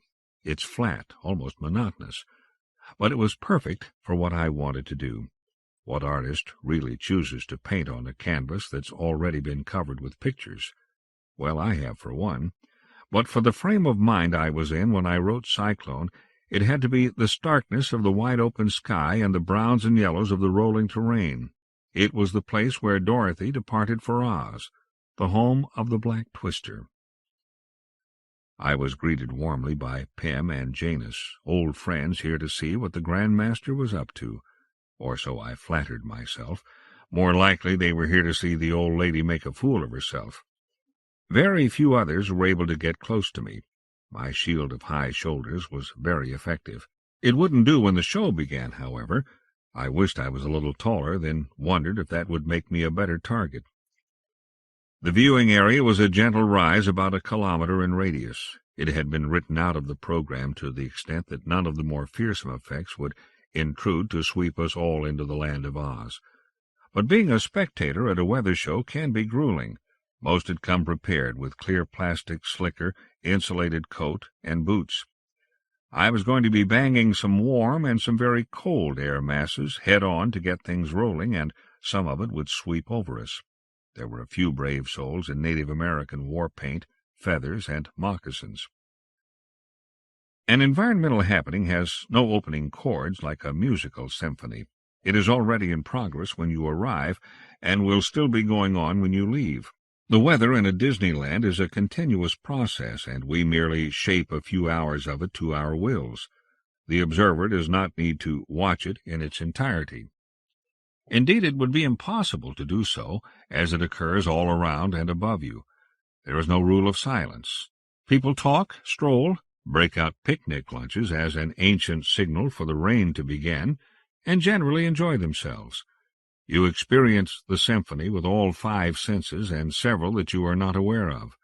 Most people do not realize the effect of a gigantic low-pressure area sweeping over them, but they feel it all the same.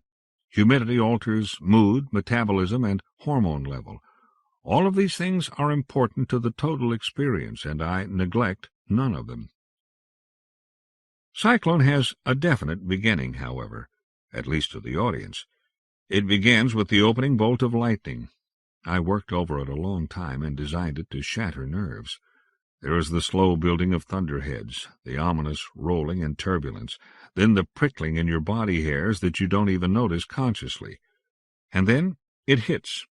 It crashes in at 17 points in a ring around the audience, none farther away than 0.5 kilometer. It is properly called chain lightning because after the initial discharge it keeps flashing for a full 7 seconds. It's designed to take the hair right off your scalp. It had its desired effect. We were surrounded by a crown of jittering incandescent snakes, coiling and dancing with a sound imported direct to you from Armageddon. It startled the hell out of me, and I had been expecting it. It was a while before the audience could get their oohs and ahs back into shape. For several seconds I had touched them with stark, naked terror. An emotion like that doesn't come cheaply to sensation-starved, innately insular tunnel dwellers. Lunarians get little to really shout about, growing up in the warrens and corridors and living their lives more or less afraid of the surface. That's why the Disneylands were built, because people wanted limitless vistas that were not in a vacuum.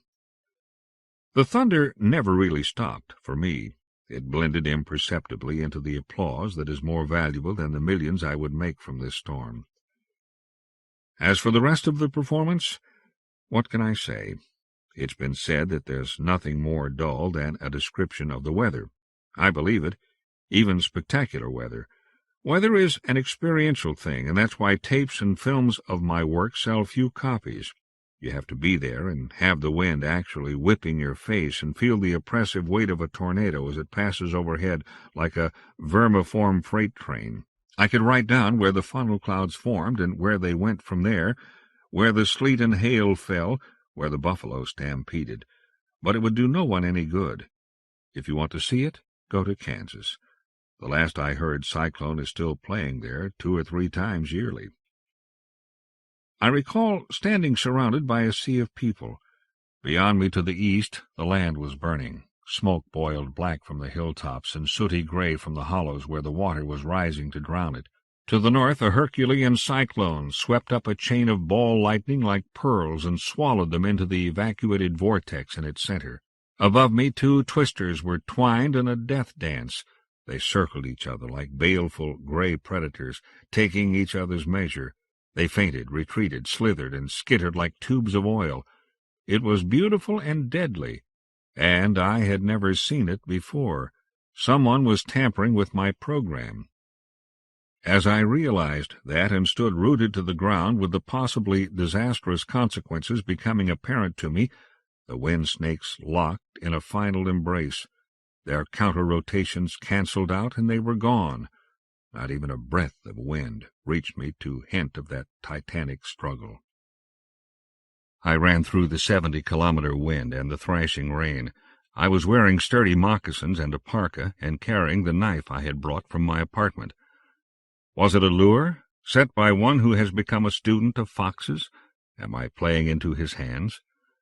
I didn't care. I had to meet him, had to fight it out once and for all. Getting away from my protection had been simple.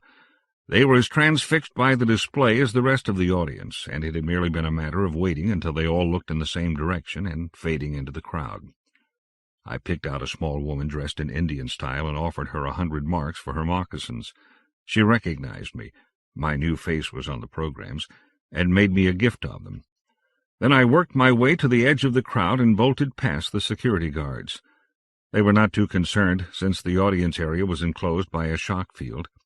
When I went right through it, they may have been surprised, but I didn't look back to see. I was one of only 3 people in Kansas wearing the pass-key device on my wrist, so I didn't fear anyone following me.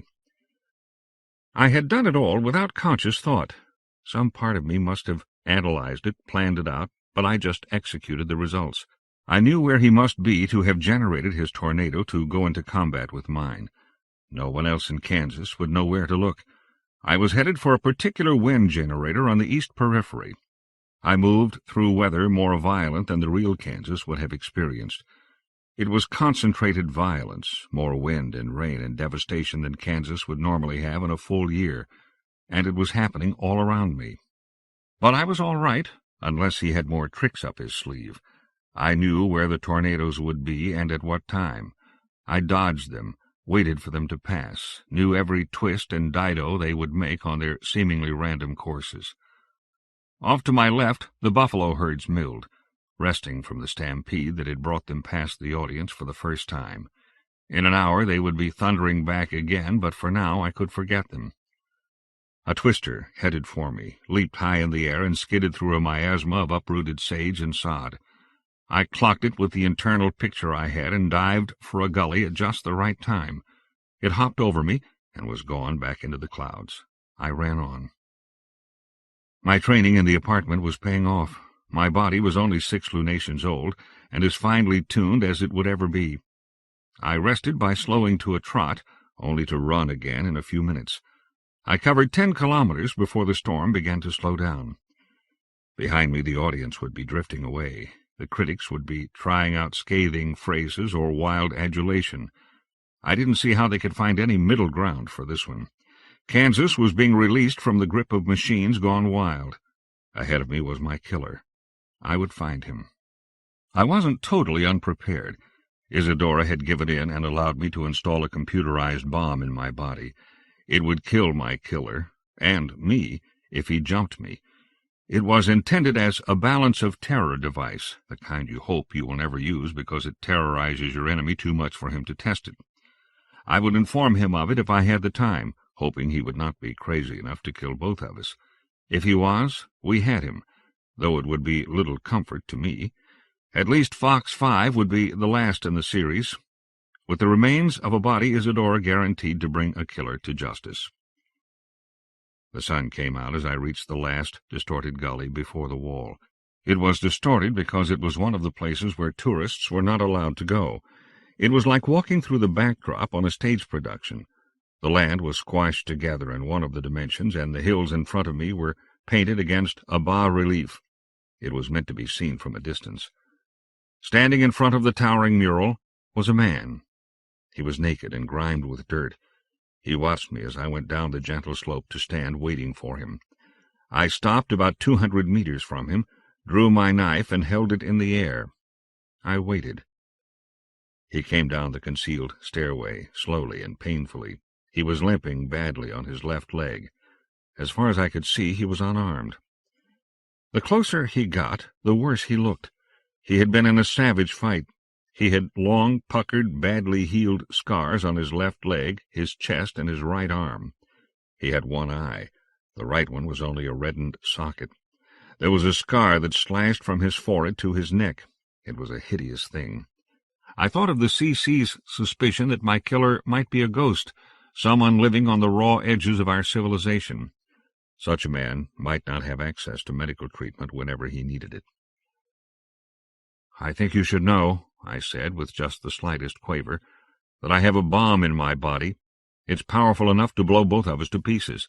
It's set to go off if I'm killed, so don't try anything funny." "I won't," he said. "I thought you might have a fail-safe this time, but it doesn't matter. I'm not going to hurt you." "Is that what you told the others?" I sneered, crouching a little lower as he neared me. I felt like I had the upper hand, but my predecessors might have felt the same way. "No, I never said that. You don't have to believe me." He stopped 20 meters from me. His hands were at his sides. He looked helpless enough, but he might have a weapon buried somewhere in the dirt. He might have anything. I had to fight to keep feeling that I was in control. Then I had to fight something else. I gripped the knife tighter as a picture slowly superimposed itself over his ravaged face. It was a mental picture, the functioning of my sixth sense. No one knows if that sense really exists. I think it does because it works for me. It can be expressed as the knack for seeing someone who has had radical body work done, sex, weight, height, skin color, all altered, and still being able to recognize him. Some say it's an evolutionary change. I didn't think evolution worked that way, but I can do it, and I knew who this tall, brutalized male stranger was. He was me. I sprang back to my guard, wondering if he had used the shock of recognition to overpower my earlier incarnations. It wouldn't work with me. Nothing would work. I was going to kill him no matter who he was. "You know me," he said. It was not a question. "Yes, and you scare hell out of me. I knew you knew a lot about me, but I didn't realize you'd know this much." He laughed without humor. "Yes, I know you from the inside." The silence stretched out between us. Then he began to cry. I was surprised, but unmoved. I was still all nerve endings and suspected 90,000 types of dirty tricks. Let him cry. He slowly sank to his knees, sobbing with the kind of washed-out monotony that you read about but seldom hear. He put his hands to the ground and awkwardly shuffled around until his back was to me. He crouched over himself, his head touching the ground, his hands wide at his sides, his legs bent. It was about the most wide-open, helpless posture imaginable, and I knew it must be for a reason, but I couldn't see what it might be. "I thought I had this all over with," he sniffed, wiping his nose with the back of one hand. "I'm sorry. I'd meant to be more dignified. I guess I'm not made of the stern stuff I thought. I thought it'd be easier." He was silent for a moment, then coughed hoarsely. "Go on. Get it over with." "Huh?" I said, honestly dumbfounded. "Kill me. It's what you came here for, and it'll be a relief to me." I took my time. I stood motionless for a full minute, looking at the incredible problem from every angle. What kind of trick could there be? He was smart, but he wasn't God. He couldn't call in an airstrike on me, cause the ground to swallow me up, disarm me with one crippled foot, or hypnotize me into plunging the knife into my own gut. Even if he could do something, he would die too. I advanced cautiously, alert for the slightest twitch of his body. Nothing happened. I stood behind him, my eyes flicking from his feet to his hands to his bare back. I raised the knife. My hands trembled a little, but my determination was still there. I would not flub this. I brought the knife down. The point went into his flesh, into the muscle of his shoulder blade, about 3 centimeters deep. He gasped. A trickle of blood went winding through the knobs along his spine. But he didn't move. He didn't try to get up. He didn't scream for mercy. He just knelt there, shivering and turning pale. I'd have to stab harder. I pulled the knife free and more blood came out. And still he waited. That was about all I could take. My bloodlust had dried in my mouth until all I could taste was vomit welling in my stomach. I'm not a fool. It occurred to me even then that this could be some demented trick, that he might know me well enough to be sure I would not go through with it. Maybe he was some sort of psychotic who got thrills out of playing this kind of incredible game, allowing his life to be put in danger and then drenching himself in my blood. But he was me. It was all I had to go on. He was a me who had lived a very different life, becoming much tougher and wilier with every day, diverging by the hour from what I knew as my personality and capabilities. So I tried and I tried to think of myself doing what he was doing now for the purpose of murder. I failed utterly. And if I could sink that low, I'd rather not live. "Hey, get up," I said, going around in front of him.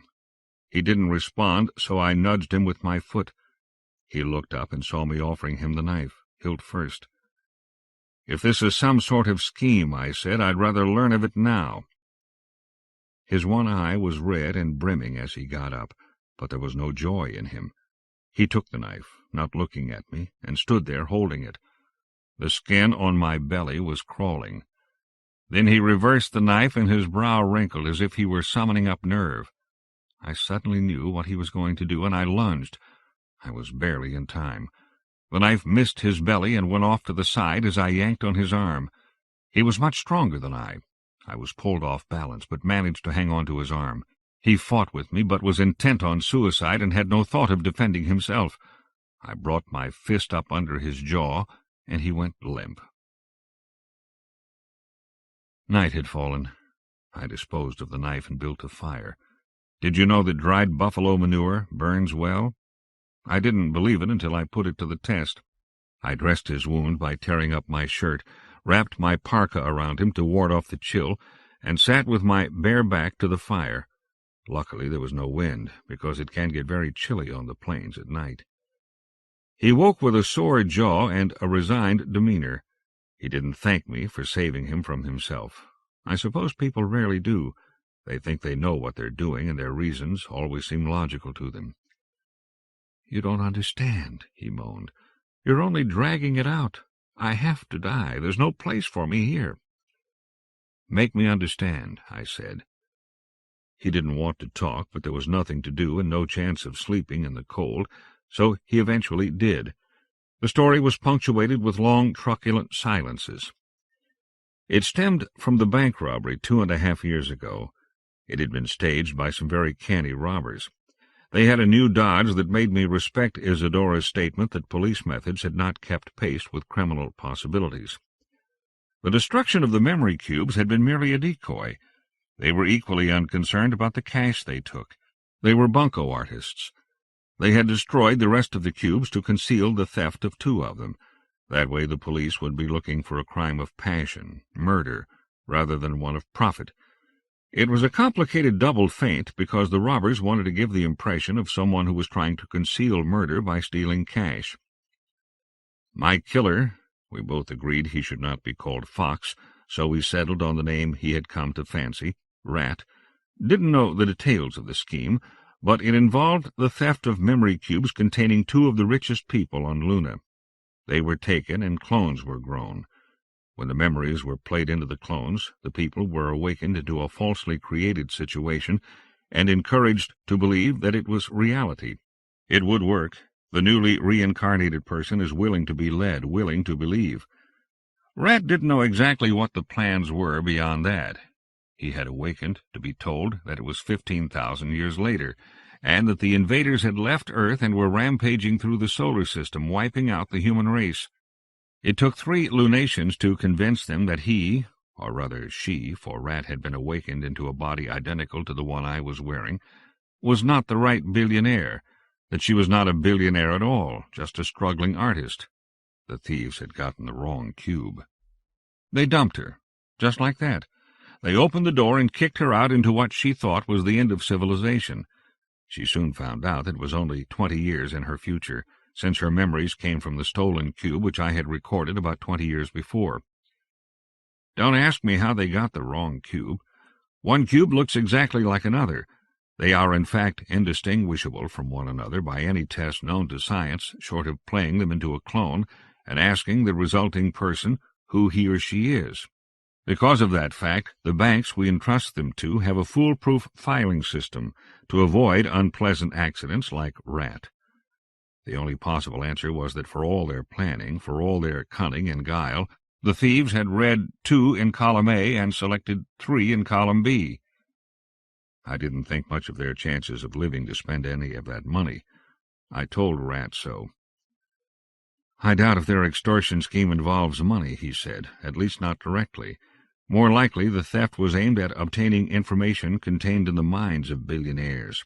Rich people are often protected with psychological safeguards against having information tortured from them, but can't block themselves against divulging it willingly. That's what the invader hoax must have been about, to finagle them into thinking the information no longer mattered, or perhaps that it must be revealed to save the human race. I'm suspicious of involuted schemes like that, I said. So am I. We laughed when we realized what he had said. Of course we had the same opinions. But it fooled me, he went on. When they discarded me, I fully expected to meet the invaders face to face. It was quite a shock to find that the world was almost unchanged. Almost, I said quietly. I was beginning to empathize with him. Right. He lost the half-smile that had lingered on his face, and I was sad to see it go. What would I have done in the same situation? There's really no need to ask. I must believe that I would have done exactly as she did. She had been dumped like garbage, and quickly saw that she was about that useful to society. If found, she would be eliminated like garbage. The robbers had not thought enough of her to bother killing her. She could tell the police certain things they did not know if she was captured, so she had to assume that the robbers had told her nothing of any use to the police. Even if she could have helped capture and convict the conspirators, she would still be eliminated. She was an illegal person. She risked a withdrawal from my bank account. I remembered it now. It wasn't large, and I assumed I must have written it since it was backed up by my analysis. It was far too small an amount to suspect anything, and it wasn't the first time I have made a withdrawal and forgotten about it. She knew that, of course. With the money, she bought a change on the sly. They can be had, though you take your chances. It's not the safest thing in the world to conduct illegal business with someone who will soon have you on the operating table, unconscious. Rat had thought the change would help throw the police off his trail if they should learn of his existence. Isadora told me about that once, said it was the sign of the inexperienced criminal. Rat was definitely a fugitive. If discovered and captured, he faced a death sentence. It's harsh, but the population laws allow no loopholes whatsoever. If they did, we could be up to our ears in a century. There would be no trial, only a positive genalysis and a hearing to determine which of us was the rightful fox. I can't tell you how bitter I was, he said. I learned slowly how to survive. It's not as hard as you might think in some ways, and much harder than you can imagine in others. I could walk the corridors freely as long as I did nothing that required a genalysis. That means you can't buy anything, ride on public transport, take a job. But the air is free if you're not registered with the tax board, water is free, and food can be had in the Disneylands. I was lucky in that. My palm print would still open all the restricted doors in the Disneylands, a legacy of my artistic days. I could hear the bitterness in his voice. And why not? He had been robbed, too. He went to sleep as I had been 20 years ago, an up-and-coming artist, excited by the possibilities in environmentalism. He had great dreams. I remember them well. He woke up to find that it had all been realized, but none of it was for him. He could not even get access to computer time. Everyone was talking about Fox and her last opus, Thunderhead.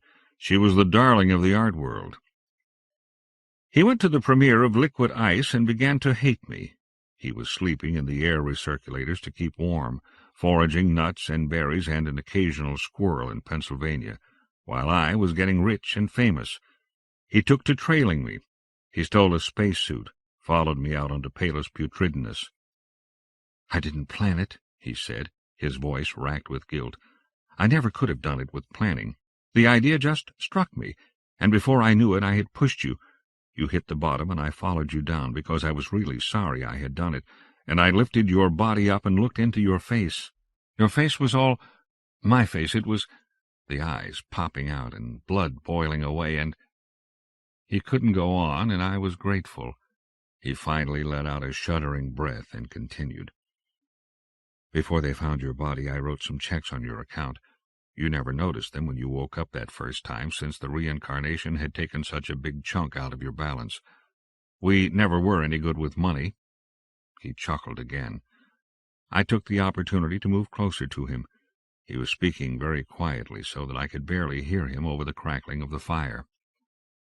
I guess I went crazy then. I can't account for it any other way. When I saw you in Pennsylvania again, walking among the trees as free as can be, I just cracked up. Nothing would do but that I kill you and take your place. I'd have to do it in a way that would destroy the body. I thought of acid and of burning you up here in Kansas in a range fire. I don't know why I settled on a bomb. It was stupid. But I don't feel responsible. At least it must have been painless. They reincarnated you again. I was fresh out of ideas for murder and motivation. I tried to think it out, so I decided to approach you carefully, not revealing who I was. I thought maybe I could reach you. I tried to think of what I would do if I was approached with the same story and decided I'd be sympathetic. I didn't reckon with the fear you were feeling. You were hunted. I myself was being hunted, and I should have seen that fear brings out the best and the worst in us. You recognized me immediately, something else I should have thought of, and put two and two together so fast I didn't even know what hit me. You were on me, and you were armed with a knife. You had been taking training in martial arts. He pointed to the various scars. You did this to me, and this, and this. You nearly killed me. But I'm bigger. I held on and managed to overpower you. I plunged the knife in your heart. I went insane again. I've lost all memories from the sight of the blood pouring from your chest until yesterday. I somehow managed to stay alive and not bleed to death. I must have lived like an animal. I'm dirty enough to be one. Then yesterday I heard two of the maintenance people in the machine areas of Pennsylvania talking about the show you were putting on in Kansas. So I came here. The rest you know. The fire was dying. I realized that part of my shivering was caused by the cold. I got up and searched for more chips, but it was too dark to see. The moon wasn't up tonight, would not rise for hours yet. "You're cold," he said suddenly. "I'm sorry, I didn't realize. Here, take this back. I'm used to it." He held out the parka. "No, you keep it. I'm all right." I laughed when I realized my teeth had been chattering as I said it. He was still holding it out to me. "Well, maybe we could share it?" Luckily it was too big, borrowed from a random spectator earlier in the day. I sat in front of him and leaned back against his chest, and he wrapped his arms around me with the parka going around both of us. My teeth still chattered, but I was cozy. I thought of him sitting at the auxiliary computer terminal above the east wind generator, looking out from a distance of 15 kilometers at the crowd and the storm. He had known how to talk to me. That tornado he had created in real time and sent out to do battle with my storm was as specific to me as a typed message. "I'm here. Come meet me." I had an awful thought, then wondered why it was so awful. It wasn't me that was in trouble. "Grant, you used the computer. That means you submitted a skin sample for genalysis, and the CC will... No, wait a minute. What does it matter? It matters. But the game's not over. I can cover for you. No one knows when I left the audience or why. I can say I saw something going wrong. It could be tricky fooling the CC, but I'll think of something, and headed for the computer room to correct it. I'll say I created the second tornado as a... He put his hand over my mouth. Don't talk like that. It was hard enough to resign myself to death. There's no way out for me. Don't you see that I can't go on living like a rat? What would I do if you covered for me this time? I'll tell you. I'd spend the rest of my life hiding out here. You could sneak me table scraps from time to time. No, thank you. No, you haven't thought it out. You're still looking on me as an enemy. Alone, you don't have a chance. I'll concede that. But with me to help you, spend money and so forth, He put his hand over my mouth again. I found that I didn't mind, dirty as it was. You mean you're not my enemy now? He said it quietly, helplessly, like a child asking if I was really going to stop beating him. That was as far as I got. What the hell was going on? I became aware of his arms around me, not as lovely warmth, but as a strong presence. I hugged my legs up closer to me and bit down hard on my knee. Tears squeezed from my eyes. I turned to face him, searching to see his face in the darkness. He went over backwards, with me on top of him. No, I'm not your enemy. Then I was struggling blindly to dispose of the one thing that stood between us, my pants. While we groped in the dark, the rain started to fall around us. We laughed as we were drenched, and I remember sitting up on top of him once. Don't blame me, I said. This storm isn't mine. Then he pulled me back down. It was like something you read about in the romance magazines, all the overblown words, the intensive hyperbole. It was all real. We were made for each other, literally. It was the most astounding act of love imaginable. He knew what I liked to the 10th decimal place, and I was just as knowledgeable. I knew what he liked by remembering back to the times I had been male, and then doing what I had liked. Call it masturbation orchestrated for two. There were times during that night when I was unsure of which one I was. I distinctly remember touching his face with my hand and feeling the scar on my own face. For a few moments I was convinced that the line which forever separates two individuals blurred, and we came closer to being one person than any two humans have ever done. A time finally came when we had spent all our passion, or I prefer to think, invested it. We lay together beneath my parka and allowed our bodies to adjust to each other, filling the little spaces, trying to touch in every place it was possible to touch. I'm listening, he whispered. What's your plan? They came after me with a helicopter later that night. Rat hid out in a gully while I threw away my clothes and walked calmly out to meet them. I was filthy with mud and grass plastered in my hair, but that was consistent with what I had been known to do in the past. Often, before or after a performance, I would run nude through the Disneyland in an effort to get closer to the environment I had shaped. I told them I had been doing that. They accepted it, Carnival and Isadora, though they scolded me for a fool to leave them as I had. But it was easy to bamboozle them into believing that I had had no choice. If I hadn't taken over control when I did, I said to them, there might have been 20,000 dead. One of those twisters was off course. I extrapolated and saw trouble in about 3 hours. I had no choice. Neither of them knew a stationary cold front from an isobar, so I got away with it. Fooling the CC was not so simple. I had to fake data as best I could and make it jibe with the internal records. This all had to be done in my head, relying on the overall feeling I've developed for the medium. When the CC questioned me about it, I told it haughtily that a human develops a sixth sense in art, and it's something a computer could never grasp. The CC had to be satisfied with that. The reviews were good, though I didn't really care. I was in demand. That made it harder to do what I had to do, but I was helped by the fact of my continued forced isolation. I told all the people who called me with offers that I was not doing anything more until my killer was caught. and I proposed my idea to Isadora. She couldn't very well object. She knew there was not much chance of keeping me in my apartment for much longer, so she went along with me. I bought a ship and told Carnival about it. Carnival didn't like it much, but she had to agree it was the best way to keep me safe. But she wanted to know why I needed my own ship, why I couldn't just book passage on a passenger liner.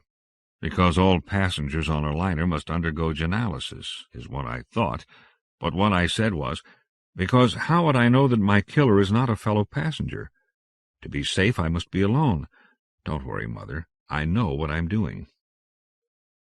The day came when I owned my own ship, free and clear. It was a beauty, and cost me most of the $5 million I had made from Cyclone.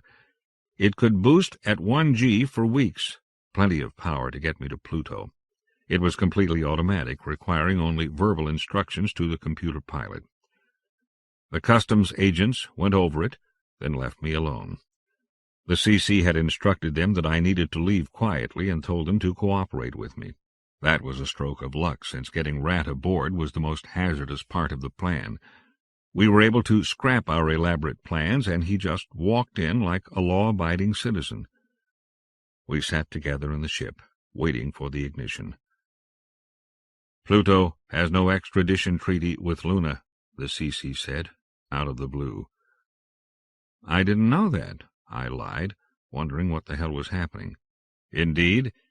Then you might be interested in another fact. There is very little on Pluto in the way of centralized government. You're heading out for the frontier." "That should be fun," I said cautiously. "Sort of an adventure, right?" "You always were one for adventure. I remember when you first came here to Nearside, over my objections. That one turned out all right, didn't it? Now Lunarians live freely on either side of Luna. You were largely responsible for that." "Was I really?" "I don't think so. I think the time was just ripe." "Perhaps." The CC was silent for a while as I watched the chronometer ticking down to liftoff time. My shoulder blades were itching with a sense of danger. "There are no population laws on Pluto," it said, and waited. "Oh? How delightfully primitive. You mean a woman can have as many children as she wishes?" "So I hear. I'm on to you, Fox." "Autopilot, override your previous instructions. I wish to lift off right now. Move." A red light flashed on my panel and started blinking. "That means that it's too late for a manual override," the CC informed me. "Your ship's pilot is not that bright." I slumped into my chair and then reached out blindly for Rat. 2 minutes to go. So close. "Fox, it was a pleasure to work with you on Cyclone. I enjoyed it tremendously. I think I'm beginning to understand what you mean when you say art. I'm even beginning to try some things on my own. I sincerely wish you could be around to give me criticism, encouragement, perspective." We looked at the speaker, wondering what it meant by that. "I knew about your plan, and about the existence of your double since shortly after you left Kansas. You did your best to conceal it, and I applaud the effort, but the data were unmistakable. I had trillions of nanoseconds to play around with the facts, fit them together every possible way, and I arrived at the inevitable answer." I cleared my throat nervously. "I'm glad you enjoyed Cyclone. If you knew this, why didn't you have us arrested that day?" "As I told you, I am not the law enforcement computer. I merely supervise it. If Isadora and the computer could not arrive at the same conclusion, then it seems obvious that some programs should be rewritten. So I decided to leave them on their own and see if they could solve the problem. It was a test, you see." It made a throat-clearing sound and went on in a slightly embarrassed voice. "For a while there, a few days ago, I thought they'd really catch you. Do you know what a red herring is? But as you know, crime does not pay. I informed Isadora of the true situation a few minutes ago. She is on her way here now to arrest your double. She's having a little trouble with an elevator which is stuck between levels. I'm sending a repair crew. They should arrive in another 3 minutes. 32, 31, 30, 29, 28. I don't know what to say. "Thank you," Rat said. "Thank you for everything. I didn't know you could do it. I thought your parameters were totally rigid. They were supposed to be. I've written a few new ones. And don't worry, you'll be all right. You will not be pursued. Once you leave the surface, you are no longer violating lunar law. You are a legal person again, Rat. Why did you do it?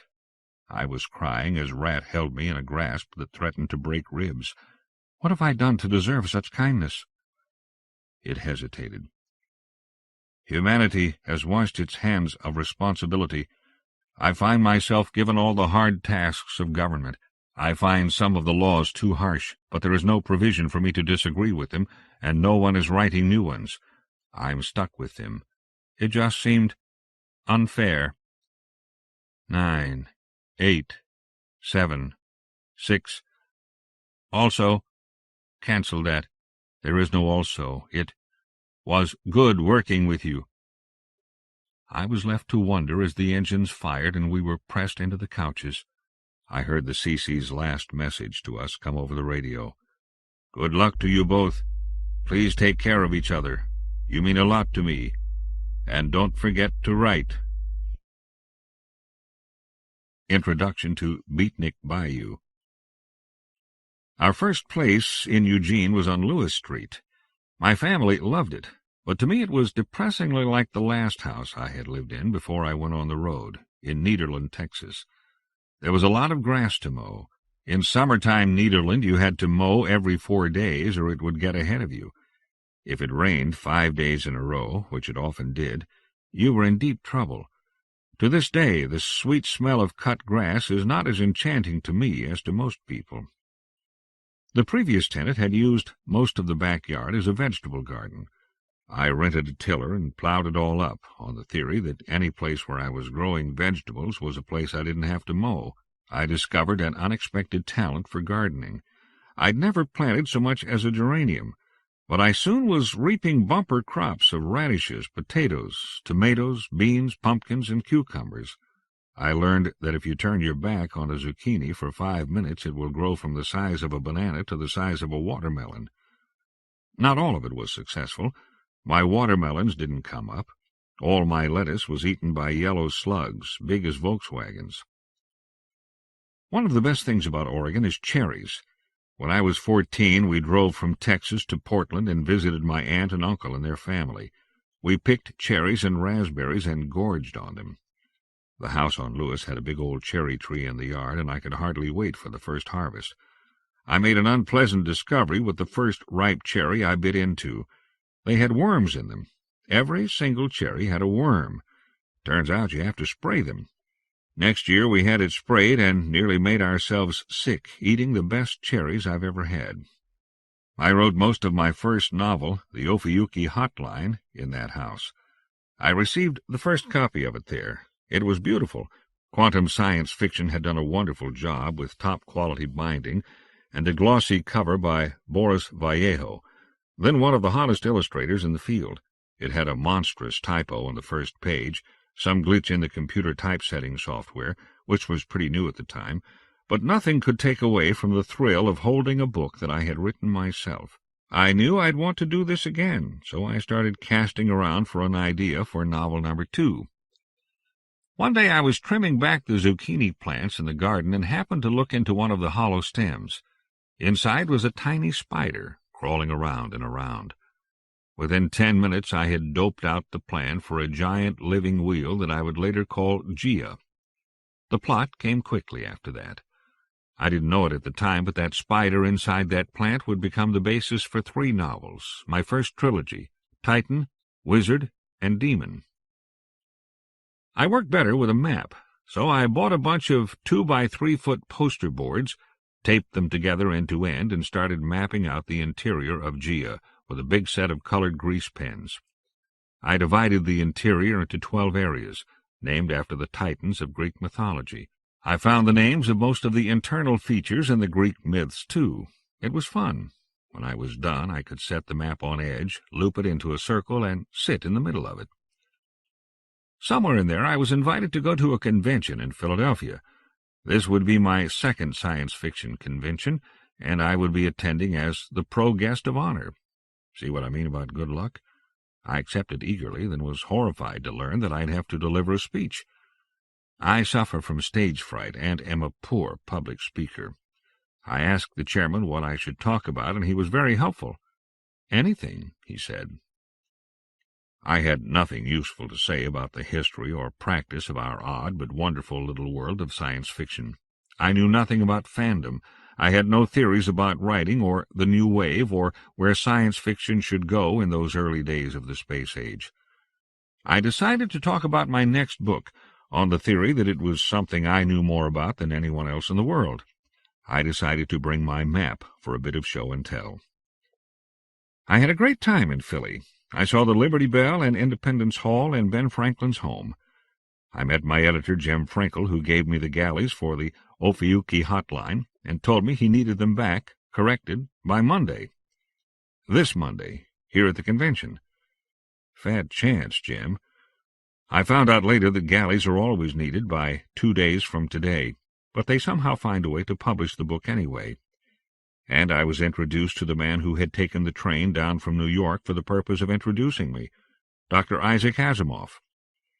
If I had been told that God had taken the train down from heaven just to praise me and my work, I could hardly have been more shaken. It was not the best way to ease my stage fright, but the map was a big hit. I got 6 or 7 volunteers from the audience to hold it up and managed to choke out 30 minutes of words. I have no idea what I said, but they applauded. I decided I could get used to this. I never really have, but I do my best. One criticism some have leveled at my works is that they are claustrophobic. Maybe that's too strong a word. Call it interior instead. It is true that the 8 worlds is short on wide-open spaces, since almost all the inhabitants spend almost all their time indoors, even if it is a very large indoors, like a Disneyland. Even when they go out, they must be enclosed in spacesuits, unless they've learned to breathe vacuum or poison. I can explain part of it. The movie 2001, A Space Odyssey, was almost a religious experience for me. I teared up when the Earth rose behind the moon with that magnificent music, which has now become such a cliché, playing behind it. I watched the stuff about the apes in puzzlement, like everybody else. And then came the spaceships. Most of all, that great wheel of a space station with the curving floor. I was helpless. I was in love. Here on the screen for the first time were the pictures I'd been seeing in my head since I first read Between Planets by Heinlein. Ever since, I've been putting massive enclosed environments in my stories. There was the great wheel of Gaia. There were the Disneylands on Luna and other planets. In my novel, The Golden Globe, I had a wheel under construction, like the one in 2001, only lots bigger. The Disneys were entire ecosystems. Why not have smaller ones for those agoraphobes who couldn't deal with an entire ecosystem like Kansas or Congo or Himalaya? Many Disneys that recreate the lost cities of Earth. New Orleans is a foreign city hanging onto the bottom of the United States and one of my favorite places. So I set this story there. Beatnik Bayou. The pregnant woman had been following us for over an hour when Cathay did the unspeakable thing. At first it had been fun. Me and Denver didn't know what it was about, just that she had some sort of beef with Cathay. She and Cathay had gone off together and talked. The woman started yelling, and it was not too long before Cathay was yelling too. Finally, Cathay said something I couldn't hear and came back to join the class. That was me, Denver, Trigger, and Cathay, the last 2 being the teachers, me and Denver being the students. I know you're not supposed to be able to tell which is which, but believe me, you usually know. That's when the chase started. This woman wouldn't take no for an answer, and she followed us wherever we went.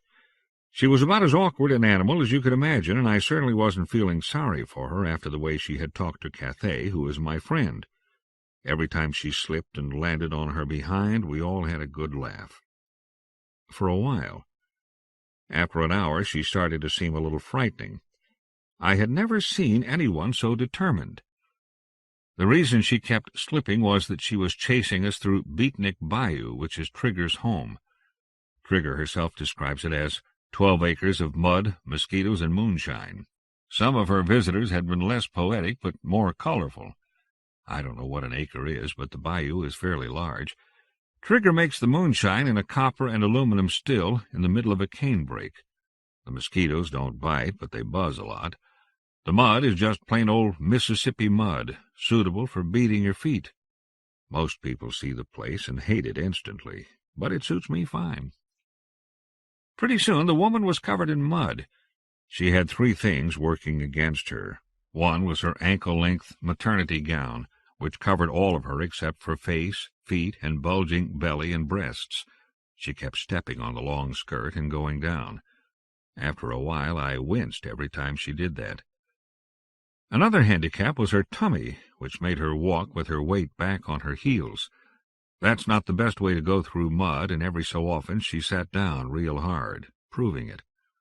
Her third problem was the birth girdle pelvic bone, which must have just been installed. It was one of those which sets the legs far apart and is hinged in the middle, so when the baby comes it opens out and gives more room. She needed it because she was tall and thin, the sort of build that might have died in childbirth back when such things were a problem. But it made her waddle like a duck. "Quack, quack," Denver said, with an attempt at a smile. We both looked back at the woman, still following, still waddling.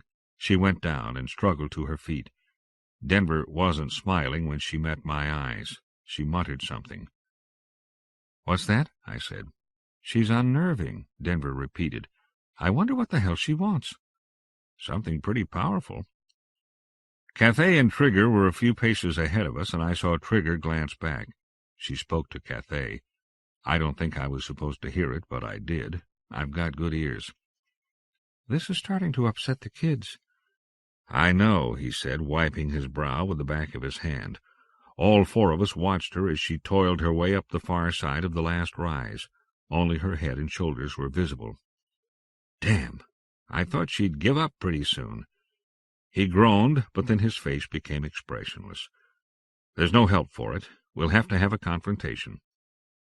"I thought you already did," Trigger said, lifting an eyebrow. "Yeah. Well, it wasn't enough, apparently. Come on, people. This is part of your lives, too." He meant me and Denver, and when he said that, we knew this was supposed to be a learning experience. Cathay could turn the strangest things into learning experiences. He started back toward the shallow stream we had just waded to cross, and the three of us followed him. If I sounded hard on Cathay, I really shouldn't have been. Actually, he was one damn fine teacher. He was able to take those old saws about learning by doing, seeing as believing, one-on-one instruction, integration of life experiences, all the conventional wisdom of the educational establishment, and make it work better than any teacher I'd ever seen. I knew he was a counterfeit child. I had known that since I first met him when I was 7, but it hadn't started to matter until lately, and that was just the natural cynicism of my age group, as Trigger kept pointing out in that smug way of hers. Okay, so he was really 48 years old. Physically, he was just my age, which was almost 13. A short, slightly chubby kid with curly blonde hair and an androgynous face, just starting to grow a little fuzz around his balls. When he turned to face that huge, threatening woman and stood facing her calmly, I was moved. I was also fascinated. Mentally, I settled back on my haunches to watch and wait and observe. I was sure I'd be learning something about life real soon now. Class was in session. When she saw us coming back, the woman hesitated. She picked her footing carefully as she came down the slight rise to stand at the edge of the water, then waited for a moment to see if Cathay was going to join her. He wasn't. She made an awful face, lifted her skirt up around her waist, and waded in. The water lapped around her thighs.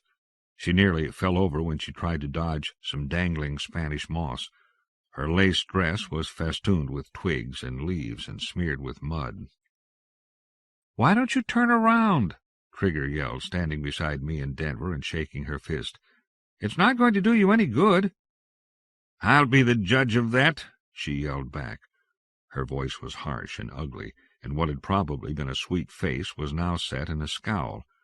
An alligator was swimming up to look her over. She swung at it with her fist, nearly losing her balance. "Get out of here, you slimy lizard!" she screamed. The reptile recalled urgent business on the other side of the swamp and hurried out of her way. She clambered ashore and stood ankle-deep in ooze, breathing hard. She was a mess, and beneath her anger I could now see fear. Her lips trembled for a moment. I wished she would sit down. Just looking at her exhausted me. "You've got to help me," she said simply. "Believe me, if I could, I would," Cathay said. "Then tell me somebody who can." "I told you, if the educational exchange can't help you, I certainly can't. Those few people I know who are available for a contract are listed on the exchange." "But none of them are available any sooner than 3 years." "I know. It's the shortage." "Then help me," she said miserably. "Help me." Cathay slowly rubbed his eyes with a thumb and forefinger, then squared his shoulders and put his hands on his hips. "I'll go over it once more. Somebody gave you my name and said I was available for a primary stage teaching contract. He did. He said you—" "I never heard of this person," Cathay said, raising his voice. "Judging from what you're putting me through, he gave you my name from the Teachers' Association listings just to get you off his back. I guess I could do something like that, but frankly I don't think I have the right to subject another teacher to the sort of abuse you've heaped on me." He paused, and for once she didn't say anything. "Right," he said finally. "I'm truly sorry that the man you contracted with for your child's education went to Pluto instead. From what you told me, what he did was legal, which is not to say ethical." He grimaced at the thought of a teacher who would run out on an ethical obligation. "All I can say is you should have had the contract analyzed. You should have had a standby contract drawn up 3 years ago." "Oh, hell, what's the use? That doesn't do you any good. You have my sympathy. I hope you believe that." "Then help me," she whispered, and the last word turned into a sob. She began to cry quietly. Her shoulders shook and tears leaked from her eyes, but she never looked away from Cathay. "There's nothing I can do." "You have to." "Once more, I have obligations of my own. In another month, when I fulfill my contract with Argus's mother," he gestured toward me, "I'll be regressing to 7 again. Don't you understand? I've already got an intermediate contract. The child will be 7 in a few months. I contracted for her education 4 years ago. There's no way I can back out of that, legally or morally." Her face was twisting again, filling with hate. "Why not?" she rasped. "Why the hell not? He ran out on my contract. Why the hell should I be the only one to suffer? Why me, huh? Listen to me, you shit-sucking little son of a blowout. You're all I've got left. After you, there's nothing but the public educator, or trying to raise him all by myself, all alone, with no guidance. You want to be responsible for that? What the hell kind of start in life does that give him?" She went on like that for a good 10 minutes, getting more illogical and abusive with every sentence.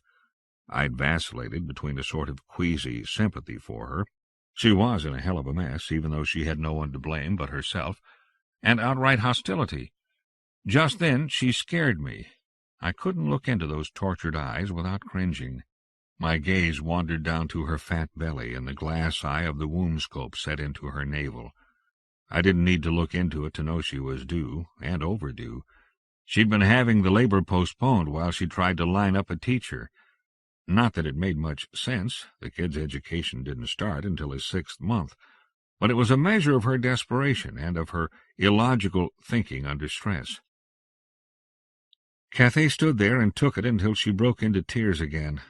I saw her differently this time, maybe a little more like Cathay was seeing her. I was sorry for her, but the tears failed to move me. I saw that she could devour us all if we didn't harden ourselves to her. When it came right down to it, she was the one who had to pay for her carelessness. She was trying her best to get someone else to shoulder the blame, but Cathay wasn't going to do it. "I didn't want to do this," Cathay said. He looked back at us. "Trigger?" Trigger stepped forward and folded her arms across her chest. "Okay," she said. "Listen, I didn't get your name, and I don't really want to know it, but whoever you are, you're on my property, in my house. I'm ordering you to leave here, and I further enjoin you never to come back." "I won't go," she said, stubbornly, looking down at her feet. "I'm not leaving until he promises to help me." "My next step is to call the police," Trigger reminded her. "I'm not leaving." Trigger looked at Cathay and shrugged helplessly. I think they were both realizing that this particular life experience was getting a little too raw. Cathay thought it over for a moment, eye to eye with the pregnant woman. Then he reached down and scooped up a handful of mud. He looked at it, hefting it experimentally, then threw it at her. It struck her on the left shoulder with a wet plop and began to ooze down. "Go," he said. "Get out of here." "I'm not leaving," she said. He threw another handful. It hit her face, and she gasped and sputtered. "Go," he said, reaching for more mud. This time he hit her on the leg, but by now Trigger had joined him, and the woman was being pelted. Before I quite knew what was happening, I was scooping mud from the ground and throwing it. Denver was too. I was breathing hard, and I wasn't sure why. When she finally turned and fled from us, I noticed that my jaw muscles were tight as steel. It took me a long time to relax them, and when I did, my front teeth were sore. There are two structures on Beatnik Bayou. One is an old rotting bait shop and lunch counter called the Sugar Shack, complete with a rusty gas pump out front, a battered grapette machine on the porch, and a sign advertising rainbow bread on the screen door. There's a gray Dodge pickup sitting on concrete blocks to one side of the building near a pile of rusted auto parts overgrown with weeds. The truck has no wheels. Beside it is a Toyota sedan with no windows or engine. A dirt road runs in front of the shack, going down to the dock. In the other direction, the road curves around a cypress tree laden with moss and runs into a wall. A bit of a jolt. But though 12 acres is large for a privately owned Disneyland, it's not big enough to sustain the illusion of really being there. There, in this case, is supposed to be Louisiana in 1951, old style. Trigger is fascinated by the 20th century, which she defines as 1903 to 1987. But most of the time it works. You can seldom see the walls because trees are in the way. Anyhow, I soak up the atmosphere of the place not so much with my eyes, but with my nose and ears and skin, like the smell of rotting wood, the sound of a frog hitting the water, or the hum of the compressor in the soft drink machine, the silver wiggle of a dozen minnows as I scoop them from the metal tanks in back of the shack, the feel of sun-heated wood as I sit on the pier fishing for alligator gar. It takes a lot of power to operate the sun, so we get a lot of foggy days and long nights. That helps the illusion, too. I would challenge anyone to go for a walk in the bayou night with the crickets chirping and the bullfrogs booming and not think they were back on old Earth. Except for the lunar gravity, of course. Trigger inherited money. Even with that and a teacher's salary, the bayou is an expensive place to maintain. It used to be a more conventional environment, but she discovered early that the swamp took less upkeep, and she likes the sleazy atmosphere anyway. She put in the bait shop, bought the automotive mock-ups from artists, and got it listed with the Lunar Tourist Bureau as an authentic period reconstruction. They'd die if they knew the truth about the Toyota, but I certainly won't tell them. The only other structure is definitely not from Louisiana, of any year. It's a teepee sitting on a slight rise, just out of sight of the Sugar Shack. Cheyenne, I think. We spend most of our time there when we're on the bayou. That's where we went after the episode with the pregnant woman. The floor is hard-packed clay, and there's a fire always burning in the center. There's lots of pillows scattered around and 2 big water beds. We tried to talk about the incident. I think Denver was more upset than the rest of us, but from the tense way Cathay sat while Trigger massaged his back, I knew he was bothered too. His voice was troubled. I admitted I had been scared, but there was more to it than that, and I was far from ready to talk about it. Trigger and Cathay sensed it and let it go for the time being. Trigger got the pipe and stuffed it with dexaplant leaves. It's a long-stemmed pipe. She got it lit, then leaned back with the stem in her teeth and the bowl held between her toes. She exhaled sweet, honey-colored smoke. As the day ended outside, she passed the pipe around. It tasted good and calmed me wonderfully. It made it easy to fall asleep. But I didn't sleep. Not quite. Maybe I was too far into puberty for the drug in the plant to act as a tranquilizer any more, Or maybe I was too emotionally stimulated. Denver fell asleep quickly enough. Cathay and Trigger didn't. They made love on the other side of the teepee, did it in such a slow, dreamy way that I knew the drug was affecting them. Though Cathay is in his 40s and Trigger is over 100, both have the bodies of 13-year-olds and the metabolism that goes with the territory.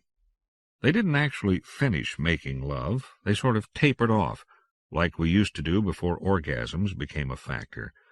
I found that made me happy, lying on my side and watching them through slitted eyes. They talked for a while. The harder I strained to hear them, the sleepier I got.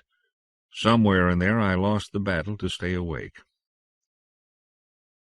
I became aware of a warm body close to me. It was still dark, the only light coming from the embers of the fire. "Sorry, Argus," Cathay said. "I didn't mean to wake you." "It's okay. Put your arms around me?" He did, and I squirmed until my back fit snugly against him. For a long time I just enjoyed it. I didn't think about anything unless it was his warm breath on my neck, or his penis slowly hardening against my back, if you can call that thinking. How many nights had we slept like this in the last 7 years? Too many to count. We knew each other every way possible. A year ago he had been female, and before that both of us had been. Now we were both male, and that was nice, too. One part of me thought it didn't really matter which sex we were, but another part was wondering what it would be like to be female and know Cathay as a male. We hadn't tried that yet. The thought of it made me shiver with anticipation. It had been too long since I'd had a vagina. I wanted Cathay between my legs, like Trigger had had him a short while before. "I love you," I mumbled. He kissed my ear. "I love you too, silly. But how much do you love me?" "What do you mean?" I felt him shift around to prop his head up on one hand. His fingers unwound a tight curl in my hair. "I mean, will you still love me when I'm no taller than your knee?" I shook my head, suddenly feeling cold. "I don't want to talk about that." "I know that very well," he said, "but I can't let you forget it. It's not something that'll go away." I turned onto my back and looked up at him. There was a faint smile on his face as he toyed with my lips and hair with his gentle fingertips, but his eyes were concerned. "Cathay can't hide much from me any more." "It has to happen," he emphasized, showing no mercy. "For the reasons you heard me tell the woman. I'm committed to going back to age 7. There's another child waiting for me. She's a lot like you." "Don't do it," I said, feeling miserable. I felt a tear in the corner of my eye, and Cathay brushed it away. I was thankful that he didn't point out how unfair I was being. We both knew it. He accepted that and went on as best he could. "You remember our talk about sex? About 2 years ago, I think it was. Not too long after you first told me you love me." "I remember. I remember it all." He kissed me. "Still, I have to bring it up. Maybe it'll help. You know we agreed that it didn't matter what sex either of us was. Then I pointed out that you'd be growing up while I'd become a child again, that we'd grow further apart sexually." I nodded, knowing that if I spoke I'd start to sob. "And we agreed that our love was deeper than that we didn't need sex to make it work. It can work." This was true. Cathay was close to all his former students. They were adults now and came to see him often. It was just to be close, to talk and hug. Lately sex had entered it again, but they all understood that would be over soon. "I don't think I have that perspective," I said carefully. "They know in a few years you'll mature again. I know it too, but it still feels like—" "Like what?" "Like you're abandoning me. I'm sorry, that's just how it feels." He sighed and pulled me close to him. He hugged me fiercely for a while, and it felt so good. "Listen," he said finally, "I guess there's no avoiding this. I could tell you that you'll get over it. You will, but it won't do any good. I had the same problem with every child I've taught." "You did?" I hadn't known that, and it made me feel a little better. "I did. I don't blame you for it. I feel it myself. I feel a pull to stay with you. But it wouldn't work, Argus. I love my work, or I wouldn't be doing it. There are hard times like right now, but after a few months you'll feel better." "Maybe I will." I was far from sure of it, but it seemed important to agree with him and get the conversation ended. "In the meantime," he said, "we still have a few weeks together. I think we should make the most of them." And he did, his hands roaming over my body. He did all the work, letting me relax and try to get myself straightened out. So I folded my arms under my head and reclined, trying to think of nothing but the warm circle of his mouth. But eventually I began to feel I should be doing something for him, and knew what was wrong. He thought he was giving me what I wanted by making love to me in the way we had done since we grew older together. But there was another way, and I realized I didn't so much want him to stay 13. What I really wanted was to go back with him, to be 7 again. I touched his head, and he looked up. Then we embraced again, face to face. We began to move against each other as we had done since we first met, the mindless, innocent friction from a time when it had less to do with sex than with simply feeling good. But the body is insistent and can't be fooled. Soon our movements were frantic, and then a feeling of wetness between us told me as surely as entropy that we could never go back. On my way home, the signs of change were all around me. You grow a little, let out the arms and legs of your pressure suit until you finally have to get a new one. People stop thinking of you as a cute little kid and start talking about you being a fine young person, always with that smile, like it's a joke that you're not supposed to get. People treat you differently as you grow up. At first you hardly interact at all with adults, except your own mother and the mothers of your friends.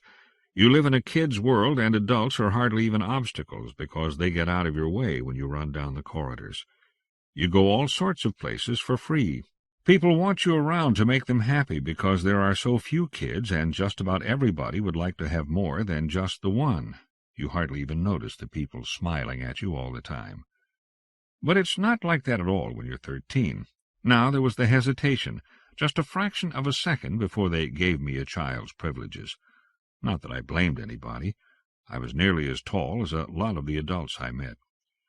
But now I had begun to notice the adults, to watch them, especially when they didn't know they were being watched. I saw that a lot of them spent a lot of time frowning. Occasionally I would see real pain on a face. Then he or she would look at me and smile. I could see that wouldn't be happening forever.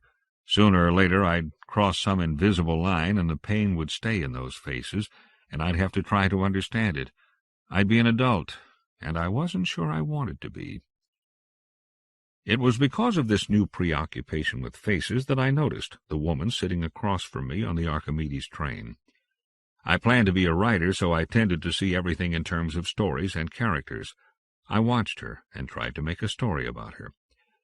She was attractive, physically mid-20s, straight black hair and brownish skin, round face without elaborate surgery or startling features except her dark brown eyes. She wore a simple, thigh-length robe of thin white material that flowed like water when she moved. She had one elbow on the back of her seat, absently chewing a knuckle as she looked out the window. There didn't seem to be a story in her face. She was in an unguarded moment, but I saw no pain, no big concerns or fears. It's possible I just missed it. I was new at the game, and I didn't know much about what was important to adults, but I kept trying. Then she turned to look at me, and she didn't smile. She smiled, but it didn't say, "Isn't he cute?" It was the sort of smile that made me wish I'd worn some clothes. Since I'd learned what erections are for, I no longer wished to have them in public places. I crossed my legs. She moved to sit beside me. She held up her palm, and I touched it. She was facing me with one leg drawn up under her and her arm resting on the seat behind me. "I'm Trilby," she said. "Hi, I'm Argus." I found myself trying to lower my voice. "I was sitting over there watching you watch me." "You were?" "In the glass," she explained. "Oh." I looked, and sure enough, from where she had been sitting, she could appear to be looking at the landscape while actually studying my reflection. "I didn't mean to be rude." She laughed and put her hand on my shoulder, then moved it. "What about me?" she said. "I was being sneaky about it. You weren't. Anyhow, don't fret. I don't mind." I shifted again, and she glanced down. "And don't worry about that either. It happens. I still felt nervous, but she was able to put me at ease. We talked for the rest of the ride, and I have no memory of what we talked about. The range of subjects must have been quite narrow, as I'm sure she never made reference to my age, my schooling, her profession, or just why she had started a conversation with a 13-year-old on a public train. None of that mattered. I was willing to talk about anything. If I wondered about her reasons, I assumed she actually was in her 20s and not that far from her own childhood. "Are you in a hurry?" she asked at one point, giving her head a little toss. "Me? No, I'm on my way to see—" No, not your mother. "A friend. She can wait. She expects me when I get there." That sounded better. "Can I buy you a drink?" One eyebrow raised, a small motion with the hand. Her gestures were economical, but seemed to say more than her words. I mentally revised her age upward a few years, maybe quite a few. This was timed to the train arriving at Archimedes. We got up, and I quickly accepted. "Good. I know a nice place."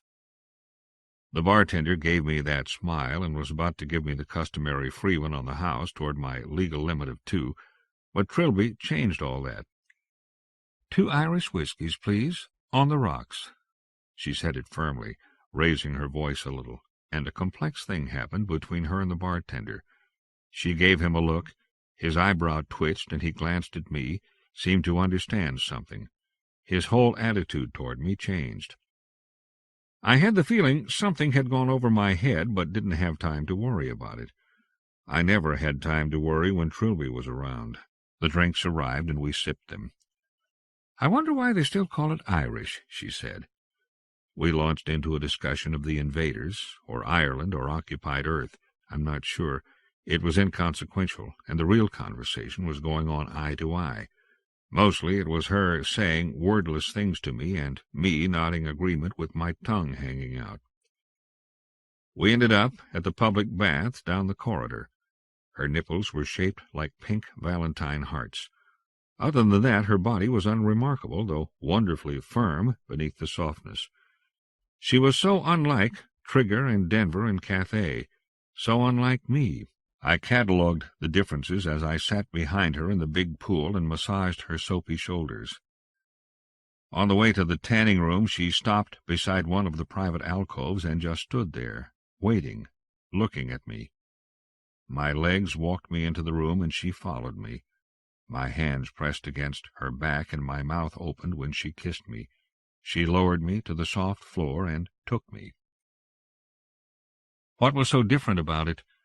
I pondered that during the long walk from the slide terminus to my home. Trilby and I had made love for the better part of an hour. It was nothing fancy, nothing I had not already tried with Trigger and Denver. I had thought she would have some fantastic new tricks to show me, but that had not been the case. Yet she had not been like Trigger or Denver. Her body responded in a different way, moved in directions I was not used to. I did my best. When I left her, I knew she was happy, and yet felt she expected more. I found that I was very interested in giving her more. I was in love again. With my hand on the door-plate, I suddenly knew that she had already forgotten me. It was silly to assume anything else. I had been a pleasant diversion, an interesting novelty. I hadn't asked for her name, her address, or call number. Why not? Maybe I already knew she would not care to hear from me again. I hit the plate with the heel of my hand and brooded during the elevator ride to the surface. My home is unusual. Of course it belongs to Darcy, my mother. She was there now, putting the finishing touches on a diorama. She glanced up at me, smiled, and offered her cheek for a kiss. "I'll be through in a moment," she said. "I want to finish this before the light fails." We live in a large bubble on the surface. Part of it is partitioned into rooms without ceilings, but the bulk forms Darcy's studio. The bubble is transparent. It screens out the ultraviolet light so we don't get burned. It's an uncommon way to live, but it suits us. From our vantage point at the south side of a small valley, only 3 similar bubbles can be seen. It would be impossible for an outsider to guess that a city teemed just below the surface. Growing up, I never gave a thought to agoraphobia. but it's common among lunarians. I felt sorry for those not fortunate enough to grow up with the view. Darcy likes it for the light. She's an artist, and particular about light. She works 2 weeks on and 2 off, resting during the night. I grew up to that schedule, leaving her alone while she put in marathon sessions with her airbrushes, coming home to spend 2 weeks with her when the sun didn't shine. That had changed a bit when I reached my 10th birthday. We had lived alone before then, Darcy cutting her work schedule drastically until I was 4, gradually picking it up as I attained more independence. She did it so she could devote all her time to me. Then one day she sat me down and told me 2 men were moving in. It was only later that I realized how Darcy had altered her lifestyle to raise me properly.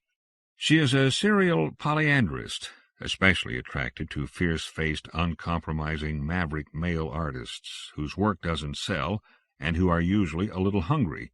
She likes the hunger and the determination they all have not to pander to public tastes. She usually keeps 3 or 4 of them around, feeding them and giving them a place to work. She demands little of them other than that they clean up after themselves. I had to step around the latest of these household pets to get to the kitchen. He was sound asleep, snoring loudly, his hands stained yellow and red and green. I'd never seen him before. Darcy came up behind me while I was making a snack, hugged me, then pulled up a chair and sat down. The sun would be out another half-hour or so, but there wasn't time to start another painting. "How have you been? You didn't call for 3 days." "Didn't I? I'm sorry. We've been staying on the bayou." She wrinkled her nose. Darcy had seen the bayou once. "That place. I wish I knew why—" "Darcy, let's not get into that again, okay?" "Done." She spread her paint-stained hands and waved them in a circle as if erasing something, and that was it. Darcy is good that way. "I've got a new roommate." I nearly stumbled over him. She ran one hand through her hair and gave me a lopsided grin. "He'll shape up. His name's Thagra." "Thagra," I said, making a face. "Listen, if he's housebroken and stays out of my way, we'll—" But I couldn't go on. We were both laughing, and I was about to choke on a bite that went down wrong.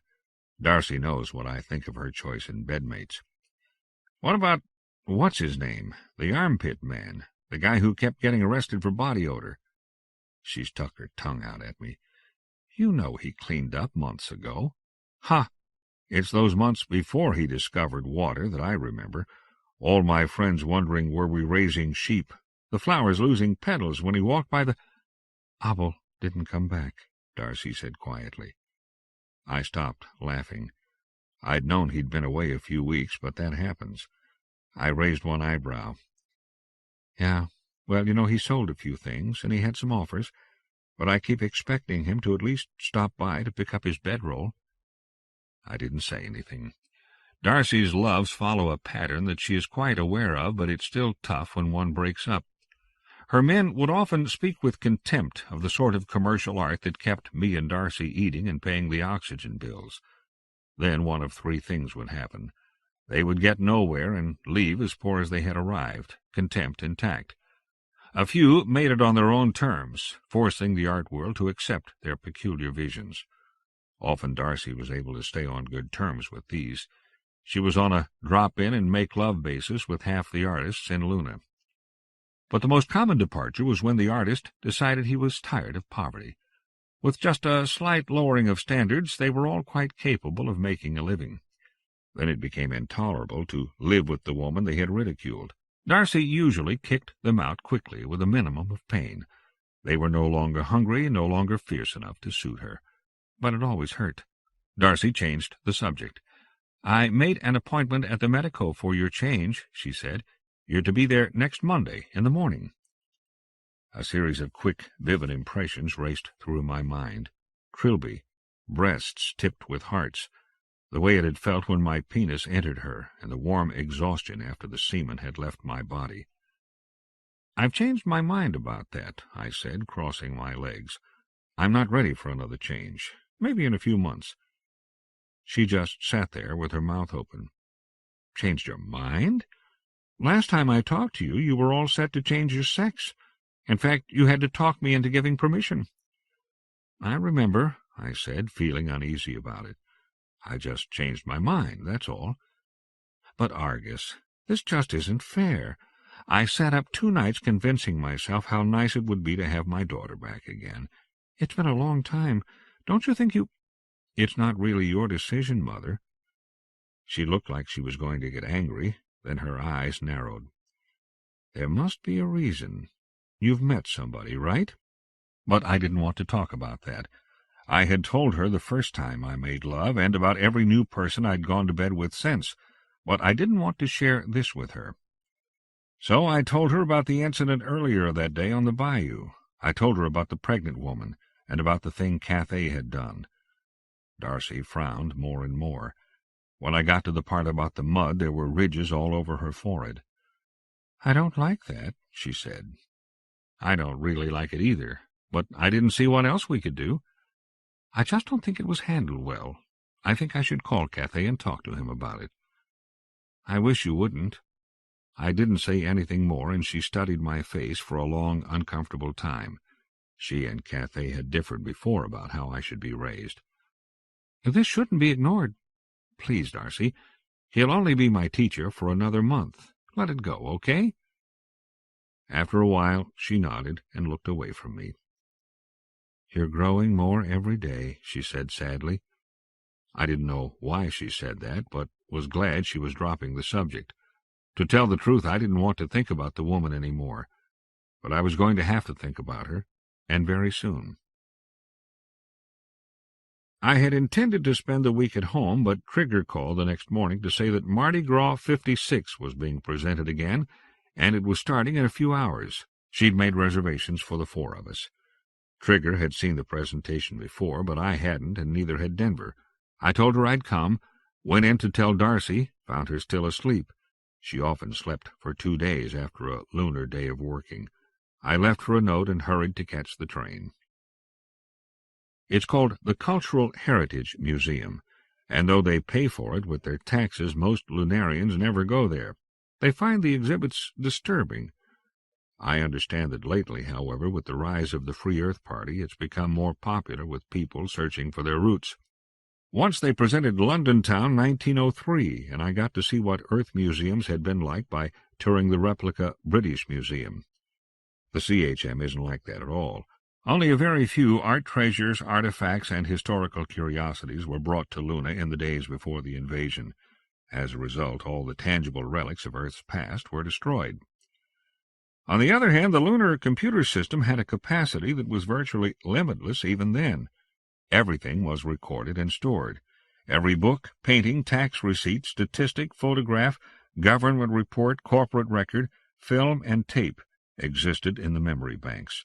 Just as the Disneylands are populated with animals cloned from cells stored in the genetic library, the CHM is filled with cunning copies made from the old records of the way things were.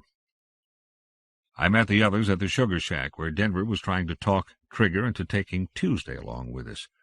Tuesday is the hippopotamus that lives on the bayou, in cheerful defiance of any sense of authenticity. Denver had her on a chain, and she stood placidly watching us, blinking her piggy little eyes.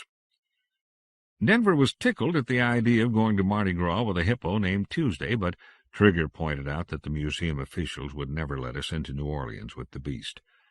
Denver finally conceded and shooed her back into the swamp. The 4 of us went down the road and out of the bayou, boarded the central slidewalk, and soon arrived in the city center. There are 25 theaters in the CHM. Usually about half of them are operating, while the others are being prepared for a showing.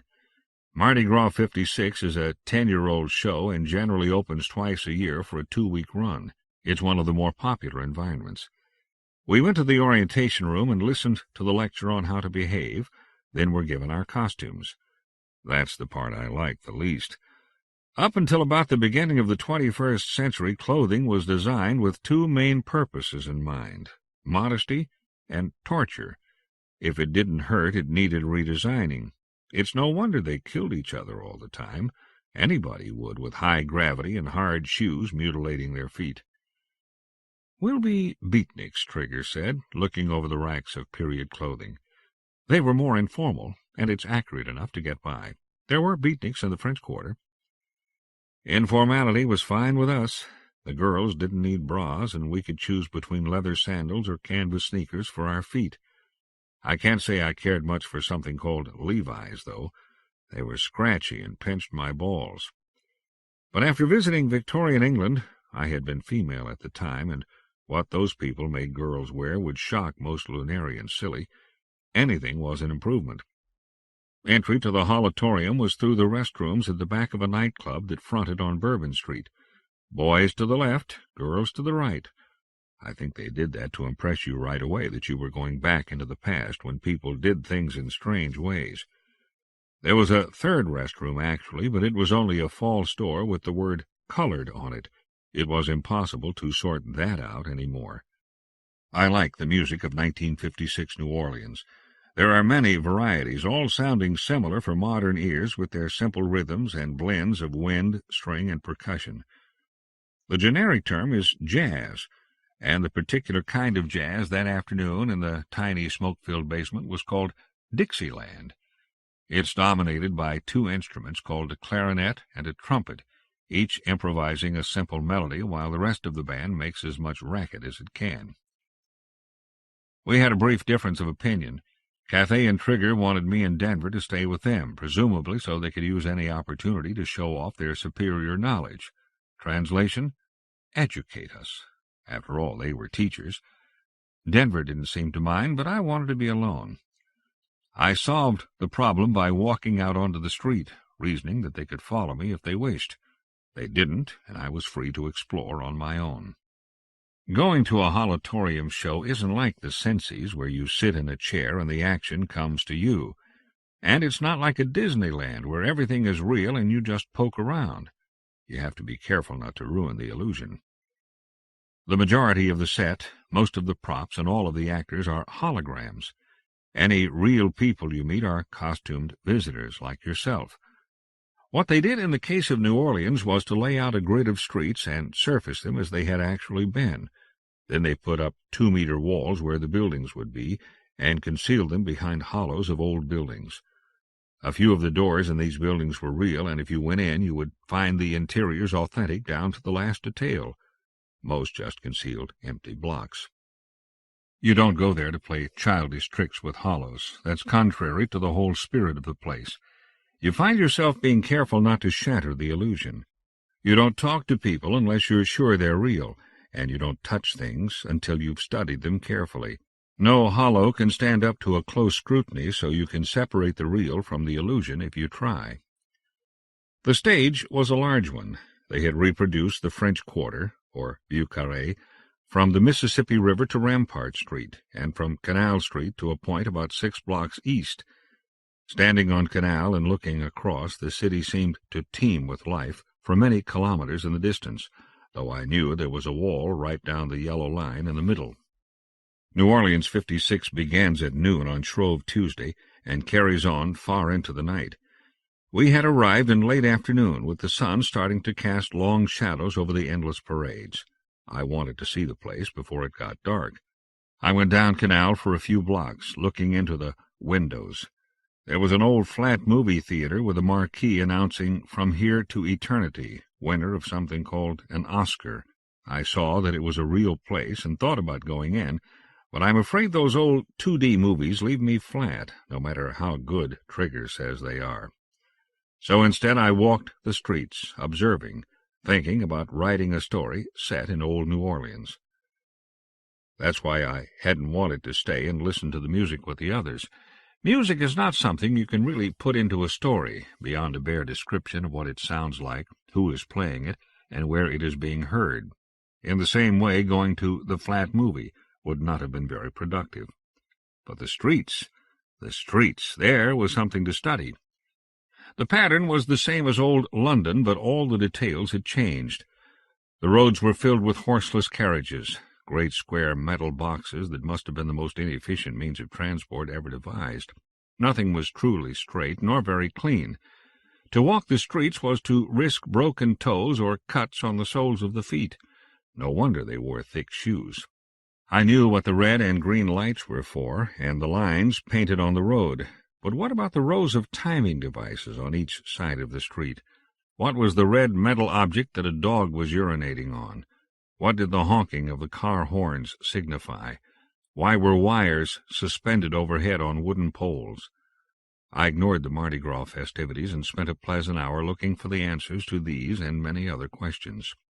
What a challenge to write of this time, to make the story a slice of life, where these outlandish things seemed normal and reasonable. I visualized one of the inhabitants of New Orleans transplanted to Archimedes and tried to picture her confusion. Then I saw Trilby and forgot about New Orleans. She was behind the wheel of a 1955 Ford station wagon. I know this because when she motioned for me to join her, slid over on the seat and let me drive, there was a gold plaque on the bulkhead just below the forward viewport. "How do you run this thing?" I asked, flustered and trying not to show it. Something was wrong. Maybe I'd known it all along and was only now admitting it. "You press that pedal to go and that one to stop, but mostly it controls itself." The car proved her right by accelerating into the stream of holographic traffic. I put my hands on the wheel, found that I could guide the car within limits. As long as I wasn't going to hit anything, it let me be the boss. "What brings you here?" I asked, trying for a light voice. "I went by your home," she said. "Your mother told me where you were." "I don't recall telling you where I live." She shrugged, not seeming too happy. "It's not hard to find out." I mean, you didn't—" I wasn't sure if I wanted to say it, but decided I'd better go on. "We didn't meet by accident, did we?" "No." "And you're my new teacher." She sighed. "That's an oversimplification. I want to be one of your new teachers. Cathay recommended me to your mother, and when I talked to her she was interested. I was just going to get a look at you on the train, but when I saw you looking at me, well, I thought I'd give you something to remember me by." "Thanks." She looked away. "Darcy told me today that it might have been a mistake. I guess I judged you wrong." "It's nice to hear that you can make a mistake." "I guess I don't understand." "I don't like to feel predictable. I don't like to be toyed with. Maybe it hurts my dignity. Maybe I get enough of that from Trigger and Cathay. All the lessons." "I see it now," she sighed. "It's a common enough reaction. In bright children they—" "Don't say that." "I'm sorry, but I must. There's no use hiding from you that my business is to know people, and especially children. That means the phases they go through, including the phase when they like to imagine they don't go through phases. I didn't recognize it in you, so I made a mistake." I sighed. "What does it matter, anyway? Darcy likes you. That means you'll be my new teacher, doesn't it?" "It does not. Not with me, anyway. I'm one of the first big choices you get to make with no adult interference." "I don't get it." "That's because you've never been interested enough to find out what's ahead of you in your education. At the risk of offending you again, I'll say it's a common response in people your age. You're only a month from graduating away from Cathay, ready to start more goal-oriented aspects of learning, and you haven't bothered to find what that will entail.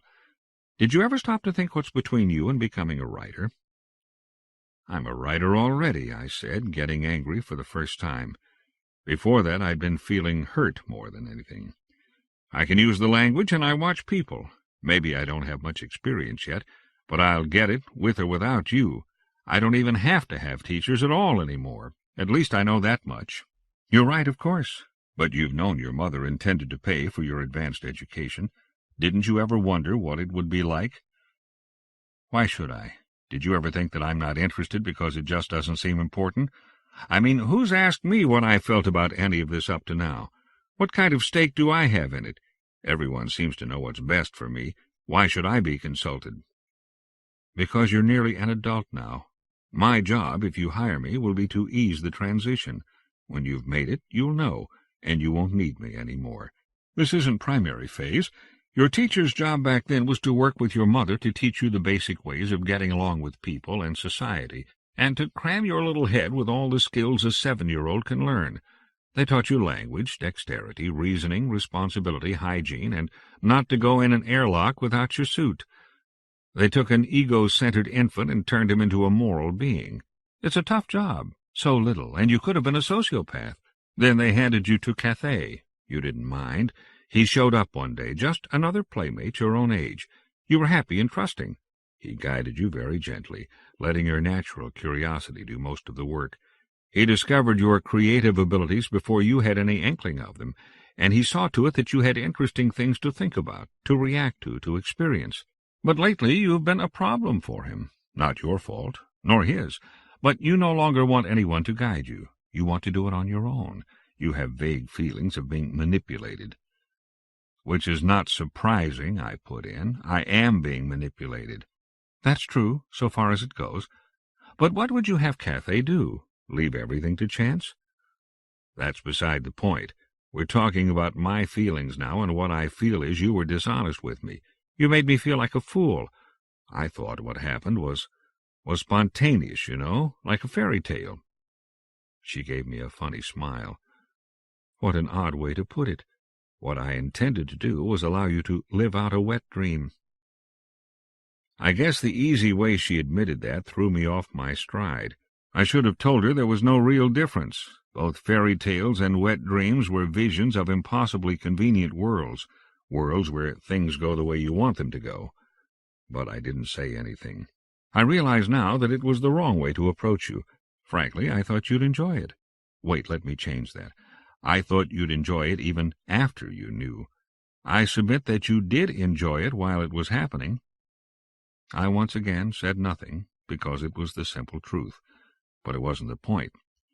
She waited, watching me as I steered the old car through traffic. Then she sighed and looked out the viewport again. Well, it's up to you. As I said, things won't be planned for you any more.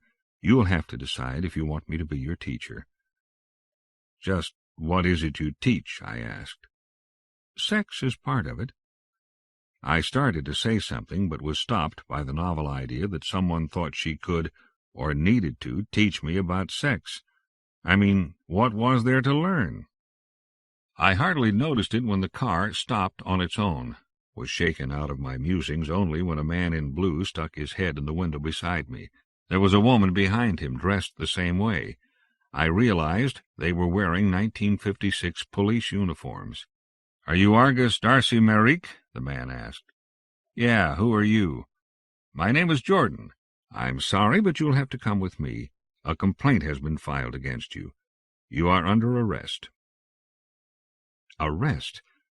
To take into custody by legal authority, or to stop suddenly. Being arrested contains both meanings, it seems to me. You're in custody, and your life comes to a temporary halt. Whatever you were doing is interrupted, and suddenly only one thing is important. I wasn't too worried until I realized what that one thing must be. After all, everyone gets arrested. You can't avoid it in a society of laws. Filing a complaint against someone is the best way of keeping a situation from turning violent. I had been arrested 3 times before, been found guilty twice. Once I had filed a complaint myself and had it sustained. But this time promised to be different. I doubted I was being hauled in for some petty violation I had not even been aware of. No, this had to be the pregnant woman in the mud. I had a while to think about that as I sat in the bare-walled holding cell. Time to get really worried. We had physically attacked her, there was no doubt about that. I was finally summoned to the examination chamber. It was larger than the ones I had been in before. Those occasions had involved just 2 people. This room had 5 wedge-shaped glass booths, each with a chair inside, arranged so that we faced each other in a circle. I was shown into the only empty one, and I looked around at Denver, Cathay, Trigger, and the woman. It's quiet in the booths. You are very much alone. I saw Denver's mother come in and sit beside her daughter outside the booth. Turning around, I saw Darcy. To my surprise, Trilby was with her. "Hello, Argus." The central computer's voice filled the tiny booth, mellow as usual, but without the reassuring resonance. "Hello, CC." I tried to keep it light, but of course the CC was not fooled. "I'm sorry to see you in so much trouble." "Is it real bad?" The charge certainly is. There's no sense denying that. I can't comment on the testimony or on your chances, but you know you're facing a possible mandatory death penalty with automatic reprieve. I was aware of it. I also knew it was rarely enforced against someone my age. But what about Cathay and Trigger? I've never cared for that term, reprieve. It somehow sounds like they aren't going to kill you, but they are. Very, very dead. The catch is that they then grow a clone from a cell of your body, force it quickly to maturity, and play your recorded memories back into it. So someone very like you will go on, but you will be dead. In my case, the last recording had been taken 3 years ago. I was facing the loss of almost a quarter of my life. If it was found necessary to kill me, the new Argus, not me, but someone with my memories and my name, would start over at age 10. He would be watched closely, given special guidance to ensure he didn't grow into the sociopath I had become. The CC launched into the legally required explanation of what was going on. My rights, the procedures, the charges, the possible penalties, what would happen if a determination led the CC to believe the offense might be a capital one. "Whew," the CC breathed, lapsing back into the informal speech it knew I preferred. "Now that we have that out of the way, I can tell you that from the preliminary reports, I think you're going to be okay." "You're not just saying that?" I was sincerely frightened. The enormity of it had now had time to sink in. "You know me better than that." The testimony began. The complainant went first, and I learned her name was Tiona. The first round was free-form. We could say anything we wanted to, and she had some pretty nasty things to say about all four of us. The CC went around the circle, asking each of us what had happened. I thought Cathay told it most accurately, except for myself. During the course of the statements, both Cathay and Trigger filed counter-complaints. The CC noted them. They would be tried simultaneously. There was a short pause, then the CC spoke in its official voice. "In the matters of Argus and Denver, testimony fails to establish premeditation, but neither deny the physical description of the incident, and a finding of assault is returned. Mitigating factors of age and consequent inability to combat the mob aspect of the situation are entered, with the following result. The charge is reduced to willful deprivation of dignity. In the case of Tiona versus Argus, guilty. In the case of Tiona versus Denver, guilty. Do either of you have anything to say before sentence is entered?" I thought about it. "I'm sorry," I said. "It upset me quite a bit, what happened. I won't do it again." "I'm not sorry," Denver said. "She asked for it. I'm sorry for her, but I'm not sorry for what I did." "Comments are noted," the CC said. "You are each fined the sum of 300 marks, collection deferred until you reach employable age, some to be taken at the rate of 10% of your earnings until paid, half going to Tiona, half to the state. Final entry of sentence shall be delayed until a further determination of matters still before the court is made." "You got off easy," the CC said, speaking only to me. "But stick around. Things could still change, and you might not have to pay the fine after all." It was a bit of a wrench, getting a sentence, then sympathy from the same machine. I had to guard against feeling that the CC was on my side. It wasn't, not really. It's absolutely impartial, so far as I can tell. Yet it is so vast an intelligence that it makes a different personality for each citizen it deals with. The part that had just talked to me was really on my side, but was powerless to affect what the judgmental part of it did. "I don't get it," I said. "What happens now?" "Well, I've been Rashomon again. That means you all told your stories from your own viewpoints. We haven't reached deeply enough into the truth. Now I'm going to have to wire you all and take another round." As it spoke, I saw the probe come up behind everyone's chair, little golden snakes with plugs on the end. I felt one behind me search through my hair until it found the terminal. It plugged in. There are 2 levels to wired testimony. Darcy and Trilby and Denver's mother had to leave the room for the first part, when we all told our stories without our censors working. The transcript bears me out when I say I didn't tell any lies in the first round, unlike Tiona, who told a lot of them. But it doesn't sound like the same story, nevertheless. I told all sorts of things I never would have said without being wired. Fears, selfish, formless desires, infantile motivations. It's embarrassing, and I'm glad I don't recall any of it. I'm even happier that only Tiona and I, as interested parties, can see my testimony. I only wish I was the only one. The second phase is the disconnection of the subconscious. I told the story a third time, in terms as bloodless as the stage directions of a holovision script. Then the terminals withdrew from us, and I suffered a moment of disorientation. I knew where I was, where I had been, and yet I felt like I had been told about it rather than lived it. But that passed quickly. I stretched. "Is everyone ready to go on?" the CC asked politely. We all said that we were. "Very well.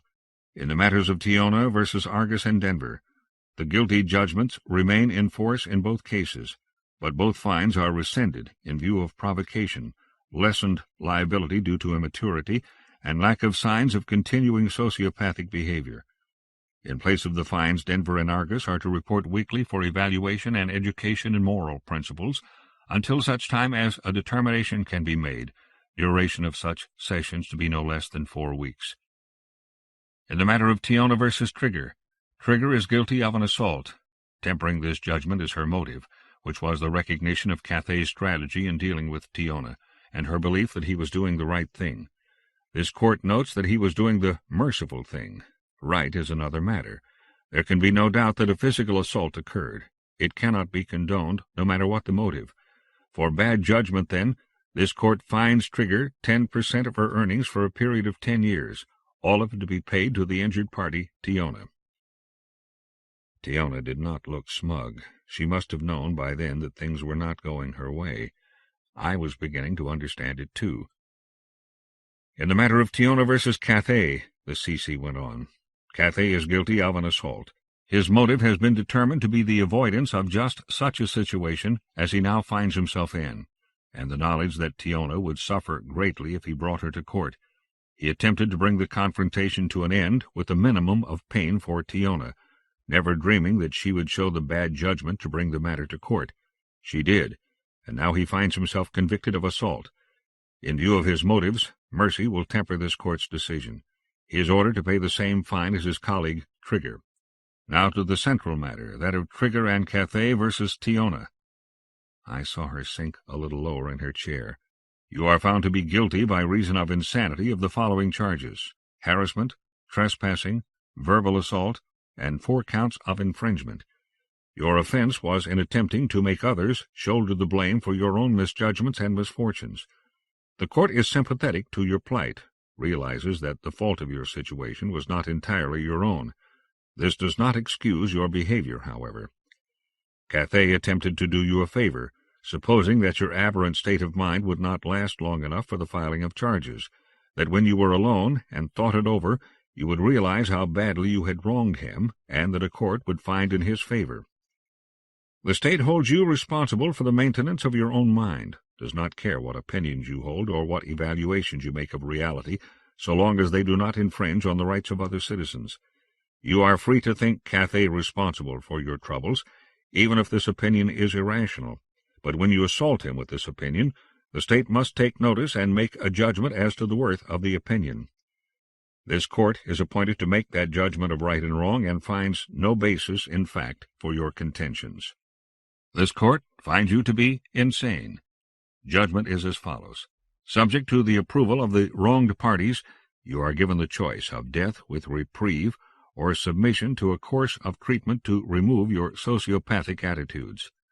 Argus, do you demand her death? Huh? That was a big surprise to me, and not one that I liked, but the decision gave me no trouble. No, I don't demand anything. I thought I was out of this, and I feel just rotten about the whole thing. Would you really have killed her if I asked you to? I can't answer that because you didn't. It's not likely that I would have because of your age. It went on to ask the other 4, and I suspect that Tiona would have been pushing up daisies if Cathay had wanted it that way, but he didn't. Neither did Trigger or Denver. Very well. How do you choose, Tiona? She answered in a very small voice that she would be grateful for the chance to go on living. Then she thanked each of us. It was excruciatingly painful for me. My empathy was working overtime, and I was trying to imagine what it would feel like to have society's appointed representative declare me insane. The rest of it was clearing up details. Tiona was fined heavily, both in court costs and taxes, and in funds payable to Cathay and Trigger. Their fines were absorbed in her larger ones, with the result that she would be paying them for many years. Her child was in cold storage. The CC ruled that he should stay there until Tiona was declared sane, as she was now unfit to mother him. It occurred to me that if she had considered suspending his animation while she found a new primary teacher, we all could have avoided the trial. Tiona hurried away when the doors came open behind us. Darcy hugged me while Trilby stayed in the background. Then I went over to join the others, expecting a celebration. But Trigger and Cathay were not elated. In fact, you would have thought they'd just lost the judgment. They congratulated me and Denver, then hurried away. I looked at Darcy, and she wasn't smiling either. "I don't get it," I confessed. "Why is everyone so glum?" "They still have to face the Teachers' Association," Darcy said. "I still don't get it. They won." "It's not just a matter of winning or losing with the TA," Trilby said. "You forget they were judged guilty of assault. To make it even worse, in fact as bad as it can be, you and Denver were there when it happened. They were the cause of you two joining in the assault. I'm afraid the TA will frown on that." "But if the CC thought they shouldn't be punished, why should the TA think otherwise? Isn't the CC smarter than people?" Trilby grimaced. "I wish I could answer that. I wish I was even sure how I feel about it." She found me the next day, shortly after the Teachers' Association announced its decision. I didn't really want to be found, but the bayou is not so big that one can really hide there, so I hadn't tried. I was sitting on the grass on the highest hill in Beatnik Bayou, which was also the driest place. She beached the canoe and came up the hill slowly, giving me plenty of time to warn her off if I really wanted to be alone. What the hell, I'd have to talk to her soon enough. For a long time she just sat there. She rested her elbows on her knees and stared down at the quiet waters, just like I'd been doing all afternoon. "How's he taking it?" I said at last. "I don't know. He's back there if you want to talk to him. He'd probably like to talk to you." "At least Trigger got off okay." As soon as I'd said it, it sounded hollow. 3 years probation isn't anything to laugh about. She'll have to close this place down for a while, put it in mothballs." Mothballs. I saw Tuesday the hippo wallowing in the deep mud across the water. Tuesday in suspended animation. I thought of Tiona's little baby, waiting in a bottle until his mother became sane again. I remembered the happy years slogging around in the bayou mud, and saw the waters frozen, icicles mixed with Spanish moss in the tree limbs. I guess it'll cost quite a bit to start it up again in 3 years, won't it? I had only hazy ideas of money. So far it had never been important to me. Trilby glanced at me, eyes narrowed. She shrugged. "Most likely Trigger will have to sell the place. There's a buyer who wants to expand it and turn it into a golf course." "Golf course?" I echoed, feeling numb. Manicured greens, pretty water hazards, sand traps, flags whipping in the breeze. Sterile. I suddenly felt like crying, but for some reason I didn't do it. "You can't come back here, Argus. Nothing stays the same. Change is something you have to get used to." "Cathay will, too." And just how much change should a person be expected to take? With a shock I realized that now Cathay would be doing what I had wanted him to do. He'd be growing up with me, getting older instead of being regressed to grow up with another child. And it was suddenly just too much. It hadn't been my fault that this was happening to him, but having wished for it and having it come true made it feel like it was. The tears came, and they didn't stop for a long time. Trilby left me alone, and I was grateful for that. She was still there when I got myself under control. I didn't care one way or the other. I felt empty, with a burning in the back of my throat. Nobody had told me life was going to be like this.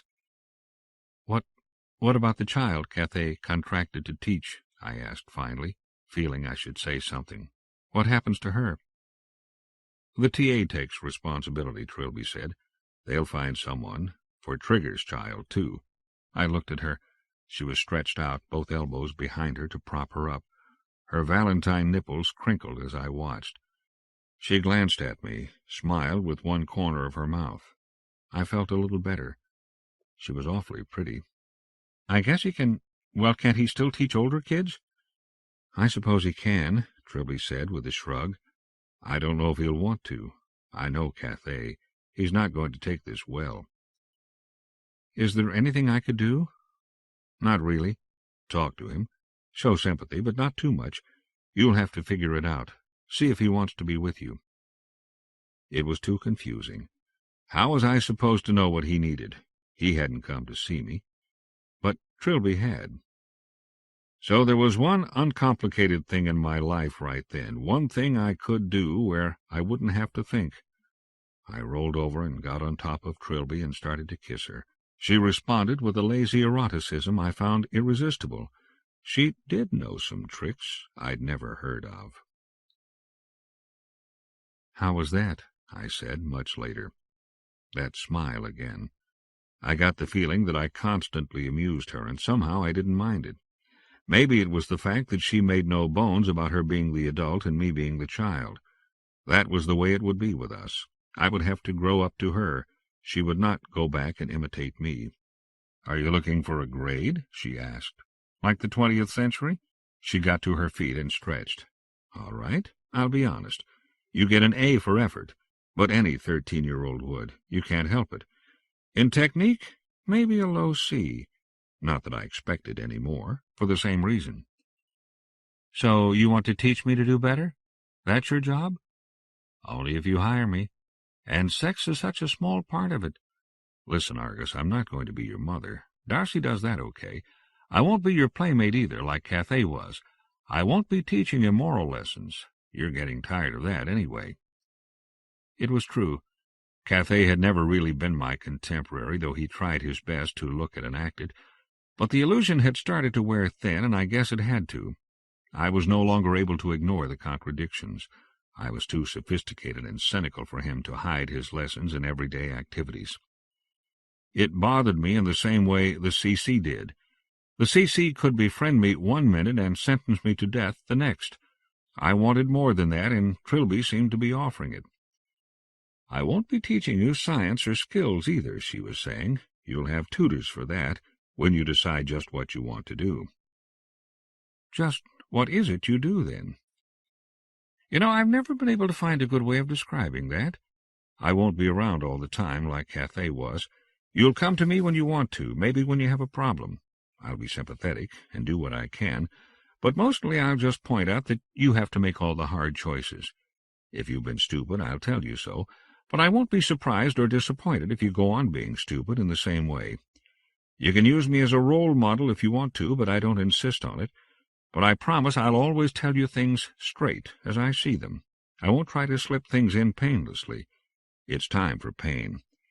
Think of Cathay as a professional child. I'm not putting him down. He turned you into a civilized being, and when he got you, you were hardly that. It's because of him that you're capable of caring about his situation now, that you have loyalties to feel divided about, and he's good enough at it to know how you'll choose.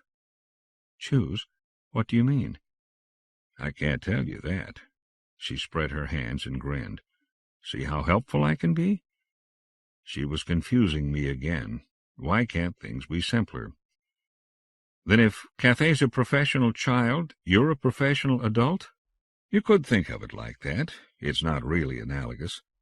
I guess I still don't know what Darcy would be paying you for. We'll make love a lot. How's that? Simple enough for you? She brushed dirt from her back and frowned at the ground. But not on dirt any more. I don't care for dirt.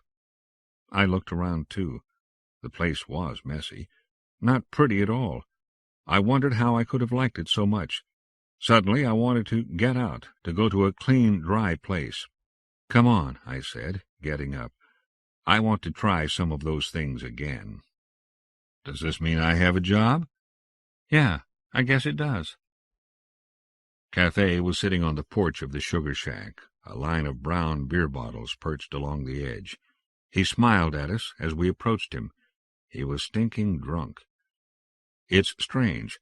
We'd been drunk many times together, the four of us. It's great fun. But when only one person is drunk, it's a little disgusting. Not that I blamed him, but when you're drinking together, all the jokes make sense. When you drink alone, you just make a sloppy nuisance of yourself. Trilby and I sat on either side of him. He wanted to sing. He pressed bottles on both of us, and I sipped mine and tried to get into the spirit of it. But pretty soon he was crying, and I felt awful, and I admit that it wasn't entirely in sympathy. I felt helpless because there was so little I could do, and a bit resentful of some of the promises he had me make. I would have come to see him anyway. He didn't have to blubber on my shoulder and beg me not to abandon him. So he cried on me and on Trilby, then just sat between us, looking glum. I tried to console him. Cathay, it's not the end of the world. Trilby says you'll still be able to teach older kids, my age and up. The TA just said you couldn't handle younger ones. He mumbled something. It shouldn't be that different, I said, not knowing when to shut up. Maybe you're right, he said. Sure I am. I was unconsciously falling into that false heartiness people use to cheer up drunks. He heard it immediately. What the hell do you know about it? You think you... Damn it, what do you know? You know what kind of person it takes to do my job? A little bit of a misfit, that's what. Somebody who doesn't want to grow up any more than you do. We're both cowards, Argus. You don't know it, but I do. I do. So what the hell am I going to do, huh? Why don't you go away? You got what you wanted, didn't you? Take it easy, Cathay, Trilby soothed, hugging him close to her. Take it easy. He was immediately contrite and began to cry quietly. He said how sorry he was over and over, and he was sincere. He said he hadn't meant it, it just came out, it was cruel, and so forth. I was cold all over. We put him to bed in the shack, then started down the road. We'll have to watch him the next few days, Trilby said. He'll get over this, but it'll be rough. Right, I said. I took a look at the shack before we went around the false bend in the road. For one moment I saw Beatnik Bayou as a perfect illusion, a window through time. Then we went around the tree, and it all fell apart. It had never mattered before. But it was such a sloppy place. I'd never realized how ugly the sugar shack was. I never saw it again. Cathay came to live with us for a few months, tried his hand at art. Darcy told me privately that he was hopeless. He moved out, and I saw him frequently after that, always saying hello. But he was depressing to be around, and he knew it. Besides, he admitted that I represented things he was trying to forget, so we never really talked much. Sometimes I play golf in the old bayou. It's only 2 holes, but there's talk of expanding it. They did a good job on the renovation. Introduction to The Persistence of Vision. The next 3 stories have very little in common. Only 2 things that I can think of, actually. For one, all 3 were given one or both of the 2 major science fiction awards. The Hugo, given out annually at the World Science Fiction Convention and voted on by the convention membership, the readers themselves, or the Nebula, awarded by the Science Fiction Writers of America, the professionals. Awards are something people seem to like, judging from how many fields of human endeavor give them out. Getting awards is gratifying, unless you are a curmudgeon on the scale of George C. Scott or Marlon Brando. But they are right, you know. Humphrey Bogart pointed out that it was ridiculous to compare performances in different roles. Some are hard, some are easy, some don't require much acting at all, which is good, because many Hollywood stars can't really act much. Friends vote for friends. People spend money campaigning for votes. Bogey suggested that all actors perform in the same vehicle, like Hamlet, and then let the matter be decided by a panel of judges. Makes sense to me. I said the stories had 2 things in common. The other is something I've begun to call the P factor. All of my Hugo and Nebula stories began with the letter P. Means nothing, of course, But I can't help wondering, especially when you add in the fact that the closest any of my other works ever came to winning the Hugo was The Phantom of Kansas, which I'm told lost the award because I happened to have 2 stories on the final ballot that year. Of course, the story that won was pretty good, too. Very good. It was The Bicentennial Man by Isaac Asimov. Shortly after I got started writing short stories, Thomas M. Dish wrote an editorial somewhere, I can't recall which magazine it was in, about what he called the Labor Day Group. This was a bunch of writers, not an actual conspiracy, but just those of us whose career started in the 70s. Vonda McIntyre was in it, and Spider Robinson, and myself, and half a dozen others. His thesis was that we always had the Hugo Award in our minds when we set out to write a story. He accused us of more or less pandering to the Hugo voters, which is admittedly a rather small proportion of the mass of science fiction readers, the ones who pay the money to join the World Science Fiction Convention in any particular year, and thus are eligible to vote on the Hugo Awards. The Worldcon is held in a different city every year, and nowadays has grown to 5,000 attendees or more. It is held on the Labor Day weekend. Thus Dish's term came from the fact that we came out of organized fandom, that we could all be found together on Labor Day because we'd never miss a Worldcon. There we presumably exchanged tips on just what the Hugo voters wanted in an SF story. Not too stylistically challenging, uplifting rather than depressing, concerned more with a positive outlook on life rather than existential angst, that sort of thing. First, let me say that at the time of the editorial I had never been to a Worldcon. To this day I've only been to 2 of them. And second, since it's considered bad taste to campaign for a Hugo, and since nobody I know has the budget to flood the airwaves with promos like we saw last year for Chicago, and I'm seeing right now for Cold Mountain, the only way I know of to pander to Hugo voters is to write a good story. I'll admit when I finish one, I picture myself standing up on a podium somewhere accepting that silver rocket ship, but I've never had that thought beforehand, or while writing. Sorry, just had to get that off my chest. And like I said, awards are meaningless in the end. Who needs them? Now I have to get back to work on my next novel, which will be a sequel to my recent book, Red Thunder. I've decided I'll have a color on the title, like John D. MacDonald did with the Travis McGee books. Right now I'm divided. How about Purple Thunder, Pink Thunder, Puce, Petunia, Poppy, Peppermint, Periwinkle? I've known several blind people in my life. The first was Elmer, who ran the news and candy and cigar stand in the post office in Corsicana, Texas, where my grandparents lived. When I was in town, Granddaddy and I would walk a few blocks to the post office every day to get the mail, and we'd always stop and talk to Elmer. Elmer would put his hand on my head to see how much I'd grown. Usually a lot. I finally topped out at 6'6". I spent many pleasant afternoons there, sitting and reading the comics and SF magazines. The only things I have ever stolen in my life were SF paperbacks, but I never shoplifted from Elmer. Not even the SF monkey on my back could have driven me that low. And besides, I was far from sure Elmer wouldn't hear me slipping the book into my jeans. He was that good. Corsicana was my refuge from the miseries of the Gulf Coast when I was growing up.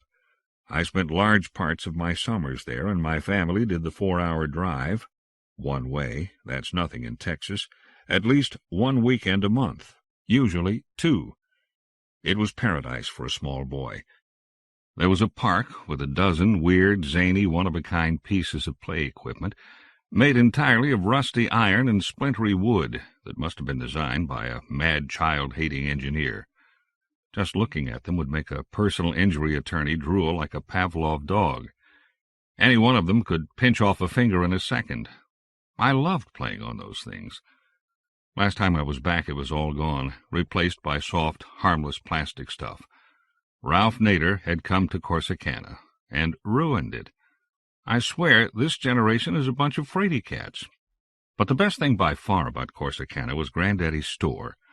It was a 5 and 10, part of the chain called Duke and Ayers, which you've probably not heard of unless you're from Texas. It was like Woolworth's, only smaller and cheaper. It was long and narrow, with a high tin ceiling and only 2 aisles between the wooden counters. The female sales force would stand behind the counters and wait on you. There were newfangled fluorescent fixtures hanging from the ceiling, which you had to turn on individually. I used to sit on Granddaddy's shoulders and pull the strings as he took me down one aisle and up the other. After 5 minutes of flickering, we had light. When I got big enough, I ran down the aisles every morning at 7, jumping up to pull them. In the summer, there were ceiling fans to turn on, too. Upstairs wasn't used, and it would have been a good setting for a Stephen King story. It was a series of rooms connected in no logical way that had at one time been professional offices, probably back in the oil boom, the 20s. Corsicana had been bigger then. Now the second floor was used for storage, and in a 5 and 10 that meant you could find anything up there. Anything. There were old dental chairs with blood still drying in the spit sinks. There were heaps of old magazines and newspapers, metal greeting card racks, piles of postcards, and a glass cutting table. Old clothes from the turn of the century, acres of cobwebs. It all smelled of spiders and mouse turds, must, mold, mildew, and dry rot. There were dust bunnies the size of Bengal tigers. There was no lighting, and we deemed it no fair to bring a flashlight. In short, a paradise for children. Most of all, there were the mannequins.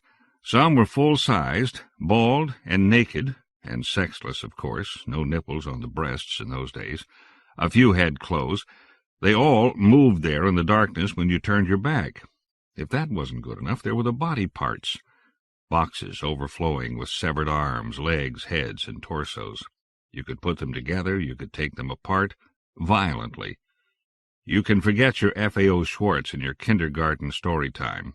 That attic was the place to come up with stories, and me and my friends came up with ones that would curl Dr. Frankenstein's toes. Granddaddy sold just about everything in that store, and at the cheapest prices in town. A large part of his customer base was the Negro population, who literally lived on the other side of the tracks. So I knew a lot more black people than your typical Texas white boy of that day and age. And every year he outsold the much larger local Woolworths and Newberry's.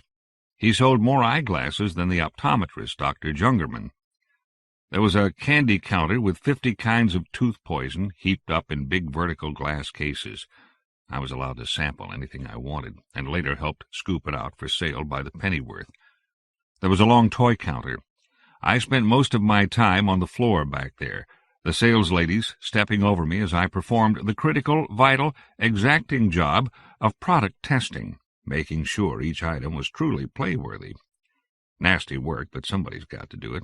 I was also in charge of quality control. See, if something was broken in shipping, Granddaddy noted the fact, informed the manufacturer so he wouldn't have to pay for it, and then gave it to me or my sisters. Broken? Big deal. It was going to be trashed by us playing hard with it soon enough anyway, so who cared if it started off slightly chipped? Christmas morning at Granddaddy's could rival the displays at Neiman's in Dallas. That's how much broken stuff we got. None of this stuff, except the part about Elmer, has anything to do with the story that follows, but I just couldn't turn this book in without mentioning Corsicana. I could be mistaken, but I think Tom Dish may have used the following story, The Persistence of Vision, as a case in point of Labor Day group machinations or whatever to win a Hugo Award. If so, it worked. And if so, so be it. I am more proud of this story than of anything I have written before or since. Yet, as I have heard some authors say before, I don't feel entirely responsible for it. I can pinpoint the source. A newspaper story about a generation of children growing up blind and deaf because their mothers contracted rubella while pregnant. A tremendous bump in the population of deaf mutes was on its way, much like the baby boom, and there simply weren't enough people around who could cope with their special needs. I don't know what became of them. I suspect that most of them managed to do a lot in spite of their handicaps, because the human animal is an almost infinitely adaptable thing. But their plight inspired this story. Then it more or less wrote itself, and by the end I was crying, and I didn't know why. Frankly, I had no idea where it came from, but I'd like to do it again, every night.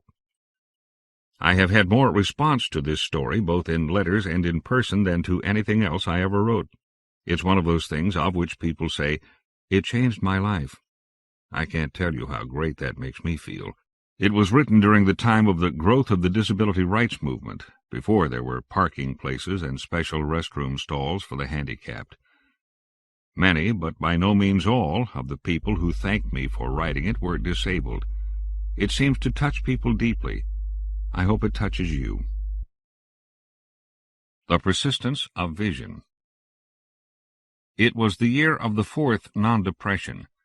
I had recently joined the ranks of the unemployed. The president had told me that I had nothing to fear but fear itself. I took him at his word for once and set out to backpack to California. I was not the only one. The world's economy had been writhing like a snake on a hot griddle for the last 20 years, since the early 70s. We were in a boom and bust cycle that seemed to have no end. It had wiped out the sense of security the nation had so painfully won in the golden years after the 30s. People were accustomed to the fact that they could be rich one year and on the breadlines the next. I was on the breadlines in 81 and again in 88. This time I decided to use my freedom from the time clock to see the world. I had ideas of stowing away to Japan. I was 47 years old and might not get another chance to be irresponsible. This was in late summer of the year. Sticking out my thumb along the interstate, I could easily forget that there were food riots back in Chicago. I slept at night on top of my bedroll and saw stars and listened to crickets. I must have walked most of the way from Chicago to Des Moines. My feet toughened up after a few days of awful blisters. The rides were scarce, partly competition from other hitchhikers and partly the times we were living in. The locals were none too anxious to give rides to city people, who, they had heard, were mostly a bunch of hunger-crazed potential mass murderers. I got roughed up once and told never to return to Sheffield, Illinois. But I gradually learned the knack of living on the road.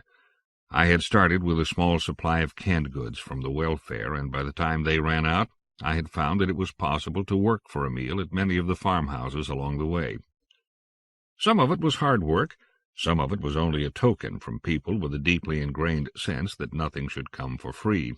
A few meals were gratis at the family table, with grandchildren sitting around, while Grandpa or Grandma told oft-repeated tales of what it had been like in the big one back in 29, when people had not been afraid to help a fellow out when he was down on his luck. I found that the older the person, the more likely I was to get a sympathetic ear. One of the many tricks you learn, and most older people will give you anything if you'll only sit and listen to them. I got very good at it. The rides began to pick up west of Des Moines, then got bad again as I neared the refugee camps bordering the China Strip. This was only 5 years after the disaster, remember, when the Omaha nuclear reactor melted down and a hot mass of uranium and plutonium began eating its way into the earth, headed for China, spreading a band of radioactivity 600 kilometers downwind. Most of Kansas City, Missouri, was still living in plywood and sheet metal shanty towns till the city was rendered habitable again. The refugees were a tragic group. The initial solidarity people show after a great disaster had long since faded into the lethargy and disillusionment of the displaced person. Many of them would be in and out of hospitals for the rest of their lives. To make it worse, the local people hated them, feared them, would not associate with them. They were modern pariahs, unclean. Their children were shunned. Each camp had only a number to identify it, but the local populace called them all Geiger towns. I made a long detour to Little Rock to avoid crossing the Strip, though it was safe now as long as you didn't linger. I was issued a pariah's badge by the National Guard, a dosimeter, and wandered from one Geiger town to the next. The people were pitifully friendly once I made the first move, and I always slept indoors. The food was free at the community messes. Once at Little Rock, I found that the aversion to picking up strangers, who might be tainted with radiation disease, dropped off, and I quickly moved across Arkansas, Oklahoma, and Texas. I worked a little here and there, but many of the rides were long. What I saw of Texas was through a car window. I was a little tired of that by the time I reached New Mexico. I decided to do some more walking. By then I was less interested in California than in the trip itself. I left the roads and went cross-country where there were no fences to stop me. I found that it wasn't easy, even in New Mexico, to get far from signs of civilization. Taos was the center, back in the 60s, of cultural experiments in alternative living. Many communes and cooperatives were set up on the surrounding hills during that time. Most of them fell apart in a few months or years, but a few survived. In later years, any group with a new theory of living and a yen to try it out seemed to gravitate to that part of New Mexico. As a result, the land was dotted with ramshackle windmills, solar heating panels, geodesic domes, group marriages, nudists, philosophers, theoreticians, messiahs, hermits, and more than a few just plain nuts. Taos was great. I could drop into most of the communes and stay for a day or a week, eating organic rice and beans and drinking goat's milk. When I got tired of one, a few hours' walk in any direction would bring me to another. There I might be offered a night of prayer and chanting or a ritualistic orgy. Some of the groups had spotless barns with automatic milkers for the herds of cows. Others didn't even have latrines. They just squatted. In some, the members dressed like nuns or Quakers in early Pennsylvania. Elsewhere, they went nude and shaved all their body hair and painted themselves purple. There were all male and all female groups. I was urged to stay at most of the former. At the latter, the responses ranged from a bed for the night and good conversation to being met at a barbed wire fence with a shotgun. I tried not to make judgments. These people were doing something important, all of them. They were testing ways whereby people didn't have to live in Chicago. That was a wonder to me. I had thought Chicago was inevitable, like diarrhea. This is not to say they were all successful. Some made Chicago look like Shangri-La. There was one group who seemed to feel that getting back to nature consisted of sleeping in pig shit and eating food a buzzard wouldn't touch. Many were obviously doomed. They would leave behind a group of empty hovels and the memory of cholera. So the place wasn't paradise, not by a long way, but there were successes. One or two had been there since 63 or 64 and were raising their third generation. I was disappointed to see that most of these were the ones that departed least from established norms of behavior, though some of the differences could be startling. I suppose the most radical experiments are the least likely to bear fruit. I stayed through the winter. No one was surprised to see me a second time. It seems that many people came to Taos and shopped around. I seldom stayed more than 3 weeks at any one place and always pulled my weight. I made many friends and picked up skills that would serve me if I stayed off the roads. I toyed with the idea of staying at one of them forever. When I couldn't make up my mind, I was advised that there was no hurry. I could go to California and return. They seemed sure I would. So when spring came, I headed west over the hills. I stayed off the roads and slept in the open. Many nights I would stay at another commune until they finally began to get farther apart, then tapered off entirely. The country was not as pretty as before. Then, 3 days leisurely walking from the last commune, I came to a wall. In 1964, in the United States, there was an epidemic of German measles, or rubella. Rubella is one of the mildest of infectious diseases. The only time it's a problem is when a woman contracts it in the first 4 months of her pregnancy. It is passed to the fetus, which usually develops complications. These complications include deafness, blindness, and damage to the brain. In 1964, in the old days before abortion became readily available, there was nothing to be done about it. Many pregnant women caught rubella and went to term. 5,000 deaf-blind children were born in 1 year. The normal yearly incidence of deaf-blind children in the United States is 140. In 1970, these 5,000 potential Helen Kellers were all 6 years old. It was quickly seen that there was a shortage of Ann Sullivans.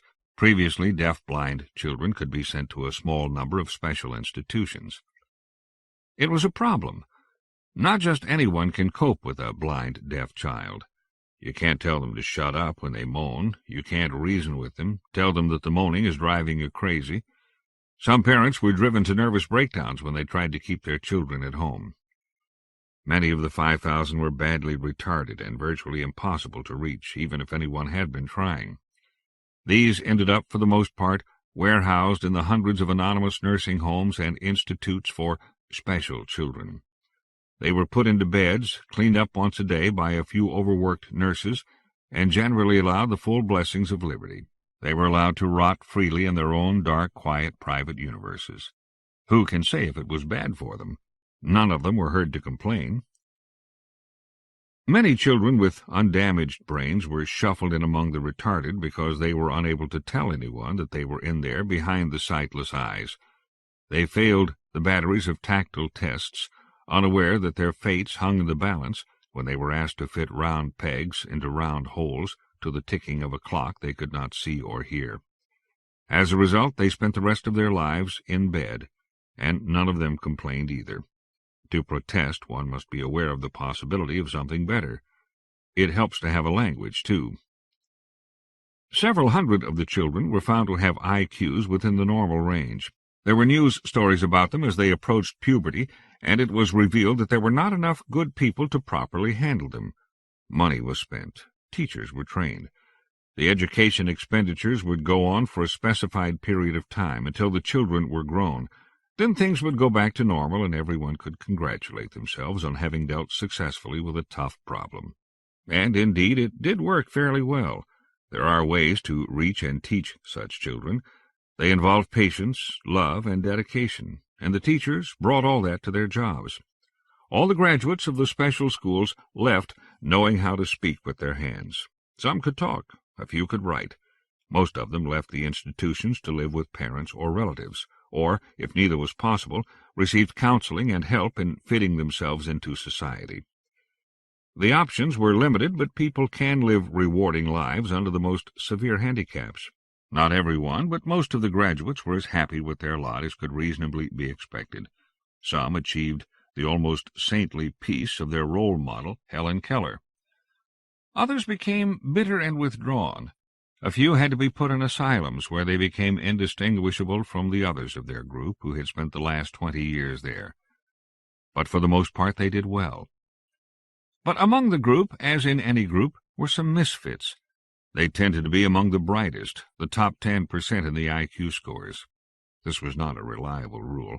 Some had unremarkable test scores and were still infected with the hunger to do something, to change things, to rock the boat. With a group of 5,000, there were certain to be a few geniuses, a few artists, a few dreamers, hell-raisers, individualists, movers, and shapers, a few glorious maniacs. There was one among them who might have been president, but for the fact that she was blind, deaf, and a woman. She was smart, but not one of the geniuses. She was a dreamer, a creative force, an innovator. It was she who dreamed of freedom. But she was not a builder of fairy castles. Having dreamed it, she had to make it come true. The wall was made of carefully fitted stone, and was about 5 feet high. It was completely out of context with anything I had seen in New Mexico, though it was built of native rock. You just don't build that kind of wall out there. You use barbed wire if something needs fencing in, but many people still made use of the free range and brands. Somehow it seemed transplanted from New England. It was substantial enough that I felt it would be unwise to crawl over it. I had crossed many wire fences in my travels and had not gotten in trouble for it yet, though I had some talks with some ranchers. Mostly they told me to keep moving, but didn't seem upset about it.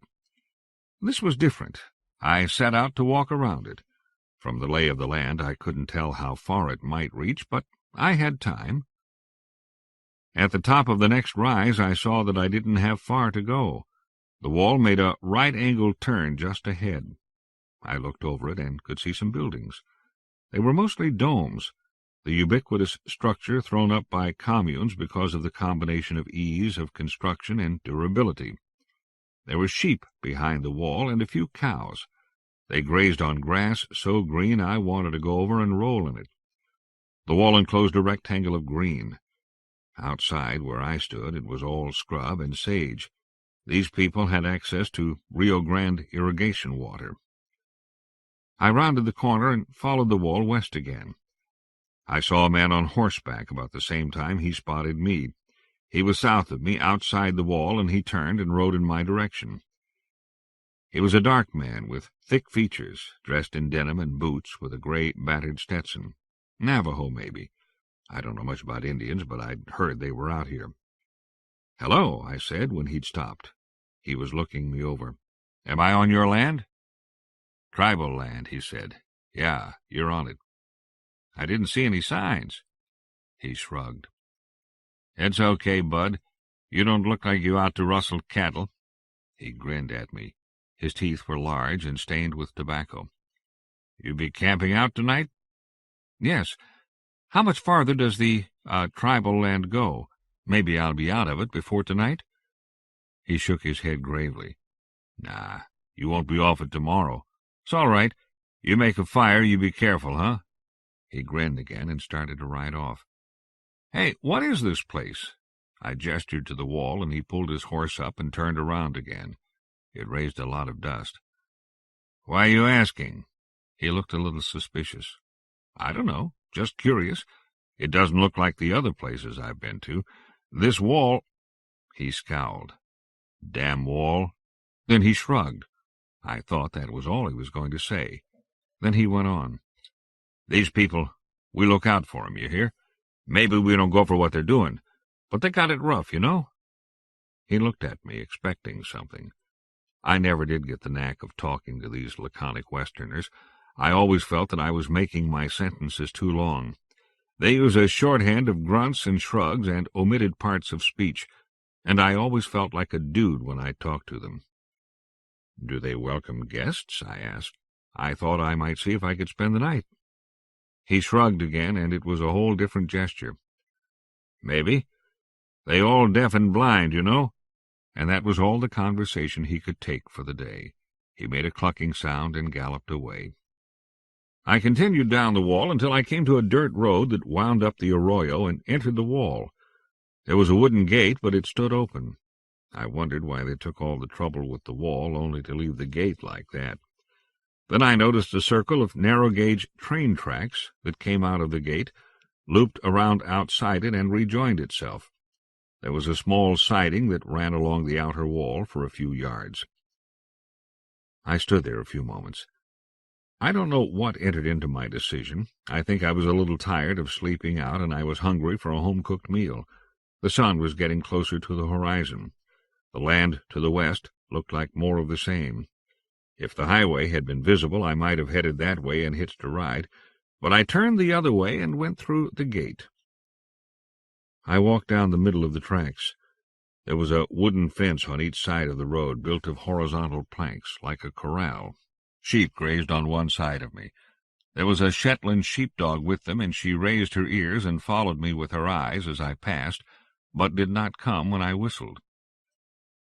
It was about half a mile to the cluster of buildings ahead. There were 4 or 5 domes, made of something translucent, like greenhouses, and several conventional square buildings. There were 2 windmills turning lazily in the breeze. There were several banks of solar water heaters. These are flat constructions of glass and wood held off the ground so they can tilt to follow the sun. They were almost vertical now, intercepting the oblique rays of sunset. There were a few trees, what might have been an orchard. About halfway there I passed under a wooden footbridge. It arched over the road, giving access from the east pasture to the west pasture. I wondered what was wrong with a simple gate. Then I saw something coming down the road in my direction. It was traveling on the tracks, and it was very quiet. I stopped and waited. It was a sort of converted mining engine, the sort that pulls loads of coal up from the bottom of shafts.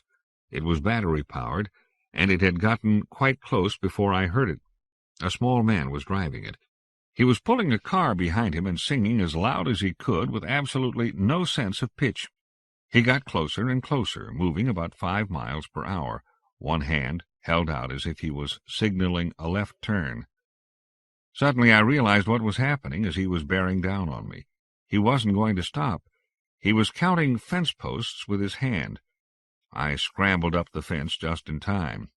There wasn't more than 6 inches of clearance between the train and the fence on either side. His palm touched my leg as I squeezed close to the fence, and he stopped abruptly. He leaped from the car and grabbed me, and I thought I was in trouble. But he looked concerned, not angry, and felt me all over, trying to discover if I was hurt. I was embarrassed, not from the examination, because I had been foolish. The Indian had said they were all deaf and blind, but I guess I hadn't quite believed him. He was flooded with relief when I managed to convey to him that I was all right. With eloquent gestures he made me understand that I was not to stay on the road. He indicated that I should climb over the fence and continue through the fields. He repeated himself several times to be sure I understood, then held on to me as I climbed over to assure himself that I was out of the way. He reached over the fence and held my shoulders, smiling at me. He pointed to the road and shook his head, then pointed to the building and nodded. He touched my head and smiled when I nodded. He climbed back onto the engine and started up, all the time nodding and pointing where he wanted me to go. Then he was off again. I debated what to do. Most of me said to turn around, go back to the wall by way of the pasture, and head back into the hills. These people probably wouldn't want me around.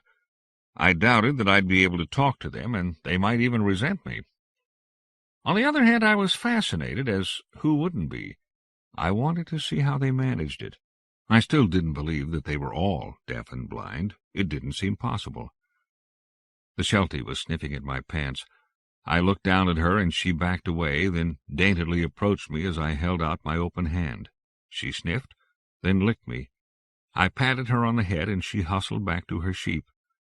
I turned toward the buildings.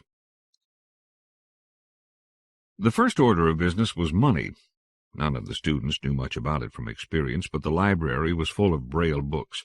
They started reading. One of the first things that became apparent was that when money was mentioned, lawyers were not far away.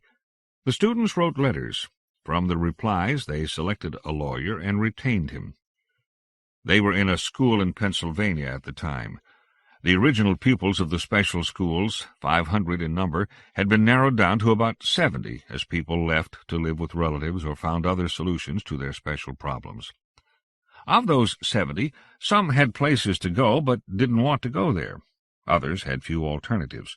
Their parents were either dead or not interested in living with them.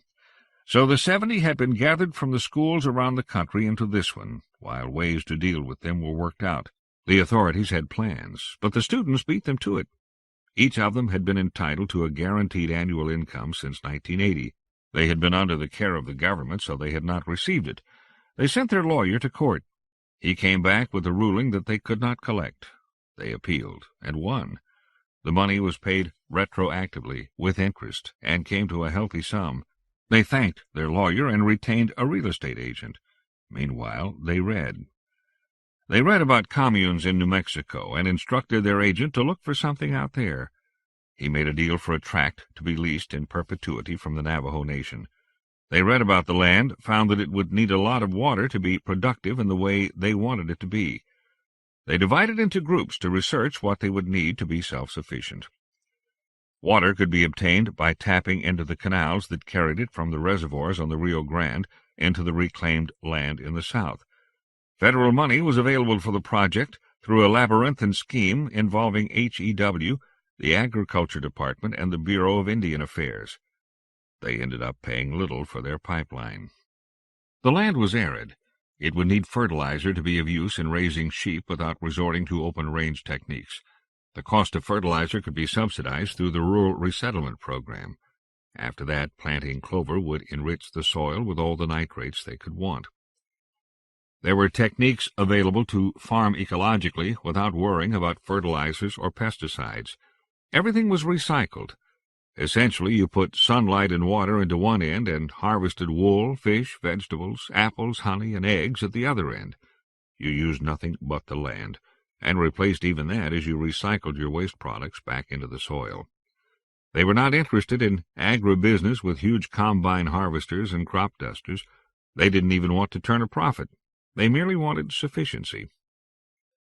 The details multiplied. Their leader, the one who had had the original idea and the drive to put it into action in the face of overwhelming obstacles, was a dynamo named Janet Riley. Knowing nothing about the techniques generals and executives employ to achieve large objectives, she invented them herself and adapted them to the peculiar needs and limitations of her group. She assigned task forces to look into solutions of each aspect of their project: law, science, social planning, design, buying, logistics, construction. At any one time, she was the only person who knew everything about what was happening.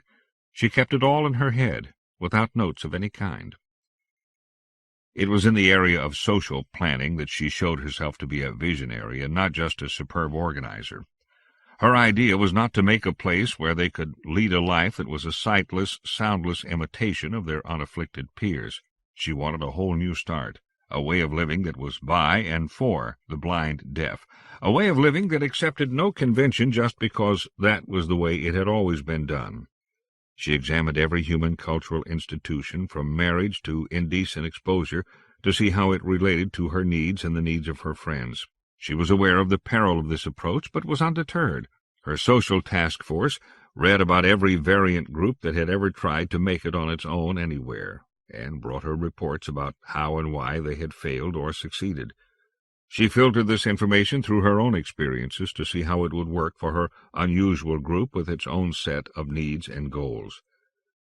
The details were endless. They hired an architect to put their ideas into Braille blueprints. Gradually, the plans evolved. They spent more money. The construction began, supervised on the site by their architect, who by now was so fascinated by the scheme that she donated her services. It was an important break, for they needed someone there whom they could trust. There is only so much that can be accomplished at such a distance. When things were ready for them to move, they ran into bureaucratic trouble. They had anticipated it, but it was a setback.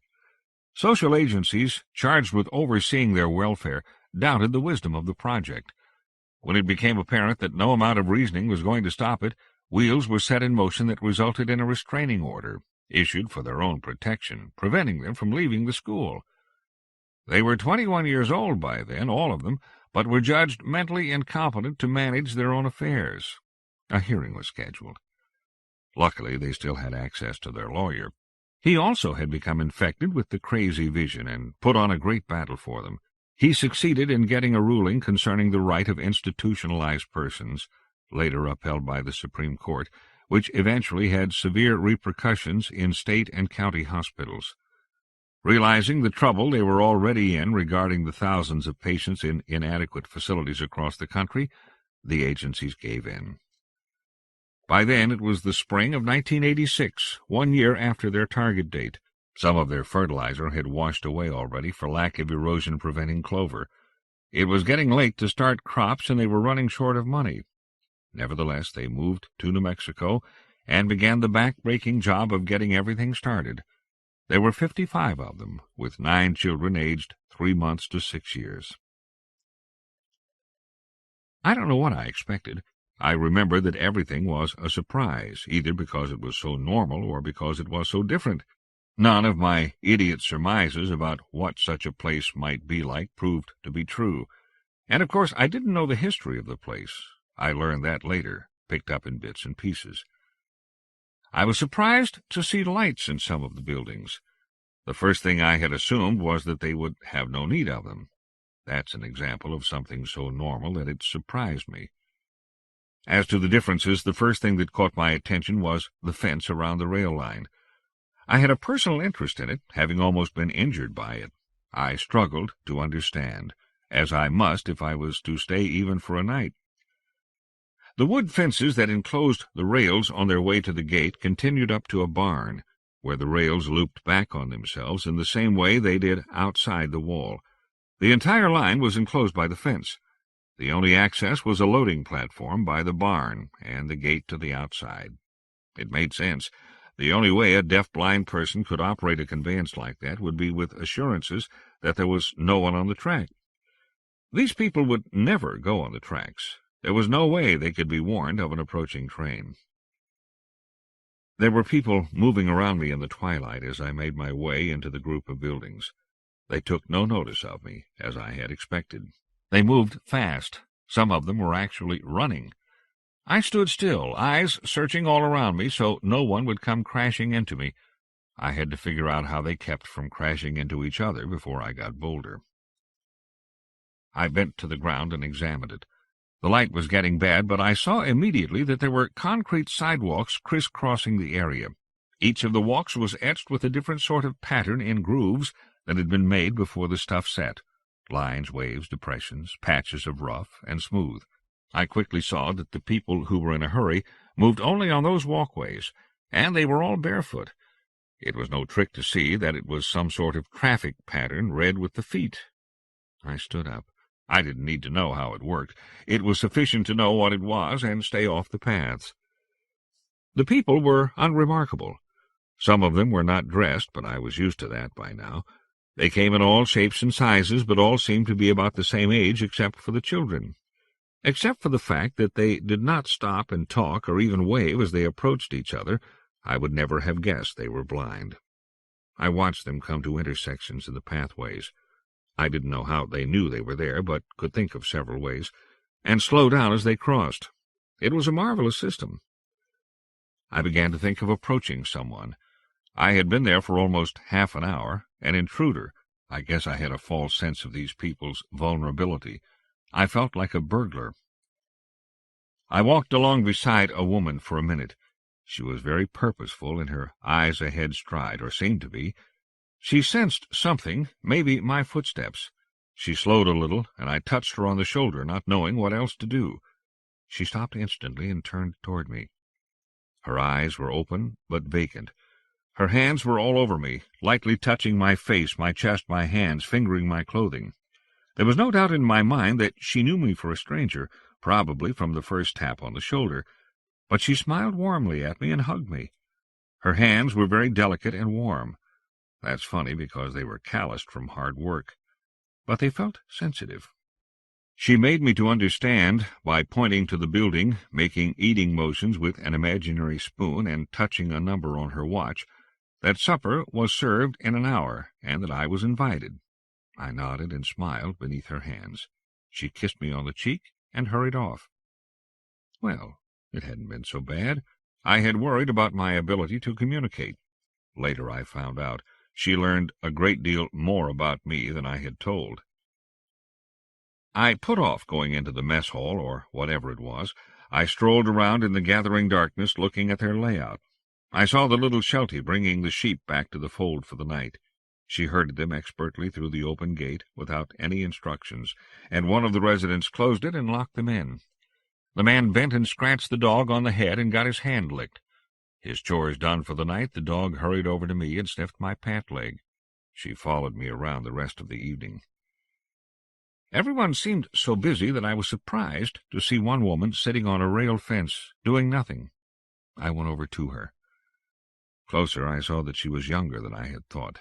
She was 13, I learned later. She wasn't wearing any clothes. I touched her on the shoulder, and she jumped down from the fence and went through the same routine as the other woman had, touching me all over with no reserve. She took my hand, and I felt her fingers moving rapidly in my palm. I couldn't understand it, but knew what it was.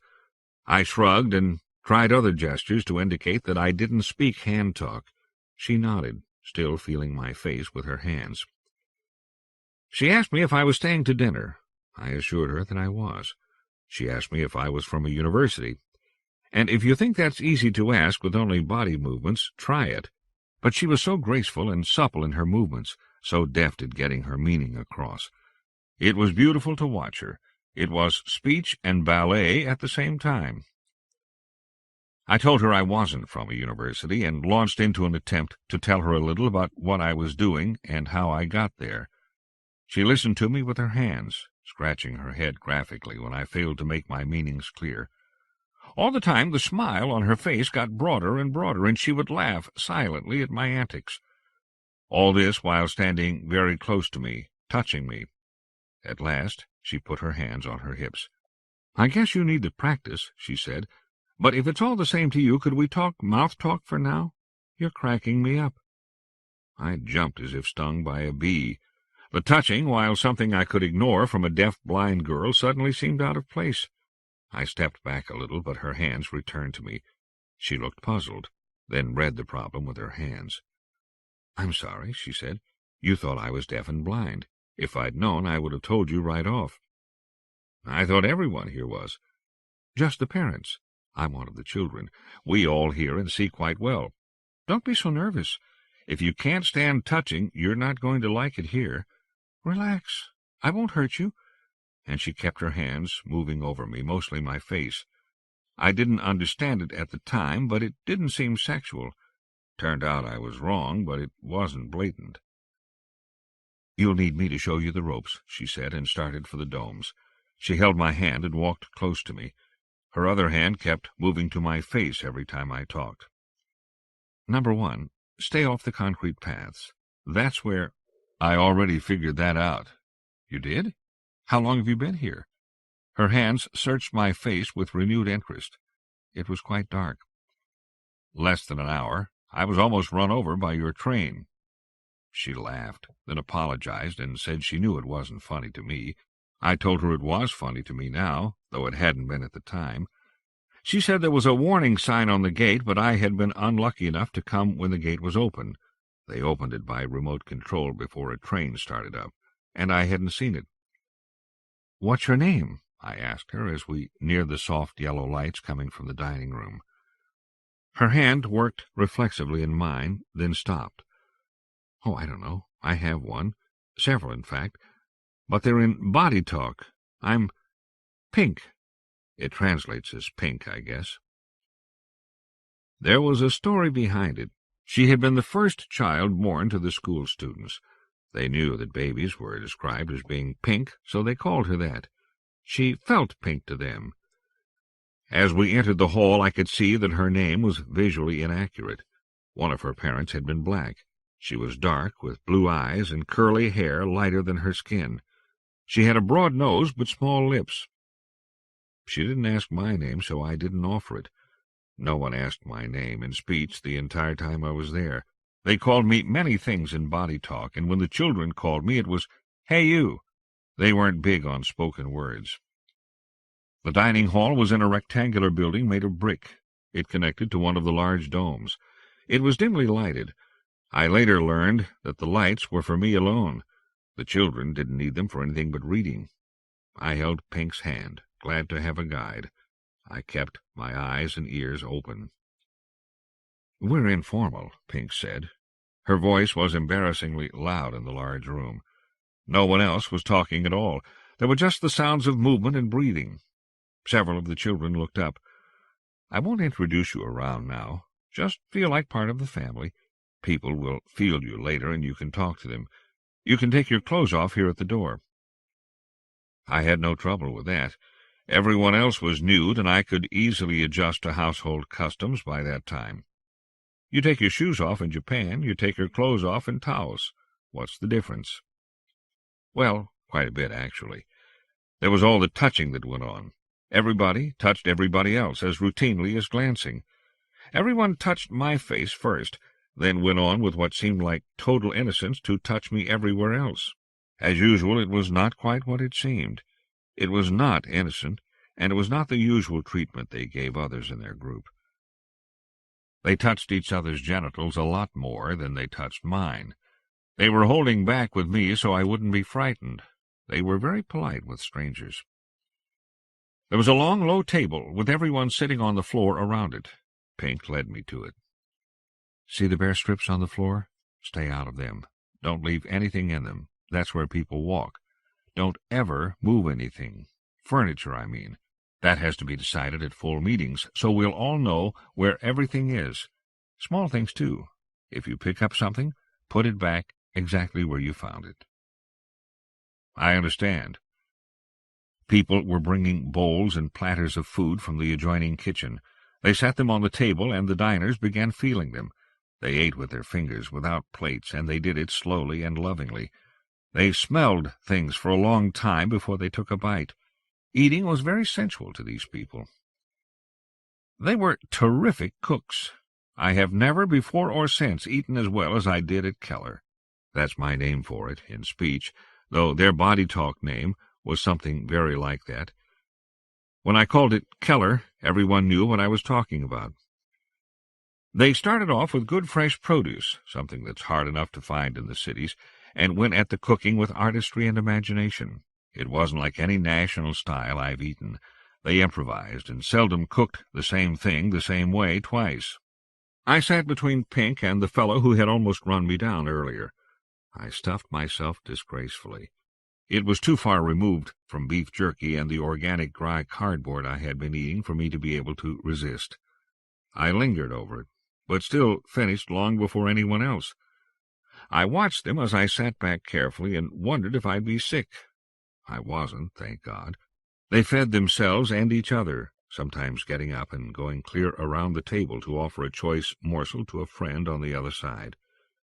I was fed in this way by all too many of them, and nearly popped until I learned a pidgin phrase in hand talk saying I was full to the brim. I learned from Pink that a friendlier way to refuse was to offer something myself. Eventually I had nothing to do but feed Pink and look at the others. I began to be more observant. I had thought they were eating in solitude, but soon saw that lively conversation was flowing around the table. Hands were busy, moving almost too fast to see. They were spelling into each other's palms, shoulders, legs, arms, bellies, any part of the body. I watched in amazement as a ripple of laughter spread like falling dominoes from one end of the table to the other, as some witticism was passed along the line. It was fast. Looking carefully, I could see the thoughts moving, reaching one person, passed on, while a reply went in the other direction and was in turn passed on, other replies originating all along the line and bouncing back and forth. They were a wave-form, like water. It was messy. Let's face it, eating with your fingers and talking with your hands is going to get you smeared with food. But no one minded. I certainly didn't. I was too busy feeling left out. Pink talked to me, but I knew I was finding out what it's like to be deaf. These people were friendly and seemed to like me, but could do nothing about it. We couldn't communicate. Afterwards we all trooped outside, except the clean-up crew, and took a shower beneath a set of faucets that gave out very cold water.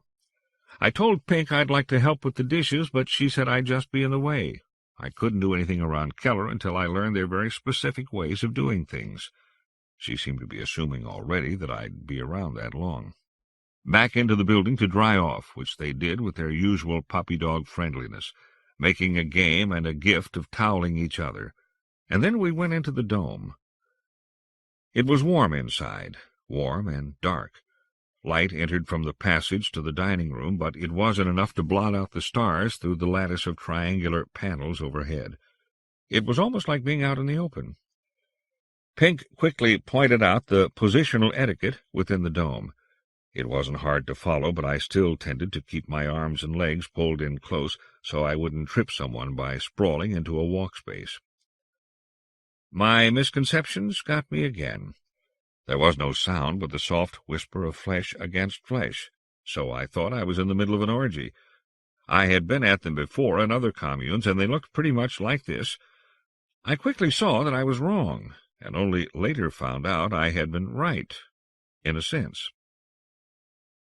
What threw my evaluations out of whack was the simple fact that group conversation among these people had to look like an orgy. The much subtler observation that I made later was that with 100 naked bodies, sliding, rubbing, kissing, caressing, all at the same time, what was the point in making a distinction? There was no distinction. I have to say that I use the noun orgy only to get across a general idea of many people in close contact. I don't like the word. It is too ripe with connotations. But I had these connotations myself at the time, so I was relieved to see that it was not an orgy. The ones I had been to had been tedious and impersonal, and I had hoped for better from these people. Many wormed their way through the crush to get to me and meet me. Never more than one at a time, they were constantly aware of what was going on and were waiting their turn to talk to me. Naturally, I didn't know it then. Pink sat with me to interpret the hard thoughts.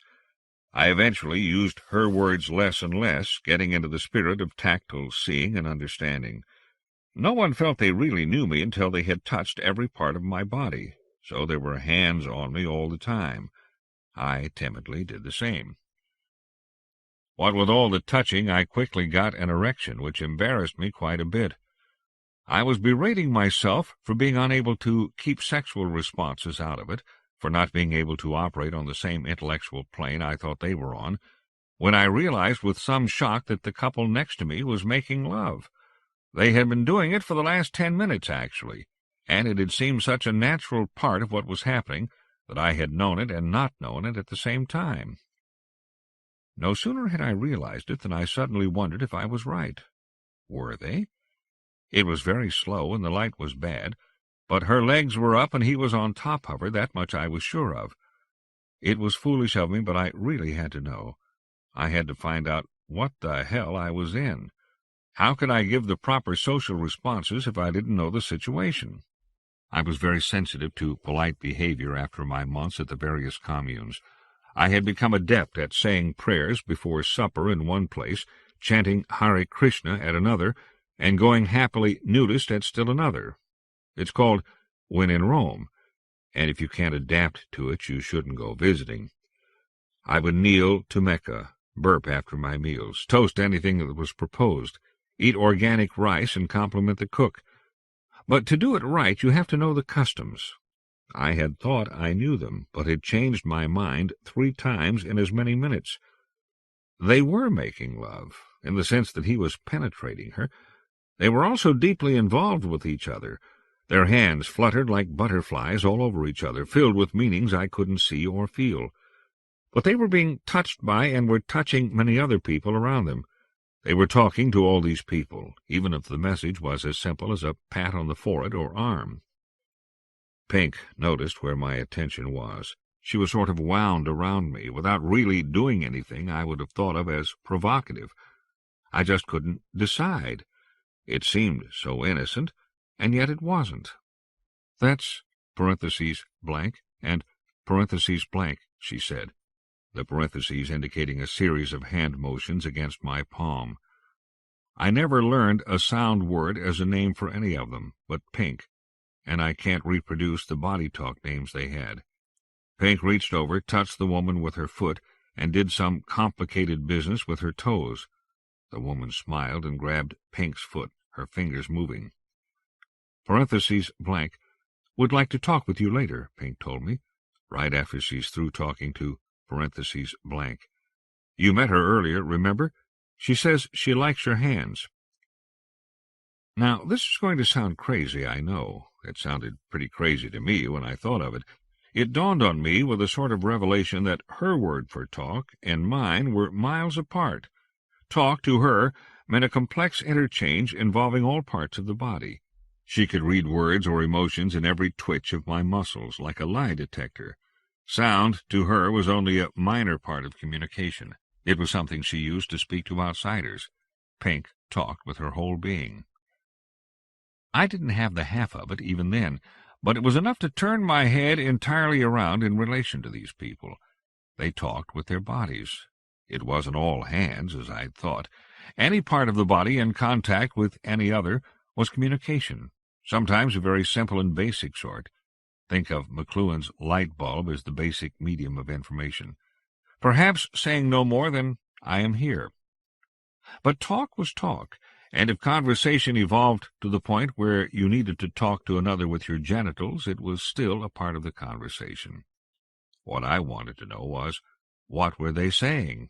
I knew, even at that dim moment of realization, that it was much more than I could grasp. Sure, you're saying. You know about talking to your lover with your body as you make love. That's not such a new idea. Of course it isn't. But think how wonderful that talk is, even when you're not primarily tactile-oriented. Can you carry the thought from there, or are you doomed to be an earthworm thinking about sunsets? While this was happening to me, there was a woman getting acquainted with my body.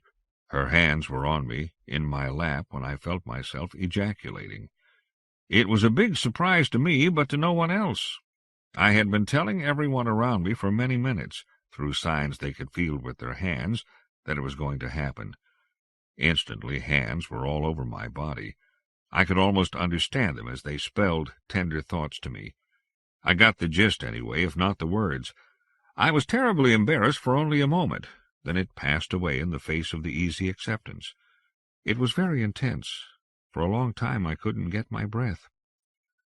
The woman who had been the cause of it touched my lips with her fingers. She moved them slowly but meaningfully, I was sure. Then she melted back into the group. "What did she say?" I asked Pink. She smiled at me. "You know, of course." if you'd only cut loose from your verbalizing. But generally, she meant, how nice for you. It also translates as, how nice for me.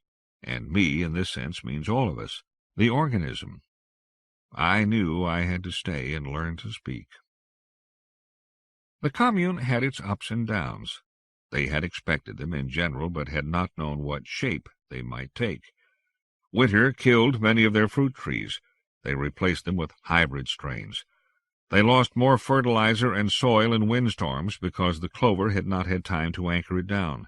Their schedule had been thrown off by the court actions, and they didn't really get things settled in a groove for more than a year.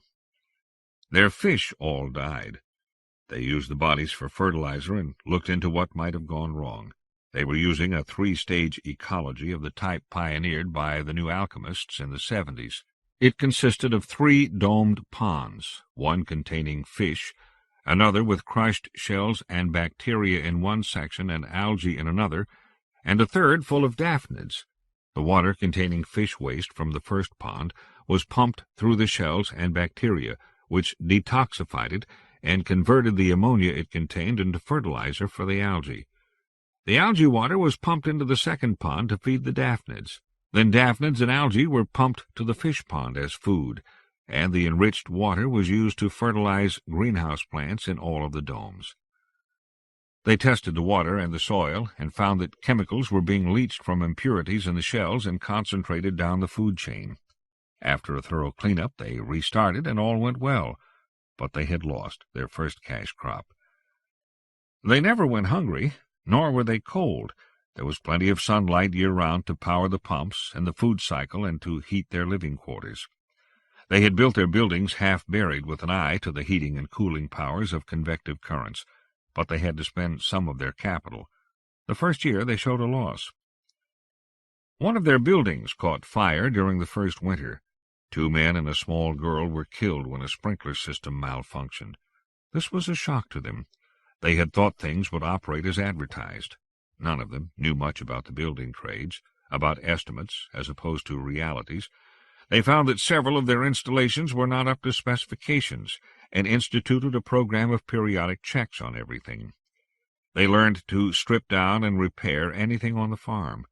If something contained electronics too complex for them to cope with, they tore it out and installed something simpler.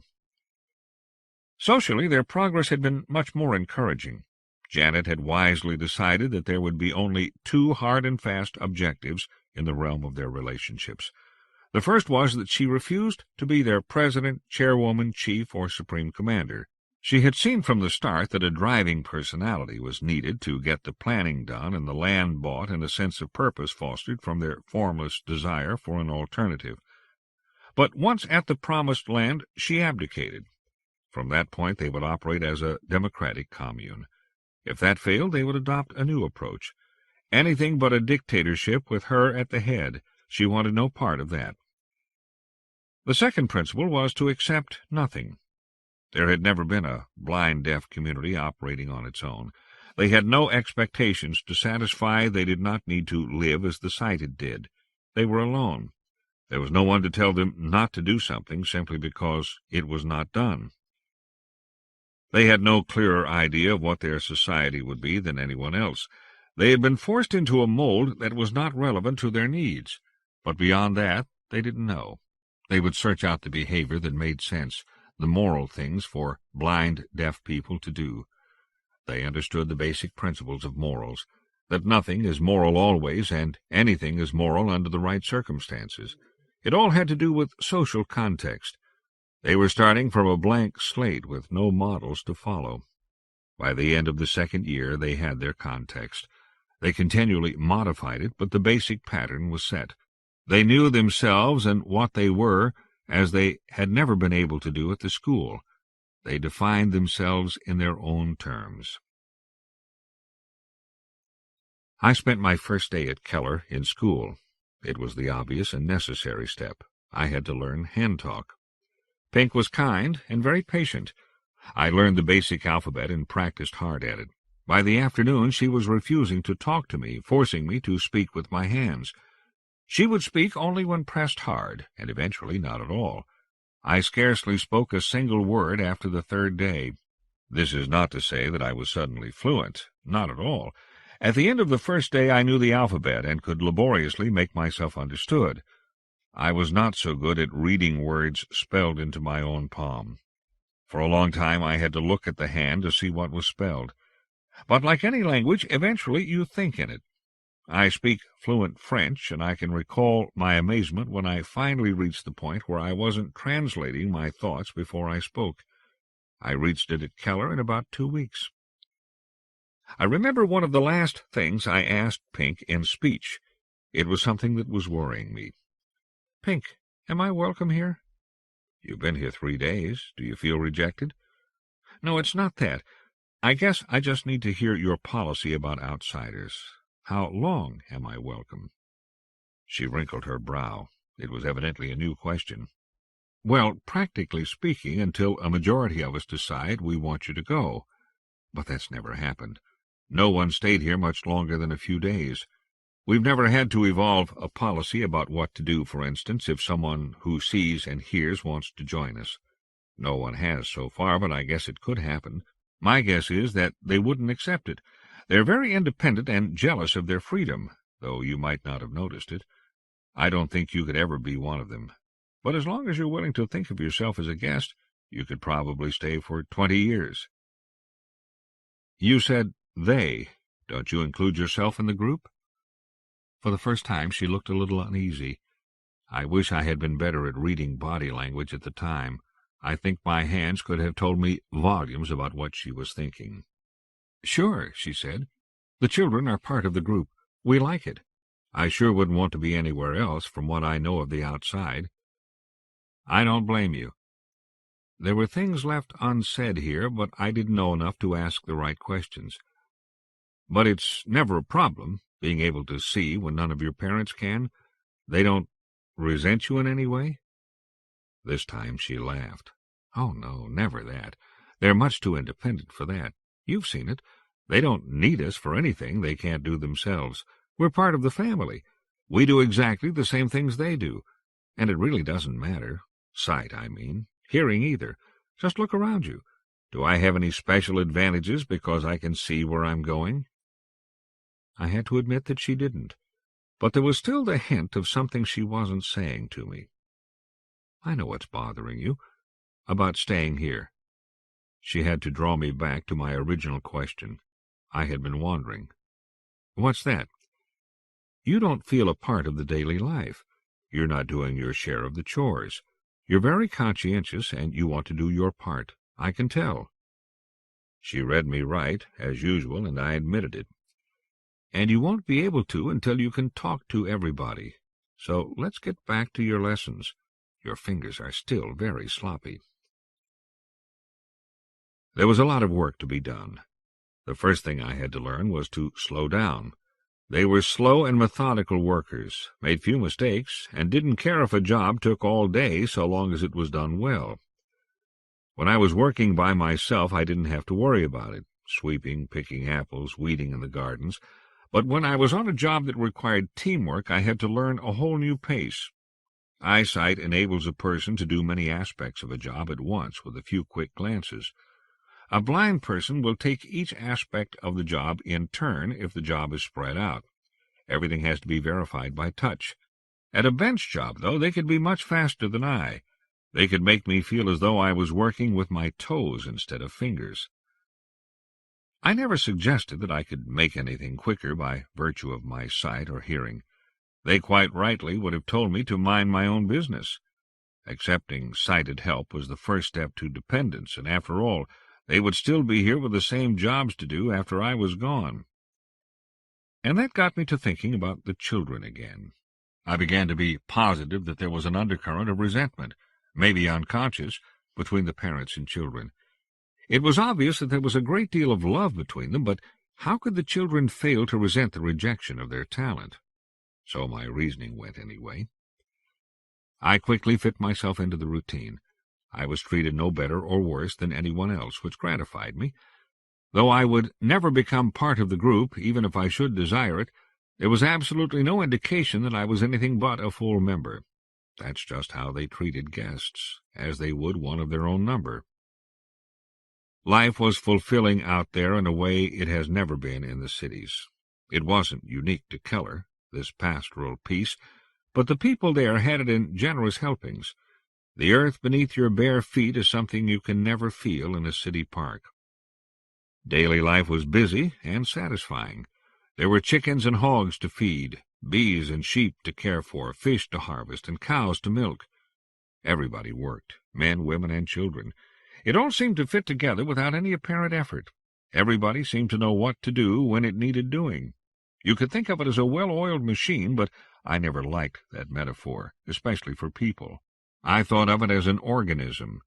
Any social group is, but this one worked.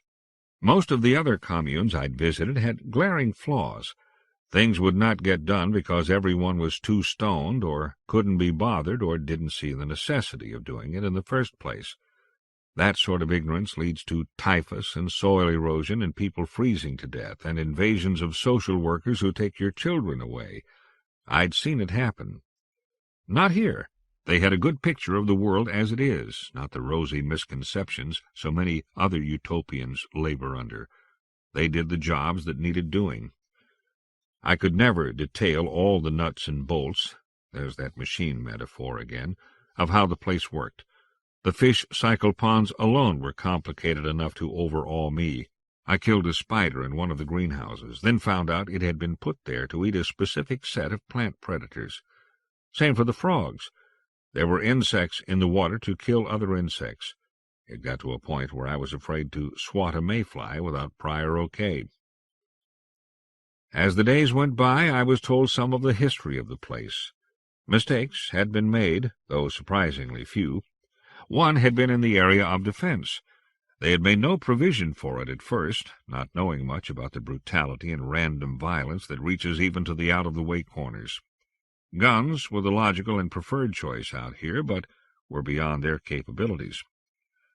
One night a carload of men who had had too much to drink showed up. They had heard of the place in town. They stayed for 2 days, cutting the phone lines and raping many of the women. The people discussed all the options after the invasion was over and settled on the organic one. They bought 5 German shepherds, not the psychotic wretches that are marketed under the description of attack dogs, but specially trained ones from a firm recommended by the Albuquerque police. They were trained as both seeing eye and police dogs. They were perfectly harmless until an outsider showed overt aggression. Then they were trained not to disarm, but to go for the throat. It worked, like most of their solutions. The second invasion resulted in 2 dead and 3 badly injured, all on the other side. As a backup in case of a concerted attack, they hired an ex-Marine to teach them the fundamentals of close-in, dirty fighting. These were not dewy-eyed flower children. There were 3 superb meals a day, and there was leisure time, too. It was not all work. There was time to take a friend out and sit in the grass under a tree, usually around sunset, just before the big dinner. There was time for someone to stop working for a few minutes to share some special treasure. I remember being taken by the hand by one woman, whom I must call Tall One with the Green Eyes, to a spot where mushrooms were growing in the cool crawl space beneath the barn. We wriggled under until our faces were buried in the patch, picked a few and smelled them. She showed me how to smell. I would have thought a few weeks before that we had ruined their beauty, but after all it was only visual. I was already beginning to discount that sense, which is so removed from the essence of an object. She showed me that they were still beautiful to touch and smell after we had apparently destroyed them. Then she was off to the kitchen with the pick of the bunch in her apron. They tasted all the better that night. And a man, I will call him Baldy, who brought me a plank he and one of the women had been planing in the wood shop.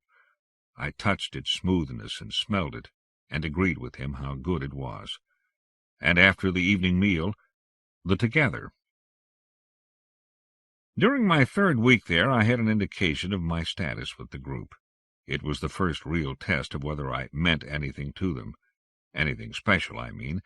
I wanted to see them as my friends, and I suppose I was a little upset to think that just anyone who wandered in here would be treated the way I was.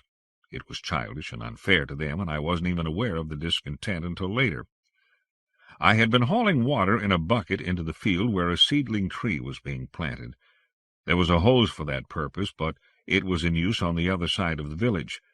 This tree was not in reach of the automatic sprinklers, and it was drying out.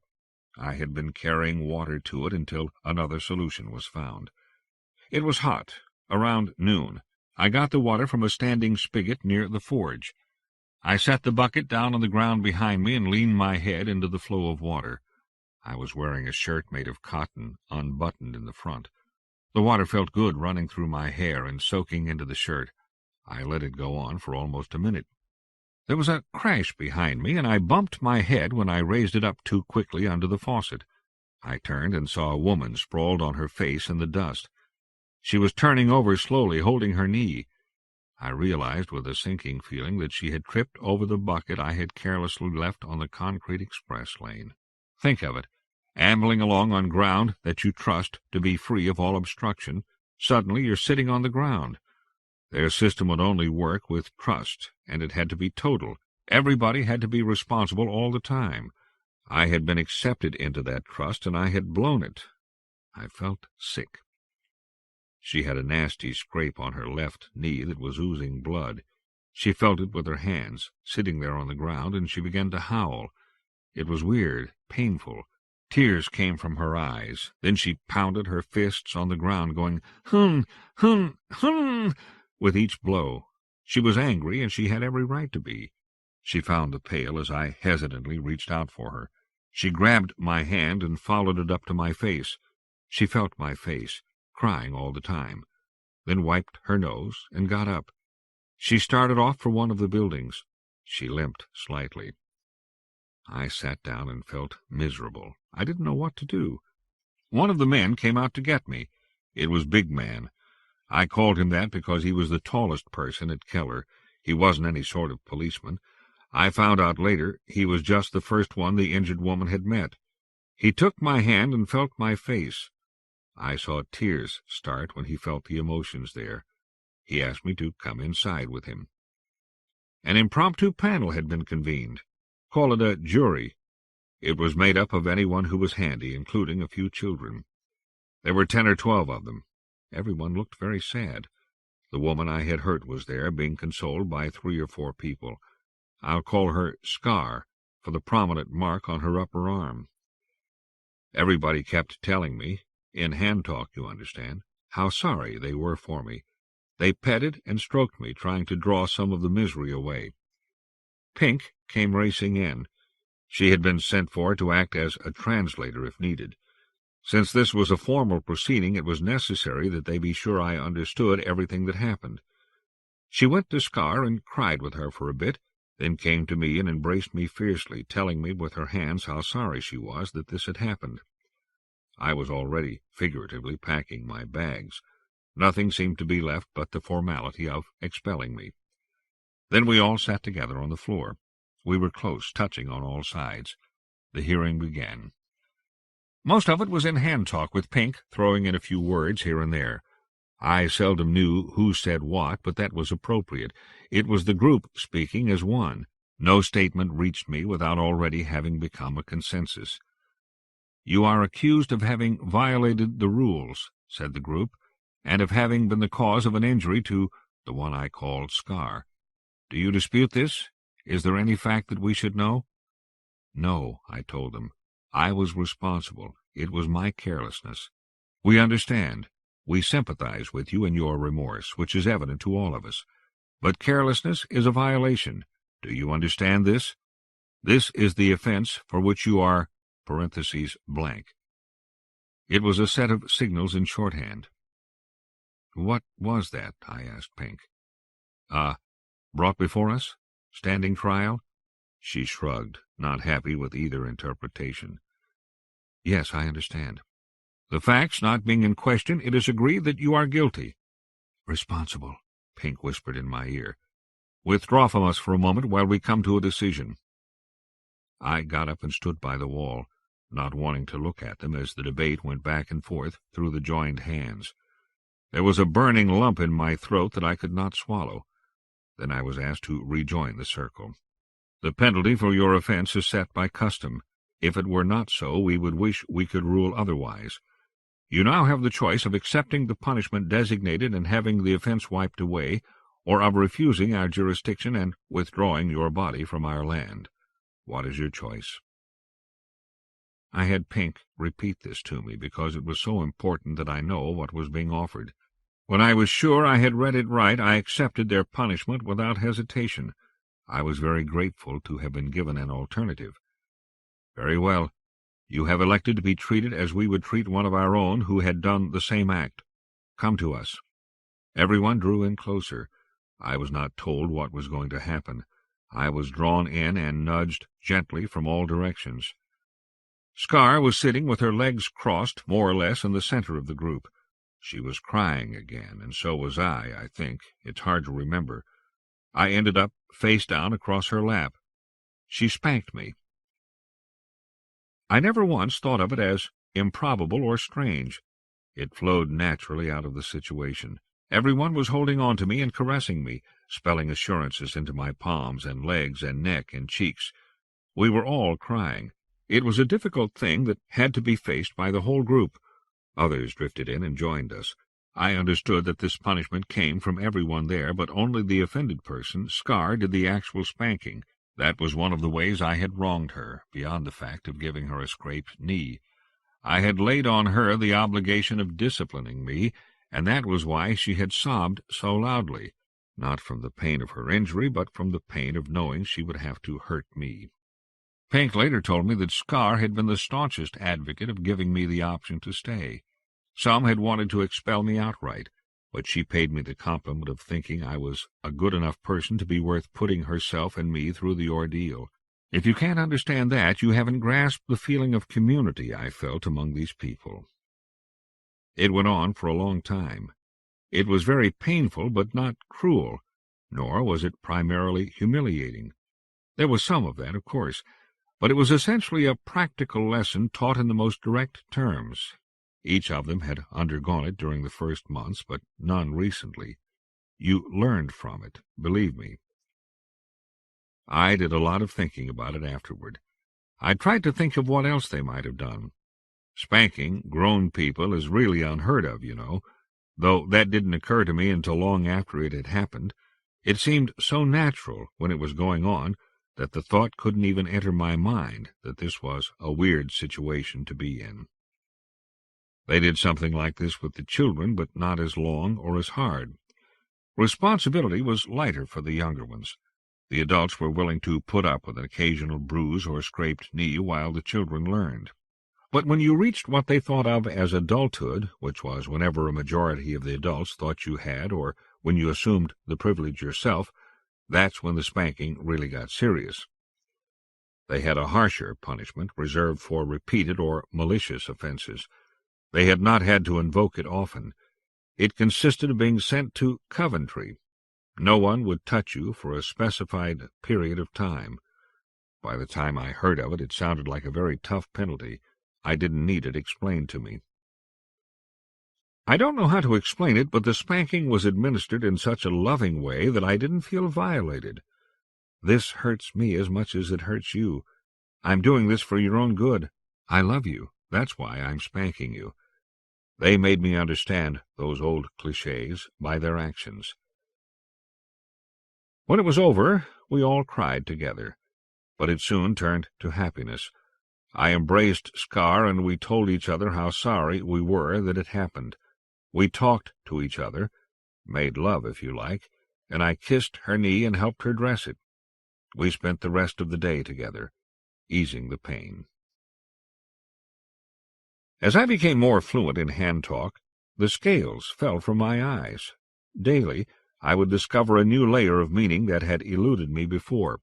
It was like peeling the skin of an onion to find a new skin beneath it. Each time I thought I was at the core, only to find that there was another layer I could not yet see.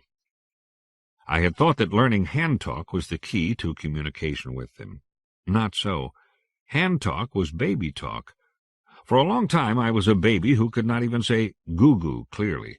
Imagine my surprise when, having learned to say it, I found that there were syntax, conjunctions, parts of speech, nouns, verbs, tense, agreement, and the subjunctive mood. I was wading in a tide pool at the edge of the Pacific Ocean. By hand talk, I mean the International Manual Alphabet. Anyone can learn it in a few hours or days. But when you talk to someone in speech, do you spell each word? Do you read each letter as you read this? No, you grasp words as entities, hear groups of sounds, and see groups of letters as a gestalt full of meaning. Everyone at Keller had an absorbing interest in language. They each knew several languages, spoken languages, and could read and spell them fluently. While still children, they had understood the fact that hand talk was a way for blind, deaf people to talk to outsiders. Among themselves, it was much too cumbersome. It was like Morse code, useful when you're limited to on-off modes of information transmission, but not the preferred mode. Their ways of speaking to each other were much closer to our type of written or verbal communication, and, dare I say it, better. I discovered this slowly. First, by seeing that though I could spell rapidly with my hands, it took much longer for me to say something than it took anyone else. It could not be explained by differences in dexterity, so I asked to be taught their shorthand speech. I plunged in, this time taught by everyone, not just Pink. It was hard. They could say any word in any language with no more than 2 moving hand positions. I knew this was a project for years, not days. You learn the alphabet, and you have all the tools you need to spell any word that exists. That's the great advantage in having your written and spoken speech based on the same set of symbols. Shorthand was not like that at all. It partook of none of the linearity or commonality of hand talk. It was not code for English or any other language. It did not share construction or vocabulary with any other language. It was wholly constructed by the Kellerites according to their needs. Each word was something I had to learn and memorize separately from the hand-talk spelling. For months I sat in the togethers after dinner saying things like, "Me love Scar much, much well," while waves of conversation ebbed and flowed and circled around me, touching me only at the edges. But I kept at it, and the children were endlessly patient with me. I improved gradually. Understand that the rest of the conversations I will relate took place in either hand-talk or shorthand, limited to various degrees by my fluency. I did not speak, nor was I spoken to orally from the day of my punishment. I was having a lesson in body talk from Pink. Yes, we were making love. It had taken me a few weeks to see that she was a sexual being, that her caresses, which I had persisted in seeing as innocent, as I had defined it at the time, both were and weren't innocent. She understood it as perfectly natural that the result of her talking to my penis with her hands might be another sort of conversation. Though still in the middle flush of puberty, she was regarded by all as an adult, and I accepted her as such. It was cultural conditioning that had blinded me to what she was saying. So we talked a lot. With her, I understood the words and music of the body better than with anyone else. She sang a very uninhibited song with her hips and hands, free of guilt, open and fresh with discovery in every note she touched. "You haven't told me much about yourself," she said. "What did you do on the outside?" I don't want to give the impression that this speech was in sentences, as I have presented it. We were body-talking, sweating and smelling each other. The message came through from hands, feet, mouth. I got as far as the sign for pronoun, first person singular, and was stopped. How could I tell her of my life in Chicago? Should I speak of my early ambition to be a writer, and how that didn't work out? And why hadn't it? Lack of talent or lack of drive? I could tell her about my profession, which was meaningless shuffling of papers when you got down to it, useless to anything but the gross national product. I could talk of the economic ups and downs that had brought me to Keller when nothing else could dislodge me from my easy sliding through life, or the loneliness of being 47 years old and never having found someone worth loving, never having been loved in return, of being a permanently displaced person in a stainless steel society. One-night stands, drinking binges, 9 to 5, Chicago Transit Authority, dark movie houses, football games on television, sleeping pills, the John Hancock Tower, where the windows won't open so you can't breathe the smog or jump out, That was me, wasn't it? I see, she said. I travel around, I said, and suddenly realized that it was the truth. I see, she repeated. It was a different sign for the same thing. Context was everything. She had heard and understood both parts of me, knew one to be what I had been, the other to be what I hoped I was. She lay on top of me, one hand lightly on my face to catch the quick interplay of emotions as I thought about my life for the first time in years. And she laughed and nipped my ear playfully when my face told her that for the first time I could remember I was happy about it. Not just telling myself I was happy, but truly happy. You cannot lie in body talk any more than your sweat glands can lie to a polygraph. I noticed that the room was unusually empty. Asking around in my fumbling way, I learned that only the children were there. Where is everybody? I asked. They are all out, asterisk, asterisk, asterisk, she said. It was like that, 3 sharp slaps on the chest with the fingers spread, along with the finger configuration for verb form gerund. It meant that they were all out, asterisk, asterisk, asterisking. Needless to say, it didn't tell me much. What did tell me something was her body talk as she said it. I read her better than I ever had.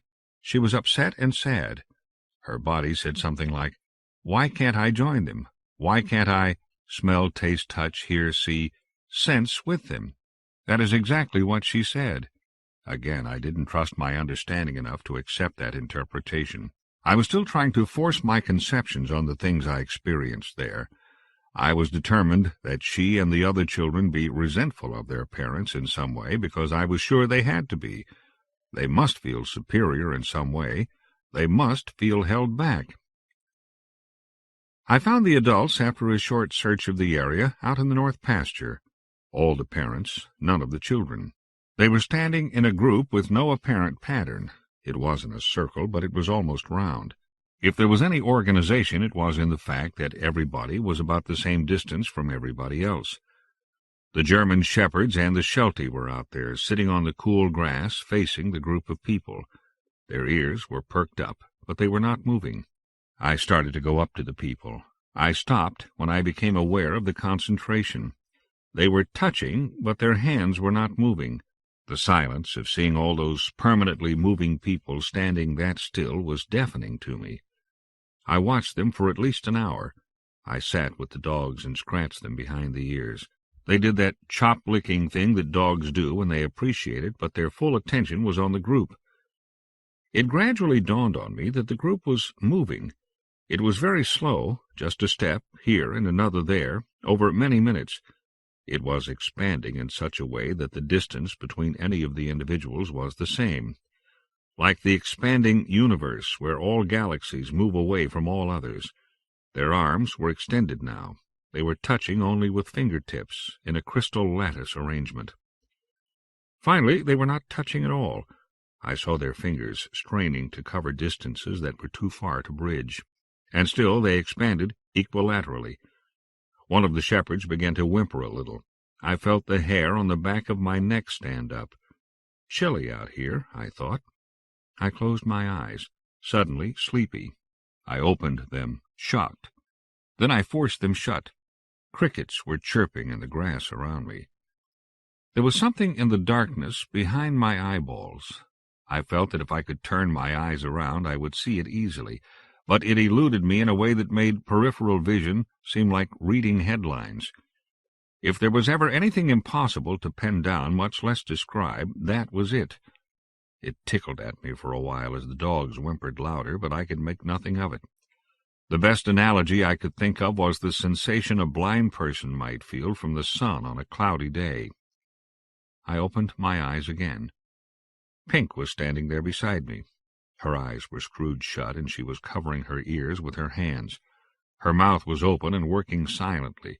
Behind her were several of the older children. They were all doing the same thing. Some quality of the night changed. The people in the group were about a foot away from each other now, and suddenly the pattern broke. They all swayed for a moment, then laughed in that eerie, unself-conscious noise deaf people use for laughter. They fell in the grass and held their bellies, rolled over and roared. Pink was laughing, too. To my surprise, so was I. I laughed until my face and sides were hurting, like I remembered doing sometimes when I'd smoked grass. And that was asterisk, asterisk, asterisking. I can see that I've only given a surface view of Keller, and there are some things I should deal with lest I foster an erroneous view. Clothing, for instance. Most of them wore something most of the time. Pink was the only one who seemed temperamentally opposed to clothes. She never wore anything. No one ever wore anything I'd call a pair of pants. Clothes were loose, robes, skirts, dresses, scarves, and such. Lots of men wore things that would be called women's clothes. They were simply more comfortable. Much of it was ragged. It tended to be made of silk or velvet or something else that felt good. The stereotyped Kellerite would be wearing a Japanese silk robe, hand-embroidered with dragons, with many gaping holes and loose threads and tea and tomato stains all over it, while she sliced through the pig pen with a bucket of slop. Wash it at the end of the day and don't worry about the colors running. I also don't seem to have mentioned homosexuality. You can mark it down to my early conditioning that my two deepest relationships at Keller were with women, Pink and Scar. I haven't said anything about it simply because I don't know how to present it. I talked to men and women equally on the same terms. I had surprisingly little trouble being affectionate with the men. I could not think of the Kellerites as bisexual, though clinically they were. It was much deeper than that. They could not even recognize a concept as poisonous as a homosexuality taboo. It was one of the first things they learned. If you distinguish homosexuality from heterosexuality, you are cutting yourself off from communication, full communication, with half the human race. They were pansexual. They could not separate sex from the rest of their lives. They didn't even have a word in shorthand that could translate directly into English as sex. They had words for male and female in infinite variation, and words for degrees and varieties of physical experience that would be impossible to express in English. But all those words included other parts of the world of experience also. None of them walled off what we call sex into its own discrete cubbyhole. There's another question I haven't answered. It needs answering because I wondered about it myself when I first arrived. It concerns the necessity for the commune in the first place. Did it really have to be like this? Would they have been better off adjusting themselves to our ways of living? All was not a peaceful idyll. I've already spoken of the invasion and rape. It could happen again, especially if the roving gangs that operate around the cities start to really rove. A touring group of motorcyclists could wipe them out in a night. There were also continuing legal hassles. About once a year, the social workers descended on Keller and tried to take their children away. They had been accused of everything possible, from child abuse to contributing to delinquency. It hadn't worked so far, but it might someday. And after all, there are sophisticated devices on the market that allow a blind and deaf person to see and hear a little. They might have been helped by some of those. I met a blind, deaf woman living in Berkeley once. I'll vote for Keller. As to those machines, in the library at Keller there is a seeing machine. It uses a television camera and a computer to vibrate a closely set series of metal pins. Using it, you can feel a moving picture of whatever the camera is pointed at. It's small and light, made to be carried with the pin pricker touching your back. It cost about $35,000. I found it in the corner of the library. I ran my finger over it and left a gleaming streak behind as the thick dust came away. Other people came and went, and I stayed on. Keller didn't get as many visitors as the other places I had been. It was out of the way. One man showed up at noon, looked around, and left without a word. 2 girls, 16-year-old runaways from California, showed up one night. They undressed for dinner and were shocked when they found out I could see. Pink scared the hell out of them. Those poor kids had a lot of living to do before they approached Pink's level of sophistication. But then Pink might have been uneasy in California. They left the next day, unsure if they had been to an orgy or not. All that touching and no getting down to business. Very strange. There was a nice couple from Santa Fe who acted as a sort of liaison between Keller and their lawyer. They had a 9-year-old boy who chattered endlessly in hand-talk to the other kids. They came up about every other week and stayed a few days, soaking up sunshine and participating in the together every night. They spoke halting shorthand and did me the courtesy of not speaking to me in speech. Some of the Indians came around at odd intervals. Their behavior was almost aggressively chauvinistic. They stayed dressed at all times in their Levi's and boots, but it was evident that they had a respect for the people, though they thought them strange. They had business dealings with the commune. It was the Navajos who trucked away the produce that was taken to the gate every day, sold it, and took a percentage. They would sit and powwow in sign language, spelled into hands. Pink said they were scrupulously honest in their dealings. And about once a week, all the parents went out in the field and asterisked. I got better and better at shorthand and body talk. I had been breezing along for about 5 months, and winter was in the offing. I had not examined my desires as yet, not really thought about what it was I wanted to do with the rest of my life. I guess the habit of letting myself drift was too ingrained. I was there, and constitutionally unable to decide whether to go or to face up to the problem if I wanted to stay for a long, long time. Then I got a push. For a long time I thought it had something to do with the economic situation outside. They were aware of the outside world at Keller. They knew that isolation and ignoring problems that could easily be dismissed as not relevant to them was a dangerous course, so they subscribed to the Braille New York Times, and most of them read it. They had a television set that got plugged in about once a month. The kids would watch it and translate for their parents. So I was aware that the non-depression was moving slowly into a more normal inflationary spiral. Jobs were opening up, money was flowing again. When I found myself on the outside again shortly afterward, I thought that was the reason. The real reason was more complex. It had to do with peeling off the onion layer of shorthand and discovering another layer beneath it. I had learned hand talk in a few easy lessons. Then I became aware of shorthand and body talk and of how much harder they would be to learn.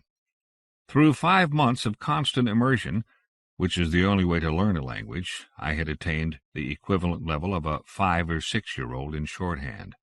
I knew I could master it, given time. Body talk was another matter. You couldn't measure progress as easily in body talk. It was a variable and highly interpersonal language that evolved according to the person, the time, the mood. But I was learning. Then I became aware of touch. That's the best I can describe it in a single, unforced English noun. What they called this fourth-stage language varied from day to day, as I will try to explain. I first became aware of it when I tried to meet Janet Riley. I now knew the history of Keller, and she figured very prominently in all the stories. I knew everyone at Keller, and I could find her nowhere. I knew everyone by names like Scar, and She with the Missing Front Tooth, and Man with Wiry Hair. These were shorthand names that I had given them myself, and they all accepted them without question. They had abolished their outside names within the commune. They meant nothing to them. They told nothing and described nothing. At first I assumed that it was my imperfect command of shorthand that made me unable to clearly ask the right question about Janet Riley. Then I saw that they were not telling me on purpose. I saw why, and I approved and thought no more about it. The name Janet Riley described what she had been on the outside, and one of her conditions for pushing the whole thing through in the first place had been that she be no one special on the inside. She melted into the group and disappeared. She didn't want to be found. All right. But in the course of pursuing the question, I became aware that each of the members of the commune had no specific name at all. That is, Pink, for instance, had no less than 115 names, one from each of the commune members. Each was a contextual name that told the story of Pink's relationship to a particular person. My simple names, based on physical descriptions, were accepted as the names a child would apply to people. The children had not yet learned to go beneath the outer layers and use names that told of themselves, their lives, and their relationships to others. What is even more confusing, the names evolved from day to day. It was my first glimpse of touch, and it frightened me. It was a question of permutations. Just the first simple expansion of the problem meant there were no less than 13,000 names in use, and they wouldn't stay still so I could memorize them. If Pink spoke to me of Baldy, for instance, she would use her touch name for him, modified by the fact that she was speaking to me and not short, chubby man. Then the depths of what I had been missing opened beneath me, and I was suddenly breathless with fear of heights. Touch was what they spoke to each other. It was an incredible blend of all three other modes I had learned, and the essence of it was that it never stayed the same. I could listen to them speak to me in shorthand, which was the real basis for touch, and be aware of the currents of touch flowing just beneath the surface. It was a language of inventing languages. Everyone spoke their own dialect because everyone spoke with a different instrument, a different body and set of life experiences. It was modified by everything. It would not stand still. They would sit at the together and invent an entire body of touch responses in a night, idiomatic, personal, totally naked in its honesty, and they used it only as a building block for the next night's language. I didn't know if I wanted to be that naked. I had looked into myself a little recently and had not been satisfied with what I found. The realization that every one of them knew more about it than I, because my honest body had told what my frightened mind had not wanted to reveal, was shattering. I was naked under a spotlight in Carnegie Hall, and all the no-pants nightmares I had ever had came out to haunt me. The fact that they all loved me with all my warts was suddenly not enough. I wanted to curl up in a dark closet with my ingrown ego and let it fester. I might have come through this fear. Pink was certainly trying to help me. She told me that it would only hurt for a while, that I would quickly adjust to living my life with my darkest emotions written in fire across my forehead. She said touch was not as hard as it looked at first, either. Once I learned shorthand and body talk, touch would flow naturally from it like sap rising in a tree. It would be unavoidable, something that would happen to me without much effort at all. I almost believed her, but she betrayed herself. No, not that, but the things in her concerning asterisk, asterisking, convinced me that if I went through this I would only bang my head hard against the next step up the ladder. Asterisk. I had a little better definition now, not one that I can easily translate into English, and even that attempt will only convey my hazy concept of what it was. It is the mode of touching without touching, Pink said, her body going like crazy in an attempt to reach me with her own imperfect concept of what it was, handicapped by my illiteracy. Her body denied the truth of her shorthand definition, and at the same time admitted to me that she did not know what it was herself. It is the gift whereby one can expand oneself from the eternal quiet and dark into something else. And again her body denied it. She beat on the floor in exasperation. It is an attribute of being in the quiet and dark all the time, touching others. All I know for sure is that vision and hearing preclude it or obscure it. I can make it as quiet and dark as I possibly can and be aware of the edges of it, but the visual orientation of the mind persists. That door is closed to me and to all the children. Her verb to touch in the first part of that was a touch amalgam, one that reached back into her memories of me and what I had told her of my experiences. It implied and called up the smell and feel of broken mushrooms in soft earth under the barn, with tall one with green eyes, she who taught me to feel the essence of an object.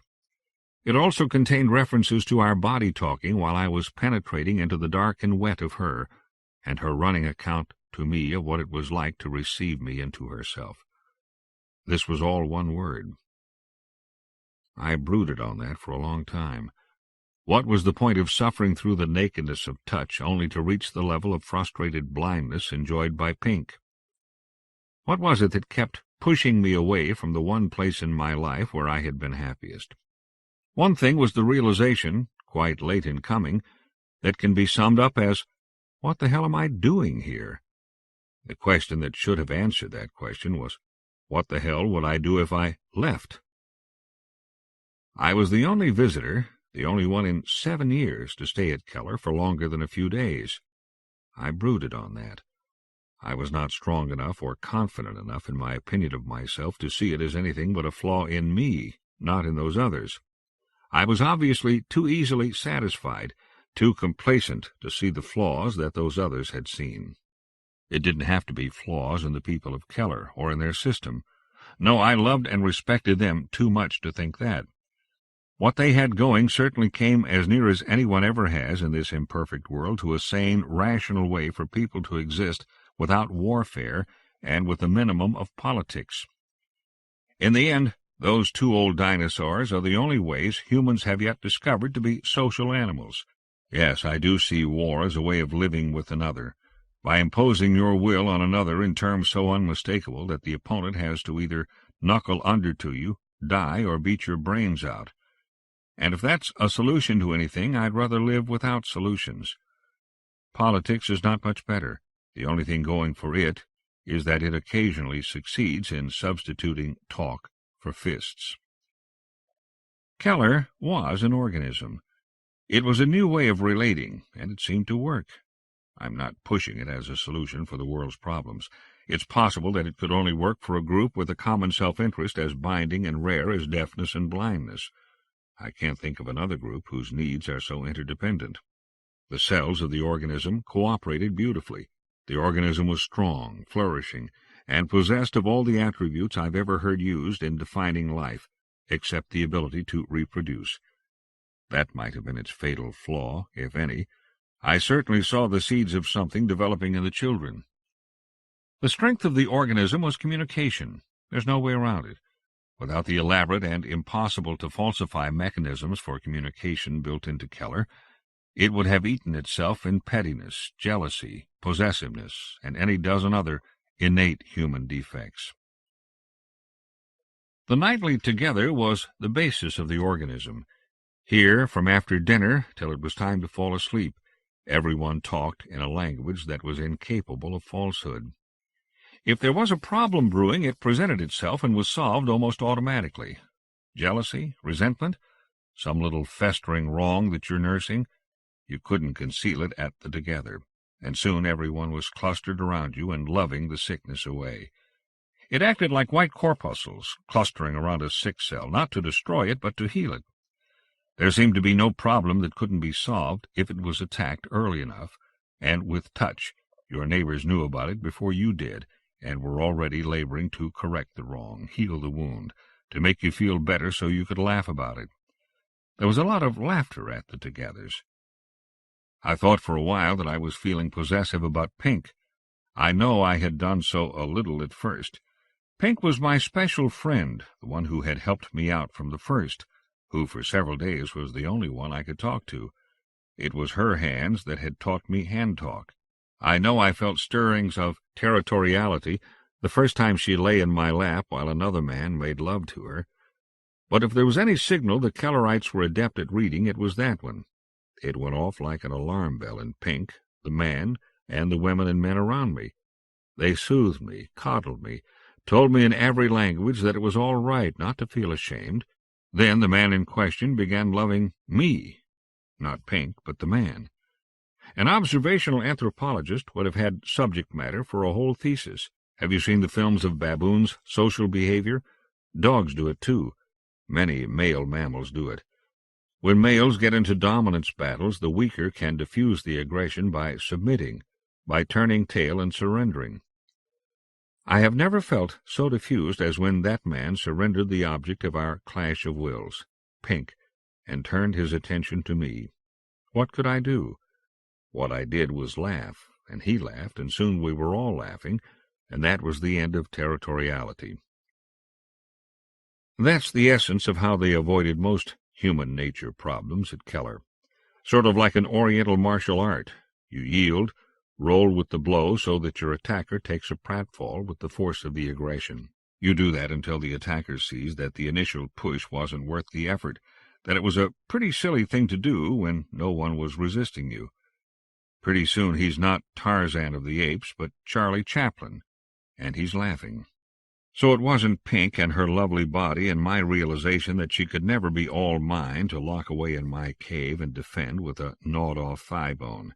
If I'd persisted in that frame of mind, she would have found me about as attractive as an Amazonian leech, and that was a great incentive to confound the behaviorists and overcome it. So I was back to those people who had visited and left, and what did they see that I didn't see? Well, there was something pretty glaring. I was not part of the organism, no matter how nice the organism was to me. I had no hopes of ever becoming a part either. Pink had said it in the first week.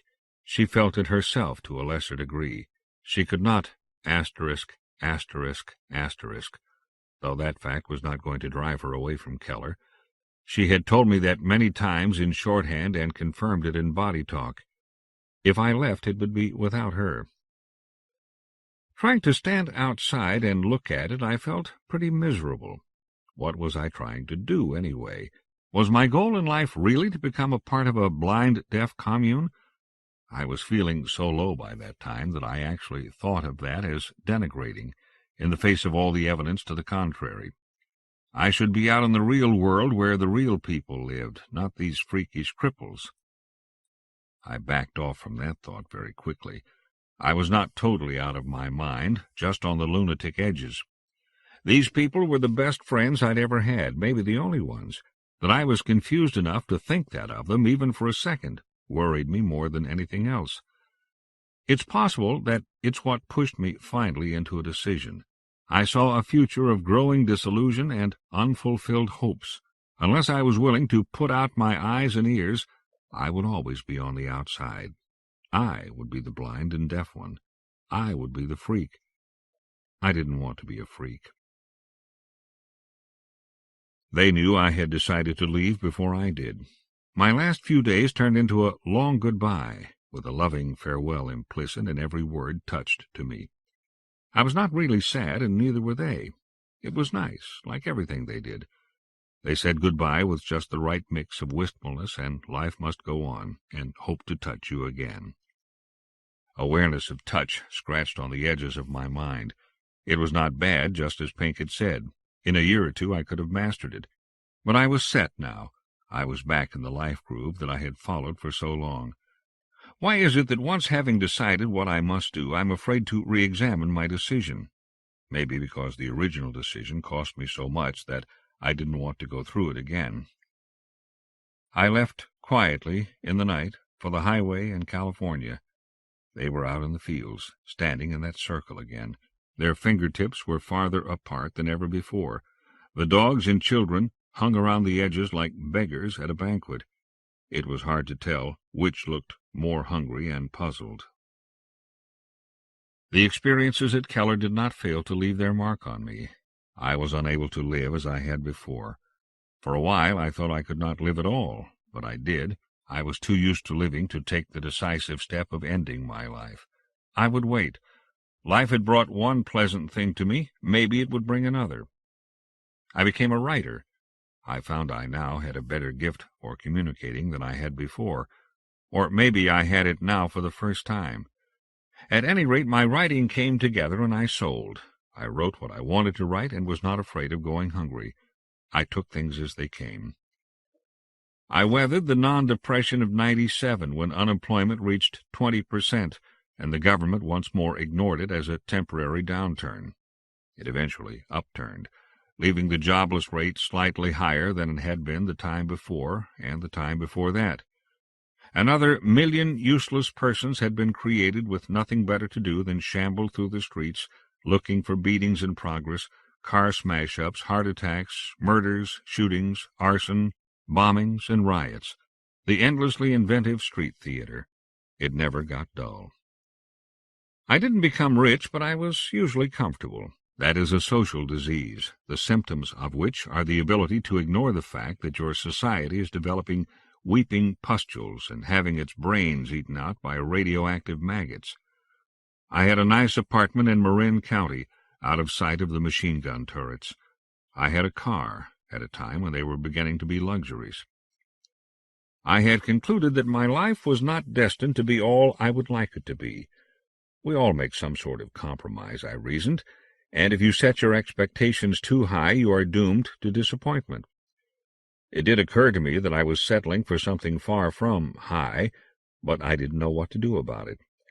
I carried on with a mixture of cynicism and optimism that seemed about the right mix for me. It kept my motor running anyway. I even made it to Japan, as I had intended in the first place. I didn't find someone to share my life. There was only Pink for that, Pink and all her family, and we were separated by a gulf I didn't dare cross. I didn't even dare think about her too much. It would have been very dangerous to my equilibrium. I lived with it and told myself that it was the way I was. Lonely. The years rolled on like a caterpillar tractor at Dachau, up to the penultimate day of the millennium. San Francisco was having a big bash to celebrate the year 2000. Who gives a shit that the city is slowly falling apart, that civilization is disintegrating into hysteria? Let's have a party. I stood on the Golden Gate Dam on the last day of 1999. The sun was setting in the Pacific, on Japan, which had turned out to be more of the same, but squared and cubed with neo-samurai. Behind me the first bombshells of a fireworks celebration of Holocaust, tricked up to look like festivity, competed with the flare of burning buildings as the social and economic basket cases celebrated the occasion in their own way. The city quivered under the weight of misery, anxious to slide off along the fracture lines of some subcortical San Andreas fault. Orbiting atomic bombs twinkled in my mind, up there somewhere, ready to plant mushrooms when we'd exhausted all the other possibilities. I thought of Pink. I found myself speeding through the Nevada desert, sweating, gripping the steering wheel. I was crying aloud but without sound, as I had learned to do at Keller. Can you go back? I slammed the city car over the potholes in the dirt road. The car was falling apart.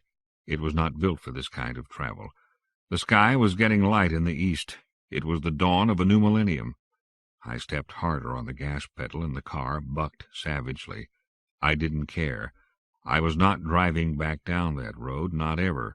One way or another, I was here to stay. I reached the wall and sobbed my relief. The last 100 miles had been a nightmare of wondering if it had been a dream. I touched the cold reality of the wall, and it calmed me.